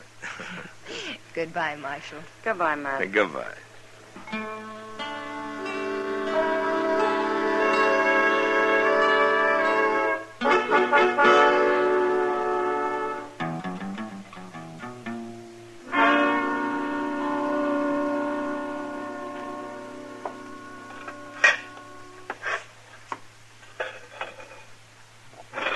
Cracked lids, wobbly doggone legs, rusty chimbly otherwise. It's working something wonderful. You know something, Mr. Dillon? Oh, what, Chester? Next year, we're just going to have to find another stove. This one's about wore out. We can't afford a new one, Chester. Well, what about one of them hay burners? They're cheap. It takes 2 men and a boy to keep a hay-burning stove going, you know. Well, I know, but it... Well, Miss Kitty. Hello, Chester. Matt. What's the matter, Kitty? I can't find Anne. What? We had dinner at Delmonico's tonight, and then I had to go to work. Anne was going back to her room to do some sewing and things, but she isn't there. I don't know where she is. Well, how do you know? Have you been there? I broke a heel off my shoe, and I went over to get a different pair. I stopped by her room, and she's not there. That isn't like her, Matt. Well, you go back to work, Kitty. We'll look for her. Come on, Chester. You better find her. Yeah, we'll find her. Let me know, Matt, will you? Sure, of course I will, Kitty. Where are we going to look, Mr. Dillon? We'll go to the house first, Chester. That's where she was headed. Kitty's awful upset, ain't she? Yeah. Kitty takes a liking to somebody. She's kind of a tiger about him. Yes, sir, that sure is true. Well, I hope nothing's happened to Anne. Maybe she only went for a walk or something. Yeah, maybe. But a woman shouldn't go for a walk at night alone, should she? No. She might get lost or something. Yeah. Ought to stay indoors at night, unless she's with somebody. That's right, Chester. It's too dangerous in a place like Dodge. You don't never know what might happen, do you? No. Well, Hold up a minute, Chester. I don't see nothing. On the ground over there, just out of that patch of moonlight. Oh, my goodness.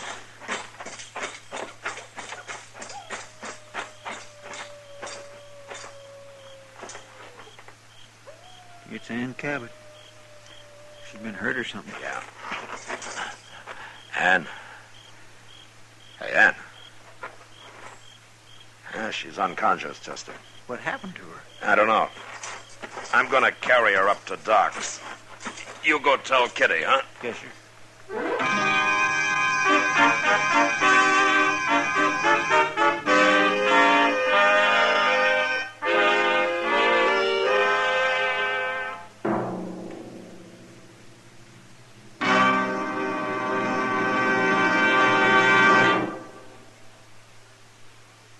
I've got L&M.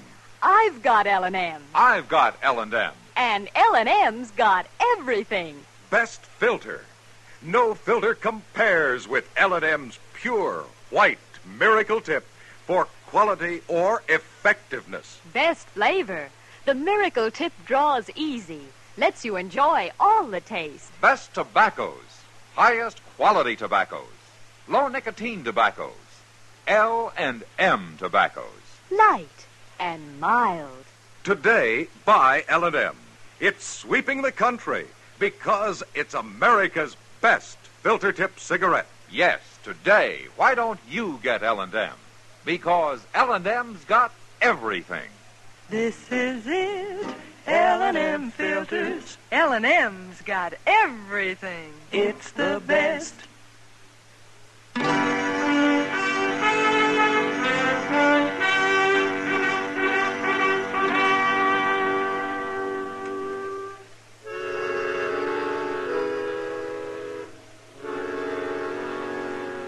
Ann was still unconscious when I got her up to Doc's, and she stayed that way.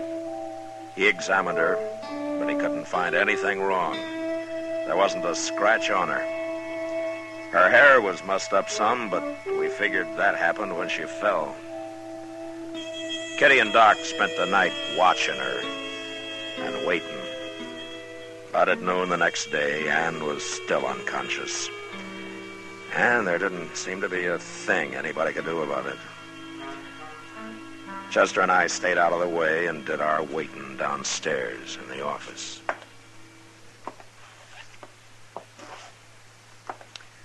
I've heard tell of people going to sleep and staying that way practically forever, Mr. Dillon. You think that's what she's got? Whoever heard of sleeping sickness around here, Chester? Well, maybe she caught it back east and brought it with her. Well, I don't know about back east. Marshal? Well, what do you know? Well, come on in.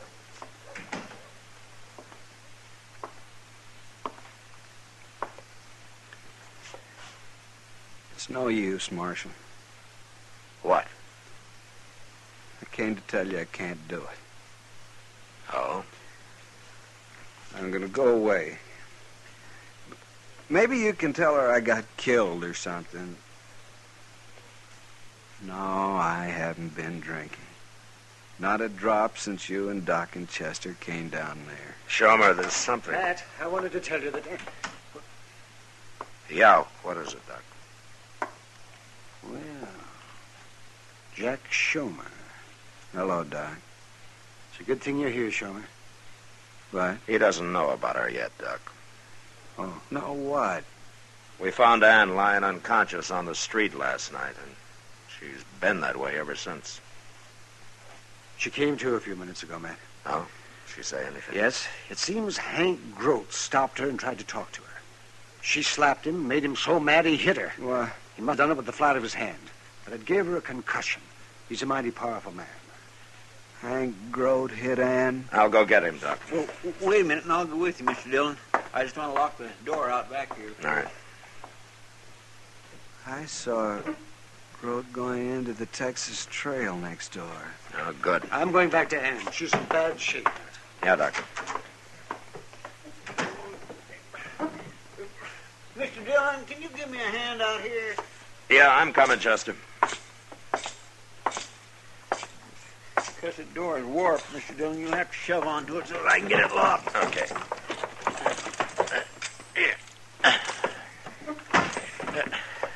Yeah. There it is. I got it. You know, we're going to have to build a new door one of these days. That one sure ain't much. Hey, where'd Shomer go?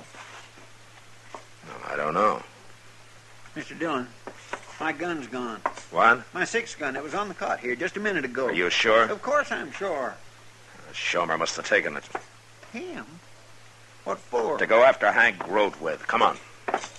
You serious, Mr. Dillon? Well, it's a cinch Doc didn't take your gun. Oh, no, of course not. But the idea of Shomer going after Hank Grote... He saw him go into the Texas Trail here.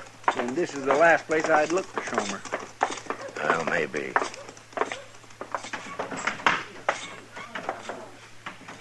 There he is. Talking to Grote over there at the bar. That gun in your belt don't scare me, Shomer. You're a coward. Everybody Everybody knows it. Maybe I've been a coward long enough. Wait a minute, Chester. I'm not carrying a gun. That proves you're a coward, Showman. I'll get rid of the gun. I'll slide it down the bar. There. Now will you fight? You were a fool to do that. I'll kill you now. I'll kill you with my bare hands. Come on, I'm not afraid. All right, hold it. Now, you stay out of this, Marshal. It's my fight. Not anymore, Shomer. Groat's under arrest. He's my prisoner. What are you talking about? Well, are you coming, Groat? Yeah. I'm coming.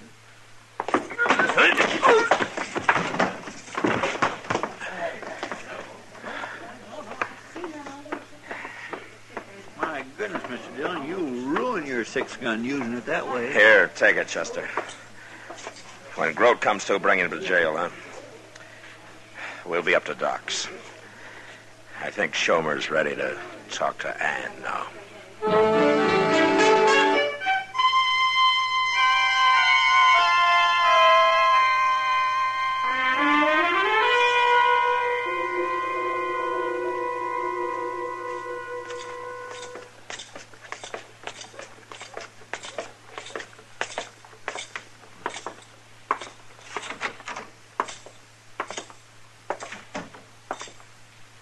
You wait here, Shomer.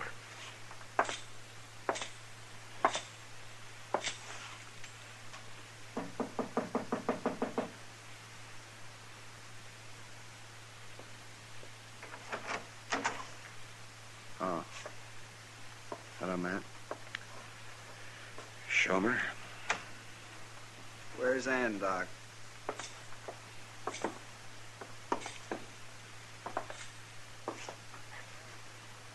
She's in the back room there. I've got to see her. Wait a minute. What? You're too late. Too late? Ann died a couple of minutes ago. No. She asked about you. She wanted to see you. I think she knew something was wrong. We didn't fool her. I should have come here first. Instead of going after Groat. Maybe. Might have helped. Didn't prove anything, did I? What do you mean? I wanted Groat to kill me, Marshal. Don't you understand? That way I'd never have to tell Ann the truth about me. It was her I couldn't face.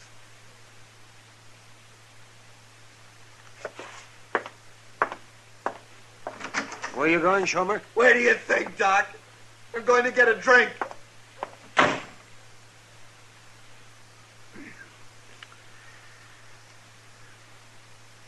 Well, Matt? We tried, Doc. It just wasn't there.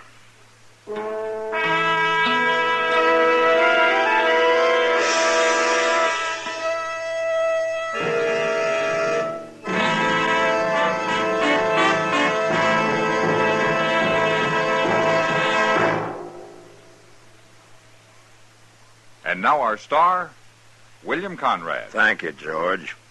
Mild and plenty quick on the draw. That's L&M for you. And the pure white miracle tip on the business end of every L&M filters out everything but the taste of the world's finest tobaccos. All you have to do is pick up a carton of L&Ms and you'll see what I mean. L&M stands out from all the rest.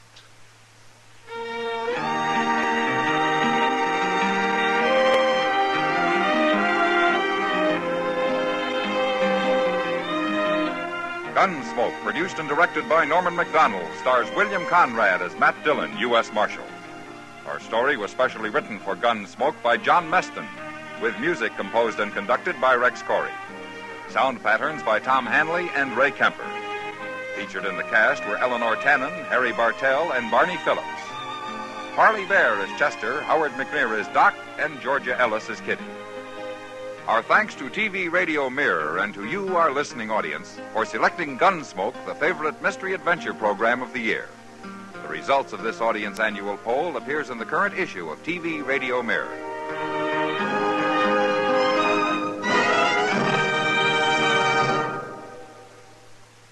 Stop! Start smoking with a smile with Chesterfield. Smiling all the while with Chesterfield. Put a smile in your smoking, just give 'em a try. Light up a Chesterfield, they satisfy. Put a smile in your smoking. Buy Chesterfield. So smooth, so satisfying. Chesterfield.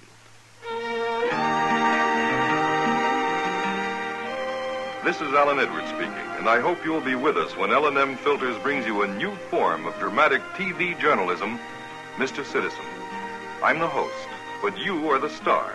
It's your program because it's the true story of you or your neighbor at a time of crisis, emergency, or inspiration. Marshal Matt Dillon brings in his man, and what a man, as Gunsmoke follows next on the CBS Radio Network. And KNX, AM and FM, CBS Radio in Los Angeles. It's 6:30.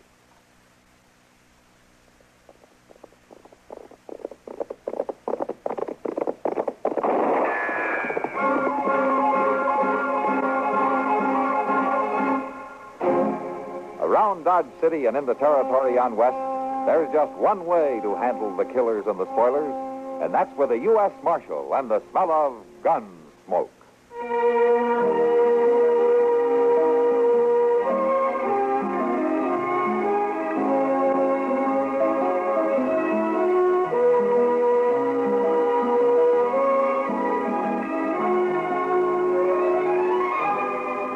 Gunsmoke, starring William Conrad, the story of the violence that moved west with young America, and the story of a man who moved with it. I'm that man, Matt Dillon, United States Marshal. The first man they look for and the last they want to meet. It's a chancy job, and it makes a man watchful and a little lonely.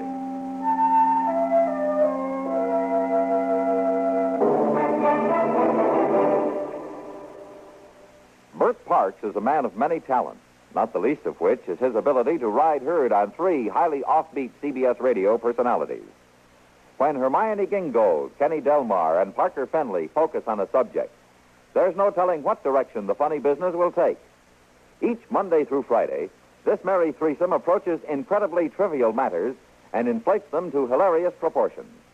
If you're not fundamentally opposed to laughing, sample radio's freshest new daytime comedy panel, Funny Side Up, tomorrow on CBS Radio. Another feature in the distinctively different pattern of programming you always enjoy when your dial is set where it is now.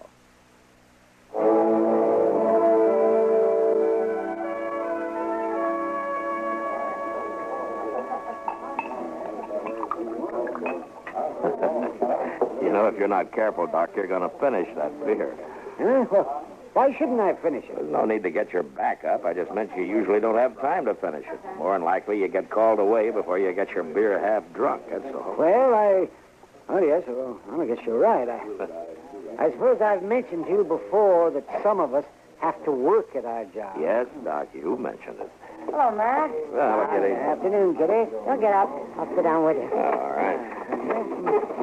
Well, what's the argument about this time? There's no argument, Kitty, but sometimes it's just about as tough to agree with Doc as it is to argue with it. Well, either way, it's hard to have a conversation with somebody who doesn't know the difference. Thanks, Doc.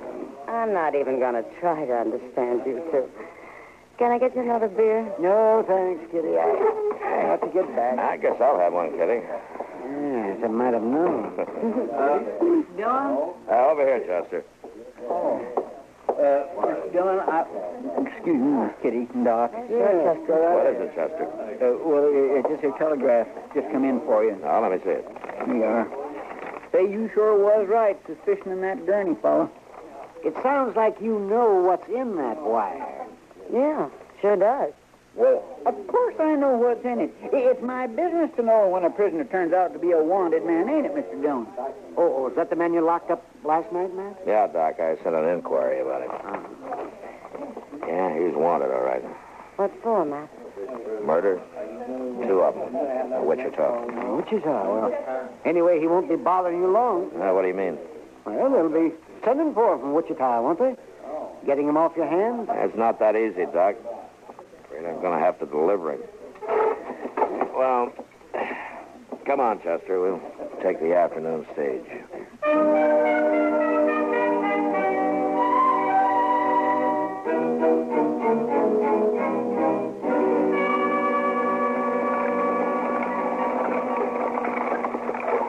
Looks to me as though that team could just about get there by itself, Jim, without you to drive it.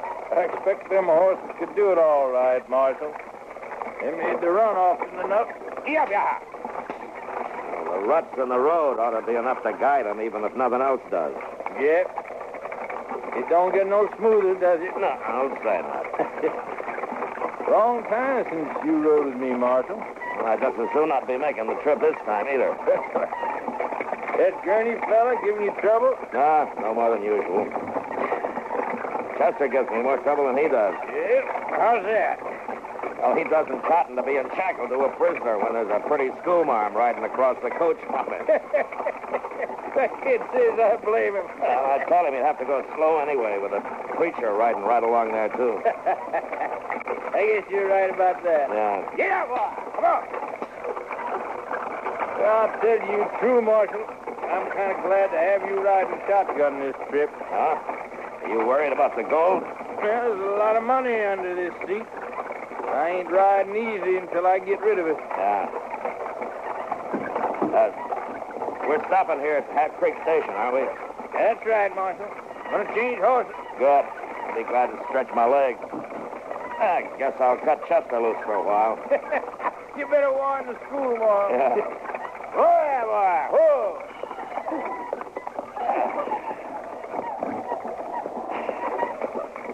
Well, I don't see old Miller.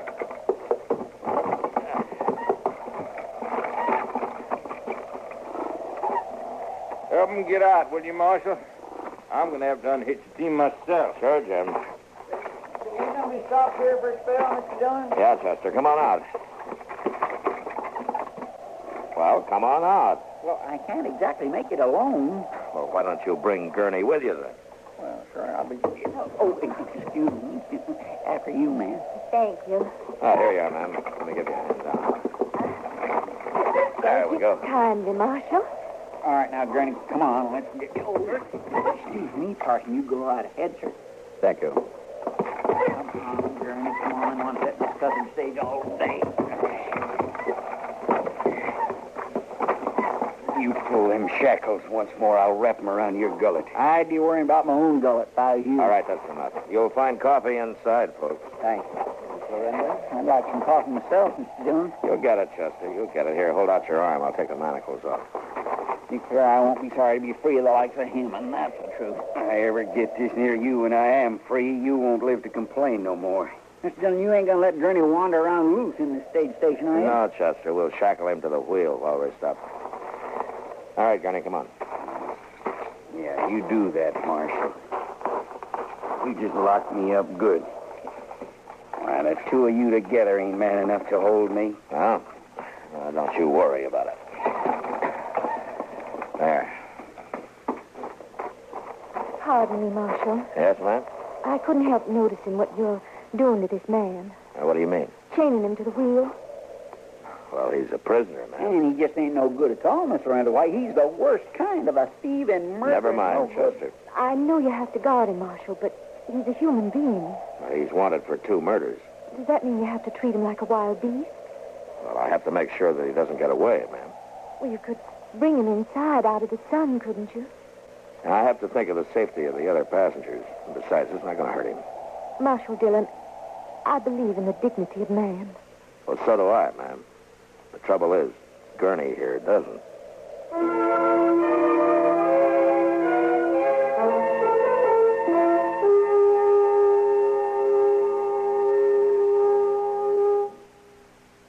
Everywhere you go, across the country trip or across the street party, you carry the fun with you when you own a Columbia stereophonic high-fidelity phonograph. There's a marvelous selection of 7 new portable models in smart new color combinations at your Columbia phonograph dealer, from which you may choose. Each one is a masterpiece of design and beauty. More quality, more features, and more styling have been built into these sturdy portables than ever before. How much fun you'll have enjoying all the wonderful new sound of stereo records. Regular records take on new beauty, too, when played on handsome Columbia portables. You'll be amazed at the big console sound that is reproduced by Columbia portable stereophonic high-fidelity phonographs. You'll thrill to the excitement of Stereo One by Columbia, number one in the wonderful world of sound. And Columbia portables are economical, too. Prices start as low as $24.95.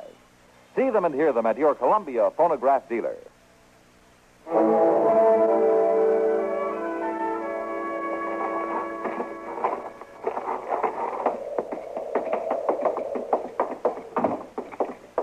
It isn't exactly as you presented the case, Marshal. How's that, Reverend? There's nobody here. There's no coffee. No coffee?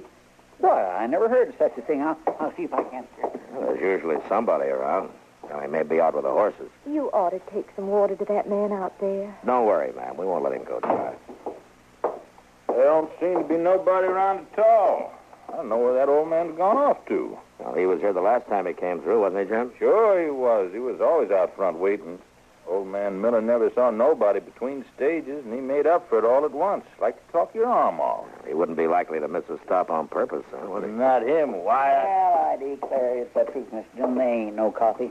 Just a little bit in the pot that must have been left over from breakfast, and that is stone cold. Did you look outside for the old man who runs the place, Chester? Well, no, sir, I didn't. He might could be out back a ways, though. I didn't go out there. I was mostly interested in the coffee. Well, I looked out there some, didn't see nothing. Well, looks like we're stuck for it. All right, come on, Jim. I'll help you round up some fresh horses in the corral. That's about the worst of it, Marshal. Huh? Well, how's that? When I took our team around back to exchange them, there weren't no other horses. Well, I think we better take a real look around then. Chester, yes, you keep an eye on Gurney here.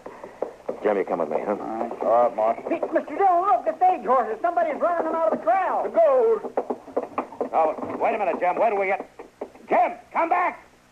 Chester, cover me. I'm going after him. Yes, sir. Stay low, Jim!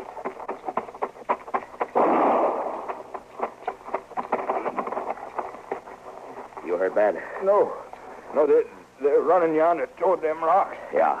One of them run off the horses, and the other two was after the gold on the stage. Yeah, they almost got it, too. I got to get it down off the box. Now, you stay right there. I'll get it. They'll cut you down. Now, you stay down. I'm going to run for it.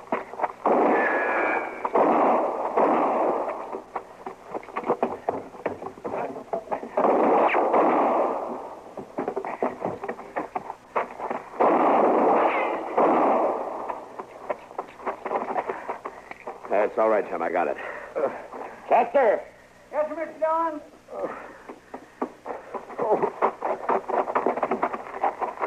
Yeah, you stay here with Jim while I unlock Gurney from that wheel. He ain't worth taking a chance for. Maybe not, Chester, but like the lady reminded us, he's still a human being.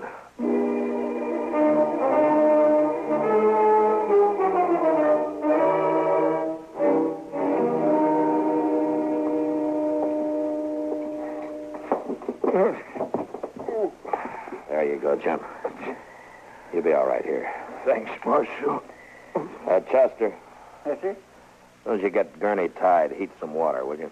Yes, sir, I'll do that. I saw a good many wounded in the war, Marshal. May I offer my help?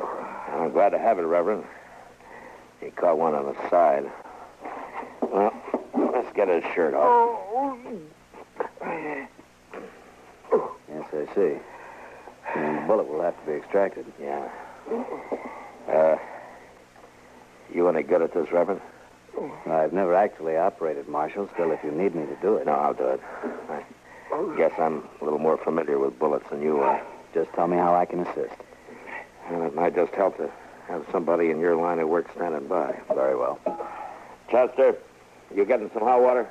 Yes, sir, I am. I'm trying to, but there sure ain't much water there in the bucket. Well, you bring me what you got, then. Yes, sir. I'll sure get thirsty if we have to stay here for long. Well, those gunmen out there, we'll have time to worry about that later.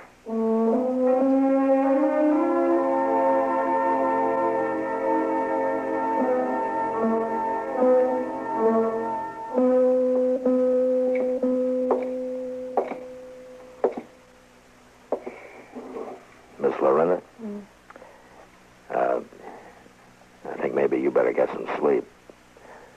I'll watch Jim for a while. I don't mind, Marshal. I'm not tired. No, you go on now. It's getting light, and you need your rest. There was only something I could do for him. There's nothing to do. But wait. I suppose you're right. Please call me if you need me, Marshal. Yes, I will. You try to get some rest, huh? I think I'd best get us some breakfast first. If you're thinking about breakfast, Miss Lorraine, you got no good time. There ain't no food in them cupboards at all. I know that, Mr. Proudfoot, but I have some food I brought with me. You brought some with you? I always pack a lunch. I'll get it. Well,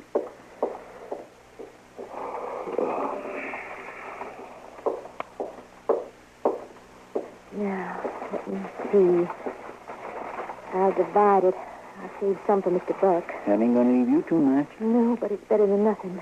Now, let's see. There's the Reverend and the Marshal and you and Mr. Buck and the prisoner. You planning on dividing up this little bit of food with him?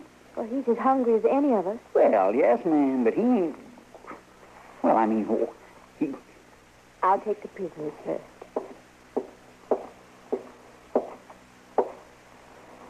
I brought you some food. Well, now, ma'am, it's mighty nice of you. It's mighty nice. But, I ain't able to eat it with my hands tied behind me. Marshal? Yes, ma'am? I think this man's hands should be untied so that he can eat. I'm not sure, Miss Loretta. Please, Marshal. All right. Chester, untie his hands, will you? Well, I sure do hate to do this, Mr. John. I was afraid like you are. I'd hate to do it, too. Don't you worry none about me being afraid of the likes of you. There. Won't hurt my feelings none if you choke on that food. The little lady don't feel that way, do you now? You're entitled to some nourishment. Sure is nice to have you on my side, ma'am. I'm only on the side of what's right. Well, I don't blame you for choosing me over these two. Why, she ain't doing no such a thing. You just keep your mouth shut. Never mind, Chester. Well, you ain't choosing him, are you, Miss Lorenda? I'm choosing the ideas I try to teach in my school, Mr. Proudfoot. No man can be considered guilty until he's had a fair trial. How about that, lawman? Did you ever think of that? Yes, I have, Gurney. I'm just saying I think all law is important, Marshal. Yes, ma'am. And so do I.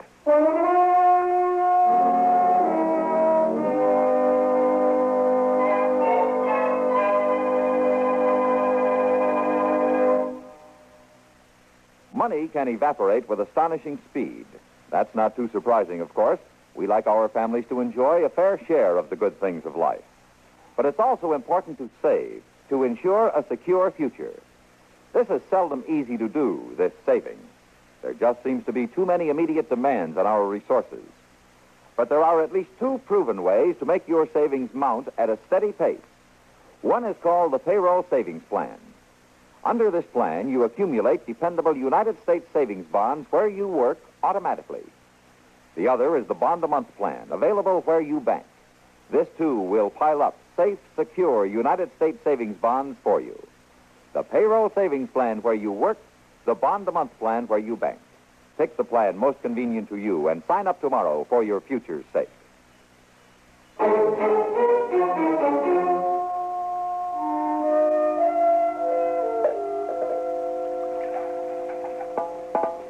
That's the last drop of the water, Marshal. Yeah. I parceled it out slowly to the driver during the day, but he's burning up with fever. I don't know how long he'll last now that it's gone. Well, I'll go out and get some more. Well, Mr. Dillon, them fellas will pick you off going through well sure as anything. We gotta have water, Chester. Hand me the bucket.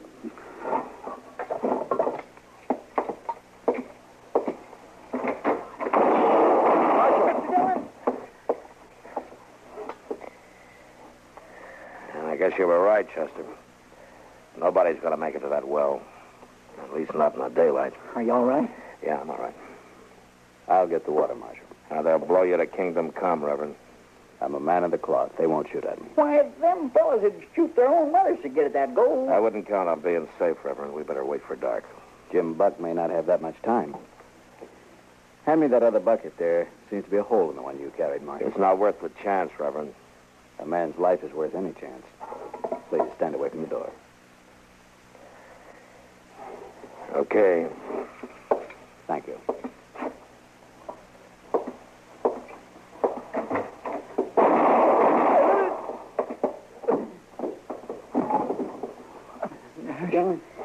They shot him before he got out the door. Yeah, come on, let's get him inside.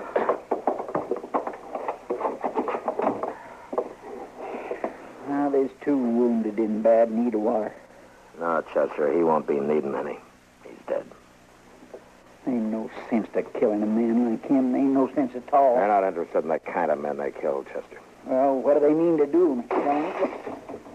Whatever more of rock. It's got something tied around it. Yeah. Well, here's your answer about what they mean to do in this note. What's it say? We got food and water and time to wait for the gold. What are you going to do, Mr. Dillon? I don't know, Chester. But I don't like my choices.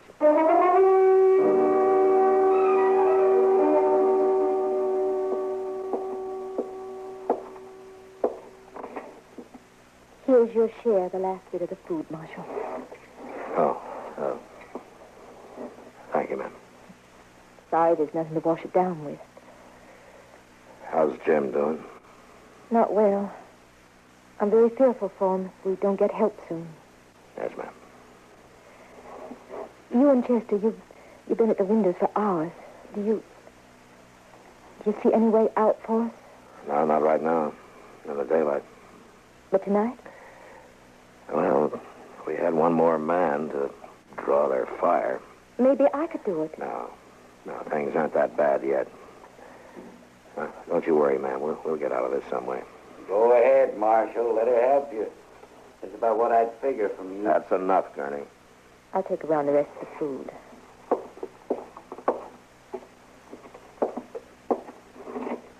Chester? Thank you.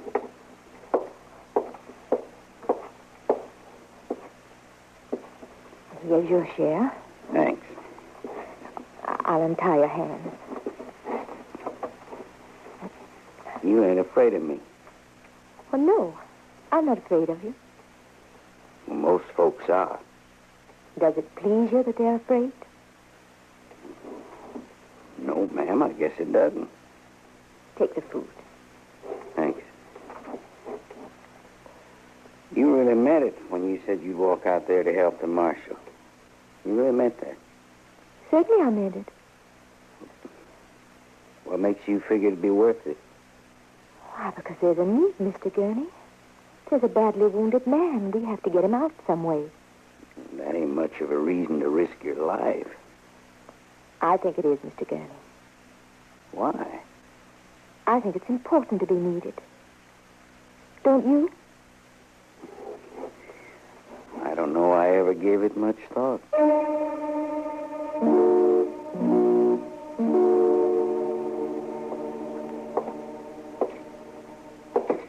Chester.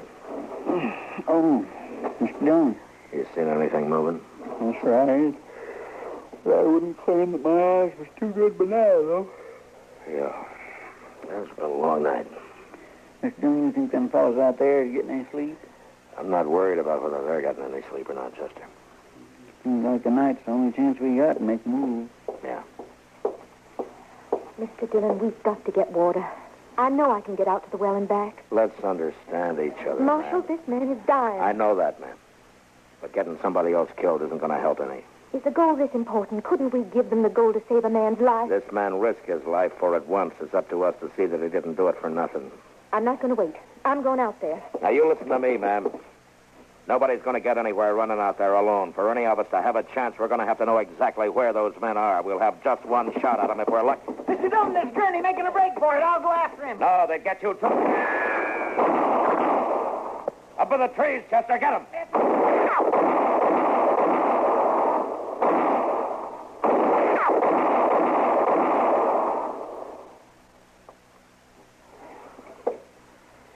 You think the shooting's over? I gotta think so, Chester. You keep an eye on those trees. I'm going out to where Gurney fell. Okay.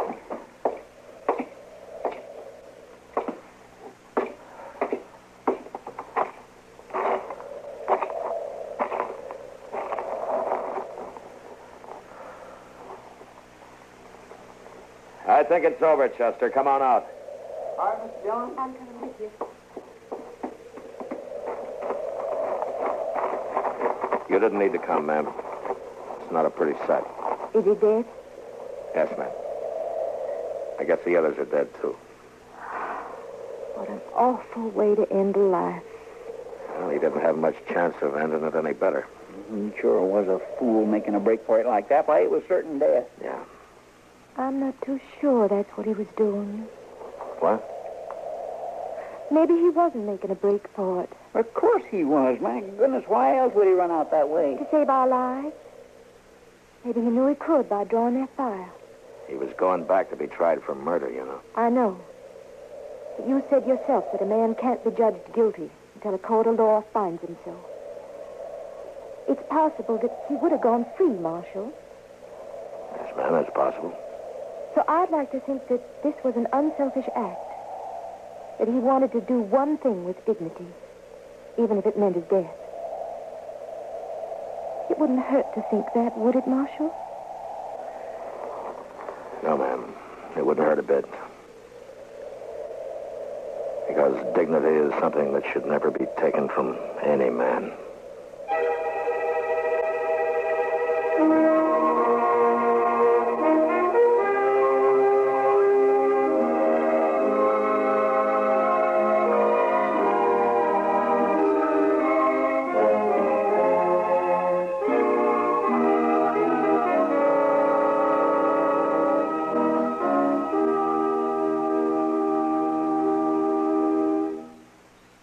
Car owners, I have news of a product so new, it's amazing it's here today at all. It's new K-Site Smooth Seal. You say it's new? You say it's new? So it's new. What does it do? Well, it's a fluid you add to your automatic transmission. It stops the leaks in your transmission and makes it smooth and quiet. Makes it smooth? Makes it quiet. How can I tell if I should try it? That's easy. You're stopped, see, and you start to go, and you give it the gas pretty good. If you hear a sort of whirring or a grinding noise, if you feel a jerk or jolt or jar, then your transmission just isn't up to par. Grinding noises, jars and jerks. That's how my transmission works. Boys, if that's the case, then you've got a case for new K-Site Smooth Seal. New K-Site Smooth Seal? How will that help? Well, it's made to soften those shrunken seals and smooth out the shifting when there's power on the wheels. If you heard a whirring or felt a jar when you pull away in your modern car, you are a man who needs a can. Just $1.95, and it works while you drive. Anyone here for K-Site Smooth Seal? Hit me. I'm in. If it doesn't do the job, you get double your money back.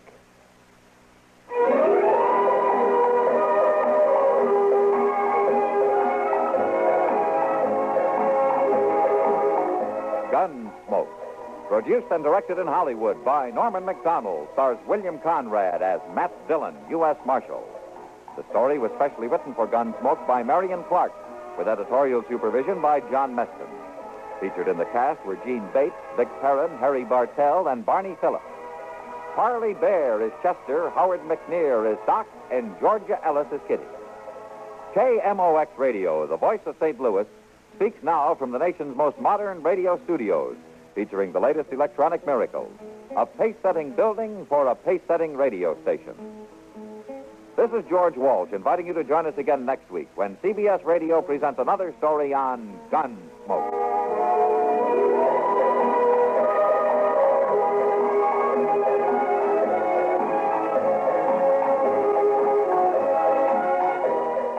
latest news follows, then Mitch Miller with tonight's guest stars on the CBS Radio Network. And KNX, AM and FM, CBS Radio in Los Angeles. Ting-a-ling, ting-a-ling, ting-a-ling, ting-a-ling.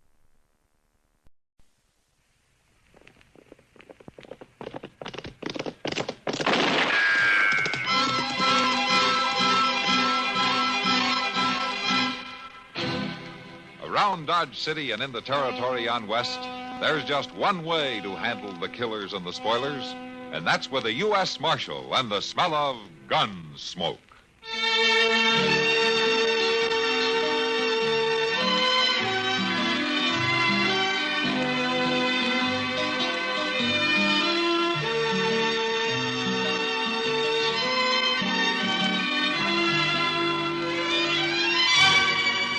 Gunsmoke, starring William Conrad.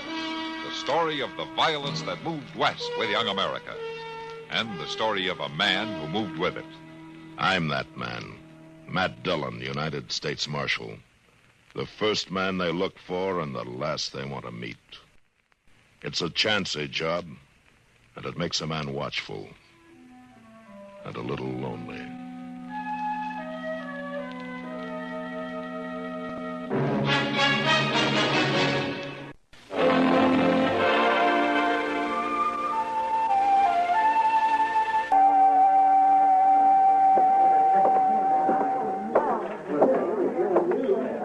Good evening, Mr. Syberts. Oh, well, Henry, I buy you a drink?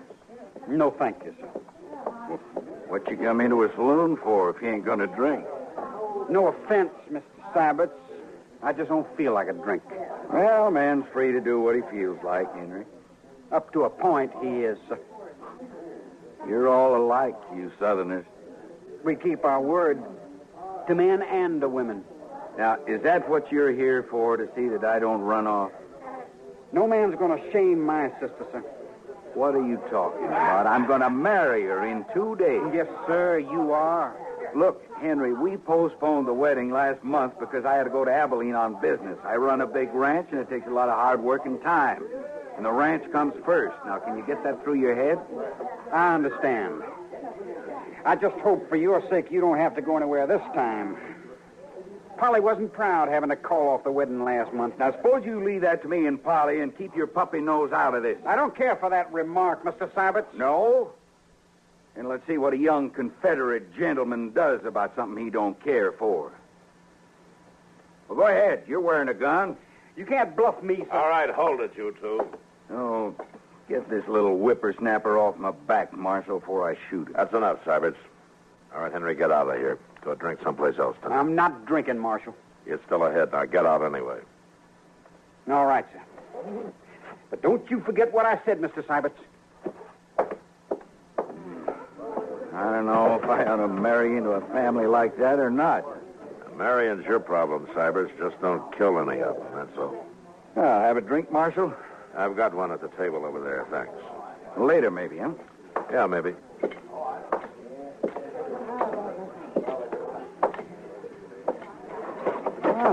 You sure stopped that just in time, Matt.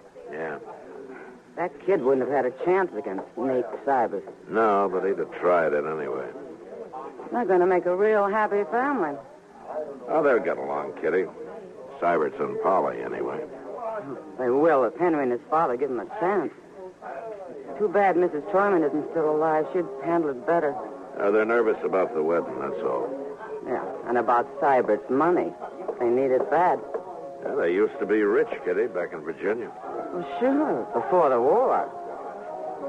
Why do you think they're so happy to be able to marry Polly off to a big rancher like Syberts? You know what a fellow's like, don't you? Yeah, except for Polly. I think she's real fond of Syberts. Well, sure. He's fond of her, too.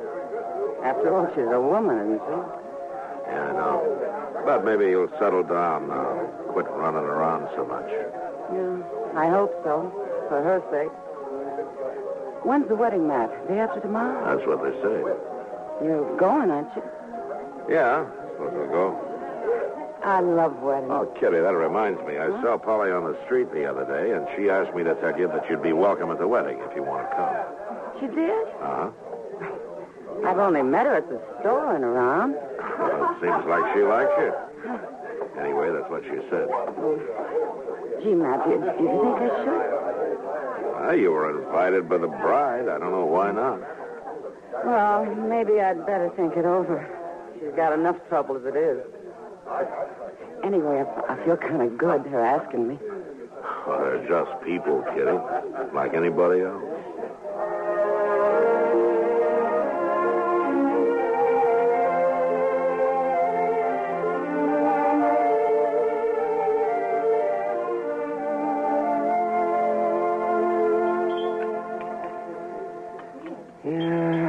If there's anything I hate, it's a liar, Matt. What's the trouble now, Doc? These eggs. The cook swore they were fresh. And I know darn well they've been put down in water glass. Oh, well, why don't you raise some chickens then?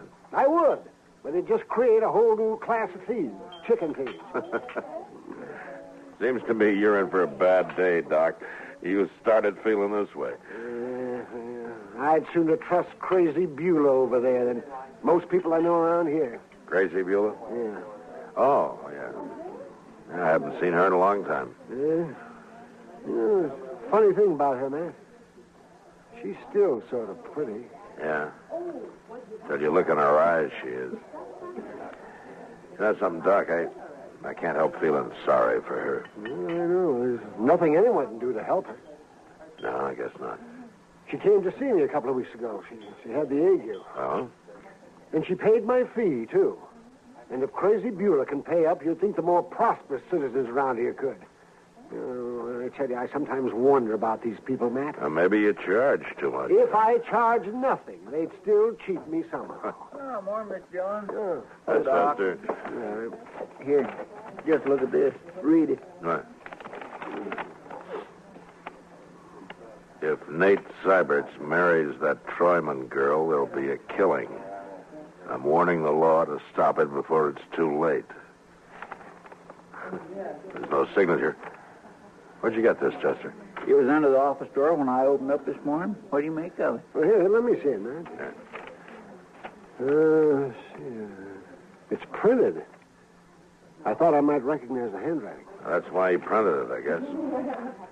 Well, I wouldn't want to be in Nate Sybert's boots. Young Henry's going to shoot him if he doesn't marry Polly, and here's somebody who's going to shoot him if he does. All in all, it'll make for a lively tomorrow. Well, I think we better talk to Syberts about this, Chester. Oh, he's been over at the Dodge House till after the wedding. Yeah, I know. So long, Doc. Have a pleasant day. Yeah, sure, Matt. Yeah, so long.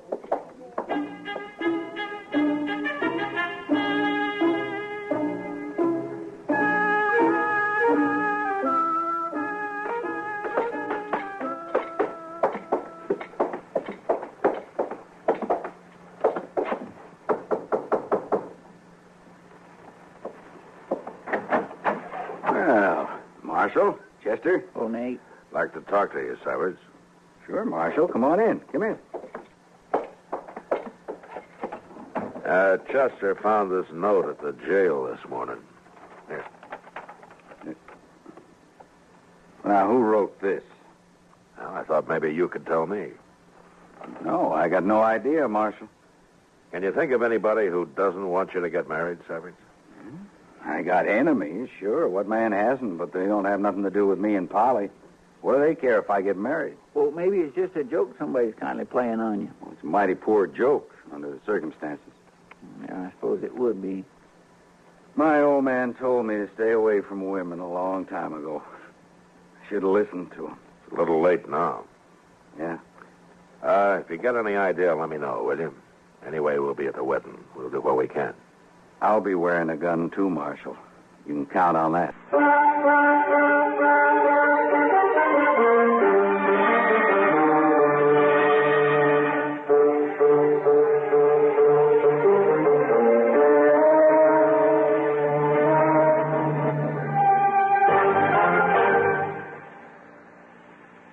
The Red Cross means different things to different people.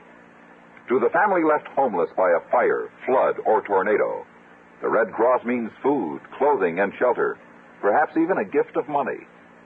To a serviceman overseas or a veteran in a hospital, the Red Cross may mean a friendly reminder of home or a few moments of care-chasing entertainment. To someone seriously injured or undergoing an operation, the Red Cross means a ready supply of life-saving blood. To a refugee or political prisoner in a foreign land, the Red Cross means a helpful hand that reaches across borders and through barbed wire. All the good things that happen to people through the efforts of the Red Cross happen because many people have given generously their money and volunteer services. It's not too late to join and serve at your local Red Cross chapter.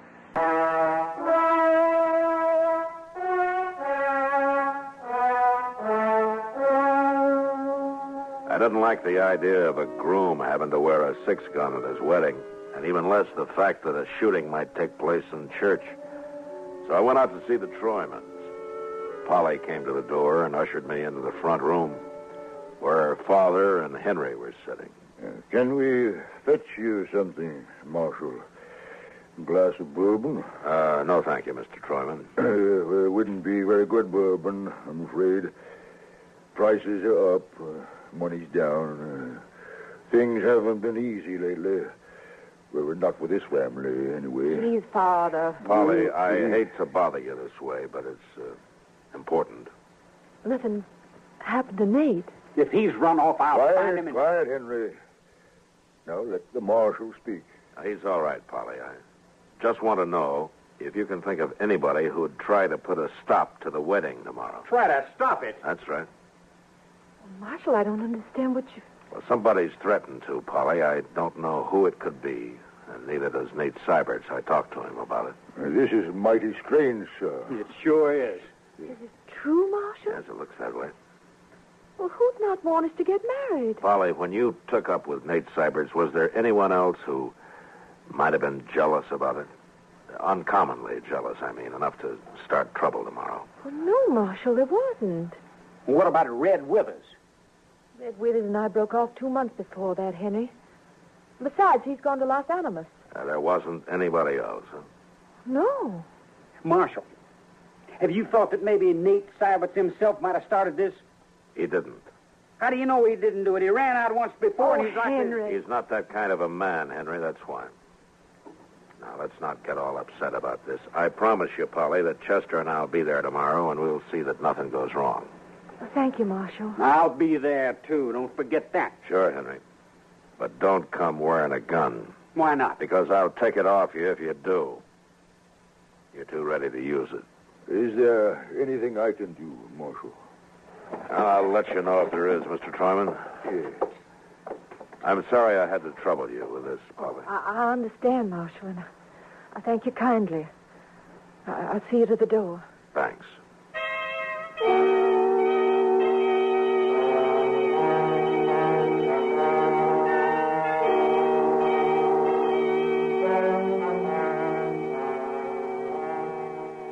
Much as Nate and Polly have consented together in holy wedlock and have witnessed the same here before God and his company, and they too have given... Come on, Chester. Yes, sir. Pledged their troth either to other, and have declared the same by giving and receiving gold and silver, and by joining hands, I pronounce that they be man like together.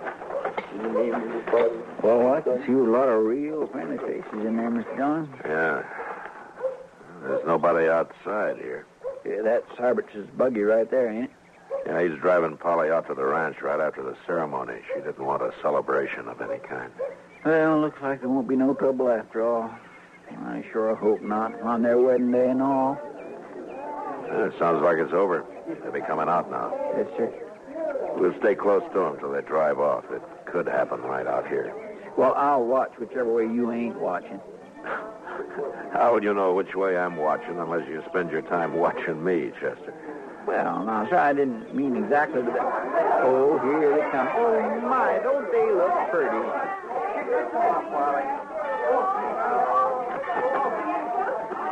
Congratulations, Syberts. Thanks, Marshal. Let's go over here a minute, huh? Sure.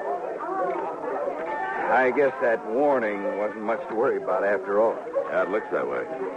You got nothing but friends here, as far as I can see. Sure unsettles a man, though, a note like that.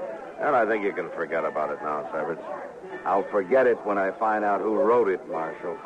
That's what I wanted to ask you. What? If you learn anything about it, let me know. Will you promise me that? What would you do if I did find out? I'd kill him. That's what I thought. Look, Syberts, you're married now, and you've got more than yourself to think about. I'm a peace officer. I'm paid for it. It's my job. And if I find out who wrote that note, I'll run him out of the country. And I'll try to keep you from finding out who it was. I'm not a boy, Marshal. I'm not sure I appreciate your trying to protect me. What about Polly? Polly? Yeah. I think I see what you mean, Marshal. You're just not used to being married, Syberts. But you better go on and start getting used to it. Polly's looking for you over there. Well, thanks, Marshal. All right.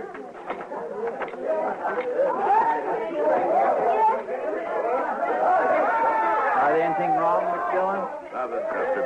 Come on, let's see him off. Goodbye.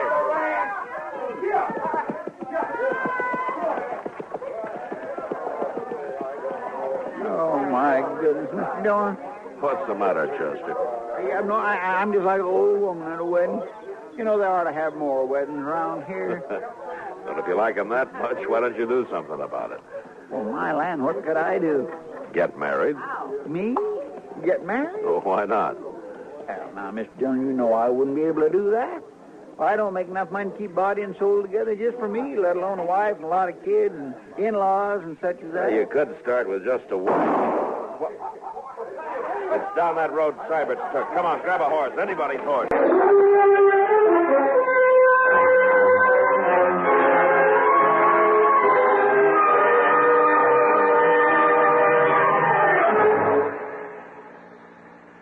No one we know of approves of wasting money. In spite of that, however, we Americans are often guilty of wasting our money by the uses we make of our government facilities. Take the operation of the post office, for example. Mostly out of habit, many offices and individuals post outgoing mail at the end of the day. In addition, many people fail to include zone numbers as part of the address.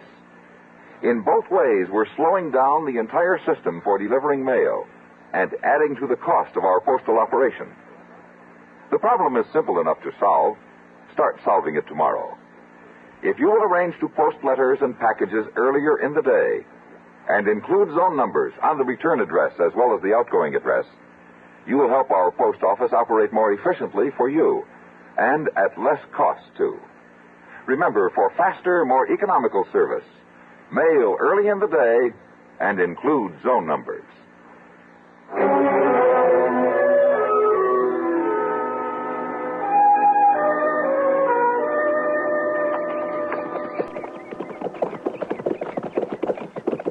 There's a buggy just past the bridge there. And that's Nate all hunkered over. He must have been hit. Pull up so we don't scare the horse, Chester. Oh.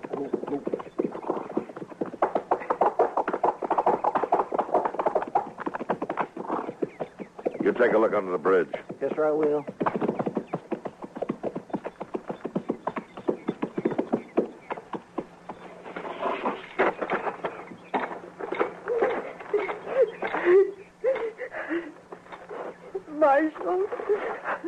Marshal, they shot him. Is he dead, Polly?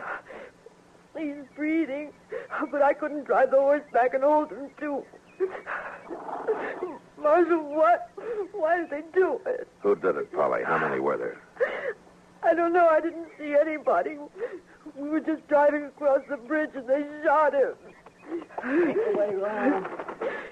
Please, Marshal. How is he, Mr. Dillon? Marshal, do something. You die. Chester, get in the buggy and drive back to Doc's, quick. Yes, sir. Now, just give me them lines, please. Tell everybody to stay in town. I don't want them messing up the tracks out here. Now, hurry. We'll be there for you now, Polly. Now, get a good tight hold on Nate.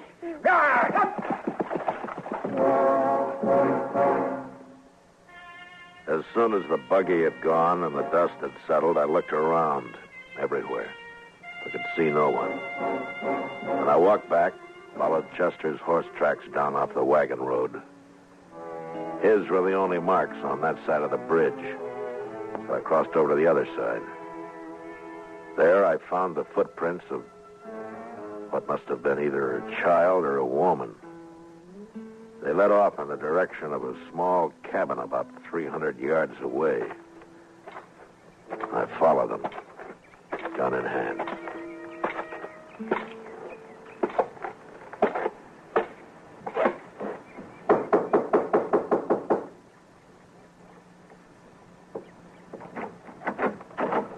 Oh, it's you, Marshal. Beulah. Who's in there? Tell me. Nobody, Marshal. Nobody now that I'm not here. Get out of the way, Beulah. That's what Nate said. Get out of the way, crazy Beulah. Nate. You won't say it no more. I fixed him. Beulah, what are you talking about? He wouldn't even look at me on the street after. And then he up and married that Troyman girl. You mean you shot him? I warned you, Marshal. I told you to stop the wedding. I told you what would happen. I told you. Why didn't you stop it? Why didn't you stop it? Beulah. Beulah, take it easy now. You believe me, Marshal? What? Take a look in the cabin.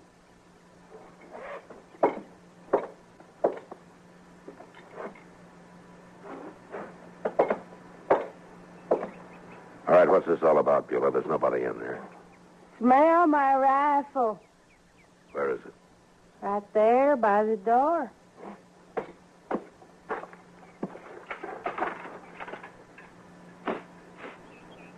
Yeah, it's been fired, all right. Did you really shoot Nate Syberts, Beulah? I want the truth now. I said I would, didn't I? I hate him. Why, Beulah? Why did you do it? Tell me. No, I won't tell you. I don't have to. All right, Beulah, get your things. Let's go into town. I don't need nothing, Marshal. I got all dressed up and everything, see? See? Yeah, you look fine. I feel better now, Marshal. Now it's all over. He's dead, and I feel a lot better.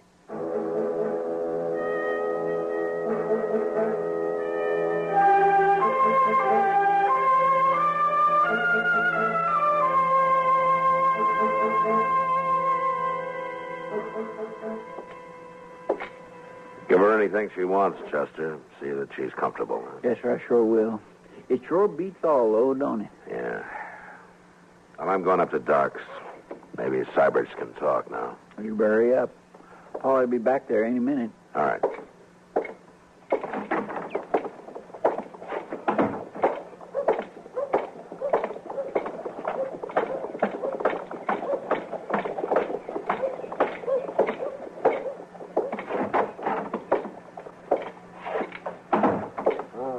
Hello, Matt. How is he, Doc? I can't tell yet. But don't tire him out.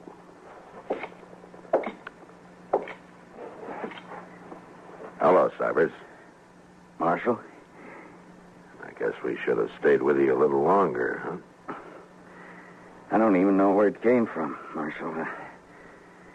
He was under the bridge there, I guess. Got me right in the back. It wasn't a he, Syberts.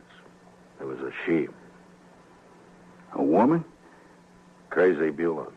I just locked her up. Beulah? How do you know it was her, Marshal? I trailed her to her cabin. She admitted it. She say why she did it? Yeah, she said you wouldn't look at her on the street. Told her to get out of the way or something. Doesn't matter much. Unless you want to tell me. Well, I got drunk one night, Marshal. She kind of chased after me ever since. I tried to keep out of her way. I see. What are you going to tell Polly? If I live? Yes, if you live. I don't know, Marshal. I might even tell her the truth. All right, Matt. That's enough. Yeah, sure, Doc. So long, Syberts. Goodbye, Marshal.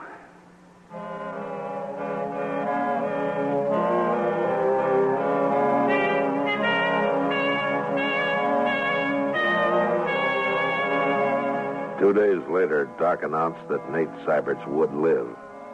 And the next day, they moved him up to the Troyman house where Polly could nurse him. I never did know if he told Polly what it was all about. Maybe he didn't have to. Crazy Beulah never asked about him, never mentioned his name again. For her, it was all over and done with. And finally, somebody remembered she had people in St. Louis. And once I located them, I put her on a train and sent her off. She seemed quite happy about the trip, and more normal than I'd ever seen her.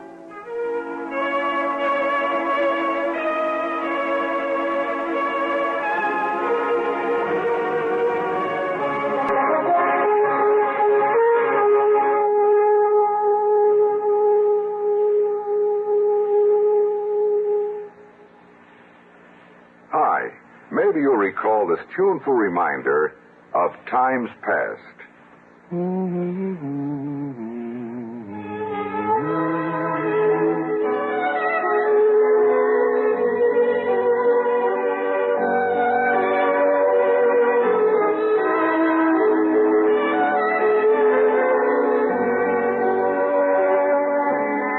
This is Dennis James with something else worth remembering. It's this. You're so right to stay regular with Kellogg's All Brand. See, it's the normal, natural way to useful regularity. The whole brand content of Kellogg's All Brand supplies your system with all the bulk-forming food that you need every day. There's only one All Brand. It's Kellogg's All Brand. So relieve irregularity from lack of bulk, as millions do, with a bowl full of Kellogg's All Brand each morning. ALL-BRAN. It's Kellogg's All Brand.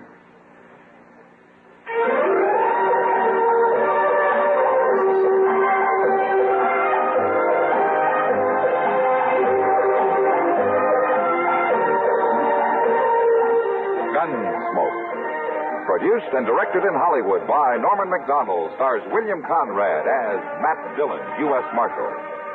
The story was specially written for Gunsmoke by John Meston. Featured in the cast were Vic Perrin, Gene Bates, Virginia Gregg, and Sam Edwards. Harley Bear is Chester, Howard McNear is Doc, and Georgia Ellis is Kitty. This is George Walsh inviting you to join us again next week when CBS Radio presents another story on Gunsmoke.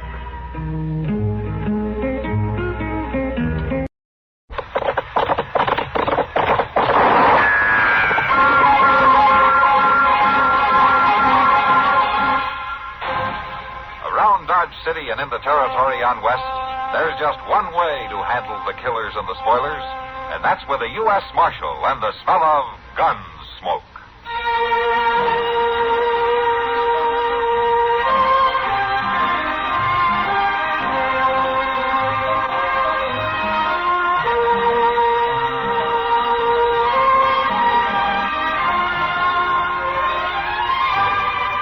Gunsmoke, starring William Conrad.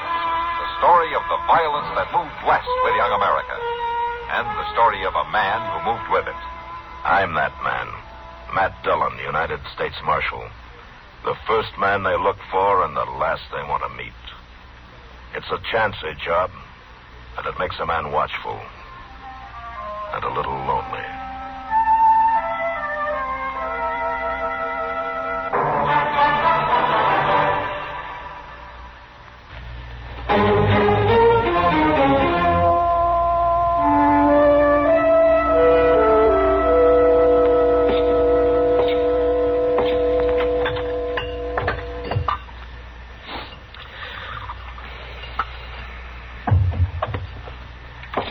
Doc, how could you get sweet-talked into a spot like this? I just can't understand it. No, I think you've got it all wrong, Mr. Dillon. It's kind of honor. And I'm just proud to know, Doc. Oh, now, don't listen to him, Chester. Just hold up that looking glass while I try this thing on. How's this? Yeah, just a little bit to the left. Now, hold it right there. You're not going to wear that. My goodness. Now, what's the matter with you? You two are pretty smug, aren't you? Well, now, Doc, Anyone with an ounce of brains knows that an umpire wears a stovepipe hat. Well, yes, but that's Arthur Meeker's undertaking hat. And it happens to be the only one in town. Looks like to me that Meeker's trying to promote a funeral. Wait, let me look at this again. Yes, you're right, Yes. I hate to admit it, but it does look kind of silly. Well, we've won 1 point anyway. Yes. Chester. Yeah, Doc? Maybe you'd step next door to the depot and see if anything came for me on the evening stage. Well, sure. What was you expecting? Well, I sent back to the Brooklyn Eagle for a copy of Chadwick's Rules. Rules? Why, you got the boys' book of games. The rules all in there. Chester? Yes, sir? Don't argue with the umpire. Oh, sure. But anybody knows the rules. How he expects to be an umpire if he don't know the rules? Oh, that Chester.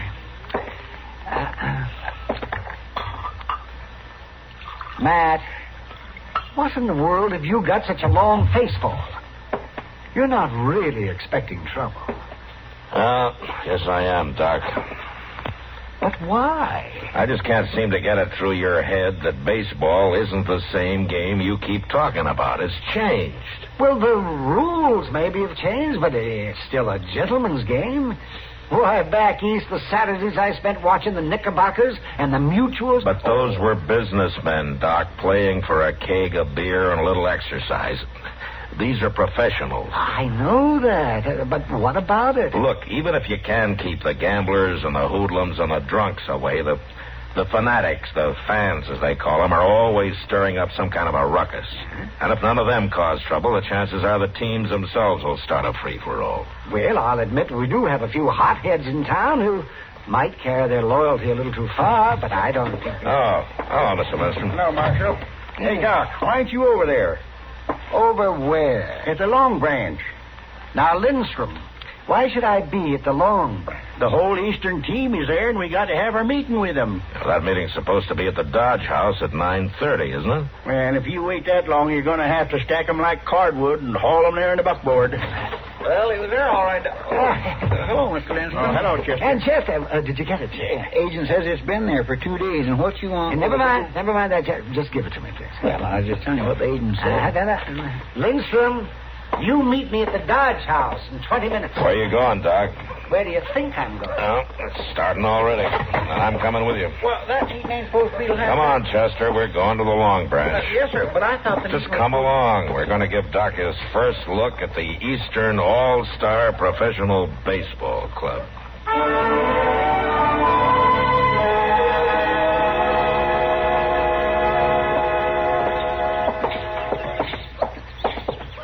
I know he's supposed to be the manager and all, but Mr. Lindstrom sure is taking this game serious. Well, anything he does, he takes serious. Yeah, but he's going out of his way. Oh, what's he done now? You know he went clear up to Fort Dodge last week. Yeah, what about it? He talked Colonel Whitfield into releasing 4 enlisted men for the game. He said they'd strengthen up the team. Players? Yes, sir. 4 men he heard about that played with Duryea Zouaves during the war. Did you hear that, Doc? 4 men from that 165th New York infantry team playing for Dodge. I heard it. It'll make it a better game. There's certainly nothing unethical about it. The All-Stars take anybody from anywhere as long as they play good ball. Now, that may not be unethical, but it sure shows Lindstrom isn't thinking of this as just a friendly exhibition. Yeah, Matt, you're sure doing your best to scare me off. Now, Doc, I'm just trying to bring you down to earth. Maybe a look at the All-Stars will do it. Come on.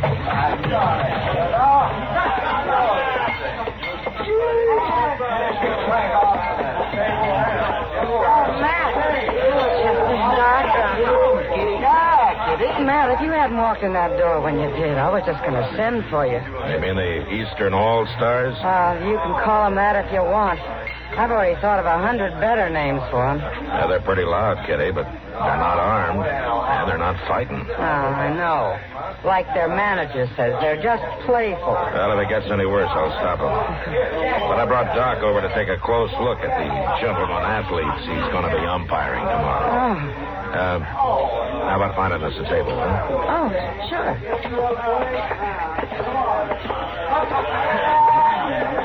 How's this table, Matt? That's fine. 3 beers, huh? I'll bring them to you. Well, Doc, now you just relax and look them over. All right, Doc. Them fellows sure do look rough and ready. I see how they look, Chester. You know, it's not too late to back out, Doc. I am not going to back out. Here you are. 3 beers for 3 gentlemen. Oh, thank you, Kitty. Thank you. Oh, my land. Look at that fellow over there. Why, he looks like he's been teasing a wild horse from behind with a sharp stick. Yeah, with that face. No teeth in front, a squishy nose. I'm only guessing, but I'd say he has to be the catcher. And them fingers. That left hand looks like a branch of gnarly oak. All right. Every profession has its price, Chester. Well, Doc, there's one of the hotheads I was talking about. Where? Over there, Ziff Williams, talking to one of the players. He sure is red in the face. Yeah. And he's wearing a gun, too. I'll be back in a minute.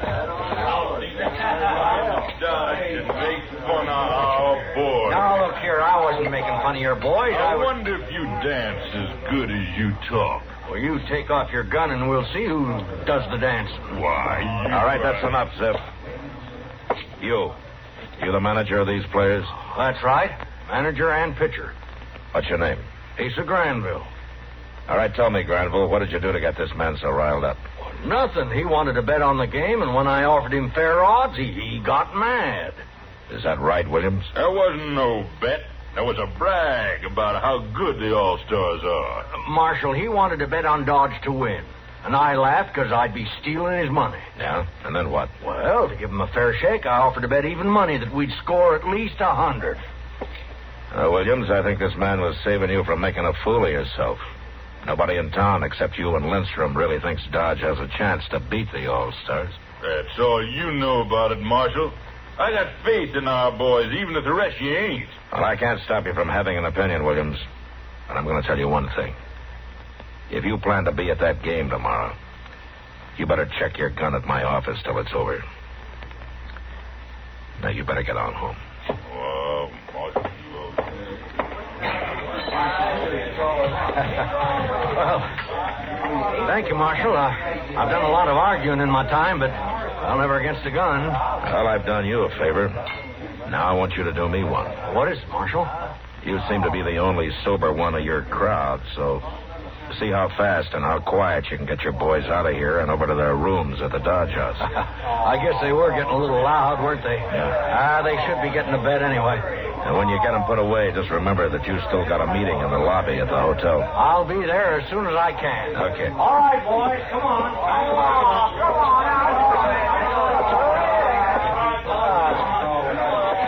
Well, Kitty, I think this place will start to quiet down in a few minutes. Thanks, Matt. Chester. Yes, sir?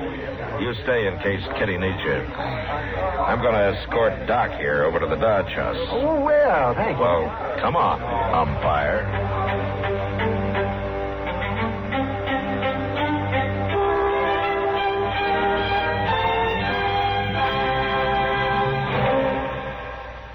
Your Columbia phonograph dealer has it. The new Sound of Pleasure, Stereo One by Columbia. #1 in the wonderful world of sound. Just wait until you hear the beautiful sound of true three-dimension stereophonic high fidelity. It's a thrilling experience that makes all your records, stereo or regular, sound better. There's a complete selection of Columbia Stereo One phonographs, ranging from smart new portables to handsome single and twin-unit consoles, crafted like fine furniture. And there's a Columbia Stereo One phonograph for every room, for every budget, and for every listening need. No matter what you want in stereo, Columbia has it. And your Columbia phonograph dealer is headquarters for Columbia phonographs. Portables are priced as low as $24.95, and elegant console models start at the amazingly low price of $129.95. See them all. Hear them at your Columbia phonograph dealer.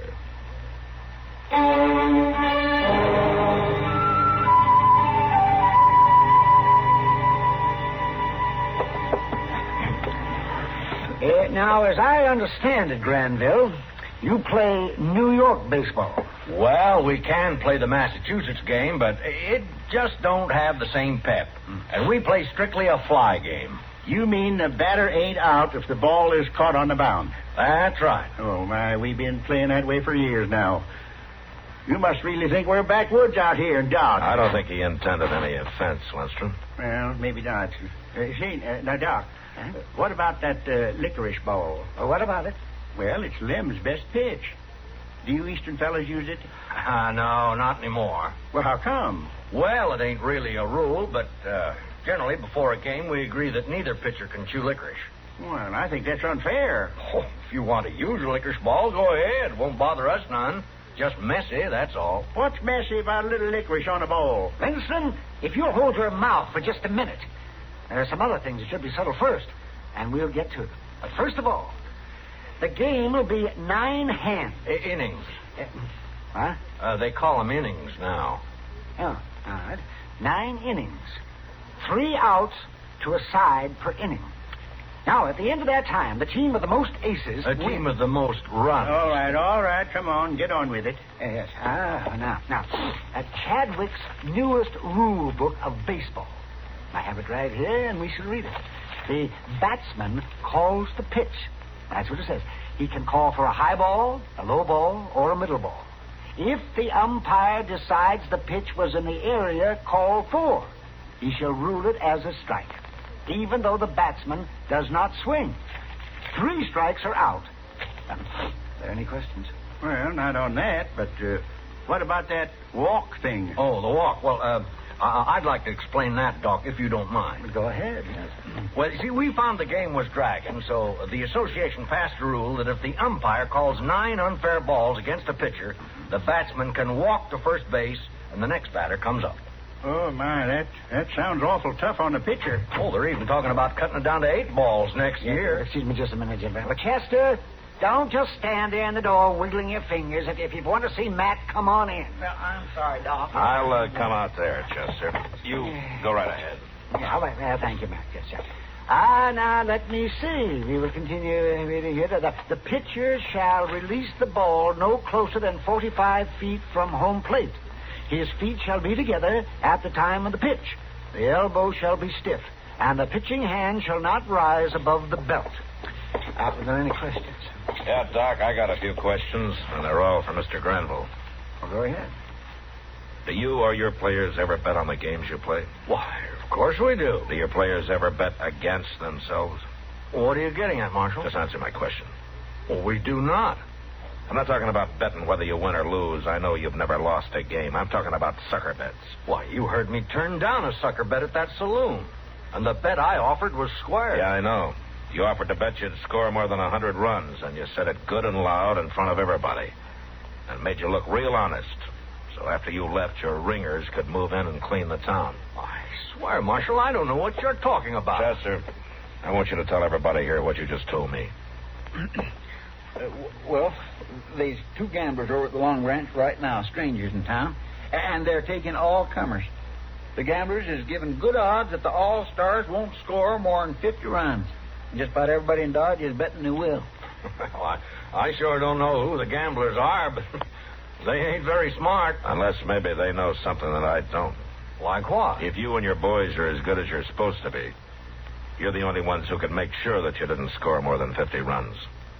And it could just be that those gamblers are betting with your money. Well, I'm not going to answer that, Marshal. But if you want to get rich fast, sell everything you got and take the bet they're off. That's the last thing I'd do. But if I'm wrong, Mr. Granville, you'll have an apology from me before you leave town tomorrow. You better start thinking it up right now, Marshal. But if I'm right, you and your boys won't be leaving.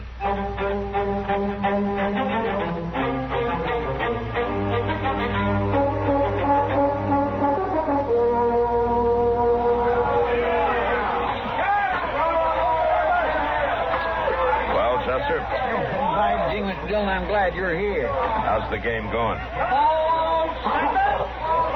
See there? Pretty bad. Them All-Stars just ain't no good at all. In the 3 innings they've batted, Lem struck out 7 of them. They ain't got a single run.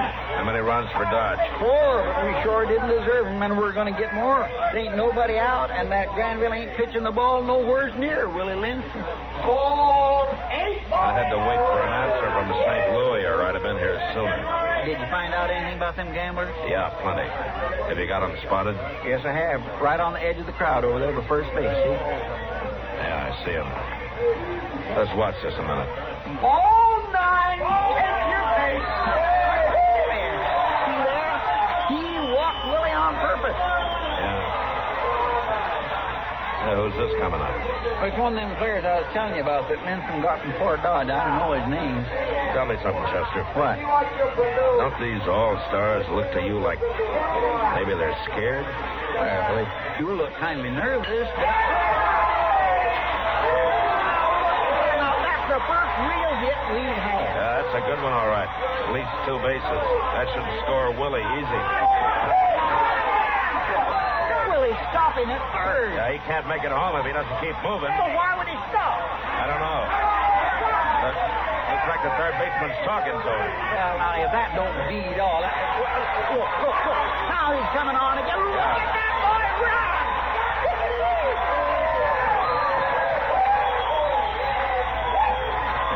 I want to talk to Willie. Come on.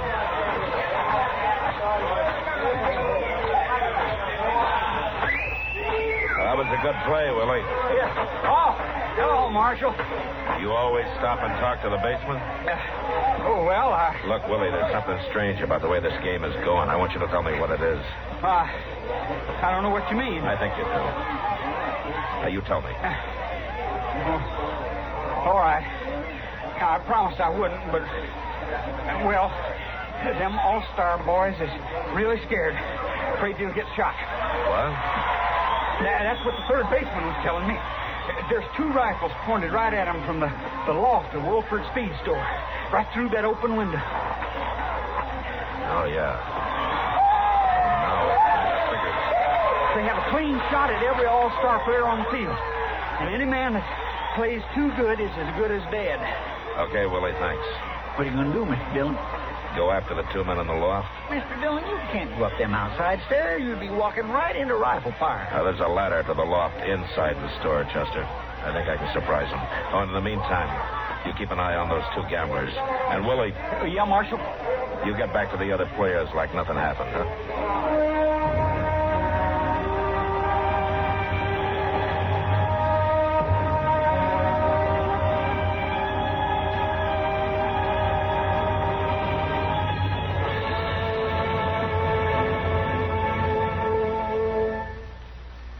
Today, a great premium is placed on speed.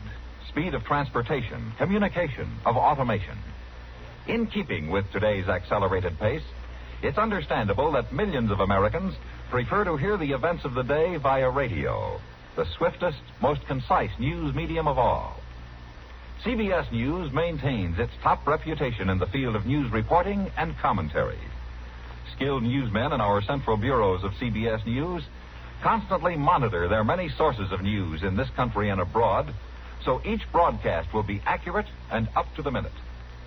In addition to the many news broadcasts heard each day on CBS Radio, weeknights, veteran CBS newsman Lowell Thomas continues to bring you the colorful brand of news commentary that's long kept him one of America's most familiar, most popular voices on the air. Make it a habit to hear Lowell Thomas and the many more broadcasts of CBS News right here on CBS Radio.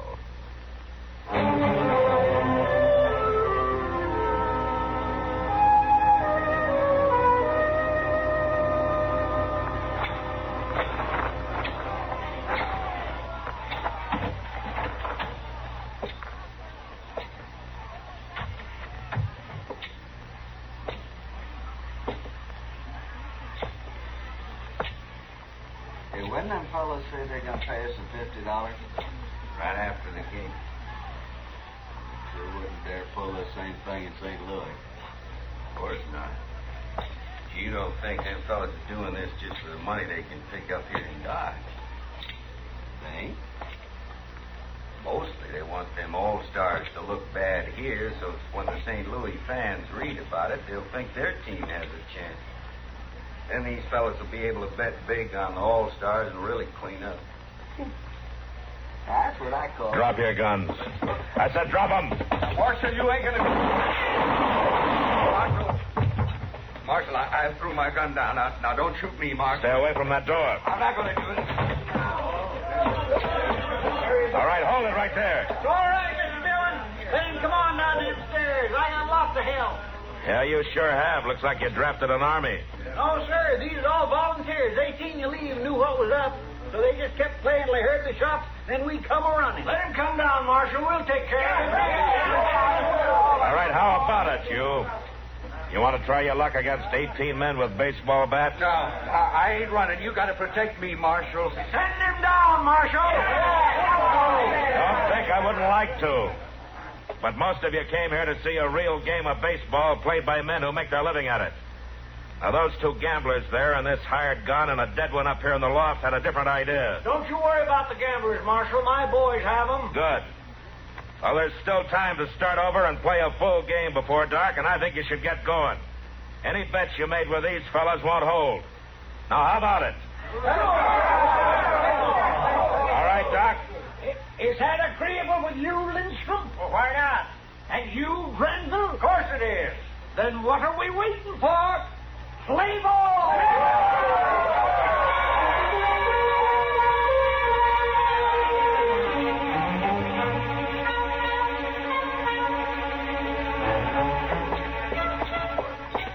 I sure am anxious to find out how poor old Doc's feeling this morning. Yeah, so am I. He looked pretty worn out by the time he was sober. 116 to 12. I was all wore out just watching them all-stars keep running around the bases. Maybe he's not up yet. Now, please don't tease him, Mr. Dillon. I'm not going to tease him, Chester. Hey, Doc. Doc?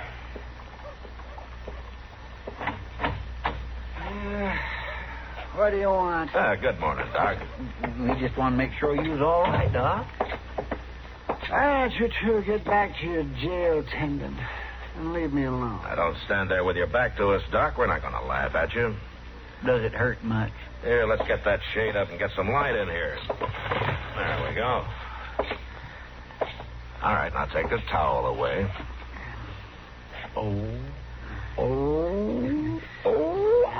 Ain't that a beauty? My, I never seen so many colors. What, these green and blue and purple and brown? Can you see out of it at all? Not yet. Well, I had no idea them foul balls was that deadly. How's the one on your head? Here, let me see.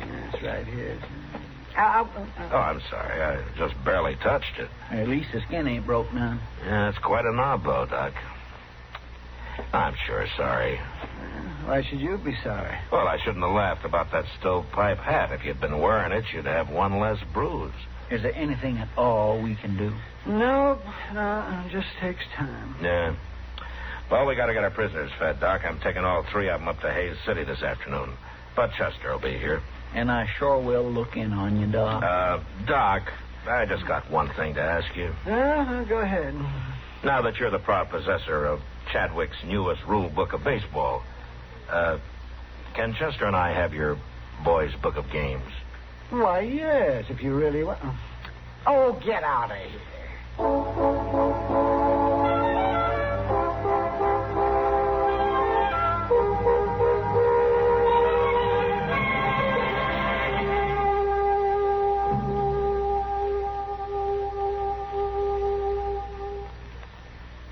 Improved K-Site tune-up. The tune-up in a can. Fill it up, sir? Yeah, regular's good.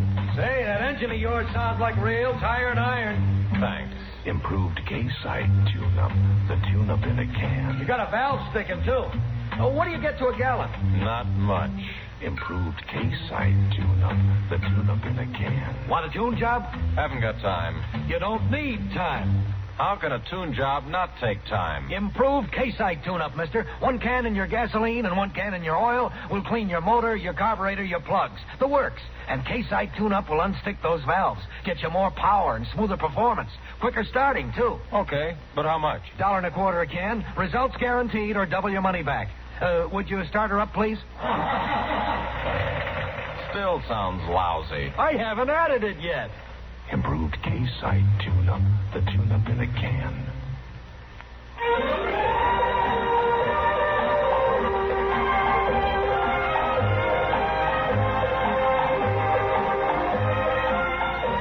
Gunsmoke. Produced and directed in Hollywood by Norman McDonald, stars William Conrad as Matt Dillon, U.S. Marshal.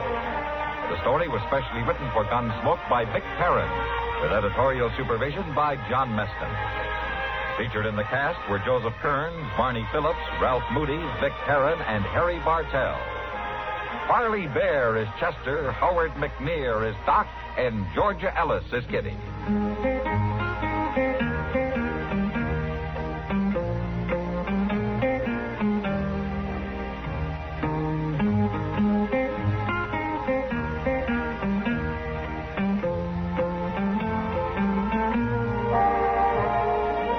George Walsh inviting you to join us again next week when CBS Radio presents another story on Gunsmoke.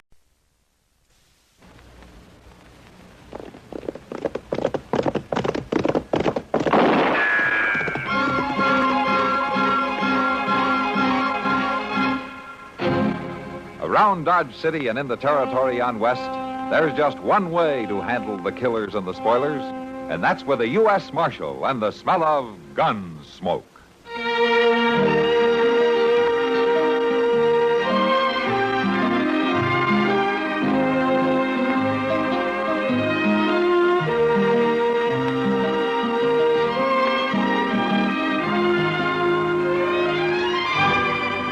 Gunsmoke, starring William Conrad, the story of the violence that moved west with young America, and the story of a man who moved with it. I'm that man, Matt Dillon, United States Marshal. The first man they look for and the last they want to meet. It's a chancy job, and it makes a man watchful and a little lonely.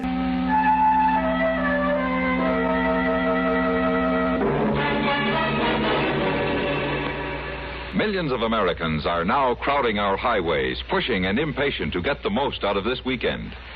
The hundreds of highway deaths and thousands of highway injuries can be avoided, provided that every single motorist does his bit. That bit means driving safely and sanely all the time. There's positively no excuse for excess speed. By observing all speed limits, you'll get to your destination almost as soon, whereas if you speed, you may never get there. Just as important is the necessity of paying strict attention to traffic signs and those white lines on the highway. They were put there for your protection. Never pass unless you're absolutely certain it's safe, that the road is clear ahead. Never pull out of line, slow up, stop, or turn without first looking in your mirror, then signaling clearly well ahead. And don't be afraid to give the other fellow the right of way. If you let him go, you won't crash into him.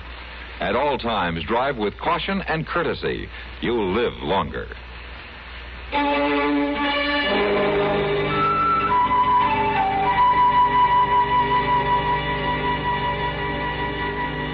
It had been a long, hard ride to Fort Larned, and as it turned out, a useless one. The prisoner Colonel Matthews had been holding for me died before I could get there, so I spent the night at the fort and then started back for Dodge the next morning. The trip back was more pleasant. A breeze from the Rockies swept across the high plains, and it was cool for the first time in weeks. And now, camped for the night just a day's ride out of Dodge, I was looking forward to a bath and a shave at Mr. Teeter's. I must have been asleep for some time when a sound awakened me. Somebody was standing just outside the circle of light cast from the dying fire. All right, hold it. Now, you raise your hands and you walk in here slow.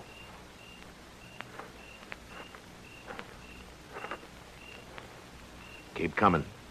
Right up to the fire.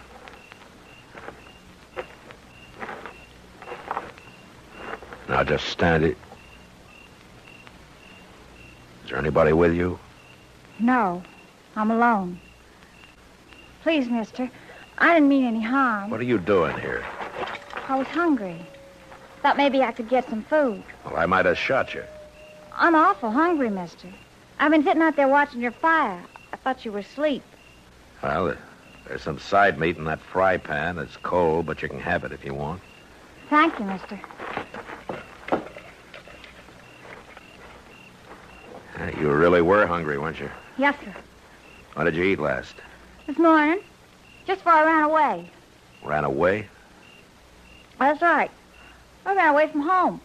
I see. What's your name? Trudy. Trudy Trent. Well, where is it, Trudy? Your home. About 40 miles from here. What's your name? Dillon, Matt Dillon. I'm the U.S. Marshal in Dodge. Dodge. That's right where I'm headed.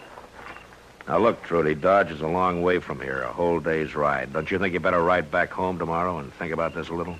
Your parents are going to be a little worried. That's just me and Pa, Marshal. And I sure ain't going back to him. He's probably out looking for you right now. Pa? He gets drunk almost every night. Ain't likely he's out riding around on the prairie. I see. He's about the most terrible man ever lived, Marshal. I could tell you things he done to me you wouldn't believe. You want to hear? Look, Trudy, a lot of kids don't always get along with their pa. I'm not a kid, Marshal. I'm old enough. I've been old enough a long time. Look, you're going back home in the morning, and I'm going to ride with you to make sure you get there. Don't you like me, Marshal? Sure I like you, Trudy, but you're still going home. Don't make me go back there. Please. I'll do anything you want. But please don't make me go back. I got a blanket for you. You can sleep with the fire. Marshal, please. Look, Trudy, whether you think so or not, you're still just a kid, and I'm taking you home in the morning.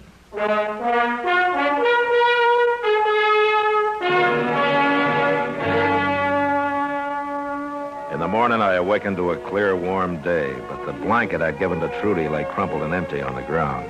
For a minute, I thought she'd run off. Then I heard splashing from the other side of the willows. She was taking a swim. A few minutes later, she was out, dressed, and we were breaking camp. It was wonderful, Marshal. You should have tried it. You ready to ride? You're mad at me. Trudy, you had something to eat, you got some sleep, you had your swim, and now you're going home. I changed my mind. What? I changed my mind. I'm not going home. I'm going to Dodge with you. Now, look, Can Trudy. you think of one good reason for not taking me to Dodge? Now, Dodge is no place for a girl like you. You still think I'm too young? Well, you just wait till you see me all dressed up. You won't think I'm too young then. You belong at home, Trudy. Now, let's get mounted. Marshal, What? if you want, you can marry me.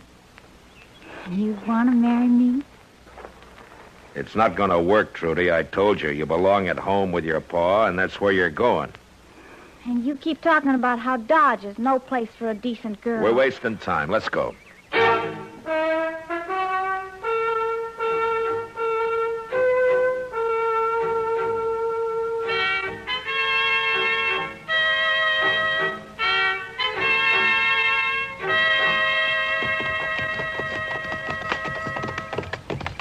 Well, there it is, Marshal. You can see we don't make out too good. This is hard land, Trudy. Any land's hard for Pa.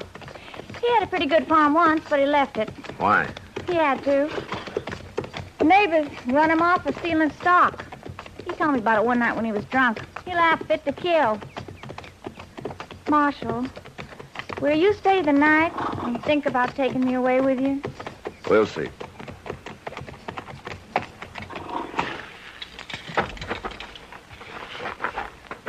Come on. Let's go in and get this over with.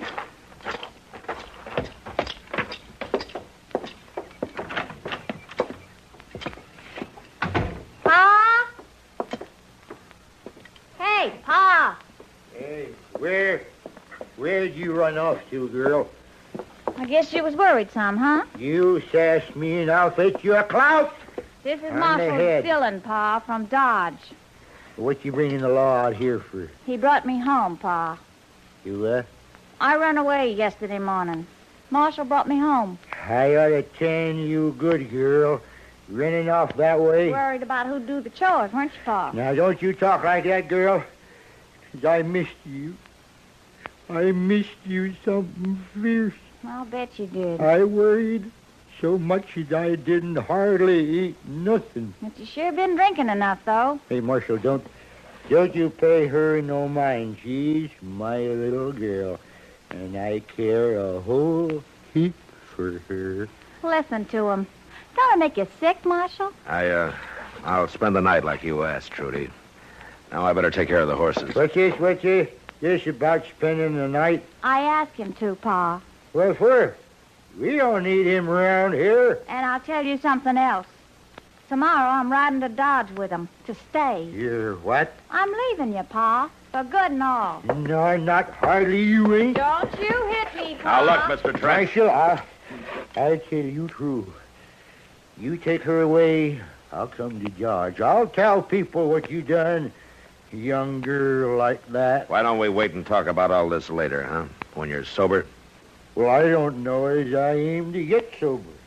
But I know one thing for sure. You ain't taking Trudy away. Never mind him, Marshal. You go take care of the horses. I'll find something for supper. Drunk or sober, I'll say just one thing. Just don't mess with me and my Trudy. Just don't mess.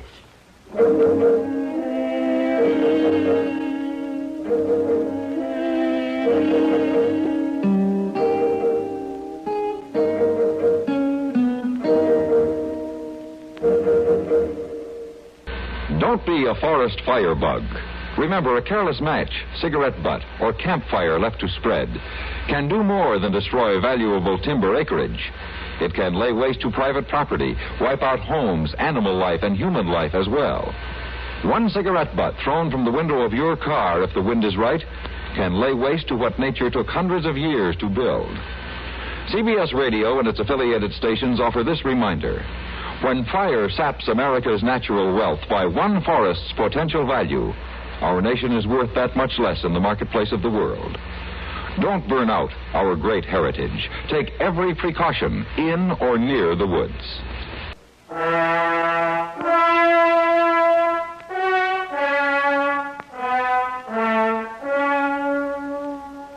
The Trent farm wasn't much of a place, inside or out. The front room where we ate was just a broken stove, a couple of bunks, and burlap hung over the two unglass windows. Supper was some boiled greens and sheep herder's bread, which Asa used to sop up his plate. You eat like a hog, Pa. She's got a real sharp tongue, ain't she, Marshal? Yeah, she can talk all right. Yeah, she can do everything. Sure.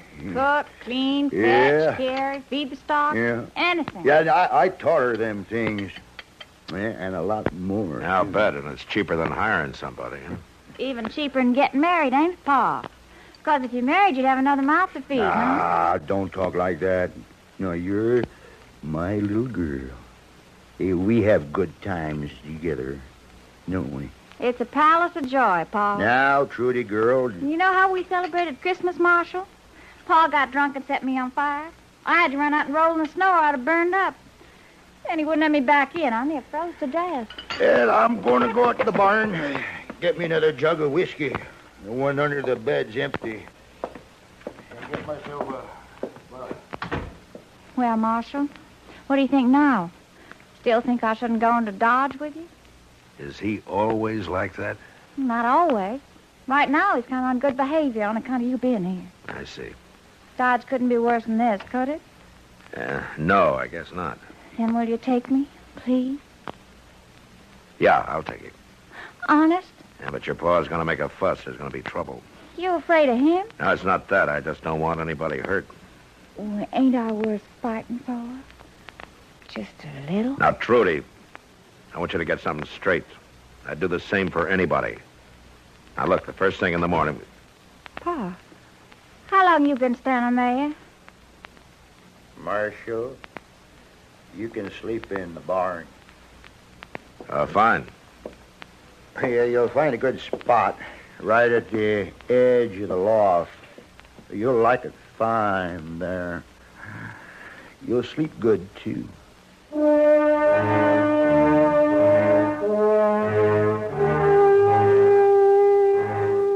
barn was warm and filled with a smell of sweet hay. As I drifted off to sleep, the figures of Trudy and her father turned and twisted in my mind. Then suddenly I was awake again, wide awake, because somebody was moving toward me across the barn floor. For a moment I thought it was Trudy, and then I saw the rifle in his hand. Hold it, Trent. Die, blast you.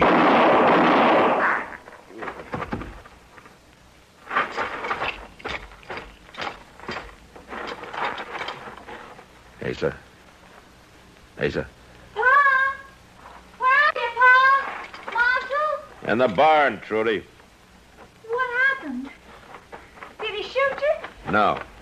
I heard him get up and go out, and I followed as soon as I could. Is he dead? Yeah.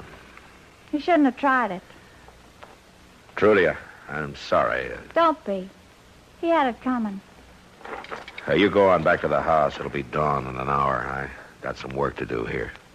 I ain't going to stay on this rotten farm now, Marshal. That's for sure. You get your things together, Trudy. We'll leave for Dodge as soon as it's light.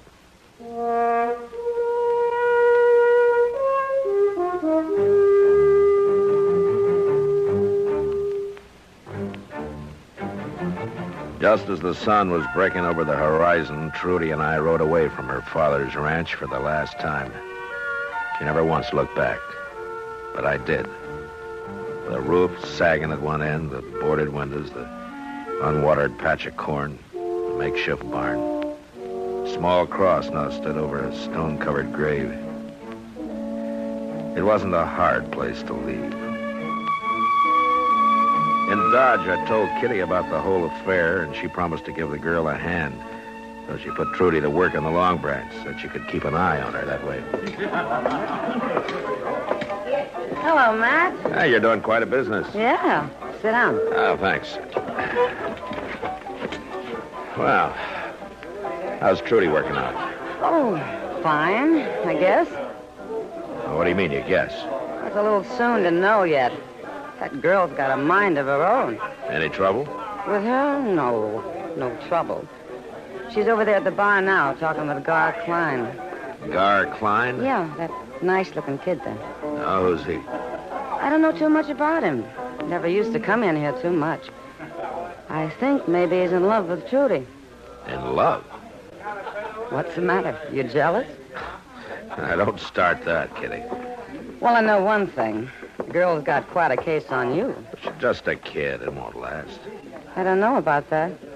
A U.S. Marshal's a good catch for a girl. She meets a lot of men here. Maybe she'll forget about it. From what I can see, Gar doesn't let her meet many men. He's so jealous he won't let her out of his sight. Yeah, I guess they're both pretty young. Don't underestimate young love, Matt. Besides, this has been going on for 3 days now. I saw you come in, Marshal. How are you, Trudy? Gar says he never met you. Hello.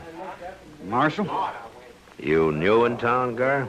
Gar hasn't been here much longer than I have, Marshal. But he's staying on. Ain't you, Gar?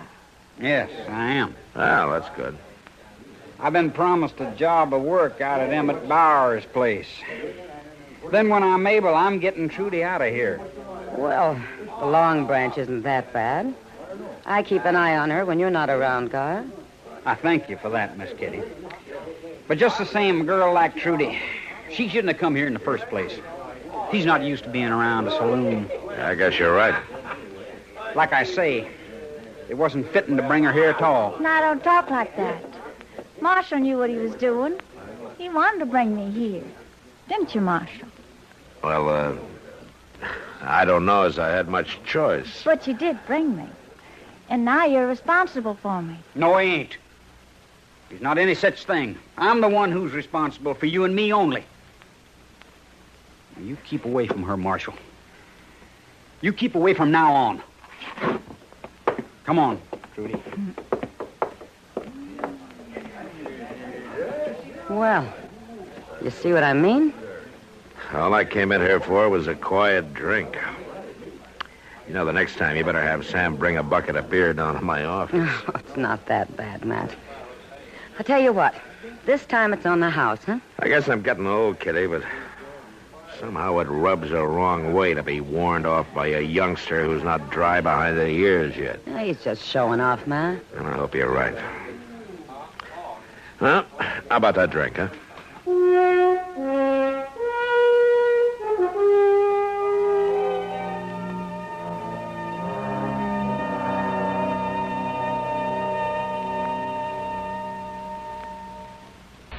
Hi, this is Dennis James with a longtime favorite.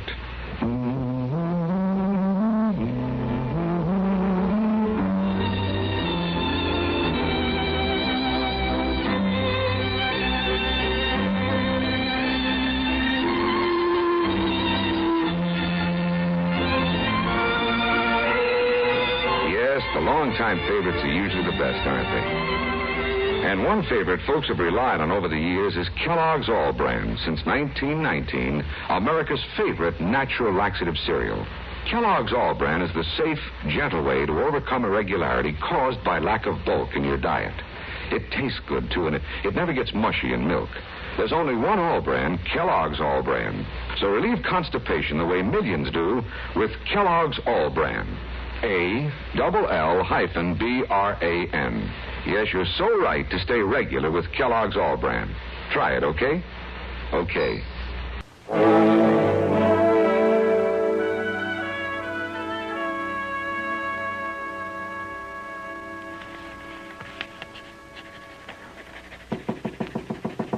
Yeah, come in.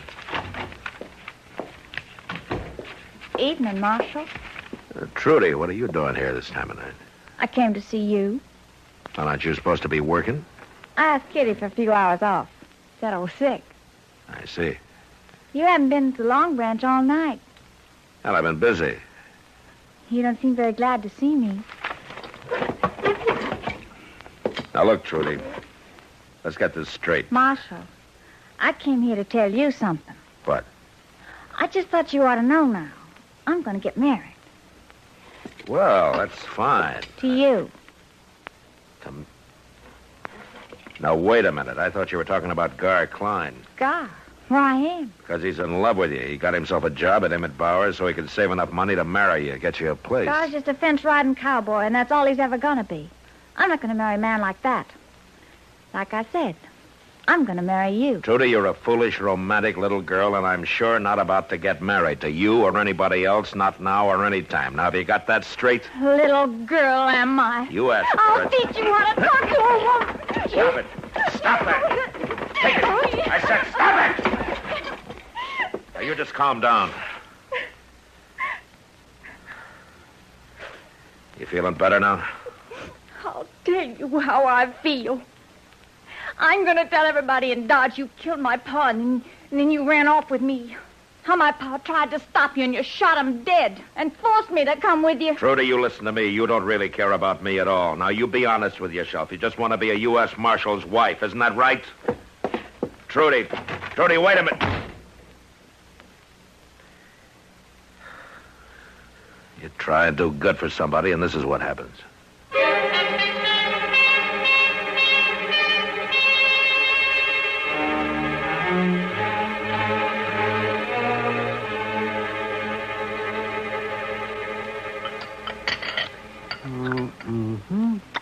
Matt, you look kind of tired. What? I say you look tired. Oh. Well, just like I've always told you, Chester, you can't burn the candle at both ends and not have it show. Oh, she must be a handful, all right, huh, Doc? Well, she's got Matt going all right. It's a sure sign something's in the wind when they won't even talk about it. Yeah. Well, it even happened to me one time, Doc. Yeah? Back in Texas it was. Oh. And this little old gal, bless her heart, just wouldn't give me a minute's peace. She must have been a ridge-running beauty. Well, now, she wasn't too bad, Mr. Dillon. Say, you better get married, Matt. It's a whole lot easier on a man than all this courting. I just hate to do this to you, gentlemen, but I'm going to have to leave. Don't forget my check when you leave, huh? Steak, eggs, and coffee. Thank you. Matt, John, Matt. Marshal. Huh? Oh, Gar. I've been looking for you. Oh, what's the trouble? I heard all about it. All about what? Trudy told me last night. She told me everything. You been drinking? Last night I was, but not now. I see. Last night, Trudy told me how you shot her paw so she could run off with her. Now, wait a minute, Gar. Now you got her here in Dodge, and you don't want her no more. Gar, will you listen to me? Trudy's lying to you. You're a fool to believe all that talk. I love her, Marshal, and she loves me. And I ain't going to have you make sport of her. I'm not trying to hurt her. I haven't said anything against her. Can't you see this is what she wants? She's trying to make you jealous, trying to get back at me for turning her down. I'm going to kill you, You Marshal. better just go along, son. We can talk about this later. Not Can hardly, you do that? Marshal. Gar, don't be a fool. This is for Trudy and what you done to her.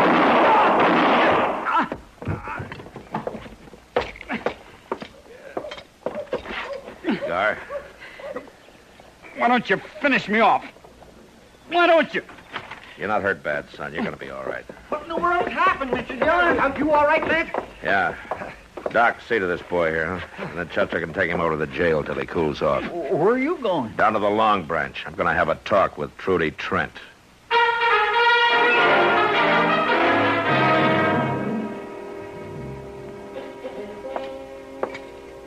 I heard the shooting, Matt. What was it? Gar Klein, but I'll tell you later. Right now, where can I find Trudy? Well, it won't be too easy, I'm afraid. Well, easy or not, I'm going to find her, and I'm going to run her out of town. Trudy's caused all the trouble she's going to around here. She's already gone, Matt. What? What happened to Gar? Did you shoot him? Yeah, but he'll be all right. What's this about Trudy? Well, last night Gar was in here with Trudy, and she got him pretty drunk. From what I could tell, they were talking about you. Later, Gar passed out, and I had Sam put him in the back room to sleep it off. And that's when Trudy met the gambler. Gambler? Yeah, from St. Louis. He came in last night late, real late, on his way to San Francisco. Trudy was at loose ends, and she got to talking with him, and they left together just half an hour ago on the morning stage. I see. I guess maybe he was a better catch than Gar Klein. Well, he looked like he was pretty rich. Fancy clothes and all. So I suppose she figured he was. Better than you, too, since she finally figured out she'd never get you. It's too bad about Gar. But I guess he was trying to do the right thing, at least the way he saw it. Yeah. Trouble is, she never really cared for him at all. He was fighting for just a lot of shadows. Well, maybe that's better than not fighting for anything at all. Yeah, I guess you're right, Kitty. I guess you're right.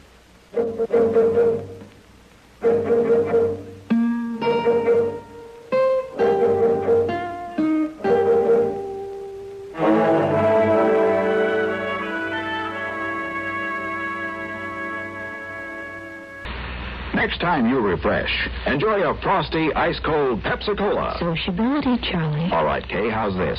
Pepsi is light, refreshes without filling. You like to refresh? Have a Pepsi right now. We'll offer it to everybody, Charlie. I will. Enjoy Pepsi at the fountain. It's delicious at home, too. Have one at lunch or with a snack.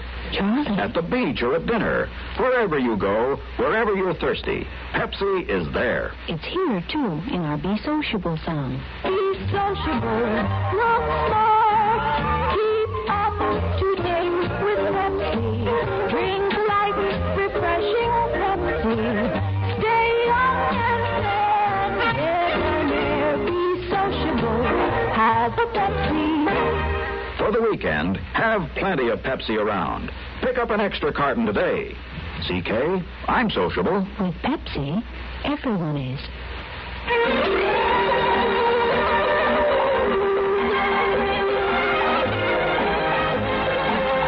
Gunsmoke. Produced and directed in Hollywood by Norman McDonald, stars William Conrad as Matt Dillon, U.S. Marshal. The story was specially written for Gunsmoke by Norman McDonald with editorial supervision by John Meston. Featured in the cast were Eve McVeigh and Sam Edwards. Harley Bear is Chester, Howard McNear is Doc, and Georgia Ellis is Kitty.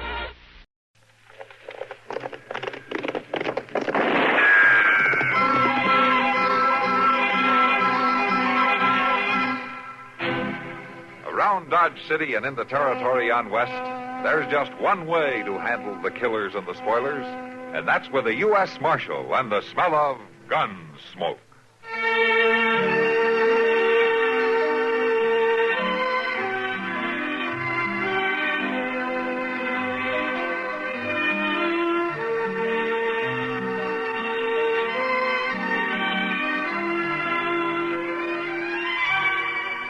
Gunsmoke, starring William Conrad. The story of the violence that moved west with young America. And the story of a man who moved with it. I'm that man. Matt Dillon, United States Marshal. The first man they look for and the last they want to meet. It's a chancy job, and it makes a man watchful. And a little lonely.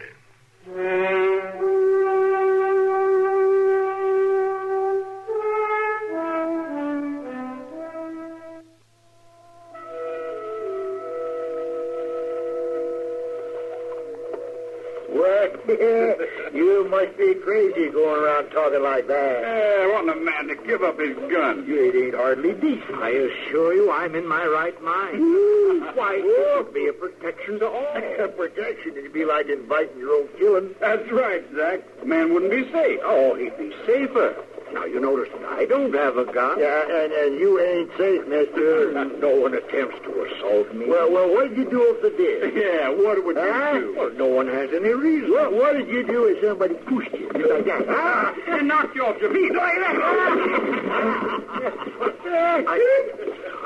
I'd walk away from you. Oh, you'd have to get up first. Now, a gun would have come in handy now, wouldn't it, huh? All right, hold on there. Leave that man alone. Well, he kicked him. Yeah. Listen, you. Hey. Well, let go of me now. That other fellow's running off. Let him go. Well, you should have let go of me, too, Marshal. He wasn't doing nothing. You don't think knocking an old man down is anything, huh? Why, he was talking crazy, Marshal. So you knocked him down and kicked him. Well, he wanted to take our guns away, Marshal. I bet you were scared to death. He ain't coming around, Mr. Jones. All right, Chester, you better go get Doc. Well, what about me? From now on, you get out of here. But if anything serious is wrong with this man, I'll come after you. Yeah? Sure, Marshal, but we didn't mean no harm. Go on. All right, change my mind.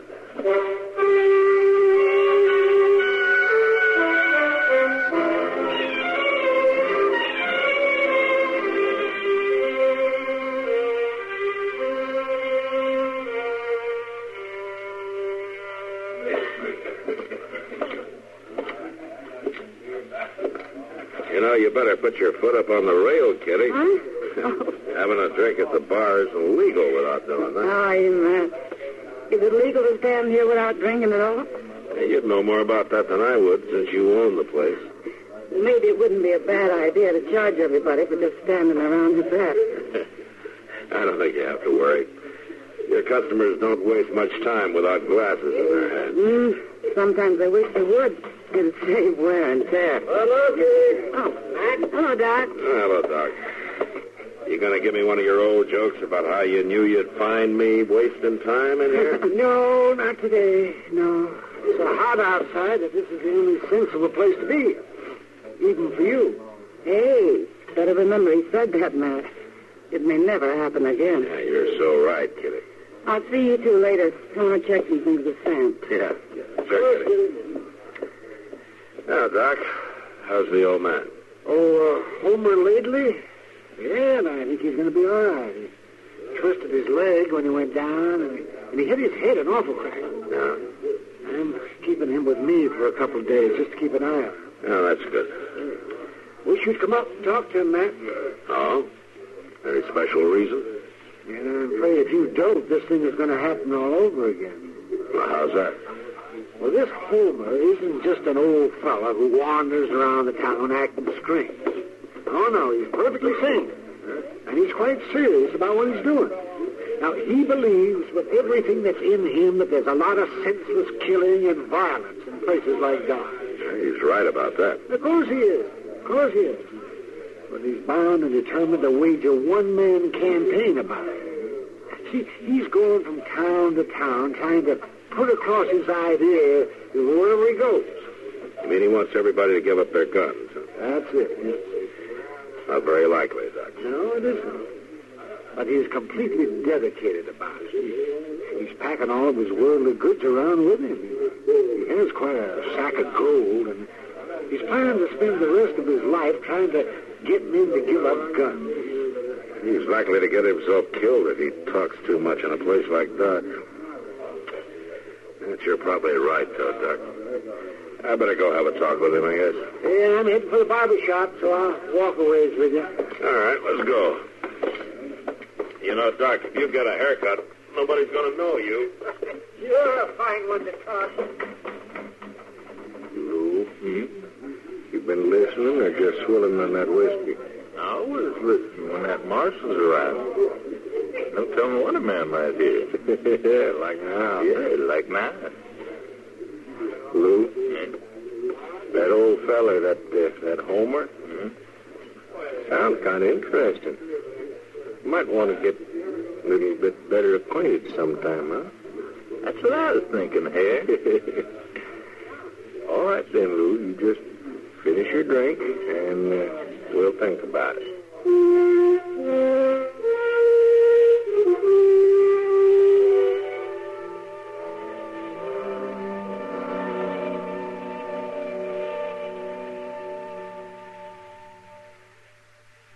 And now, here are Edgar Bergen and Charlie McCarthy. Bergen, why did you stop the car here? I want to talk to that farmer.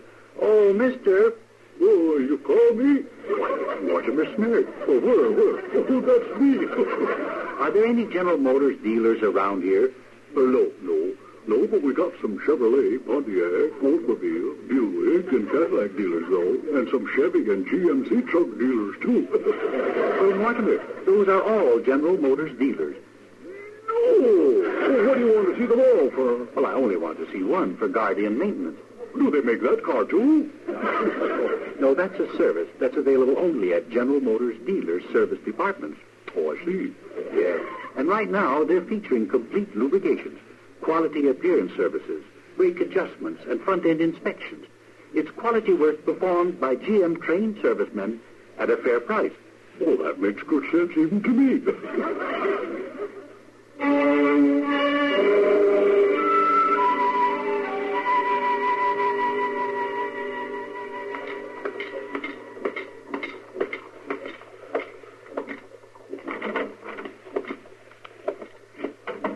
Mr. Lately. Oh, in here. Matt Dillon. All right if I come in? Oh, come in, Marshal Dillon. Come in.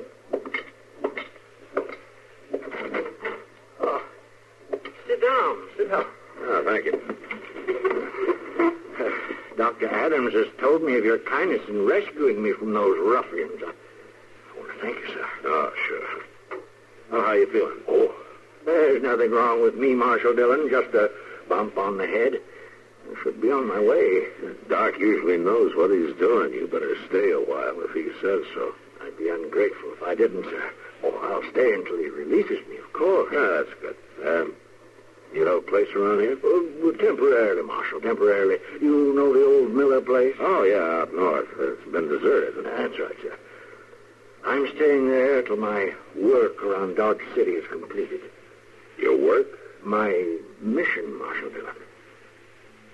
Yeah. I came to talk to you about that. Oh? Well, I'd be glad to interest you in it, sir. It's quite simple. Yeah. You want people to give up their guns, is that it? There's too much shooting and violence, Marshal Dillon. There are too many guns. You're right, Mr. Lately, there are. You mean you'll help me? No. What? Just won't work. Guns don't work, Marshal Dillon. I was there at the siege of Atlanta. All that burning and the pillage. Guns didn't do us any good then. Maybe not. There has to be a day when mankind puts its guns aside, or the world will end in violence, destroyed by its own arms. Now, that day may come, Mr. Lately, but right now things are still raw and new around here. Man has to be able to protect himself. Shooting is no protection, Marshal Dillon. It's too early to make him believe that in Dodge. I must continue to try. Well, I'm asking you not to. But is there a law against it, sir? No, Mr. Lately, there's no law. But you could get hurt again. I'm fighting against violence, Marshal Dillon, but I'm not afraid. No, I guess you're not. But I kind of wish you were.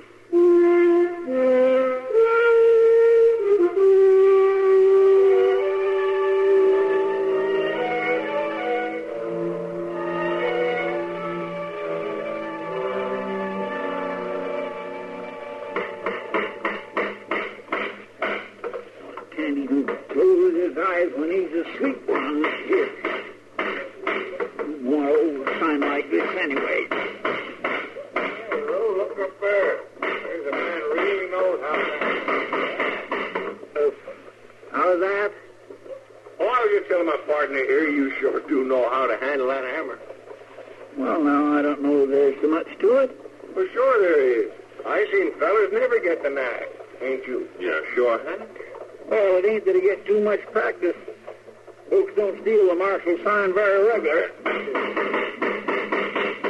There. Let him try and tear that down. That looked like a good job. Right, nice job. Well, I thank you kindly. Here, I'll help you down. Well, thank you, sir. I declare it's nice to meet up with somebody who appreciates a man's work. Well, I bet the marshal appreciates your work. Well, now, sometimes I ain't so sure of that at all. Oh, you got to know what's going on and all? Oh, well, sure, I know what's going on. That's why we come to you. We thought maybe you could help us. Well, I'd be proud to help. Oh, that's mighty friendly of you. Well, now, if a man can't take time to be friendly, he ain't worth much. That's true. And now that's what we come to see you about, is a friend of ours. And we'd like to know where we could find him. Well, I know most everybody in Dodge. What's his name? Homer. Yes. Well, there's Homer Park, but he's been dead for 2 years. Then there's Homer Laidley. Yeah, that's the one. Well, now, I'm afraid I got some bad news for you there, too. Homer ain't dead, is he? No, he ain't dead. He's up at Doc's, though, for a couple days. He was beat an awful bad hurt. Oh, well, ain't that a shame? No. Who'd want to do a thing like that, hurting poor old Homer? Oh, yeah. No, it was a terrible thing, all right. You want to go on up to Doc's and pay him a visit? Well, now, I tell you, I always figured a man ought to have some time to himself when he's bad hurt. Yeah, to get strong with. Yes, well, he'll be going home in a couple days. That'd probably be better. You know, for us to wait and see him out there when he feels better. What do you think? Well, yeah, that's what I think. Sure it is. Yeah. Only thing is, with us new here in Dodge, I don't know where Homer's place is. Well, my goodness me, I can tell you that. You can? Yeah, he's out at the little Miller place just out of town a piece. Oh? You know how to get there? Why, sure I do. You head north about a mile to the first crossroads, then you head east down the creek. You can't miss it. Well, that's fine. We sure do thank you. There wasn't nothing at all. Oh, say, we'd like to ask you just one more thing. What's that? If you should run into our friend Homer, you know, don't tell him we're going to look him up. We sort of want to surprise him. Now, that's kindly nice. Of course, I won't tell him. Okay, then. Thank you. Yeah, thank you. That's all right, and I won't say a thing. I couldn't rightly tell him nothing anyhow. I don't know what your names are.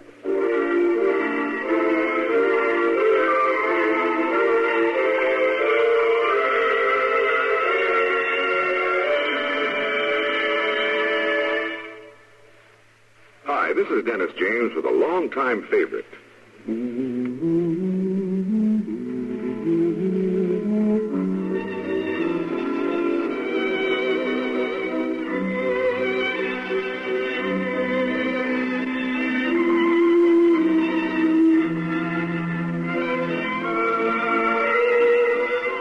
Longtime favorites are usually the best, aren't they? And one favorite folks have relied on over the years is Kellogg's All Brand. Since 1919, America's favorite natural laxative cereal.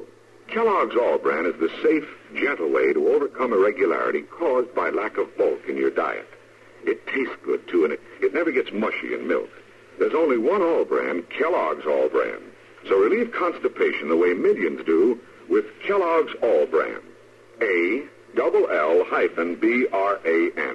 Yes, you're so right to stay regular with Kellogg's All Brand. Try it, okay? Okay.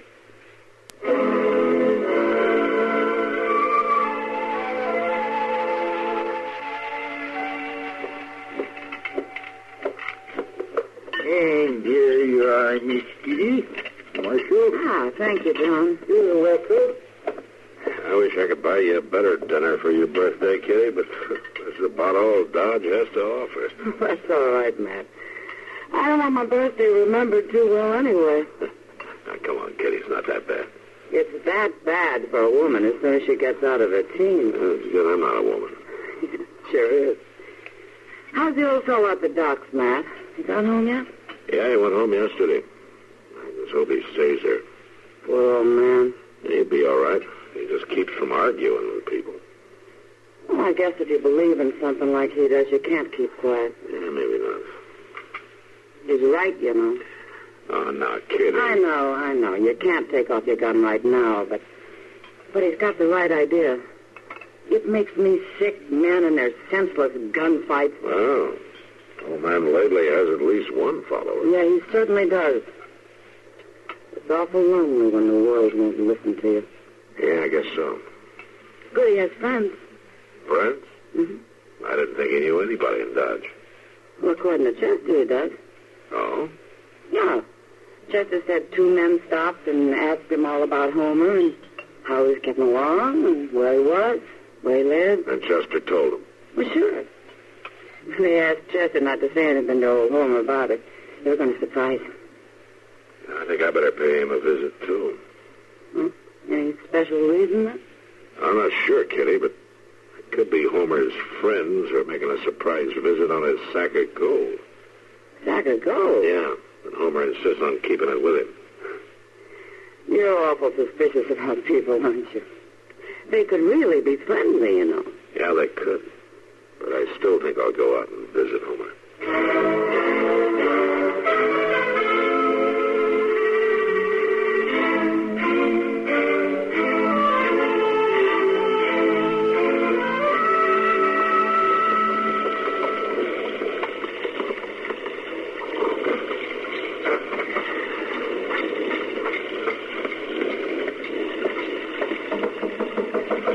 Mr. Lately, you home? Who's there? Matt Dillon. Oh, just a minute, Marshal Dillon. I'll unlock the door. Oh, come in. Thank you. I'm glad to get in out of that rain. Yes. Oh, pull up that chair near the stove, Marshal Dillon. I was just making some coffee. Could I offer you some? Oh, that'll be fine. Yeah, thank you. Oh, yes, it's good and hot. The hotter the better. There you are. Thank you. That's fine. You got quite a bolt on that door of yours. Just because a man doesn't wear a gun, Marshal Dillon, doesn't mean that he's foolhardy. I'm glad to hear that. That's one thing I came to see you about. The bolt on my door? No, Mr. Lately, the gold you have with you. You know about the gold? Well, news like that gets around fast. Marshal Dillon, are you suspicious of my gold? I assure you it's mine. No, I'm just wondering if it's safe. I've always been able to take care of it. And you're getting farther west all the time, Mr. Lately. Things are sometimes harder to control, especially if it's known that you don't carry a gun. Have you ever thought about putting your gold in the vault at the bank? No, it won't be necessary. I'd be glad to ride in with you when you do take it in. No, thank you, Marshal Dillon, but no.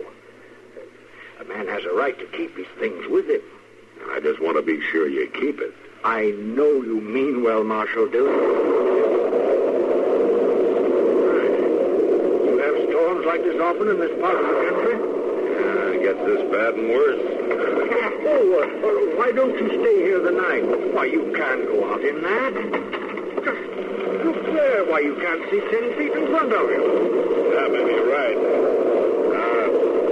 Can I put up my horse in the barn? Certainly, and welcome.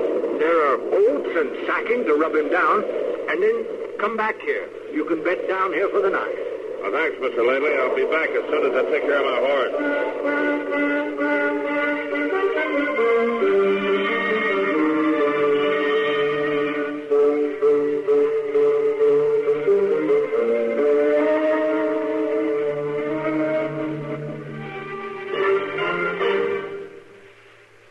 Thirsty people everywhere prefer ice-cold Pepsi-Cola.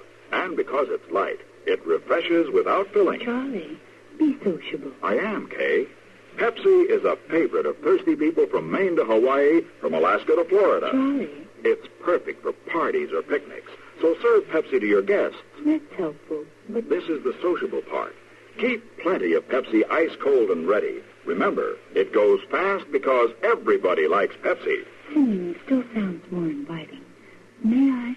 Be sociable, look smart, keep up to date with Pepsi. Drink light, refreshing Pepsi. Stay young and fair and debonair. Be sociable, have a Pepsi. But singing doesn't say, pick up an extra carton of Pepsi today. Better yet, get a case. You do that. You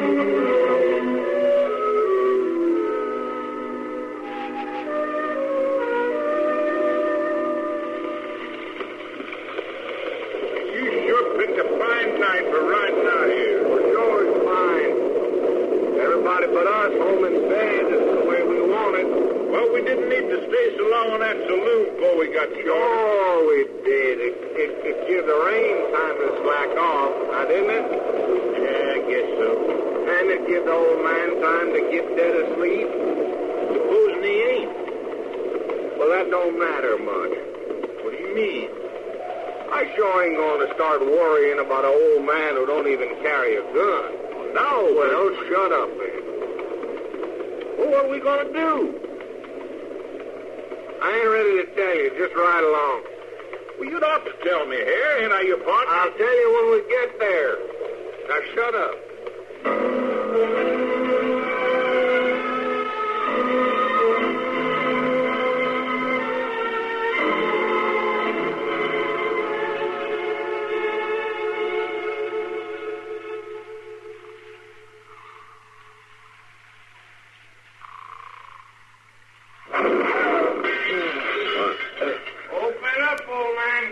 Mr. Lely? What was that?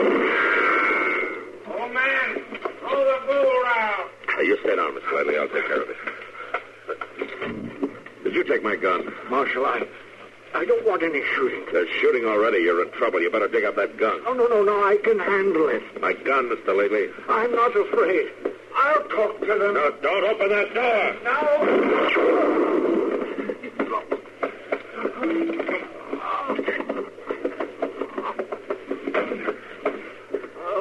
They wouldn't even talk to me, Marshal. They didn't come to talk. Well, I wouldn't have harmed them. Just take it easy, Mr. Lely. Oh, they'll shoot you, too. They're sure going to try. I can't have that. I can't be the cause of another man's death. Mr. Lely, where's my gun? Your gun? Where is it? Just tell me where. It's in there. Come on, quick. Back room. Over 10 buckets. Okay.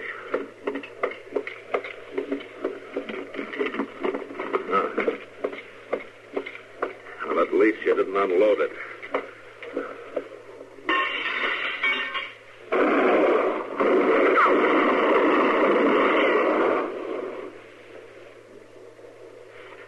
Marshal, are you all right? Yeah, I'm all right. One up and rode off. I think I got the other one. You just lie easy while I check.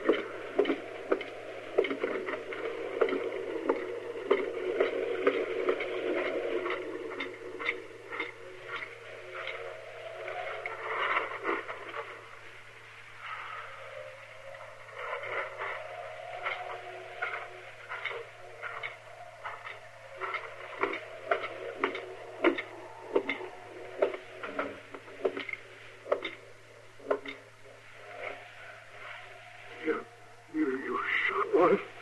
Yeah, Mr. Lately, I shot one. He's dead. Marshal, maybe you were right. How's that? Maybe it is too soon for men to give up guns. Well, tonight it is. Someday maybe. Yeah, Mr. Lately, maybe someday men will be walking on the streets of Dodge City without guns.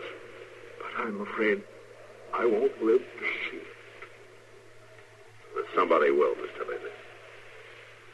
Don't forget that. Somebody will.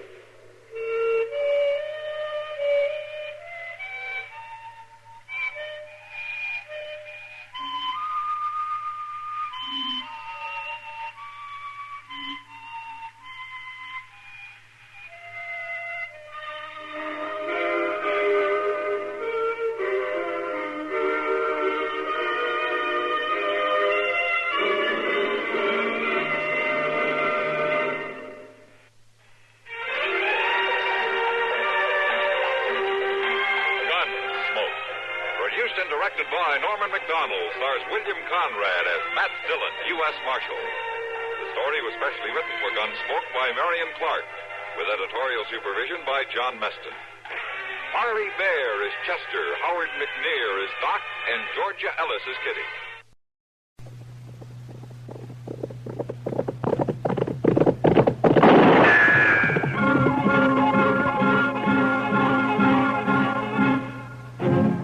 Around Dodge City and in the territory on West, there's just one way to handle the killers and the spoilers, and that's with a U.S. Marshal and the smell of Gunsmoke.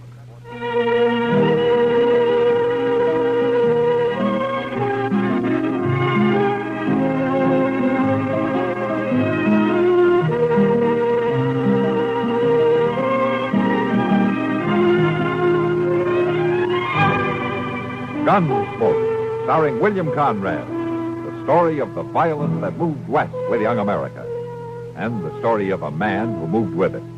I'm that man, Matt Dillon, United States Marshal. The first man they look for and the last they want to meet. It's a chancy job, and it makes a man watchful and a little lonely.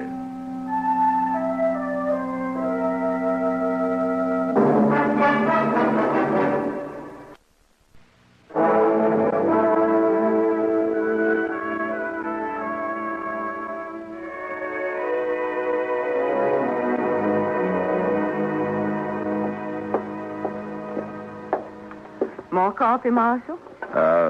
Yes, ma'am, I guess so. How about you, Chester? Yes, sir, I believe I will. No. Why don't you just leave the coffee pot right here on the table, Miss Kelly? Sure thing, Marshal. I got some fresh eggs this morning, if you're interested. They were just brought in. Fresh eggs? Oh, good. Why don't you cook us up about a half a dozen, huh? Have them for you right away. All right. Fresh eggs. I swear if Delmonico's ain't getting to be about as fancy as some of them Kansas City restaurants. That's civilization, Chester. Progress. You know, another 5 years and Dodge City will be tamed, curried, and bridled. Well, seeing's believing, Mr. Dillon. You'll see it. We'll both see it. As if we live that long. I beg your pardon, gentlemen. Yeah. You the marshal here? That's right. Well, I'm sorry to bother you at your breakfast, Marshal. My name is Hunter, Ed Hunter.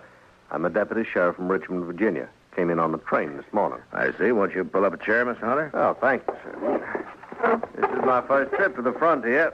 I find it a rather remarkable experience. I imagine. Oh, that's my assistant, Chester Proudfoot. How are you, sir? How do you do? Would you like to have some coffee? Thank you. No. Marshal, I've come out here to arrest two men who are wanted in Virginia. Here are the warrants and the orders of extradition. I stopped off in Topeka for them. John Allison, Calvin Moore. Yeah, both wanted for murder, huh? Do you know these men, Mr. Hunter? No, sir, I don't. The names aren't familiar to me. I never heard of them.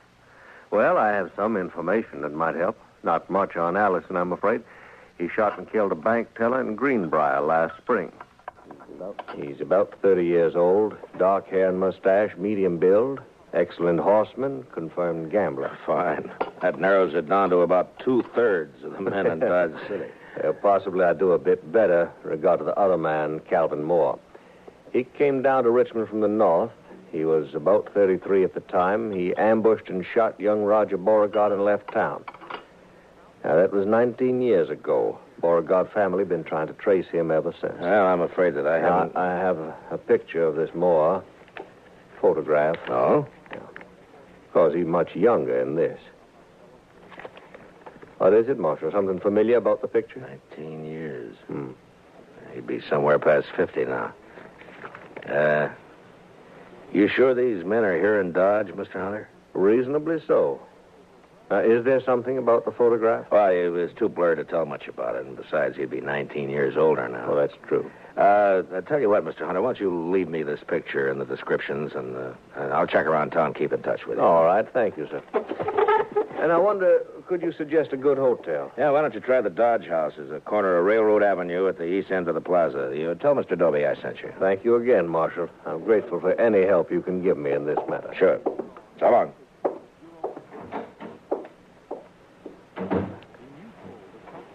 You want to see the photograph, Chester? Yes, sir. Well, Mr. Dillon, that's... Yeah. What are you going to do? I don't know, Chester. He's my friend. But now the law says he's a murderer. And I'm part of the law. Well, maybe it ain't him, Mr. Dillon. No, it's him, all right, Chester. You saw it same as I did. It's Doc.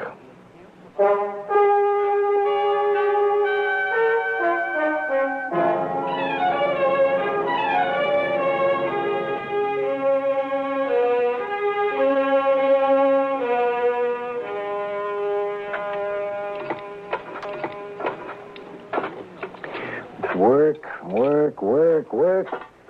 Yeah, this is the first chance I've had this week to clean a few instruments properly. Gunshot wounds. Matt, I'd lay odds I'm the only doctor in the United States who makes 3/4 of his living off a gunshot wound. That's a rough country, Doc. Maybe, you ought to have stayed back east, huh? Broken bones and babies and gunshot wounds.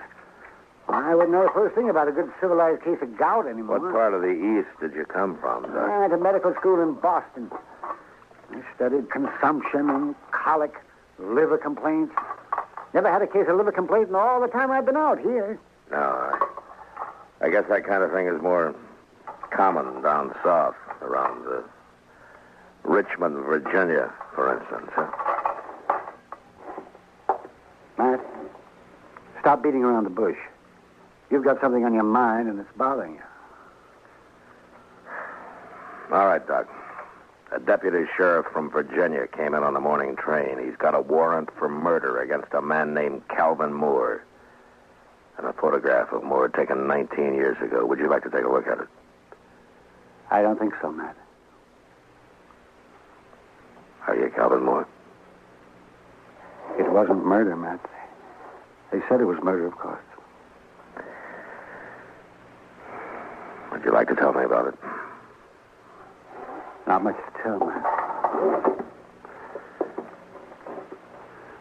I'd been in practice in Richmond about a year. There was a girl. Oh, she was a beautiful girl with spirit and fire and that soft radiance that only Southern girls seem to have. Oh, me, it was so long ago. I've been in the South myself, Doc. Well, Jim Beauregard and I were both courting this girl. He was a typical Virginia gentleman, hot-headed, used to having his own way. He started threatening me, warning me, and I laughed it off. Well, then one day I was coming back from a case, and I ran into Jim on a country road. He had a pair of dueling pistols, and he challenged me. Well, that's not a crime, Doc. Self-defense. It's not a crime here, anyway. I tried to talk him out of it, but he was crazy mad. He shoved one of the pistols in my hand and pulled back on his horse and leveled his gun. I had no choice. We both fired. He missed, and I didn't. Self-defense, yes, but there were no witnesses, and I was an outsider, a Yankee. So you ran for it, is that it? I ran for it.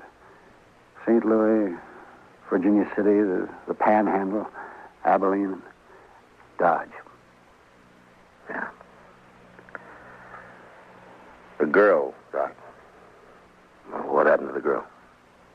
I waited for her in St. Louis. We were married there. 2 months later, she died of typhoid fever. Oh. I can't go back there, Matt. I've got no defense. It'd mean prison. I'd rot in prison. I won't go back, Matt. Hunter is here after 2 prisoners, Doc. I got no right to my own rules. Go after one man and keep the other one covered. I've always figured the only kind of law that'd work out here is an honest law. What are you going to do? I don't know, Doc.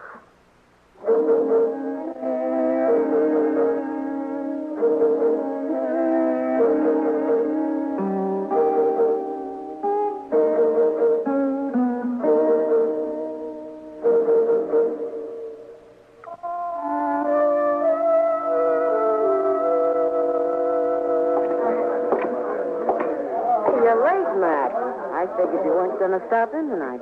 Chester around, Kitty? Now, over there by the faro table. Matt, what about this Virginian who's been hanging around for the last 2 days? Oh, Hunter? Uh-huh. He's a deputy sheriff. Got a couple of warrants to serve. Why? Oh, he's been asking questions. Some of the boys are a little skittish. Hey, you free now, Miss Kitty, or are you busy? What's it look like? I figured maybe you're just killing time. Howdy, Marshal. Bunko. Bought you a drink, Kitty. It's over on the bar. All right. Thanks. Matt, I'll be off in a couple of hours. Yeah. Maybe. Hey, I understand you got a rival lawman in town, Marshal. Well, there's a deputy here from Virginia, if that's what you mean. I always figured you was the law here. Is he short in this town, Marshal? You say the word, we'll run him out. I ever ask you for help, Bunko? Well, no, but... When a man's short in Dodge, I'll run him out. No offense, Marshal. You keep your own cinch tight and don't worry about anybody else, huh? I'll see you, Bunko. I swear, Mr. Dillon, I ain't never seen nobody with such bad luck in my whole life. He ought to swear off Pharaoh and stick to stud. Who, Chester? Hey, Jethro Keener. He just lost 3 whole weeks' pay. And Bunko Benson, sitting right there beside him, mind you, picked up $230. So that's why he's feeling big. Let's take a walk, Chester. I swear, 3 weeks' pay. I never seen such luck. What about Doc? Oh, he turned in a couple hours ago. That's when I come on over here. How's he acting? Oh, about as usual. One thing he is doing, though, that he ain't never done before. He's toting a gun. Evening, Marshal.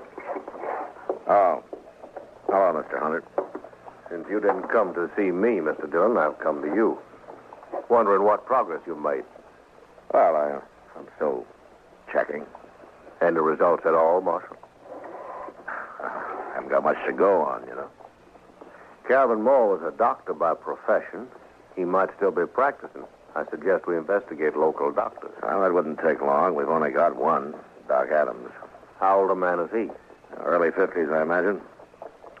But he doesn't show much resemblance to that photograph he gave me. Maybe you're too used to him to notice the resemblance. Yeah, maybe. I'd like to look him over myself, Marshal. He's pretty busy. Out on calls most of the time. But not all of the time. No, not all the time, of course. All right, Mr. Hunter. I'll bring him around.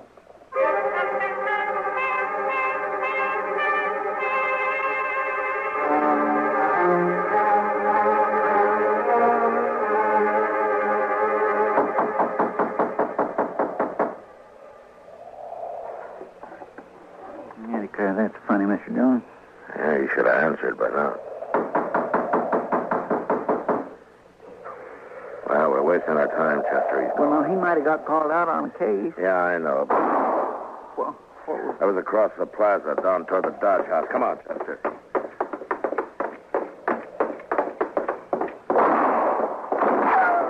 Man, somebody sure is stirring up smoke. That's across the street, edge of the railroad yard.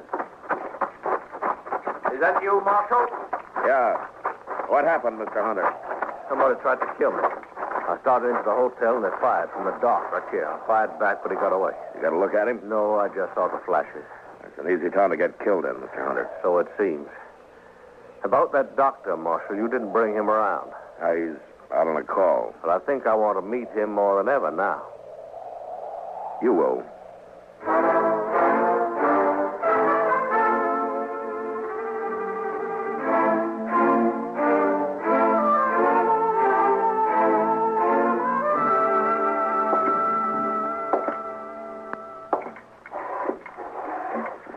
What time is it, Chester?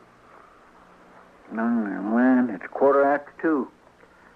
I sure do hope we won't have to spend the whole night waiting in here.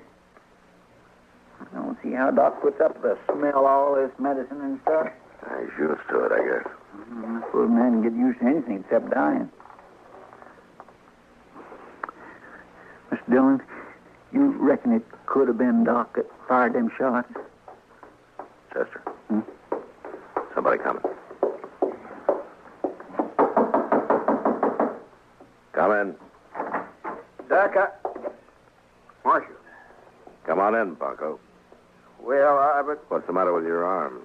Oh, I got sewed into a barbed wire fence. Here, let's have a look at it, huh? No, it's all right. It's a gunshot wound. Hold it, both of you. Oh. Is That the same gun you tried to kill Hunter with, Bunko? Stay where you are, Marshal. Yeah, about 30 years old, dark hair, mustache, medium build, excellent horseman, confirmed gambler. Wanted for murder, John Allison, alias Bunko Benson. Right, Bunko? He's not taking me back here.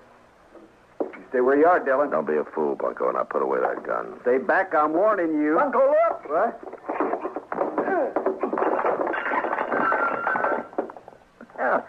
Yeah, that worked pretty slick, didn't it, Mr. Dillon? Yeah, thanks, Chester. All right, let's get him down to the jail, and you can go find Doc. We're going to need him.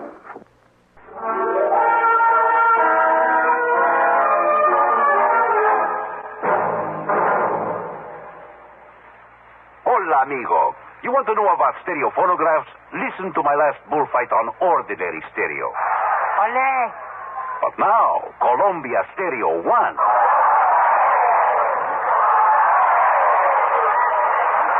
There is a corrida de toros, real lifelike, magnifica.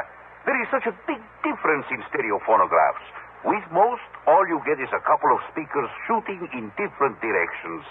But with Columbia, hombre, you get fantastic stereo projection. What it does is to send circles of sound sweeping through every inch of a room. You are surrounded with live sound, live feeling, live passion. Hooray! Hooray! How they cheered me.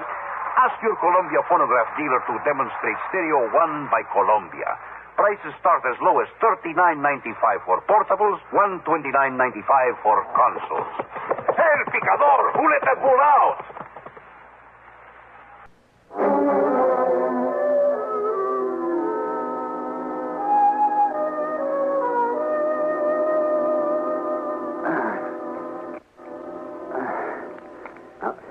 Hold still now, Bunko. Just one more second, and I'll have a hold of that bullet, and then wheel. Yeah. Add that one to your collection, Matt. I'll make Hunter a present of it.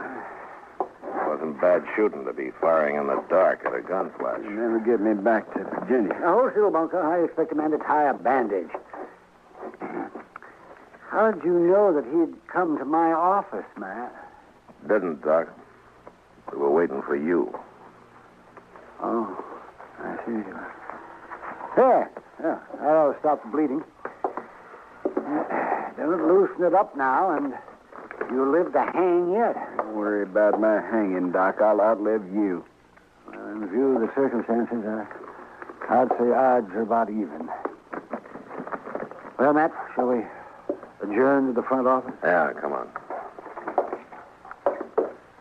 Okay, lock the cell, Chester. Yes, I will.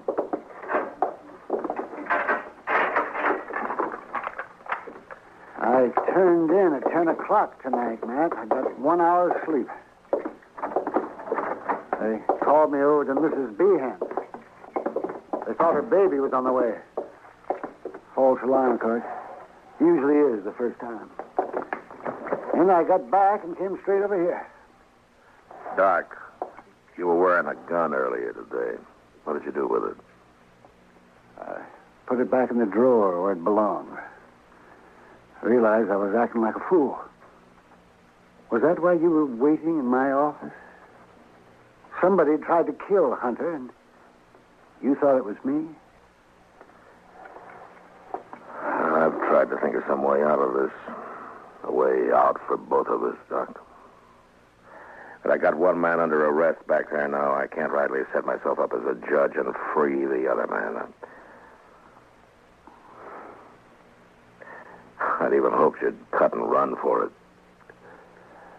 You'd get away if you did, because Hunter doesn't know the country. No, I'm too old to run, Matt.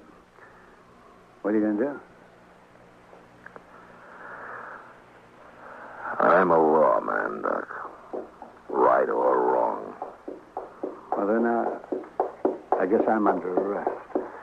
No, I didn't say that. Doc Adams here. There you are. Yeah, what's the trouble? There's a fellow in the railroad yards who was asleep on the track. Drunk, I guess, and they went to switching cars. Well, you better come, Doc. He's awful bad.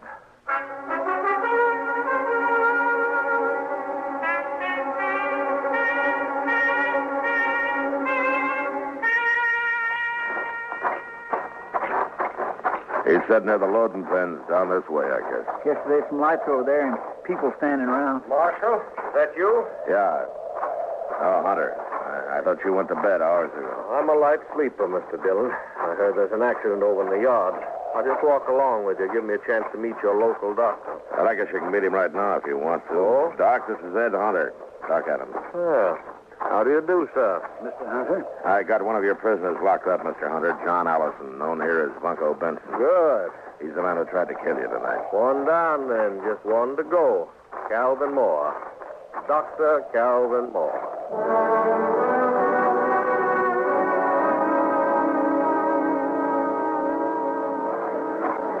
All right, move back, will you, please?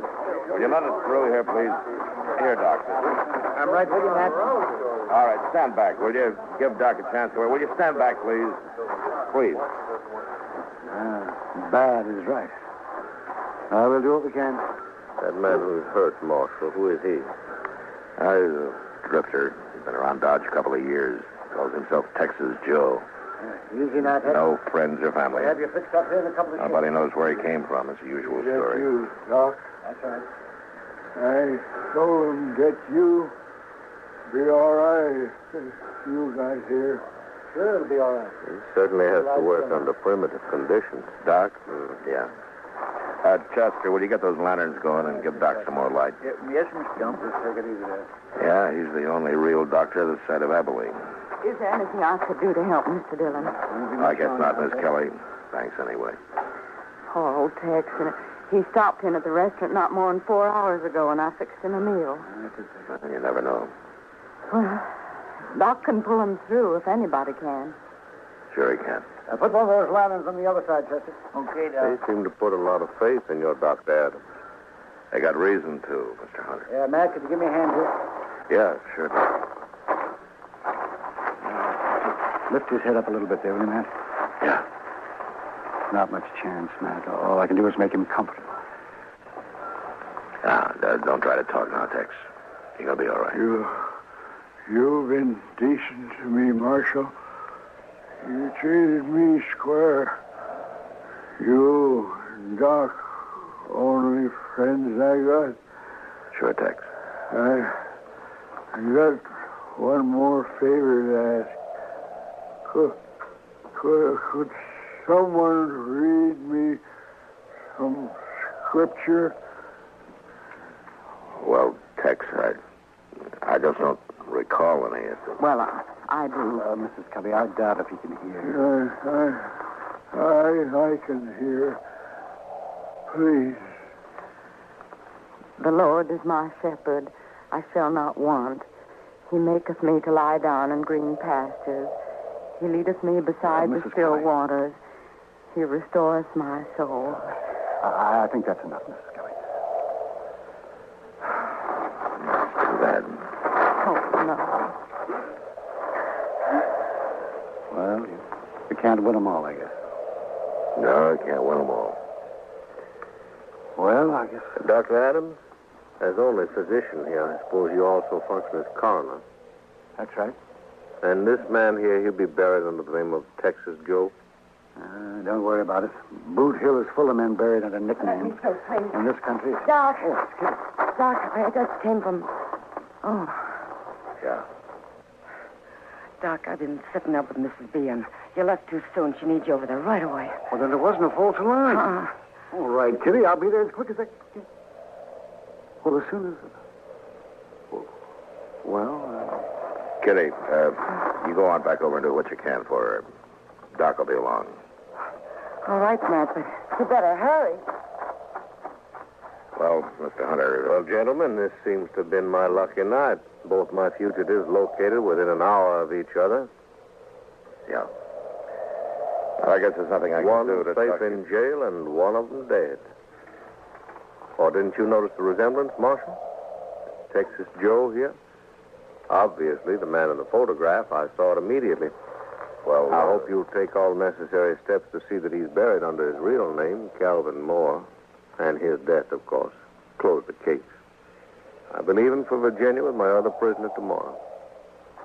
leave? Mr. Hunter. Doctor, I'd say this is no time to stand around there talking. You have a patient waiting. This town seems to depend on you. Matt? Well, Doc, you've got work to do. You just make sure it's a boy, huh? Well, I'll do my darndest, Matt. Good night, gentlemen. Good night, Doc.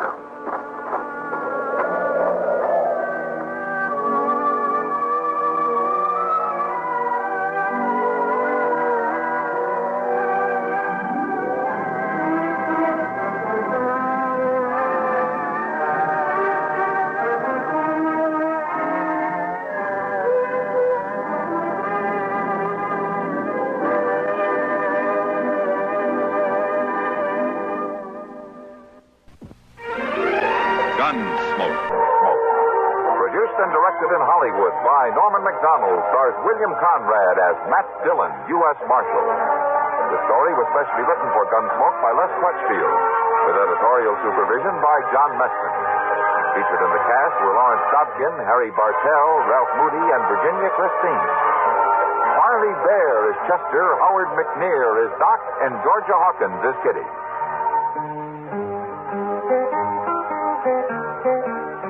This is George Walsh inviting you to join us again next week when CBS Radio presents another story of the Western frontier. When Matt Dillon, Chester Proudfoot, Doc, and Kitty, together with all the other hard-living citizens of Dodge, will be with you once more. It's America growing west in the 1870s. It's Gunsmoke.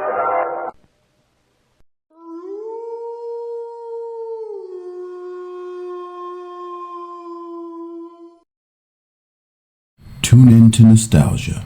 Tune in to now. Golden Radio Hour.